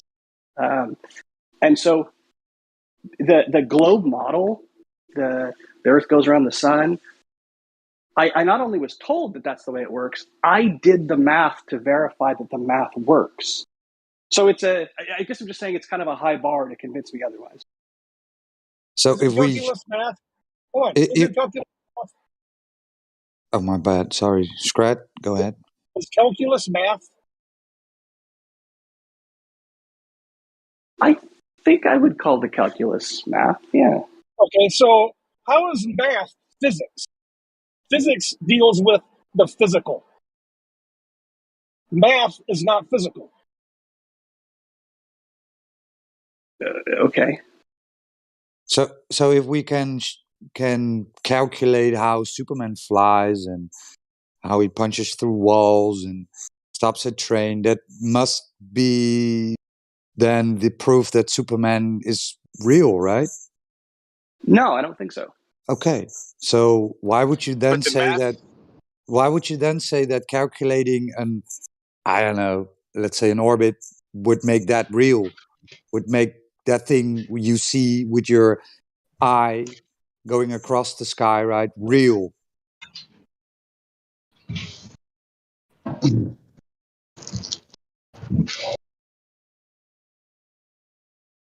Yeah. Right. I'd like to ask the next question, but I don't go want to ahead. step on Roger's question. Go ahead. So I didn't want to step up, but No. Give him a math chance to works answer out. first before you Yeah. talk. That's why I said I'd like to ask a question after. So I just wanted hold to stay on on, his please. point. Yeah, I wanted to stay on his point.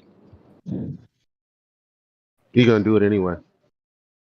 No, go for it. I was waiting for him to answer. No, I didn't not want him to me. not navigate. No, Roger's waiting for him to respond, bro. Yeah, I think he kind of sighed and conceded that he doesn't. I think that's what I he didn't did. hear him say that though. Wait, I'm sorry. Let's go over the question one more time. So Exactly. why would you believe that something you calculated is real?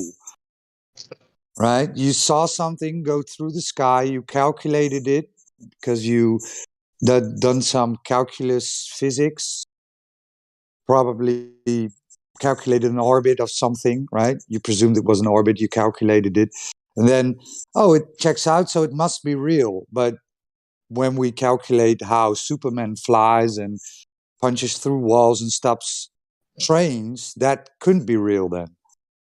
Okay, let's say that I'm tiling the floor in a room in my house, and I measure to figure out how many tiles I need. And someone says to me, "Hey, the Giggler, how do you?" Hang on, let me finish. Somebody says to me, "Hey, the Giggler, We how do you know the understand math?" measurement, but you're not talking about measurement. I'm sorry. We Can don't I- have a can I- problem with measurement Can I because it's finish my actually point? non sequitur. Maybe I'm You can going finish. somewhere you weren't. Go ahead. Surprise me. So someone says to me, "Hey, the Giggler, how do you know the math you're using to figure out how many tiles you need is accurate? That it actually predicts the number of tiles you're going to need?" And I would say, well, I'm going to use this math. I'm going to buy the number of tiles the math says I need. Then I'm going to lay the tiles. And if I'm off by like an order of magnitude, I'm really going to start to question whether the math had the predictive power I needed to tell me the size or the number of tiles I need. But it turns out whenever I use that math to measure a floor, I wind up buying the right number of materials. Chill. Hey, awesome. Hey, can I say something real quick? I'm glad he said what he said. So when Y'all we gonna do a steal my laser thunder, test, man. Oh, he used the word. I he literally conceded. Well, the reason I'm bringing it up is because Gossip Bear specifically asked him if he's dogmatic. Why you guys dogmatically against things that are falsifiable? He just admitted that if it's off by an order of magnitude, that he'd consider it wrong. So the laser test proves the globe is off by 2 orders of magnitude. So what do you say about that?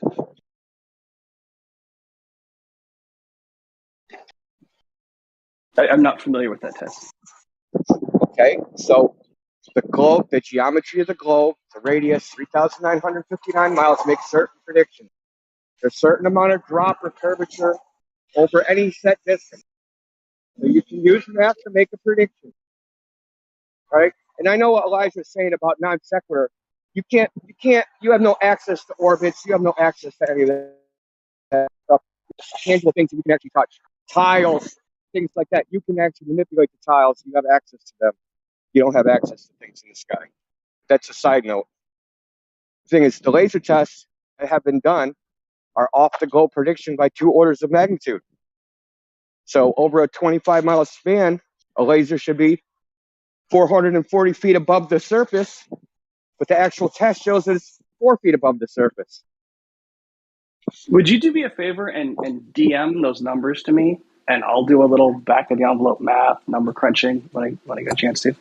I posted it in the live stream voice text, so tagged you. Even better, thank you. Yeah, so when the live stream voice actually posts like stuff we're talking about, you can do the same thing.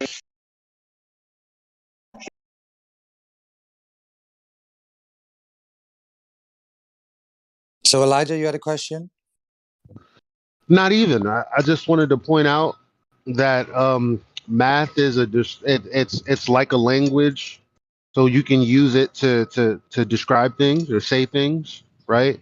That being the case, saying that the math proves your paradigm is kind of circular reasoning if you look at it from that context.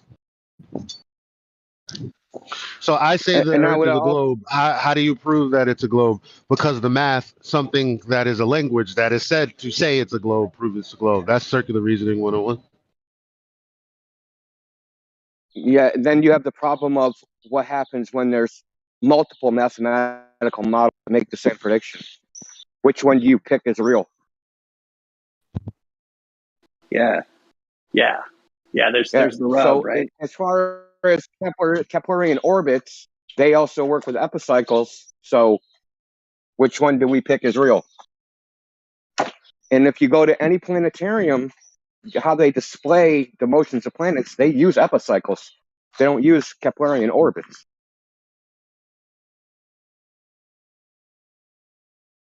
You pick the one that fits the narrative. It's a flat universe. All the planets are aligned. The truth of the matter is, it's an arbitrary philosophical choice. That's all it is. And this is why they're telling you that math does not necessarily mean it's real, because there's alternative mathematical models. And if the math working, which is actually an appeal to pragmatism fallacy, if the math works and that's your standard of whether something's real, then you have multiple realities, which is against the law of non-contradiction and is completely irrational. Hey, so can I ask you guys a question?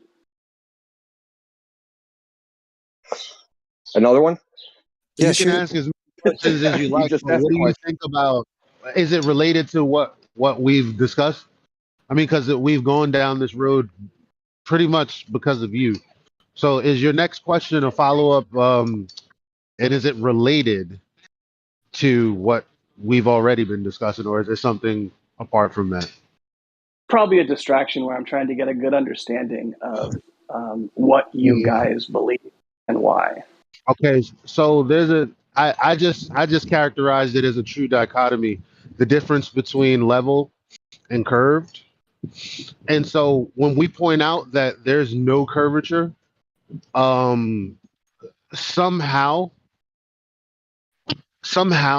they take the position that that's their position, that actually if we see any amount of distance, it's because of light phenomena and it has nothing to do with the geometry of the Earth. That's why they say that the horizon is no longer geometric. They actually say that they never claim that, even though we have hours, maybe, I don't know if years is we definitely have hours and days, maybe even months of them saying specifically that, coming here with arguments about the horizon and things being blocked by it, yada, yada, yada, yada. But again, this is another observation that is pretty much all of the time, other than misty days, orders of magnitude off of the calculation based on the supposed so-called measurement that the Earth is a sphere with a radius of 3,959. Off that so-called measurement, we can calculate a measure to where the obstruction would be, which is called the horizon, and it's never there. So that's why we believe, there's no obstruction, and the only proof for obstruction was this claim, this hard geometric fact. Since it's not that, level must just mean what we've all defined it as, level. And there's never any material, physical thing or demonstration or presentation of anything that they've done with the little ball doing anything, anywhere, in any lab, physically, to match. Hey, side note, how much fun would it be for all of us to get together in one room with a whiteboard and, like, ideally a few beers? Like, that'd be awesome. What's a whiteboard? Hold on right there. No, hold on. No. Let him say that. I got an answer for it. Let it happen.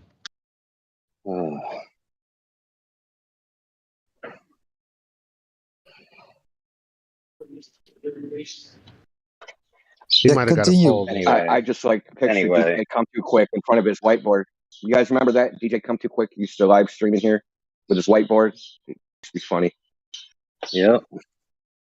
All right, never mind. Go ahead, AI. I just wanted, because I figured with a whiteboard, what you do is diagrams. And I'm like, yeah, I'd love a diagram of the Selenolean eclipse. I'd like to show just a simple diagram of like a building dropping down like a like it's in an elevator.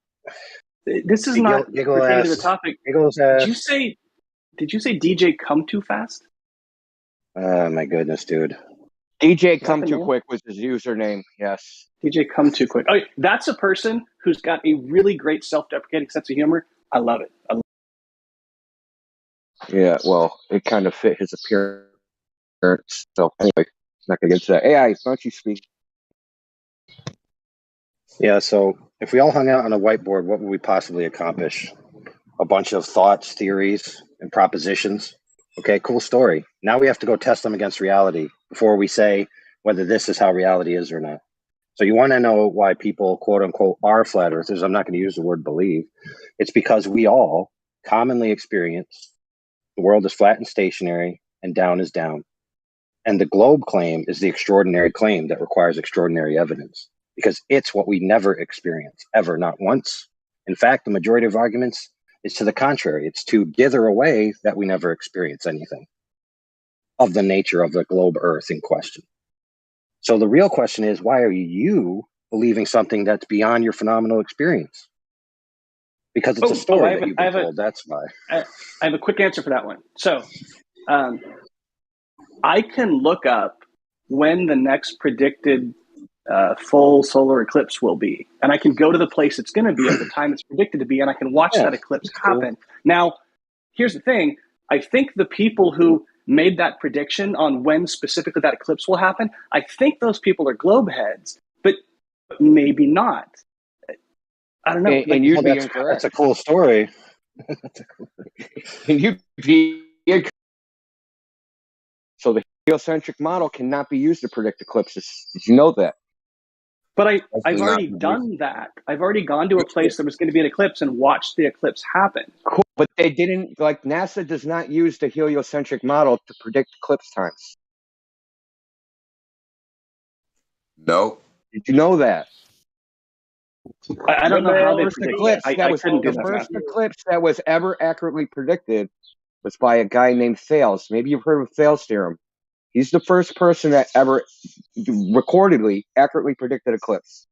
Okay, he was a flat earther, right? They use something called a Saros cycle. There's also a couple other cycles that are in it. The exogenous cycle, the metronic cycle. So there's other cycles within it.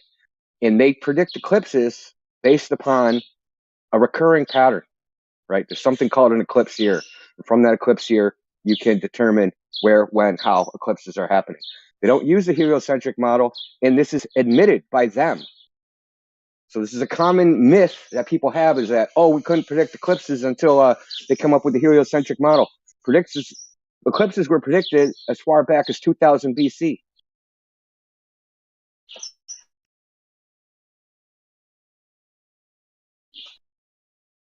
There's So go no back way. to the whiteboard, right? So we have a whiteboard and we write some variables on the whiteboard. Where are we going to get the values for the variables? Supposed to take them from reality. Well, I mean, that's kind of what the beers were for. But... Oh, so you can make them up? Like you Oh, come on! hallucinate? Somebody, Like, well, why don't somebody you just laugh say at my true? joke. Come on. No, but it's not a joke. Well, You I have mean, to come beer up. doesn't You make you can't just write hallucinate. down numbers.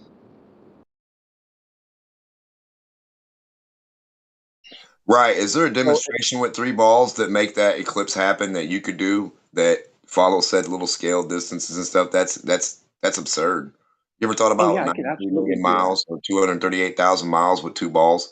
How many 230,000 centimeters apart? Yeah, right. Show us that. I think I could. Well, maybe I couldn't. Somebody more knowledgeable than me probably could. Yeah, hurry up. Yeah, that's all a cool story, and that's very interesting. But I want everyone to notice how he immediately diverted over the argument proper that I set forth, which is the experience of the ground. He immediately wants to talk about phenomena in the sky. The The ground ground is seems tangibly flat. accessible. The ground Yeah, seems the ground. flat. You can. I will. Yeah, you could also I will measure the ground absolutely agree too. with you on that. The ground seems flat. You, No question. you No can't. question. You can't agree. Listen, we're not. Listen, you're not in agreement with us because we're saying it's measurably flat, and the problem with that is that the context for it being measurably flat is because that part that measures flat is supposed to measure convexity. That's the problem. You're talking about I'm what on it the same page appears. with you. You're talking about what it appears to look like. That's I not being just on the told same you page. guys I tiled the floor in one of the rooms of my house. I did a really good job.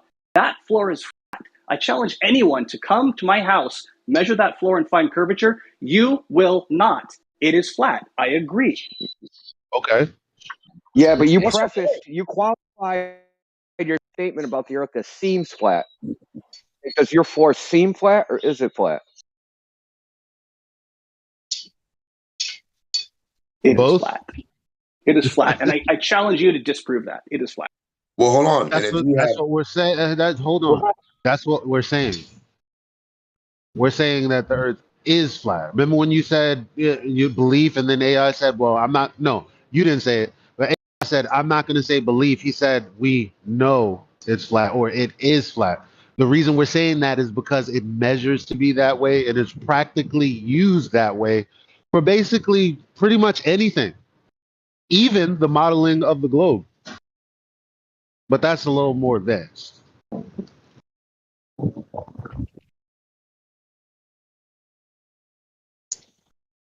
So it is like Indio interrupted earlier because this point should be most obvious to you, especially because of what you laid out there and your understanding of measurement and how you would derive a calculation from a measurement and then doing something in real world to basically validate that your calculations were correct based on the measurements you had made prior, though.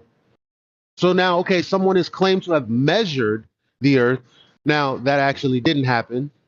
There's a calculation, but let's just say they measured it. Okay, so there's a formula for where the distance to the horizon will be based on that measurement, so-called. So the problem is that statement is not true. The horizon isn't a calculated distance away. Therefore, the Earth is not a sphere with a radius of 3,959 miles. There's no convexity to be measured anywhere on the surface. So it's as simple as that. You came in and understood why the Earth is flat, and because of its simplicity, I'll give you a breather before you decide that you want the flat Earth roll.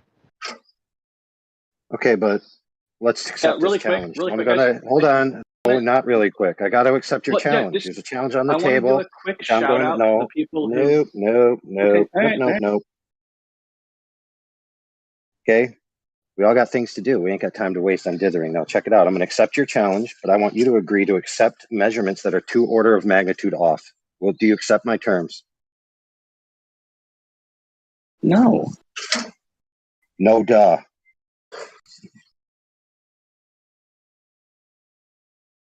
Then Gospel Bearer was right about you. There's no plausible falsifiability to your belief system. Like you will refuse to acknowledge any contradictory evidence. Quick shout You'll out to the talk people about who it. DM'd me to tell me that they were in my position and they've changed their minds and they understand my frustration. I appreciate that. I really do appreciate it. Thanks. Mm-hmm.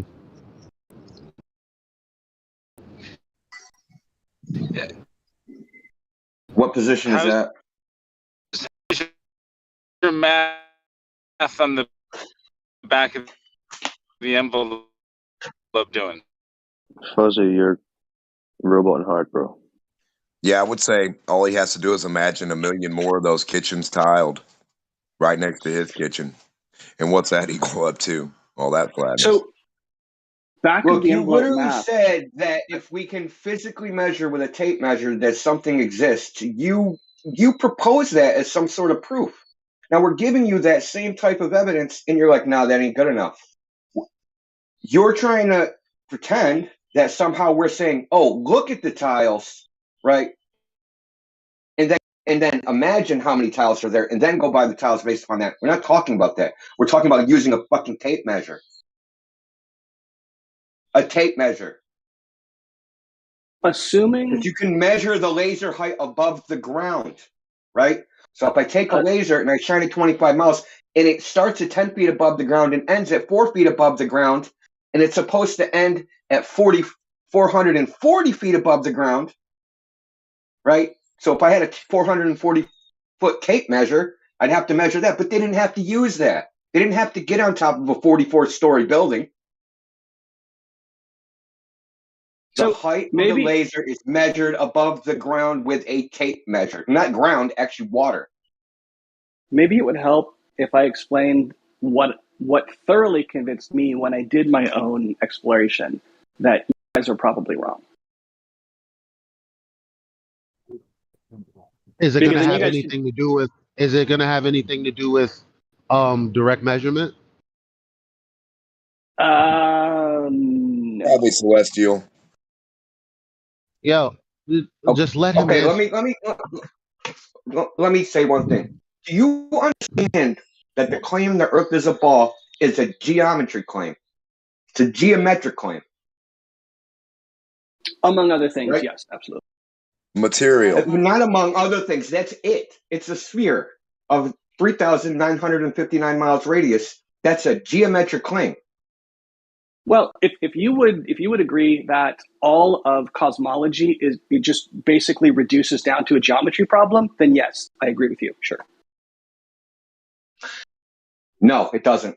I mean, fundamentally, because everything is based upon the radius of the Earth, the entire cosmic distance ladder. But the distances to stars and things like that, those have physics models embedded in them, and it's not a straight geometry problem. Right. So the shape of the Earth, geometry problem. It's not to a simple geometry question. It's a cosmology. Okay. Okay, but the shape of the Earth. No, it isn't. Dude, listen. Okay, the entire cosmic distance ladder, right? Distance to the planets, distance to the sun, distance to the stars, the expansion of the universe, the speed, the velocity at which the universe is expanding. All those things are based upon the radius of the Earth. That is the first rung of the cosmic distance ladder. That, my friend, is a geometry problem. So you can say, hey, here's the geometry of this. We're going to use physics, right? We're going to use redshift, stellar aberration, parallax, right? These concepts, proper motion of the planets. We're going to use these physics models to extrapolate off the geometry problem. But fundamentally, it's a geometry problem. Yeah, and you made a huge logic error there, my friend, which is objects and their physical constancy are not necessitated by their surroundings. So a solid object is going to be the same solid object, regardless if something's over there to the left of it or something's over there to the right of it. Unless, of course, it's a heat ray that's melting it. That might make some difference. But the physical object in question is going to remain a constant. So to tangibly measure the physical object in question is the most appropriate thing to do, rather than try to infer it from its surroundings. So we're talking about geometry of the Earth, and you're talking about inferences from assumed geometry of things in the sky. That's nonsense. Yeah, so imagine you tiled your floor and you did you counted like 20 tiles on your floor, but somehow the lights, you have a theory of lights above your floor, and they're not like conforming to the geometry of your floor. Just somehow magically there's not 20 tiles there anymore because you have a theory. See, it's a faulty, fundamentally you have faulty logic at a fundamental level. As if inferences and derivative arguments from physics theories at that, somehow trump direct measurement of a physical quantity that exists physically, tangibly, and you can touch it. One cannot falsify the other. So can I tell you guys? Physics theorists cannot falsify the existence or non-existence of something as a matter of logic. So I can go read with the kids. But yeah, that's fine. So, well, before you say anything, you asked us if you could provide the reason that you didn't think it was flat, and I said, "Is that a measurement?" And I'm assuming you said no. I think it was no. And then when we went on this long, drawn out point as the difference between calculations based on a measurement and actually validating the measurement itself. Do you have anything in response to that? No. Okay, fair enough. Go ahead. So, I'm 51 years old. For the vast majority of my life, I've accepted what I was told, that the Earth is a ball. I've been to college. I've taken advanced classes that use the mathematics that explains this stuff. I'm very convinced it's true. But that's not the reason I think you guys are wrong. The reason I think you guys are wrong is that I heard somewhere that if the round Did you globe see Earth model, about? if the globe Did you Earth, see anything? Let him about finish, physics? dude. Let him finish, please. Please let him finish. Sorry. Let him finish. Finish, please. if the globe Earth model is true, if the globe Earth model is true, and we took the Earth and we shrunk it down to the size of a billiard. Now, if the globe Earth model is true, we know that the theory is it bulges out at the equator, right? There's Mount Everest and there's the depths of the ocean, so there's highs and lows. If you took the Earth by that model and you shrunk it down to the size of a billiard ball, it would meet the specifications to be a legal billiard ball. It would be that smooth on the surface. And you think, how could this be possible? There's Mount Everest sticking out of it. There's depths of the ocean digging into it. How could it possibly, and it bulges out the sides. Those things would all be evident. We understand scale. If I could finish, I'd really appreciate it. We understand scale. We understand. But you're starting with the false premise that somehow we don't understand scale. Yeah, the Earth would be smoother than a billiard ball. Thank you for quoting Neil deGrasse Tyson. Carry on. Yeah, he also So, said not a that you bunch of wouldn't. fucking dummies here. We went to university too. We all took the fucking mathematics too. You're like, dude, you don't have special knowledge. You don't even actually know what you're talking about. You don't know any of the mathematics. You sit here and claim you do. You actually don't. Where does inverse square law come from? How is it derived from Kepler's first law of planetary motion? Thank you for making me feel heard. Much appreciated. No, because you're talking shit, okay? You're just hand waving everything we say, right? Even though we met your standard of evidence, right? We gave you a specific example of using your standard of evidence. Any opportunity you might have had to convince me you're right, because all you want to do I'm not trying to convince you. I'm not trying to convince you. See, you have false assumptions about a bunch of shit. Okay, you came in here, started with the fucking Christian thing, as if we're a bunch of Christians. Okay, you have a bunch of false assumptions about the way we think. Okay, we're not trying to convince you anything. We're giving you information. Whether you're a flat earther or not, I could give a shit. I really don't care. right? But you're not going to sit here and blow smoke up our ass and be intellectually dishonest, say, hey, this is my standard of proof. We provide it, and then go, nuh-uh, that isn't good enough. That's disingenuous. That's intellectually dishonest. And it's like, why are we talking to you? If anyone's interested in hearing the end of what I had to say, I'll pop down to another VC. Otherwise, I'm just going to stay muted here. That's fine. Oh, just keep hanging yourself for it. Just keep going. Hang yourself. Go ahead. Yeah, what did Neil deGrasse Tyson tell you about the Earth being Let a him billion go. balls? Let him go. Yeah, I just asked him what I did want to he know tell how. you? What the fuck does smoothness have to do with curvature? He's calling Logically connect those again. for us. Again, we were talking about actually proving it's a sphere, and he is like, okay, utilizing the fact that it's a sphere and scaling it down. Did you know that it'd be smoother than a ball? Than a no, let me not say that. It's smooth as hell. Well, totally disregarding and or missing the entire point. But I mean, that It's was just actually a like red Matthew, who herring, was like, Elijah. I don't know, seeing something at. He's like, I don't know, seeing something at 2,000 miles, and then Gospel Vera says, at what elevation? He says, any elevation, and then he says, you mean like the observation in the chat? That's 4,500 kilometers, and then he goes, actually, no, no, I'm not going to accept that as proof. You're right. Like, if today isn't the day that you become a flat earther sitting on the fence because you can't think for yourself, so you have to figure out, okay, who has the better argument, who sounds right, this would be that day to be here. Nah, bro, your next phase is to recognize that you're a certain category of type of glober that comes in here, which is that just wants to be inoculated to the idea that they gave Flat Earth a fair shake and then walk away maintaining their globe belief. You're at a position where you need to, like you said with your floor, and I challenged you, whether you're going to accept 2 orders of magnitudes measurement discrepancy. Okay? What you need to recognize is that the only way to settle this issue for yourself is to go out and measure the alleged Earth curvature yourself. If you commit to do that, my friend, you will have evolved in your mentality beyond the average person. Okay, that's where you need to be. You don't need to come and tell us, oh, the way you're treating me means I'm just going to shut my eyes.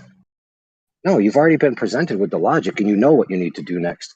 And now you need to decide if you're a man of integrity and intellectual honesty, not to us, to yourself.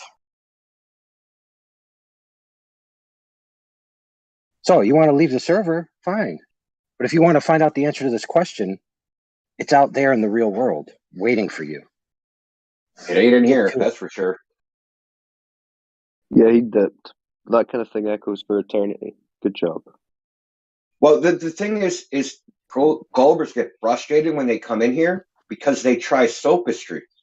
Because the globe logic is so fundamentally flawed.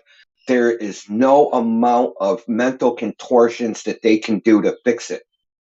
Because its foundation is nothing. Their foundation is presupposition. And they have no direct measurements to cure that. But we can just go on with each other in a room in a whiteboard, right? And then Earth is a globe. I mean, whiteboard party. How is that not the beginnings of a magician? How about let's not focus on the real world. How about we all just have a few beers, maybe a few shrooms, and a little whiteboard. Maybe I'll wear a lab coat, and I'll tell you things that feel good. These globies are so weird. Because I don't like when people tell me things that don't feel good. Give me a break. Give me a break. People are still. Look, we can have people don't know where they're getting their next meal, and these people are fucking uncomfortable accepting the truth. I'm sorry, India. Well, saying we could have a drug. You're roboting, bro. Saying we could have a drug for each physics claim. So if you want to demonstrate time dilation, you smoke a bunch of weed, right? So if you want to do near the speed of light, you pull a bunch of lines. Like we can have a drug for each physics claim, man, to demonstrate it. because that's about as close to a demonstration you're going to get in a room with him in a whiteboard. He's getting wrecked. You're going to get a whole bunch of cartoon art. He's going to be the next Leonardo da Vinci. He's going to draw a whole bunch of cool stuff that doesn't pertain to anything with number art. Is it going to be a dot-to-dot number art, or?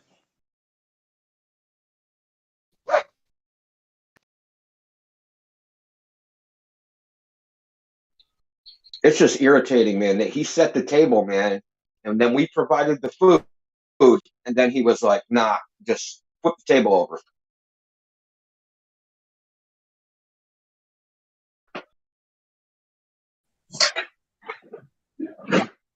Actually, he was like, "Hey, I'm hungry. Can you spare $5?" You're like, "Here's $5." He's like, "Yeah, I'm just going to buy alcohol and get on my whiteboard." I'll just I mean, we have to give Gospel Bear credit, man. He called it right at the beginning.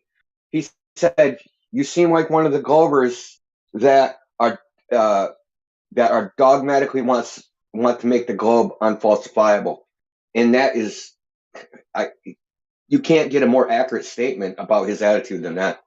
He wasn't going to even entertain any type of experiment demonstration that could possibly falsify the globe. He wasn't even going to entertain it. They He never blew do. past everything. He blew past everything gospel said from the beginning all the way up into all the speakers.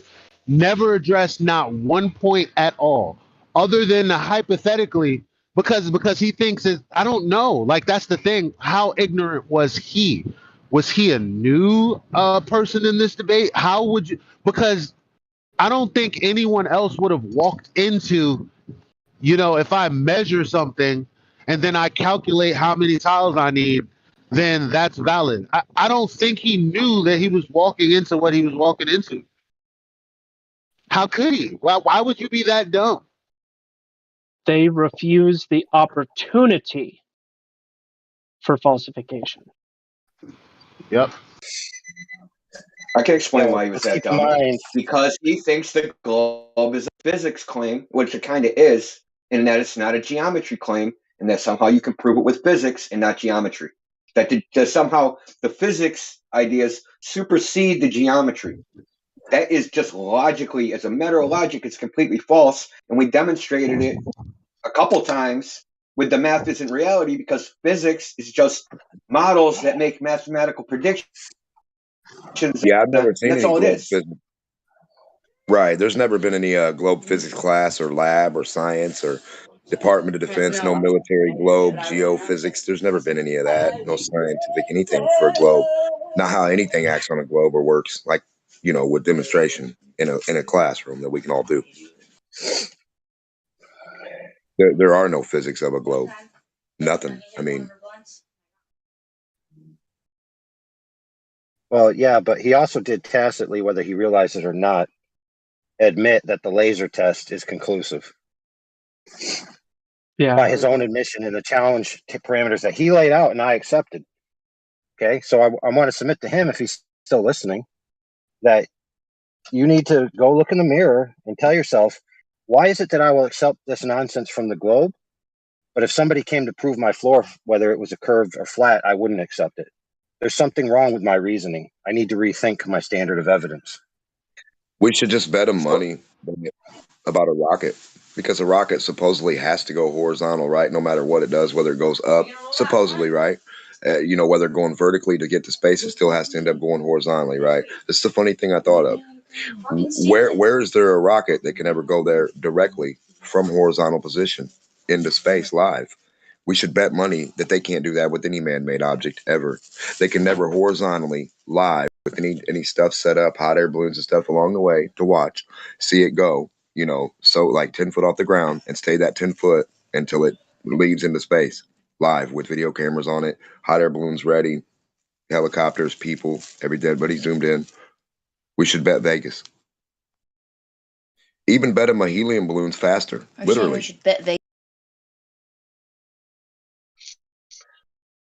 Because if you say I'm gonna release this helium balloon vertically, and this helium balloon is going to be above the clouds at 35,000 feet or more faster than a rocket or a jet or a missile or a bullet going 8 miles forward or the 35,000 feet that hit its clouds forward horizontally on a globe. The balloon will win. I'd like to add to what AI said.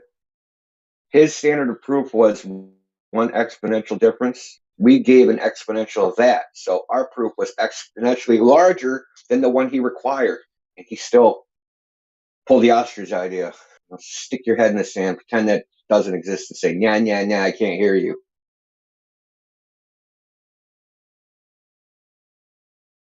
And then every time he's like, well, let me ask you this. Well, hold on. Is Did it he leave? related to what? Yeah. Is it related to what we said? No. Is it related to measurement? No. It's like, what the fuck, man? But I got a cool story. And then he says the reason that actually did it for me is the pool ball thing. I mean, am I right? Like, what? The pool ball The was a Earth red is herring. not as smooth That as a was the cue red ball. herring. The Earth is not a smooth ball. First Cue of ball. all, That's smooth. But what does surface roughness have to do with curvature? Not a damn thing. nothing at all. They don't even know what down is. They can't even define down on a globe. And if they think they can, then they've got it wrong in the first place. You're supposed to be able to stare straight down into space on a ball. Do they not understand this? Straight forward, down, at your feet, space, stars. It's a never-ending edge. It's a never-ending waterfall. It's a never-ending cliff. It's a never-ending water slide. We're on the greatest ride of all time, ever, and been ever made by anything. We're on it. The greatest Disney ride ever is the Imaginary Ball. Greatest ride. A never-ending waterfall that never ends around a ball of ocean. While you got dry spots here, cold spots there, rain places here, and none of it's demonstrated physically. Never. Not the temperatures, not the water, not the physicality. None of it is ever demonstrated in a lab. Not even separated and demonstrated. Temperatures on a ball. How can you have 37 different ones? Show it with one heat source. Demonstrate it. It can't be. None of it.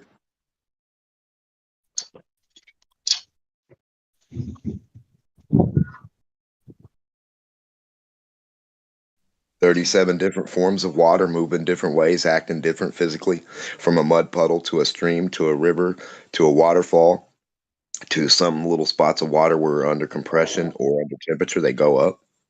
Not from anything like the G word. It's just how it works with high to low and hot to cold.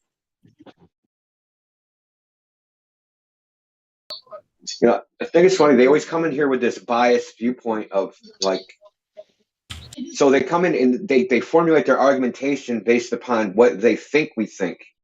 And then they come in and they wonder why they fail. It's not a mystery because you prepared for a different enemy. Yeah, you prepared for your imaginary enemy. It's something like the Flat Earth Society or something like that. And you come in and you hit the real deal, and they don't know where to go because they have no plan. They have plan A. Everybody has a plan until they get punched in the mouth. Mike Tyson. Yes, That's a sir. Mike Tyson quote. Yep, it is. Get punched I in the like mouth. that too.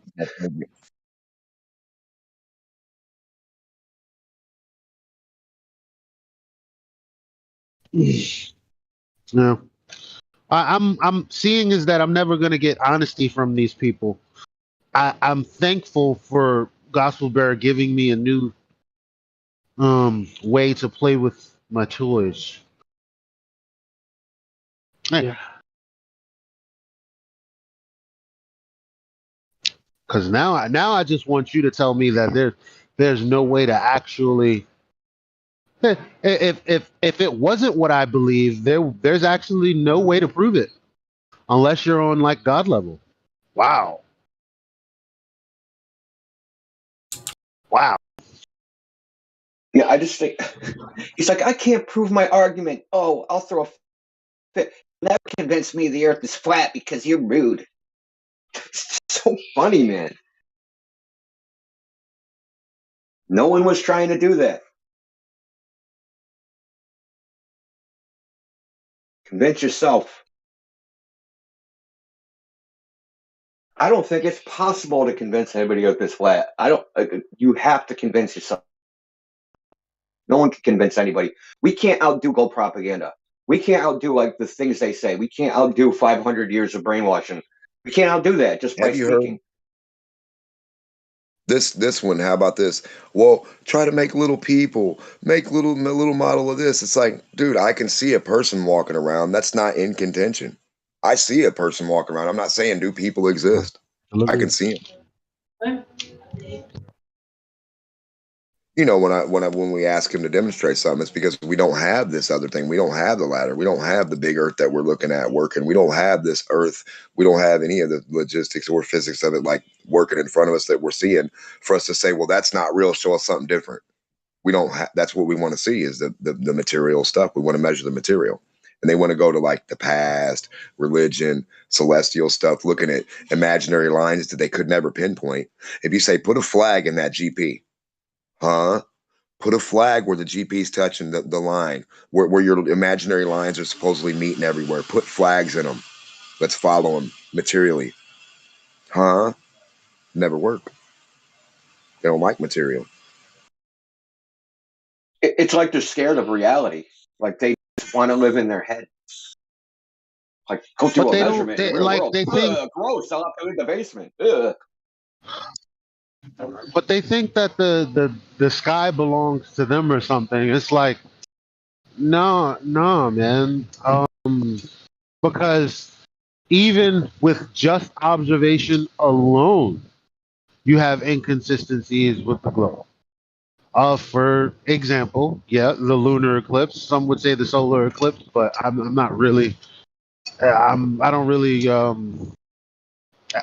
haven't actually viewed one, and I, you know, I don't make that argument with the solar eclipse, but the lunar eclipse most definitely is a geometric problem that they have an ad hoc explanation for, and it's like, okay. Then, actually, there was this one day, and I'm sure it happens often, but there's this one day, like 7 days prior, I think it was after new moon or after the eclipse or something had happened. And these other flat earthers in this other group, they were like, watch, just like before, 7 days from now, on this day, the moon is going to jump X amount of degrees, which is impossible on the sphere. Meaning, for 7 days or for 6 days, you see it when it comes in, when you can see it, when it, quote unquote, for lack of better words, rises from the horizon. And it's like relatively like in the same position or positions that make sense. And then on the 7th day, instead of like coming up over your house or something, it's coming up like over the trees off to the side somewhere. There's no motion because we're supposed to be moving. And so everything we see is a consequence of us moving. And there's no motion that the earth would make that would allow you to justify that observation. And there's loads of observations just like that. So on top of it not being measurably flat, it's observably not geometrically a sphere with other spheres going into alignment and all of this. It's none of that. Evidently so. Obviously so.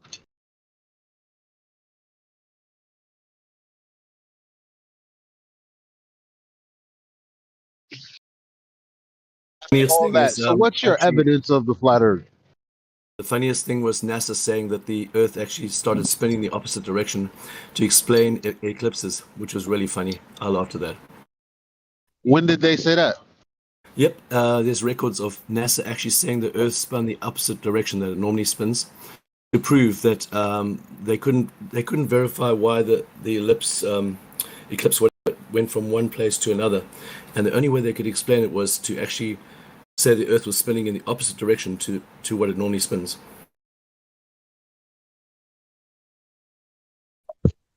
When's that happening?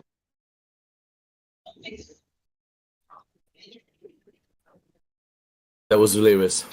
Such a laugh.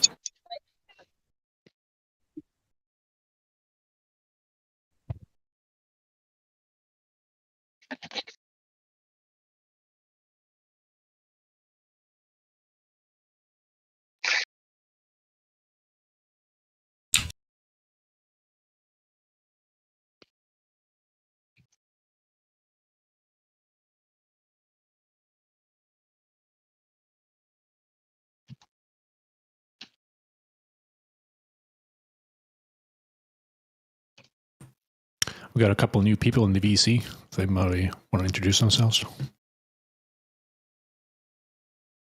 Yo. Fighting. Parker, was that you? What's up? Yeah, it's me. Okay. How long you been on the server? A year.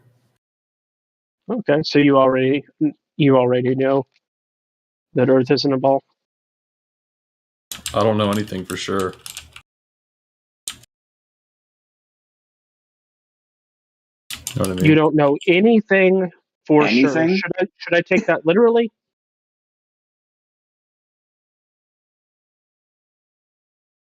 Take it however you want. Oh, so you're into solipsism? Not really. I just don't know who to trust. Because there's people getting paid to do flat Earth stuff too, you know. I don't know who I can trust. It ain't these people, that's for sure. Can you pay it me? costs me money. Can you trust your senses and logic? Where do I get that money? Well, I mean, both sides have like sensible arguments. But There's nothing sensible about a ball. The only problem with the globe Earth is the gravity part. Like, you can't even prove gravity. And with flat Earth, you have no substitute for gravity. You say things that are more dense go down, but there's no reason why. Why don't you just interrupt me when I'm talking? Sasha, sorry. I'm writing your name down, buddy. Okay? Yeah, but you had substitute for gravity. I'm sorry because I'm interrupting you now. Do you have substitute for universe? You can't even have that. No, like I'm sorry. It's just I might listen. I love when Gospel Bear or anybody calls me out because there's an order of business that must take place. You can't say they don't have evidence for something that we for some reason. That's not logical. I'm stuck on a word that he said. Sensible.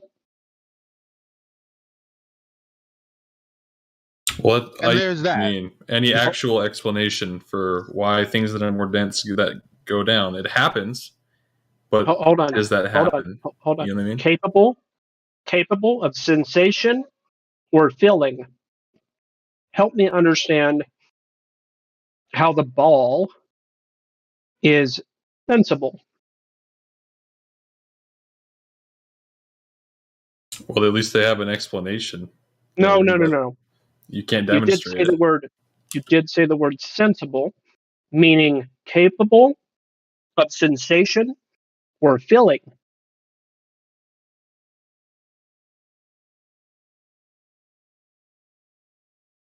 I can feel me falling downwards. You know what I mean? Sober?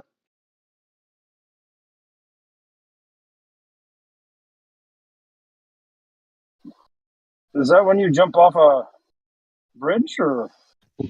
Well, it doesn't matter because down isn't in contention for a level plane where down is down. You guys are going to be able to convince me. I'm sorry. What's your name? Don't talk through me because you didn't want Sasha to talk through you.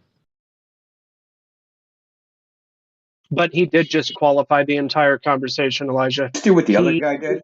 He too is dogmatically forbidding falsification, and this continues See, in my proposition, in my claim, I said anyone that's been in this conversation for more than a month. He said a year. So far, so good in regards to my claim. But what's the point? Well, I said I was in the server for a year. I haven't really been that active. I don't have a year experience under my belt. Parker? You asked me how long I had been in the server, and I said 1 year. I have not been in here talking for 1 year. If you're not interested, or involved in Flat Earth for 1 year. If you're not interested, then why are you interested?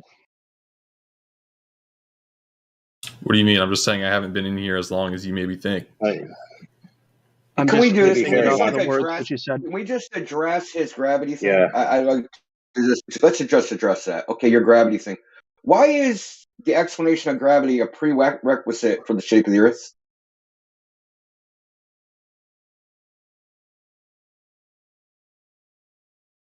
Testing. This thing on? Yeah, we hear you. I heard you. Why is it a prerequisite for the shape of the Earth? Because I think you have a misconception about gravity, even in the globe Earth model. I think you have a misconception about that. That the idea that it predicts things form a ball, because it does not. That is a myth. So if you take the actual formula, Newton's universal law of gravitation, and you just put it in a simulation with a bunch of those particles run over time do not coalesce into a ball. So I don't understand why so-called gravity is a prerequisite for a shape when the physics model of gravity doesn't even predict what you think it does. Dude, I can't even see these particles that you're talking about. Like, and you're trying to tell me that it's happening. I can't even see it. So I'll, you know what I mean? That's the point, right? So there's no observation. Okay, so there's no observation that gravity forms balls. It's not a prediction of the physics model. So how is it a prerequisite for a ball, flat, or whatever? Like, how is it logically connected to the shape?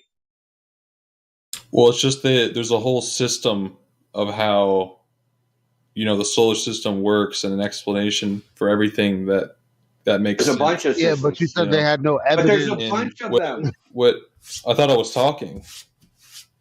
Well, there's a bunch of them. When you say there's a system, as if that's a system that excludes all other systems, that's incorrect. There's a bunch of them. So there's a bunch of systems that predict the planetary motions. There's the Tycho Brahe model, right? There's the Copernican model. There's Kepler's model. There's epicycles. There's even like 3 other ones. So, like, when you say there's a system that uses gravity, like, what does that Which mean? one It do you doesn't think I'm mean talking anything about? because there's a bunch of systems. You think I'm talking about heliocentric? I don't know. What do you think I'm talking about? Heliocentric models. So there's a heliocentric model where the planets orbit the sun, but the sun and moon orbit the Earth. So that's one heliocentric model, right? And then there's the heliocentric model where all the planets orbit the sun. The thing that gets taught to people, to my knowledge at least, is that I don't know which category this falls under, which name, which title it falls under, to be specific. I don't know if it's Kepler's model. Kepler's heliocentric model, yes. Yeah. Then I believe I understand the Kepler system of thought. Says what? Okay. Let's hold on, though. Before we continue, let's stop right there because we have to qualify a logical disconnect. In any globe Earth model, the claim is that you're being pulled inwards. You said of your own admission that the only thing you've ever experienced is falling down. And I want to submit to you that down and in are 2 different things. And there's no evidence of inward. There is direct evidence of downward. There's absolutely 0 evidence of inward.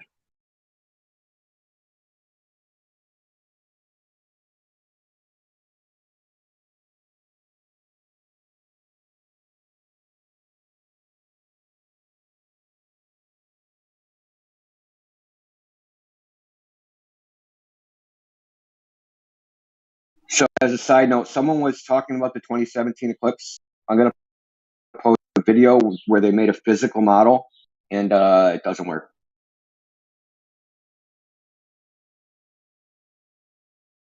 Who's they? Who's they? An Indonesian engineer made a physical model of the relationship, the so-called physical relationship that they claim existed for the 2017 eclipse.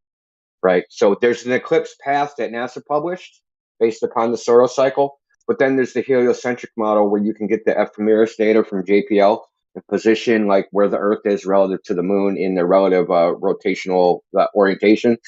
And you can make a physical model of this. And when they made a physical model of this, the eclipse time was way too long. Was way I have way an idea. different than what was predicted. What's your idea? Here's one for you. So you know how there's supposed to be where the moon casts an eclipse on another planet, or the Earth casts a eclipse on another planet, right? How come that can happen at different angles and it's still like a circle shape? How do you explain that? Okay. Still a circle Because if the shape? Earth is flat, it's always gonna. If it's at a certain angle, it's gonna look like a minus sign on a planet. You know what I mean? That's incorrect. Why is that? Okay, so you can actually. So I got to post that video too. So this was proven incorrect by Euclid 2,000 years ago, and you're trying to not simultaneously meme and parrot Professor Dave at the same time, which is weird. So you're trying to recant the meme of why does an eclipse not look like this if the Earth is flat? And the other one is, Professor Dave, why is the moon a circle everywhere on Earth? Okay, so the idea that you have to be perpendicular to a circle and that's the only way it looks like a circle is actually false. Right? You could prove this geometrically. It hasn't been proven geometrically. It was proven geometrically by Euclid. I said 2,000 years ago in this publication called Optics. So I'm going to post that video, right? And it's not just the video; it's a demonstration in a geometric program called GeoGebra, right? Where they demonstrate this. Because when we see things, they subtend an angle. And if you're a certain distance away, it'll always subtend the same angle no matter where you are relative to the center. Yeah, could you send me those thing about the particles you were talking about, and then send me that? Oh yeah, I forgot to post that. Yeah, I'll post that.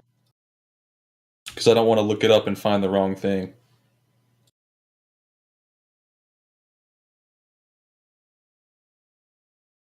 Well, the funny thing is, a globe earther sent this to me. I asked the globe earther, do you have any demonstrations or prediction that says gravity forms spheres? And he only read the title and didn't actually read the paper. And the paper actually disproved that idea. Because he believed so much that his model was right. He didn't even require him to look at the paper. Because he thought, no matter what, this is what's going to happen. This is going to be a result. Here's the test. It says it in the title. Here's the test, the simulation of particles forming a body. Here's the simulation. I know. I don't even have to go through it. I'm going to go. If I scroll down, I'd see a sphere. Well, that's not what happened.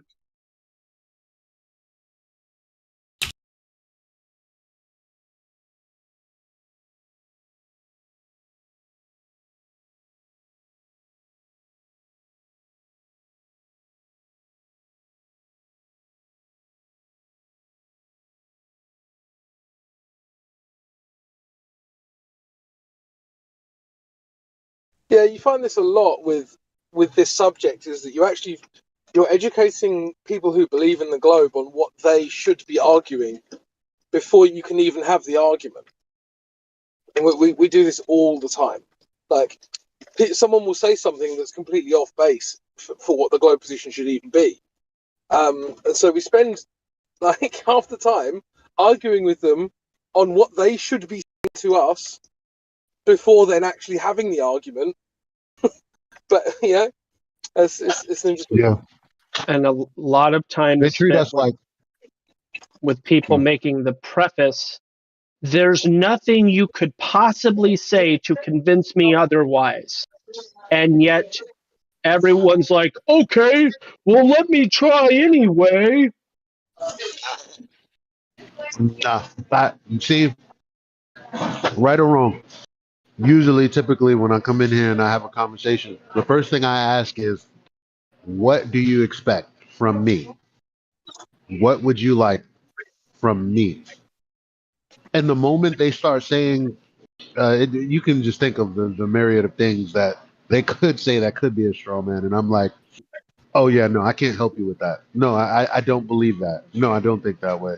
And it kind of, an intellectually honest person then goes, well, why the hell do you think it's flat then? And then I tell them, you know. But yeah, crypto. That's funny as hell. You're right. Indio, you So, posted in the wrong channel. I noticed. If you pay attention to shit. it. Sorry. Yeah, no worries. So I wanted to say, like, even though he said that, like, you can't convince me otherwise, there's an audience listening. And That's I want true. to show them that his position is completely unreasonable. And that he is basically a religious zealot that believes something based upon a faulty idea about that something. But sometimes they treat us like cheap whores. This is the point I was trying to make up on the back of crypto. But then also Gospel Bear made a good point. They treat us like cheap whores in a sense. We spend the whole entire morning educating them on what they don't know about their model. And then when we get to the point of actually showing them the evidence, they just leave like, thanks. Like, what the fuck? After all that time, I haven't when seen it any actually evidence. reaches the crescendo, they're gone. Well, it's like it's like that They Live film, isn't it? Where you just get to the point of they've put the glasses on and then they just like throw them on the ground, step on them, and then walk off. And oh, for fuck's sake! Spend all that time trying to wrestle the glasses onto you, and now But this is like the thing with Paz yesterday. Like, I don't know what to make of Paz. I don't even know if he's in the chat. I don't look, but like, I was asking him, why do you think the Black Swan argument is even made? Like, why is it even made? And he couldn't actually tell me. It's like this guy's been in this debate for months and has been told this over and over again. Is it not listening? Doesn't comprehend it? I think it's a very simple point. Globers used to say boats go over a physical curve. The horizon is a physical curve. We're proving that the horizon isn't physical curve. That seems really simple to me. Like, so simple that I find it very difficult to believe that someone couldn't understand that.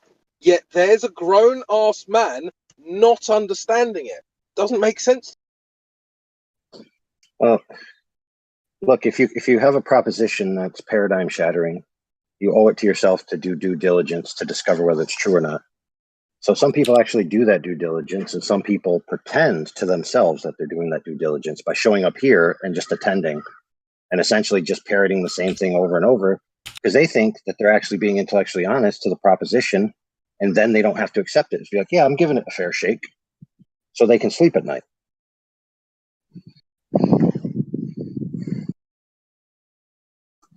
So they want to say these types of things. For example, they'll say, you just have a belief and I have a belief. And then they go to sleep at night thinking nothing of it. Yeah. Or you can't prove your position, I can't prove my position. They go to sleep thinking nothing of it. Yeah, true. And then ironically, This is not that kind of situation. No, but then I see what he's saying, like the psychology of it, not the truth of it. So then it falls within their relativistic worldview because now it's just belief in their psychology. But we're not really discussing beliefs, but they kind of pass it out to beliefs so that they feel like on the one hand they're giving it a good shake, on the other hand it's still within their paradigm, so all's well in the world.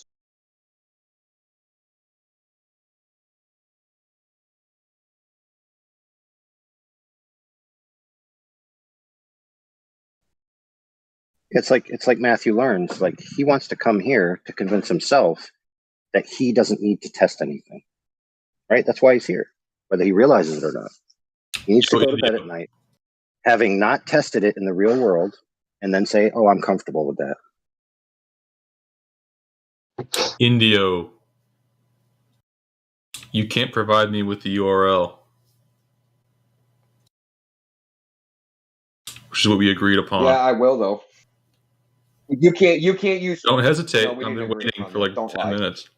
Did I listen? I have the URL, but I did not say I would give you the URL. You can't fucking Google the title of that paper. I Don't be Googled it and there's dishonest like here. 30 different things from 30 different sources. It's the same paper. It has I a just Googled DOI. Do you know how to read? But dude, it has a DOI. You know what that is? Paper before? Any peer review paper you've ever won in your entire life. I don't read peer review papers. So Just how send are me you the going to link. evaluate Like, this paper? How are you going to evaluate this paper?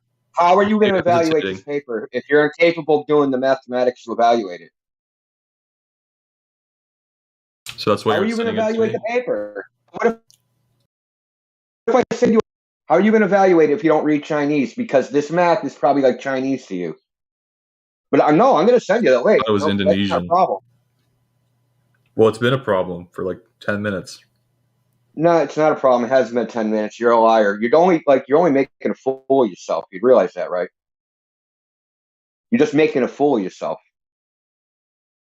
I Googled it. No, this is what you go. This Anything is under what the same title. type in scholar. You just won't even give me the link. Scholar.google. It's like, what's your issue? I'm too busy. I'm too busy throttling you because I'm on a cell phone, so I can't do these things simultaneously. So I'm too busy throttling you and exposing your dishonesty. I'll give you the link. Like I said, that's not a problem, right? I'd rather. It's more important for me to expose your utter dishonesty, okay? Because you Globers don't realize that when you act like this, you actually people flat earthers. You don't realize that, but you do.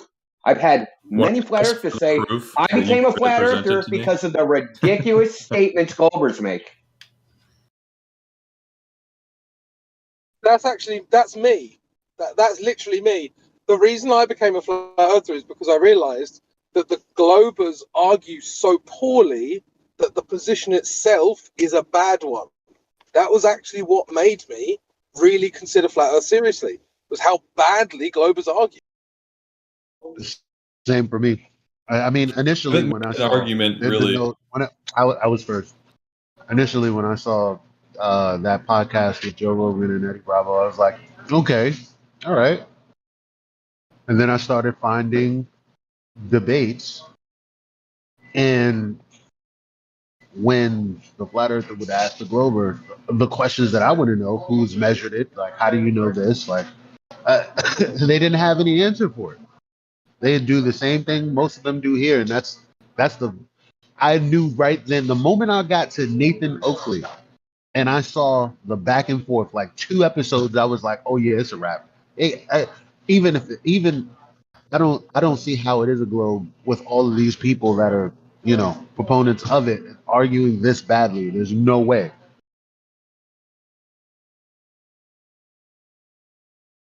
There you go. It's in the chat. Come back and tell us your evaluation of this paper. And tell us exactly how they did this computer simulation. Yeah, it's only 14 pages, which is accessible. If it was like 200 plus pages, it's like 14 pages isn't all that bad. So yeah, and plus they actually did 2 simulations, because when they just did the regular simulation with just Newtonian gravity, it didn't work at all, right? So they added a glue variable so that things would kind of stick together, and then it still didn't work. Mm-hmm. So they tried to add an after you read the appropriation of paper and you electromagnetic. evaluate it. Well, him that after he reads the paper and evaluates it, tell us what they added as a glue. Mm-hmm. Yeah, he ain't gonna do that. I just want What's gravity? About knowing something versus not knowing exactly. What's gravity? Good question. Is it the cause or the effect? I don't have time to read all that shit right now, so let's do something else. Let's talk about something 14 else. pages? Yeah, I don't have time okay, for that, let's bro. do this. Is gravity the cause or the effect? I'm just saying it doesn't have to be gravity. It can be the density thing on a globe. Gravity? What's you gravity? know what I mean? What is that? You're saying like I believe the Earth is a globe because they explain why birds mate, and flat Earth doesn't explain why birds mate. Neither one of them have anything to do with the shape of the Earth. They're not a prerequisite. I'm just saying, where's your model, bro? You have no model. Like, present A me model of what? and then What do you want to these model? phenomena that we experience on the globe, dude, cannot take place. Which phenomena? On a globe?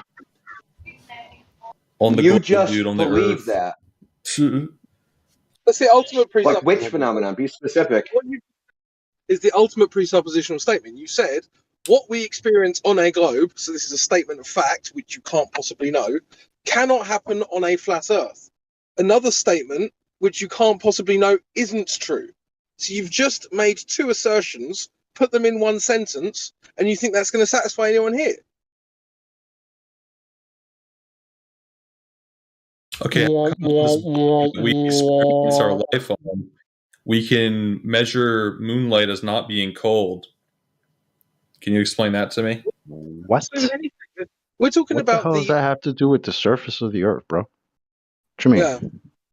So what you're doing now is you're taking another flat earther's argument, presumably, and then which has got nothing to do with the Earth, and making it apply to the Earth somehow. It doesn't apply to the Earth. If we're talking about the Earth, present me a model then, dude. Like, present me a model that you guys all agree upon.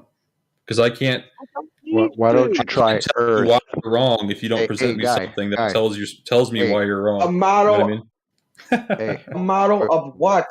A model of what? Hold on. Well, model of what? Of the body in A which model we of what? stand upon. Whatever we're standing on. An explanation for what it is. You don't have one. why don't you use what we're standing on instead Neither of a do you. representation of what we're standing on? Why don't you actually use what we're standing on? Because that's what we're talking about. We don't care about a model. We're actually talking about And we're Earth. also talking and we're about- talking about Earth, right? And Not a model. Bro, I'm just saying, all these laser tests, I've seen ones that support it and disprove it. There's no definition. Okay, show There's no us. definite thing. There's Show no, us. Show you us. can find Show us ones the that laser prove test and that disprove disproves it. on YouTube. I'm not going to go to Okay, a show fucking us. body of water and measure the fucking laser myself. I don't really care that Okay, much. let me ask you a question. Okay, so present us the one that disproves the flat Earth, the laser test. Give it to us. You're like you're probably maybe the 100th person who said this. The last person, well, not the last person, but there was a guy that said, I'll be right back with that laser test that disproves the flat Earth. That was 3 years ago. Can I ask you a question? When we talk about an example of a certain type of burden of proof that Globers bring, does it spontaneously pull their existence out of nowhere and they arrive? Because let's be clear, what he just said, he said, present me a model, and then he refused to actually present any evidence that would verify one model or the other. So he just wants a model explanation of the phenomenal world. He doesn't actually want verification. Yeah. He just wants to replace his model with another model. Yeah, and all this model talk is nonsense anyway, because all that a model can possibly confirm, it has to be inherently self-referential, and then you have to compare it to something in reality anyway. So, models are useful in certain circumstances, but evaluating reality isn't one of them. And it also carries with it this baggage, the idea that if you don't have a phenomenological model, that thing does not exist in physical reality. Yeah. Which is hogwash. Because 2,000 years ago, everything that exists now existed, and they didn't have models for them. Yeah, exactly. I mean, I personally don't have a model for how apples reproduce via trees and then more apples. But I've certainly eaten apples before. So, I mean, how does that work in a Glober's mind? Like, I have to model all of this stuff for it to be reality, or like, what's even going on there? Like, why the obsession with models? Yeah, when he said we need a model to explain the Earth, well, how do you apply that standard to anything that is like? How would you explain a tree? Can you give a model for why earwax sticks to a Q-tip? I've been waiting for Chalker to say, "Where's the Goldberg model?" But he does that right away. I sent a video. Show us the Goldberg Go model. watch that video.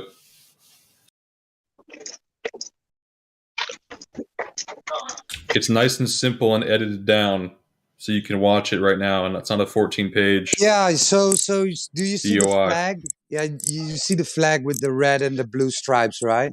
Oh, he did it. He didn't post that, Gio.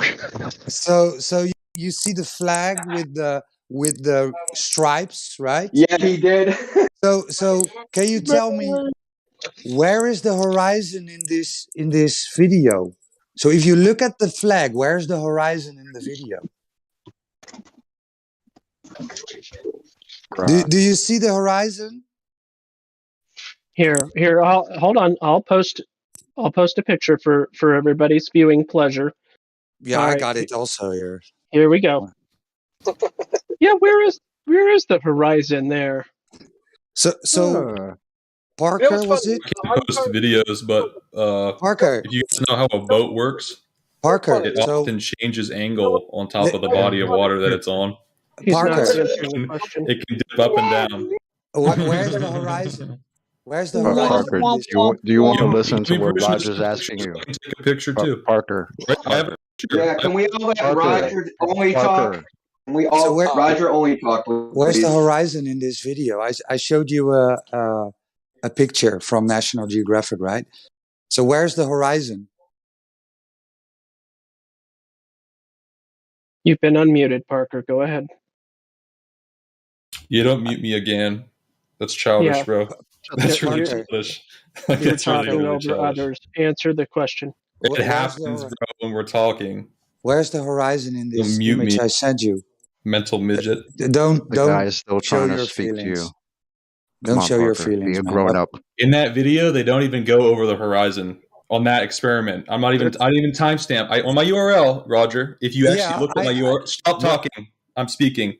Mute him. So basically on my URL, all seen the I'm video. speaking right now. No, I'm telling you, you're looking at the wrong part of the video. It's a timestamp. We've all seen the video. It's real. They had to go to 45 feet to be able to see the balloons carrying the tinfoil or whatever that is. So you've posted a video with the stripes. It starts with the flag and the stripes, correct? No, it ends with it. timestamp. Get it through your head. I sent a timestamp where it has nothing to do with this striped thing you're sending. I did not send it for that reason. They didn't even go over the horizon with that. So stop using that as evidence.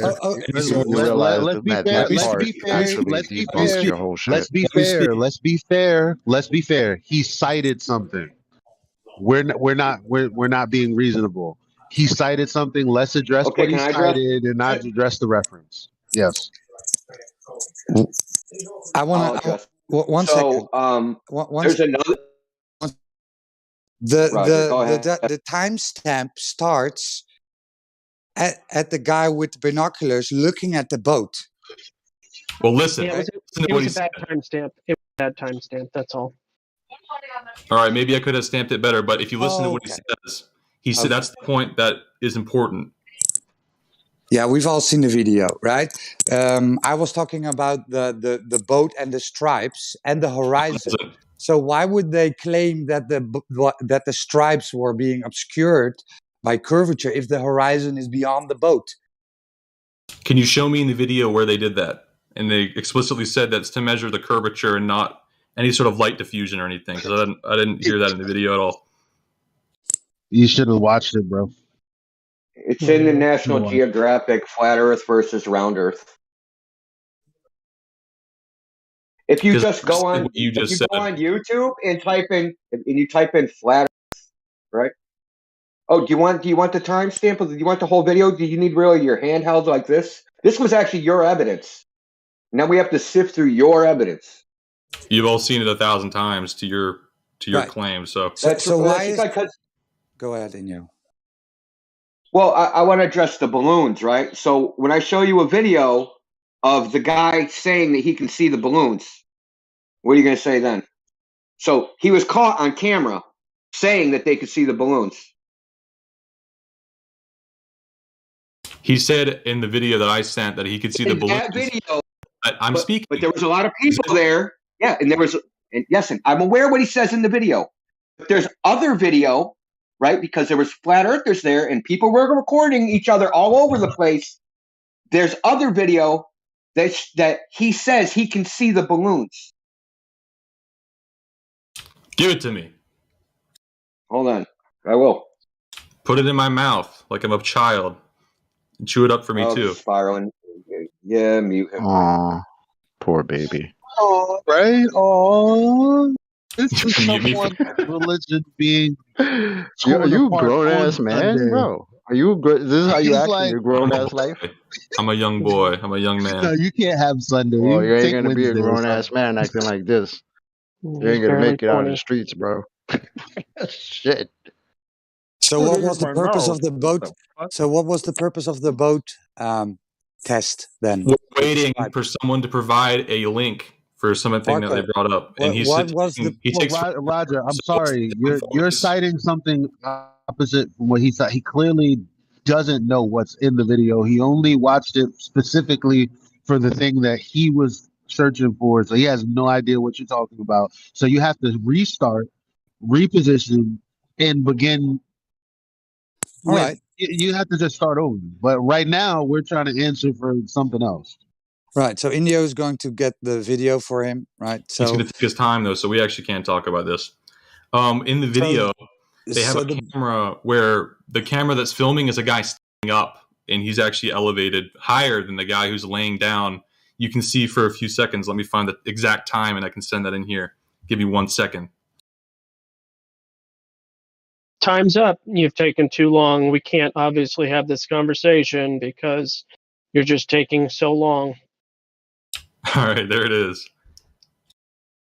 You can see a guy on the ground, so I'm presuming they were somehow doing something with that. I'm interpreting the video for you.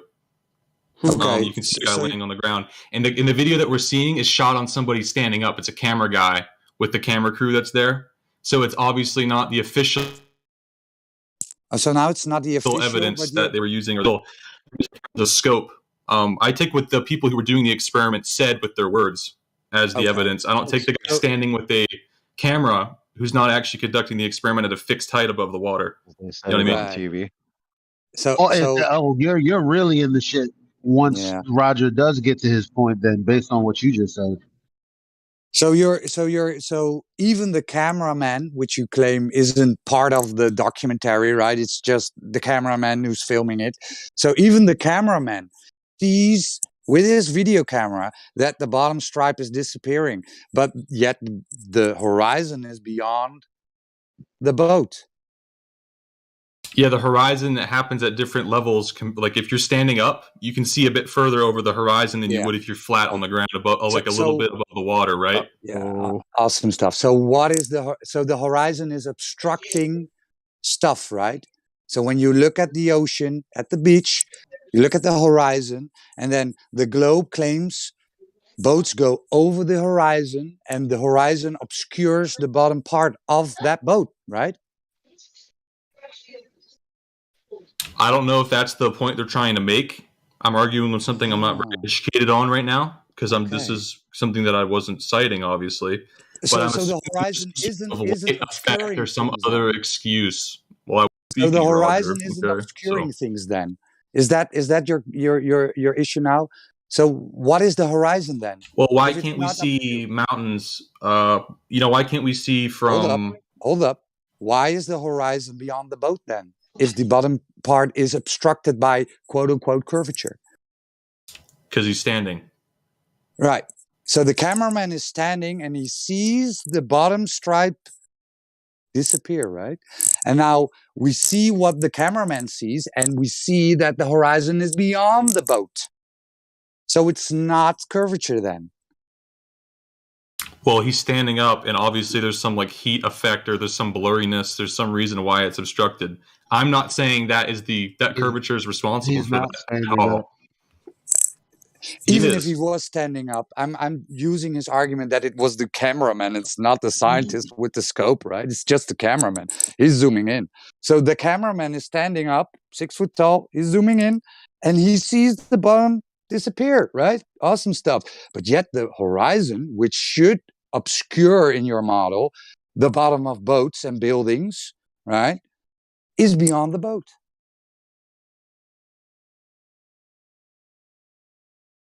I mean, if you look at the video, you can see that there's all sorts of movement going on. Right. And the boat, and listen to me, Roger, when a boat is on water, it's not entirely flat all of the time, right?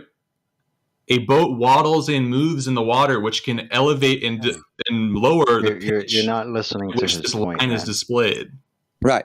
The boat, Roger's point. So the boat wasn't obscured by curvature then? Wasn't the bottom stripe didn't disappear due to curvature? I don't know what it was. You don't know. So National Geographic presents this, right? They move out, they sail the boat from away from the camera, and they say, look, the bottom is disappearing. That's curvature, yay. Yet the horizon is beyond the boat. So why would they say this? Why would they trick you in believing that would be curvature, yet the horizon is beyond the boat? Could be a way. Does it appear that the bottom of the ship's disappearing? Did they say something incorrect? Did they say that it's because of the curvature exclusively? Yes. That's why they do this. That's why. So they didn't say it exclusively. So the balloons didn't really disappear. clear that it wasn't that, though. I'll agree with you there. Yes, they did. That's a bad example. Yes, they did. Yes, they did. Yes, they did. That's the whole point of the video. Where did they do that? Okay, I quote, I put the camera as close as possible to the water line so the horizon is 1.2 miles away.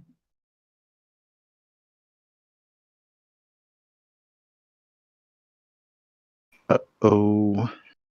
You misunderstood what I said. They didn't make it abundantly clear that it wasn't some other effect, is what I said. You interpreted it the wrong way. As far as the flags are concerned, the guy says we should see the stripes begin to disappear when the boat gets beyond 1.2 miles. Then when it's at 3 miles, he says, see, they've disappeared due to the curvature of the earth, aka the horizon, which is behind the boat. Yes, he was blisteringly clear and also blisteringly stupid. Yep.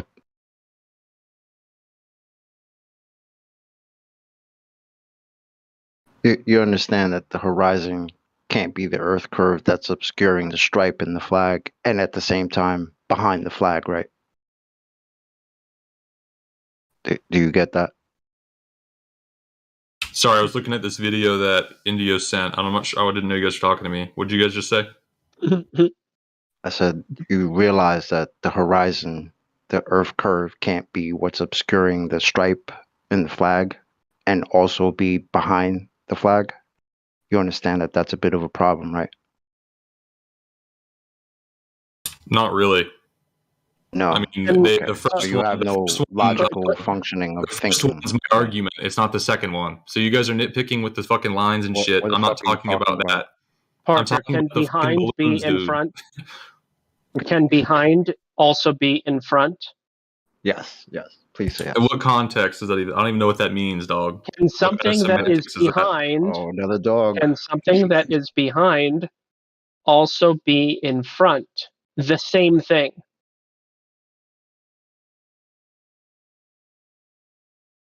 The fuck does that mean? I don't solve riddles, dude. Say this to me in plain English. You say this some weird shit you don't understand. Does A equal B? Again, it depends. Okay. Okay, I get that. Variables could be equal to each other. I understand. Does behind mean the same thing as in front? Nope. Perfect. It's the reverse of in front. It's the negative version. So something cannot be behind and also in front.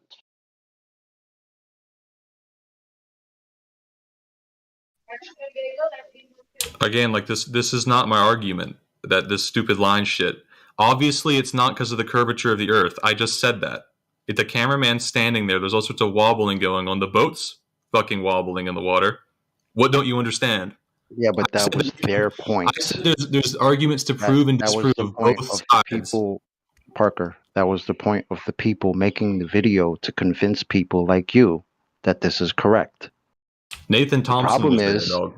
The problem is, did Nathan Thompson make this fucking video? No, right? Okay. So the problem is, they made this video to convince you that the Earth curve is hiding the stripe in the flag, forgetting the whole time that the horizon, which would be said Earth curve, is behind the flag, which you just said is the reverse. Next topic. Who cares? They were wrong about that.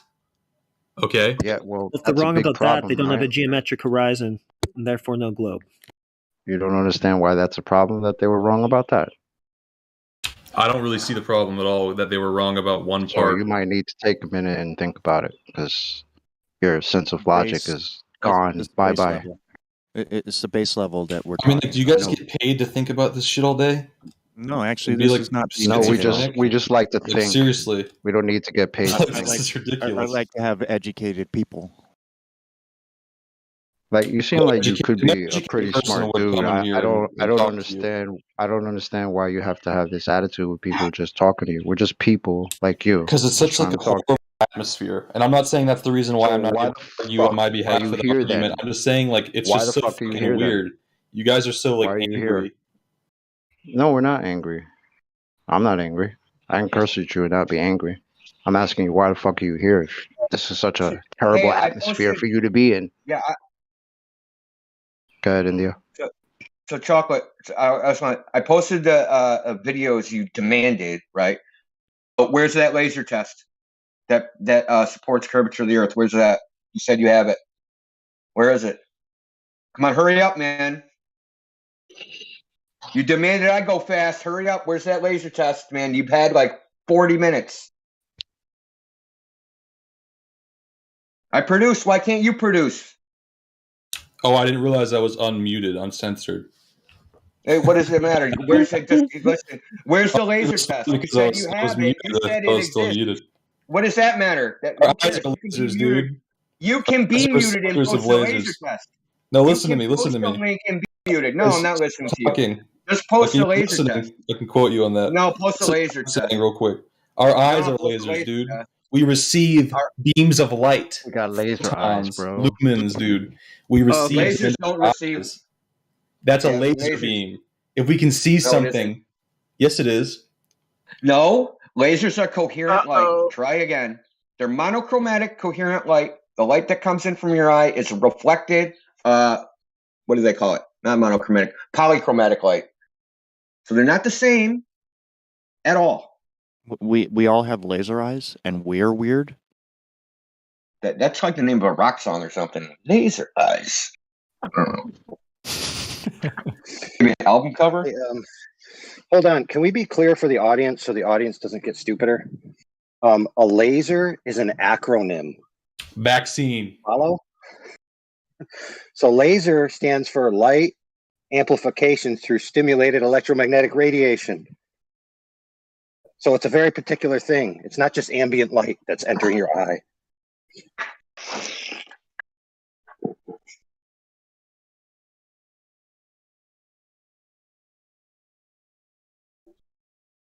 So, laser tests?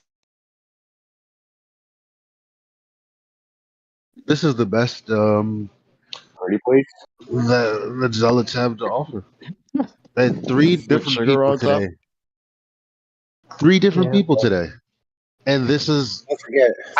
It's a wonder how anyone still believes that we live on a ball with conversations like the three or so we had today. I mean, we're not asking difficult questions, man. Hey, let's draw attention to the fact, not too much attention, that after all that discussion, while he was being demonstrated what a laser actually is, he just had to repeat the V word. I mean, seriously, this is what we're up against. Yeah, that was nuts. Where did that come from? It's the new N word. Wow. It's the new Really? and word. Oh Whoa. man. Well, I it was does just like, slightly what? relate. Honestly, it slightly relates to necrophilia, but I digress. Did So that is what he did. Did he scream? Yeah. Yes. It was like a Vaccine Tourette and something, leave? bro. I just looked at his time like, what the hell is that? Where did that come from? I don't have to lose a debate if I get banned. Yep. He might Yep, be the same guy that's the we point. asked today. I want to point out for the record, anytime he asked for evidence of something, he was provided it, and he provided nothing when asked. Nothing. Not a thing. He didn't provide any evidence to support a single claim he made. Thank you. And where he did provide, actually snatched his own wig off, so that was great. Yes.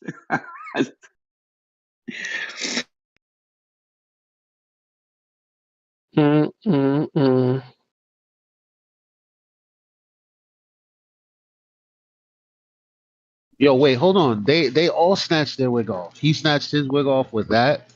The guy before him snatched his wig off by saying, "If I measure my floor and then get the tiles, blah blah blah." He snatched his wig off. The guy before, Matthew Learns, he snatched his wig off when Gospel said, "What would be falsifiable?" And he said, "What 2,000 miles?"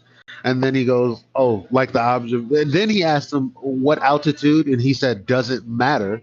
Somewhere under 100 kilometers, and to which he was shown or given a link to a video of exactly that, 4,500 kilometers. And he said, you know what? Yeah, you're right. I wouldn't accept that as evidence. Like, they've Yeah, all I heard snatched their that. wigs off today. This is insane. He even said, I think gospel or somebody brought up God, and he's like, even if God showed, that might not be God, so still suspect. Yeah, that right there, that right. If God comes up to you and you don't realize it's God, your concept of what God or who God is totally, like, if you can't hypothetically answer for if God steps to you telling you something. Well, yeah, I might not know God. You wouldn't know that God is God for real? For real?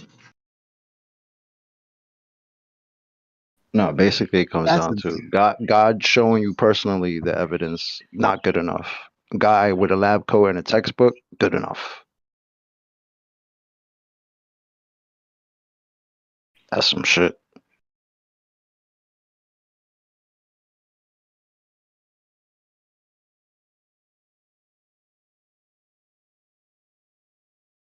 God don't have any letters behind his name. He don't have a PhD. Exactly.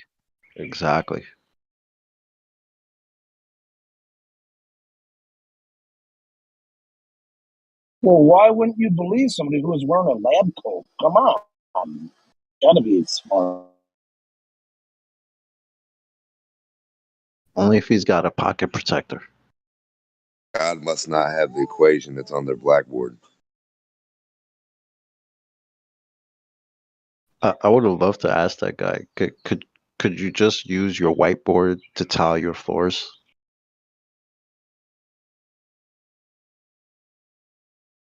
No measurement necessary. Just use your whiteboard and then go get your tiles and tile your floor.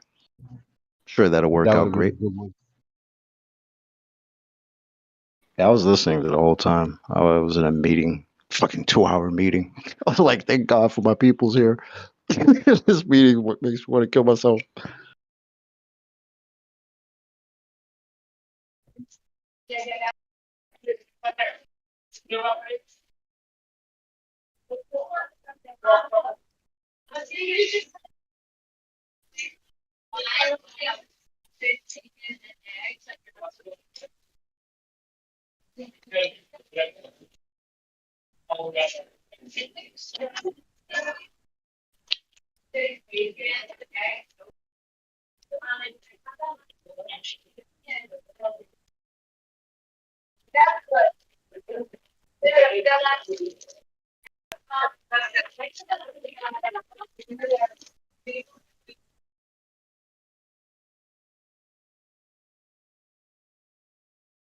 Anybody else in here waiting to be convinced while simultaneously knowing that they can never be convinced that they don't live on a magical spinning water ball?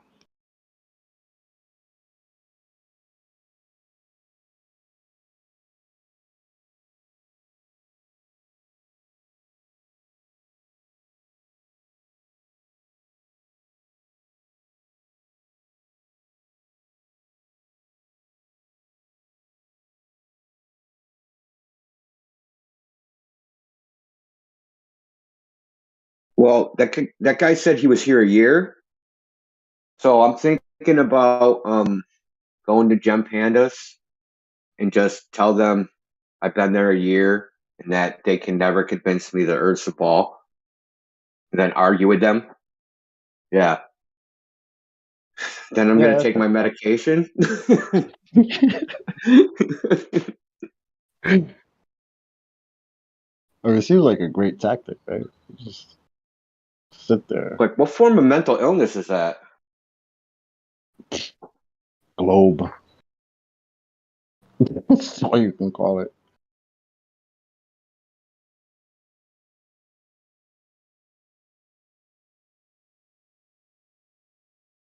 Don't even have a model.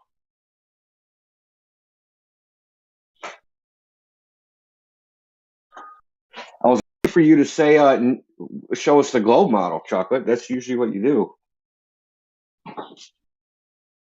Have you ever gotten one yet? Nah. I haven't got one yet. Oh, I found it. I found it. It's right here.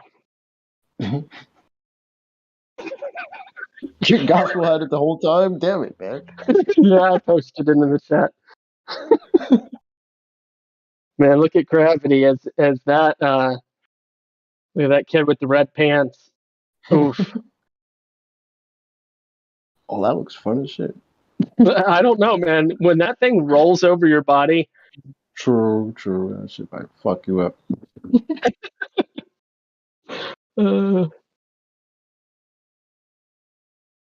Oh, I remember what it is. Elijah here? Yep. All right, bro. I think I know what it really was. The other thing that we talked about. It was the fact that the globe is in every movie, like ever. Oh, right.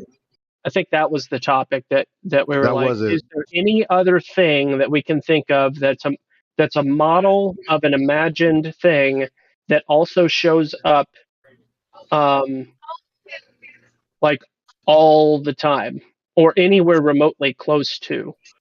And I can't See, this think of. gets into like the psychology of, you know what I mean? Yeah. Like answering these questions are like, they're hurtful. You're right, on a and it's up cognitive there. scale. It's up there with the question of why would they lie question. It's up there with that question in that. Well, I'm not sure why, but let me show you how, and let me make it so evident that in order for you to claim otherwise, you're going to cry yourself at sleep, to sleep at night.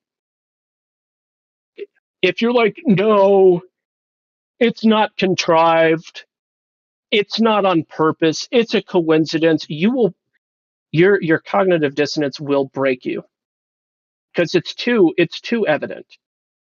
There's right. I don't even know any other way to say it's too evident. It's irrefutable. Okay, so the atomic model, the germ model, that good B Carls. But here's the thing, you're right, but on the other hand, there's no model that's showing up like an artifact, like a physical object that physically shows up on people's desks. You're right, there's other things that are modeled that aren't part of reality. And yes, it's part of the narrative, but I was looking for any physical object that's a model of a thing that we don't even have tangible access to in reality, that's everywhere. And I don't think that there is any other thing, and that's fascinating to me. I don't even know how there's another category of anything with that much prolific presence. It is a cup of water or is a beverage. Okay, beverage. If you were to take the category of movies and TV shows and scan all of them for the presence of a beverage, any beverage, cup of water, water bottle, can of Coke, whatever it is, and you were to quantify that number, I actually, I don't know, but I can't help but think that the number of globe presence in movies exceeds the category of beverages appearing in movies and television shows. And I mean, if somebody could gather data on that, maybe algorithmically or artificial intelligence or something, that would be fun. And if it exceeded the presence of beverage as a categorical inclusion, as something that's necessary to life, drinking liquid, as opposed to something that's abstract and not part of our reality. If an abstract thing exceeded a real thing, how would that be refutable? That it's contrived. And that was my point. Yeah, I mean, I was gonna say the only thing I think shows up in movies more is like people and shit. Like I couldn't People. think of There you anything. go. People. I couldn't think of anything else. Well, I would say that yeah. because we're not counting it's not like we're counting the amount of people. It's like how many times in anything do people show up? Obviously, all the time, I guess. There's it's like, movies well, with the exclusively same amount of animals. time. But oh, well, that's true. But even in those movies, like Homeward Bound, well, no, there's people in that too. But I'm willing to bet, like, what? All Dogs Go to Heaven. Does that have a human in it? Well, Lion King doesn't have any humans, for instance. I mean, there's movies without humans, but they're usually cartoons. Milo and Otis. I think Milo and Otis doesn't have any people in it at all.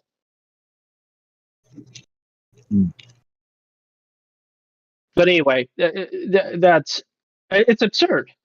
Coming up with an example to exceed the presence of this other thing, and the fact that it's a difficulty, that should stand alone or stand on its own.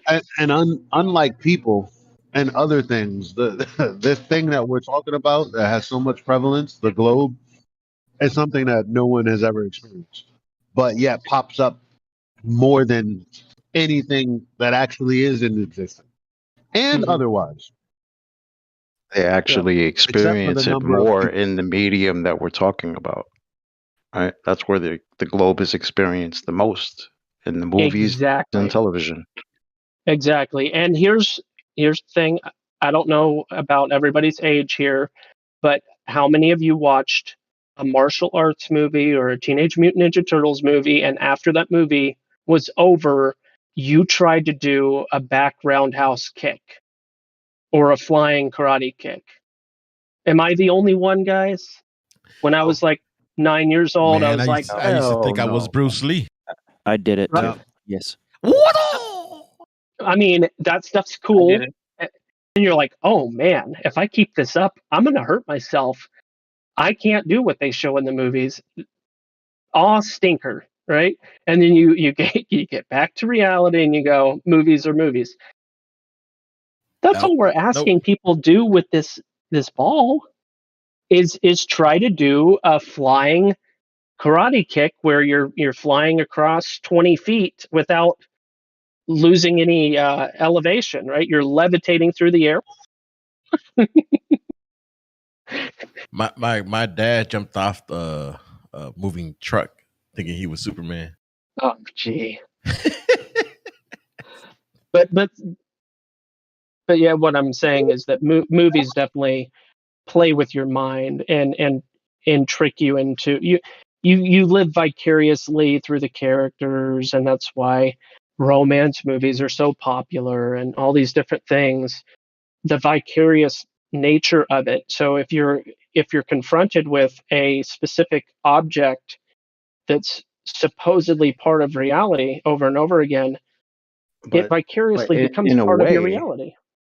but in a way, think about it like this: it might be a part of their reality because somebody might be in their room watching a movie, and in the movie, there's a character in their room with a poster of the globe.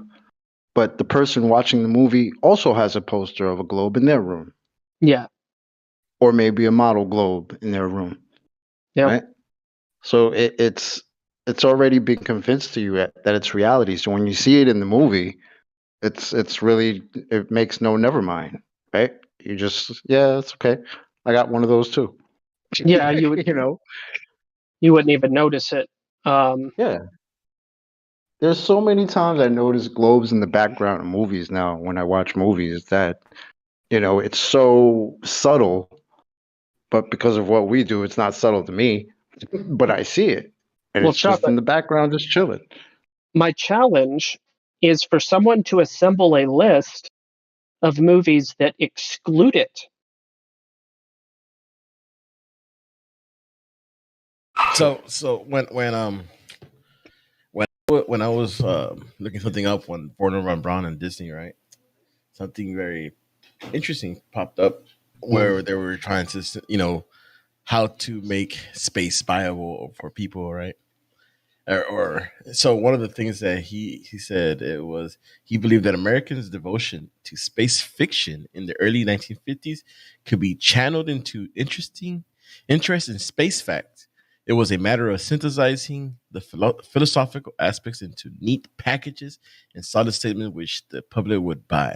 In other words, this is talking about how Disney and Warner Bros. Got together into packaging in the aspect of going to space and getting people to like, oh, we want this, so that way they'd be able to sell it to the public. Synthesizing fiction into fact. That's interesting. That was that black and white shit. That black and white video with Werner von Braun speaking. Yeah. I have a feeling I've seen that. This was I looked. I was talking about with somebody about them, both of them being together, and what were they? Well, why the whole. Why was it that Disney and Von Braun was together and pretty much? You mean like what I just posted in chat? Let me check. Talking about synthesizing.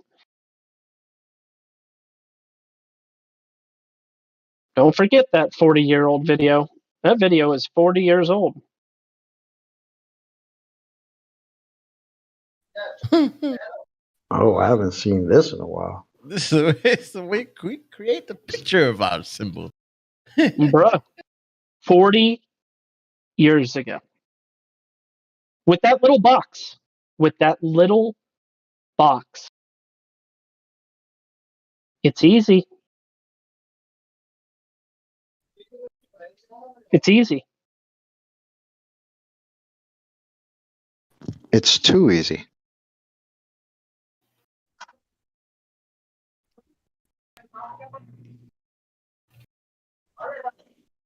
Y'all should read this article by NASA, by the way. I'm watching that video right now.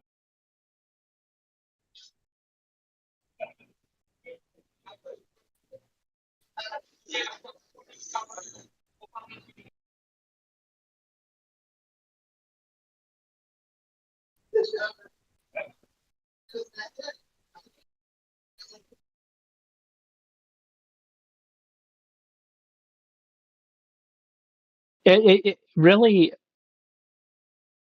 5 years ago, I was not aware of how easy it was to turn a flat image into a spherical image. I mean, I I didn't realize how almost effortless it was. And that video was like, oh.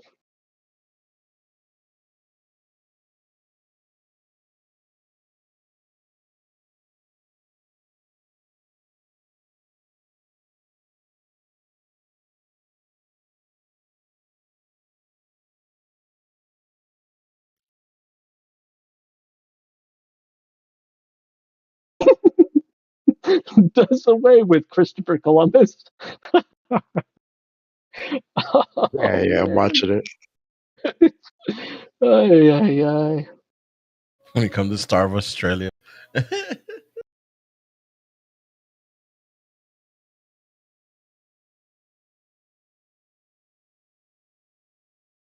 The magic comes. The magic comes.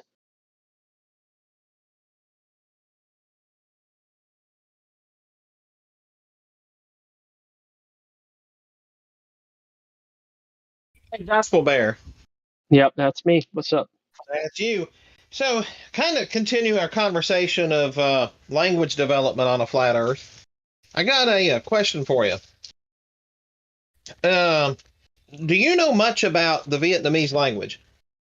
I know next to nothing about the Vietnamese language. So, the first person I had the honor of marrying was a retired state trooper to a Vietnamese lady.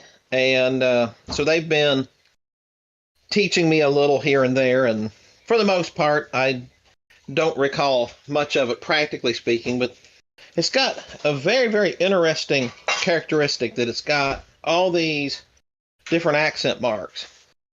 Yes. So Lots you can of them. write down the same word, and they actually have poems of like where it's the same word written down maybe Yes. 20 different times with the accent marks differently. Yes.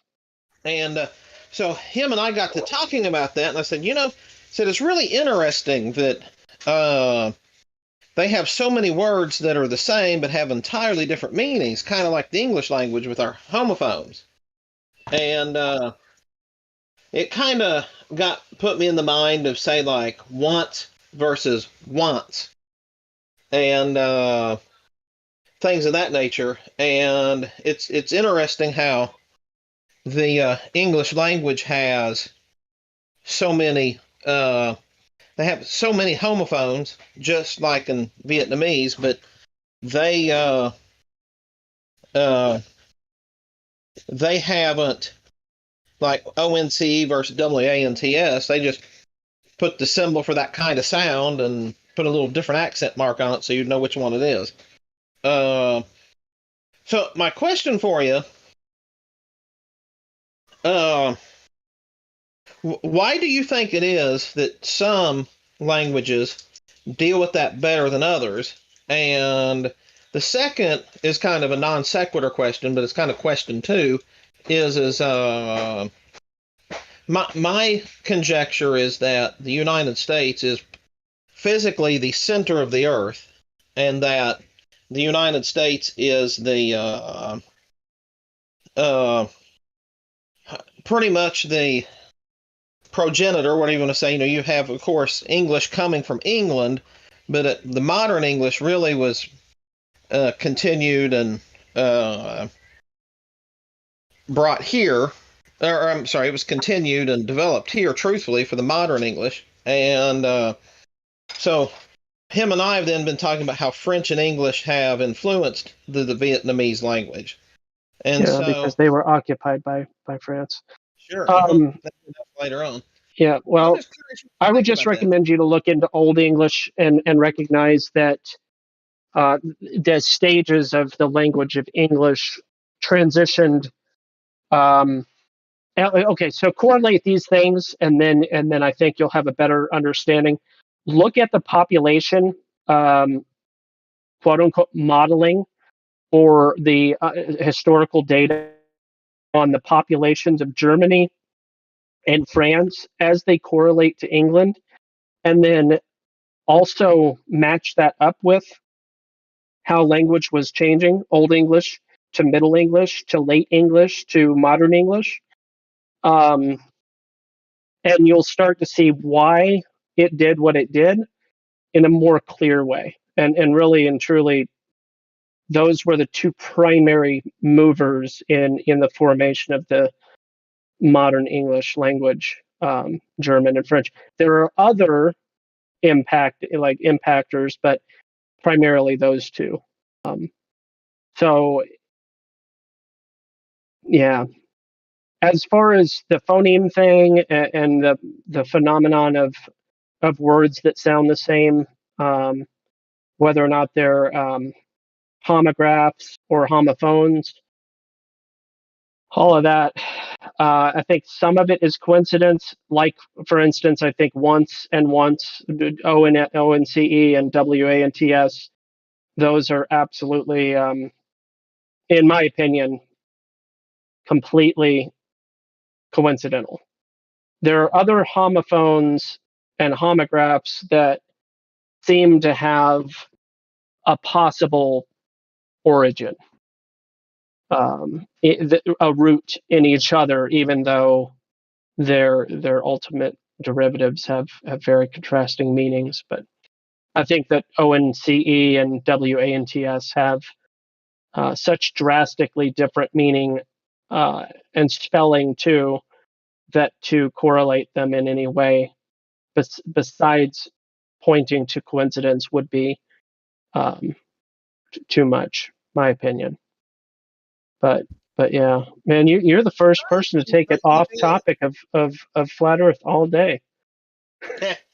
I'm just telling you that we deal with those homophones better. So whether they developed coincidentally or from some sort of planning, regardless, we deal with them a lot better than I would think that if I were going to try to learn a language, what makes Vietnamese would be so difficult is they've got orders of magnitudes of homophones, and we have we definitely have plenty too, but then they're actually spelled differently and everything else. Think of them differently. So I think it's really fascinating, and what I think it kind of points to is if you buy the azimuthal equidistant map, the AE map, and I think it's very clear that the United States is the center, the geographical center of the Earth. And I think if you start studying different languages, I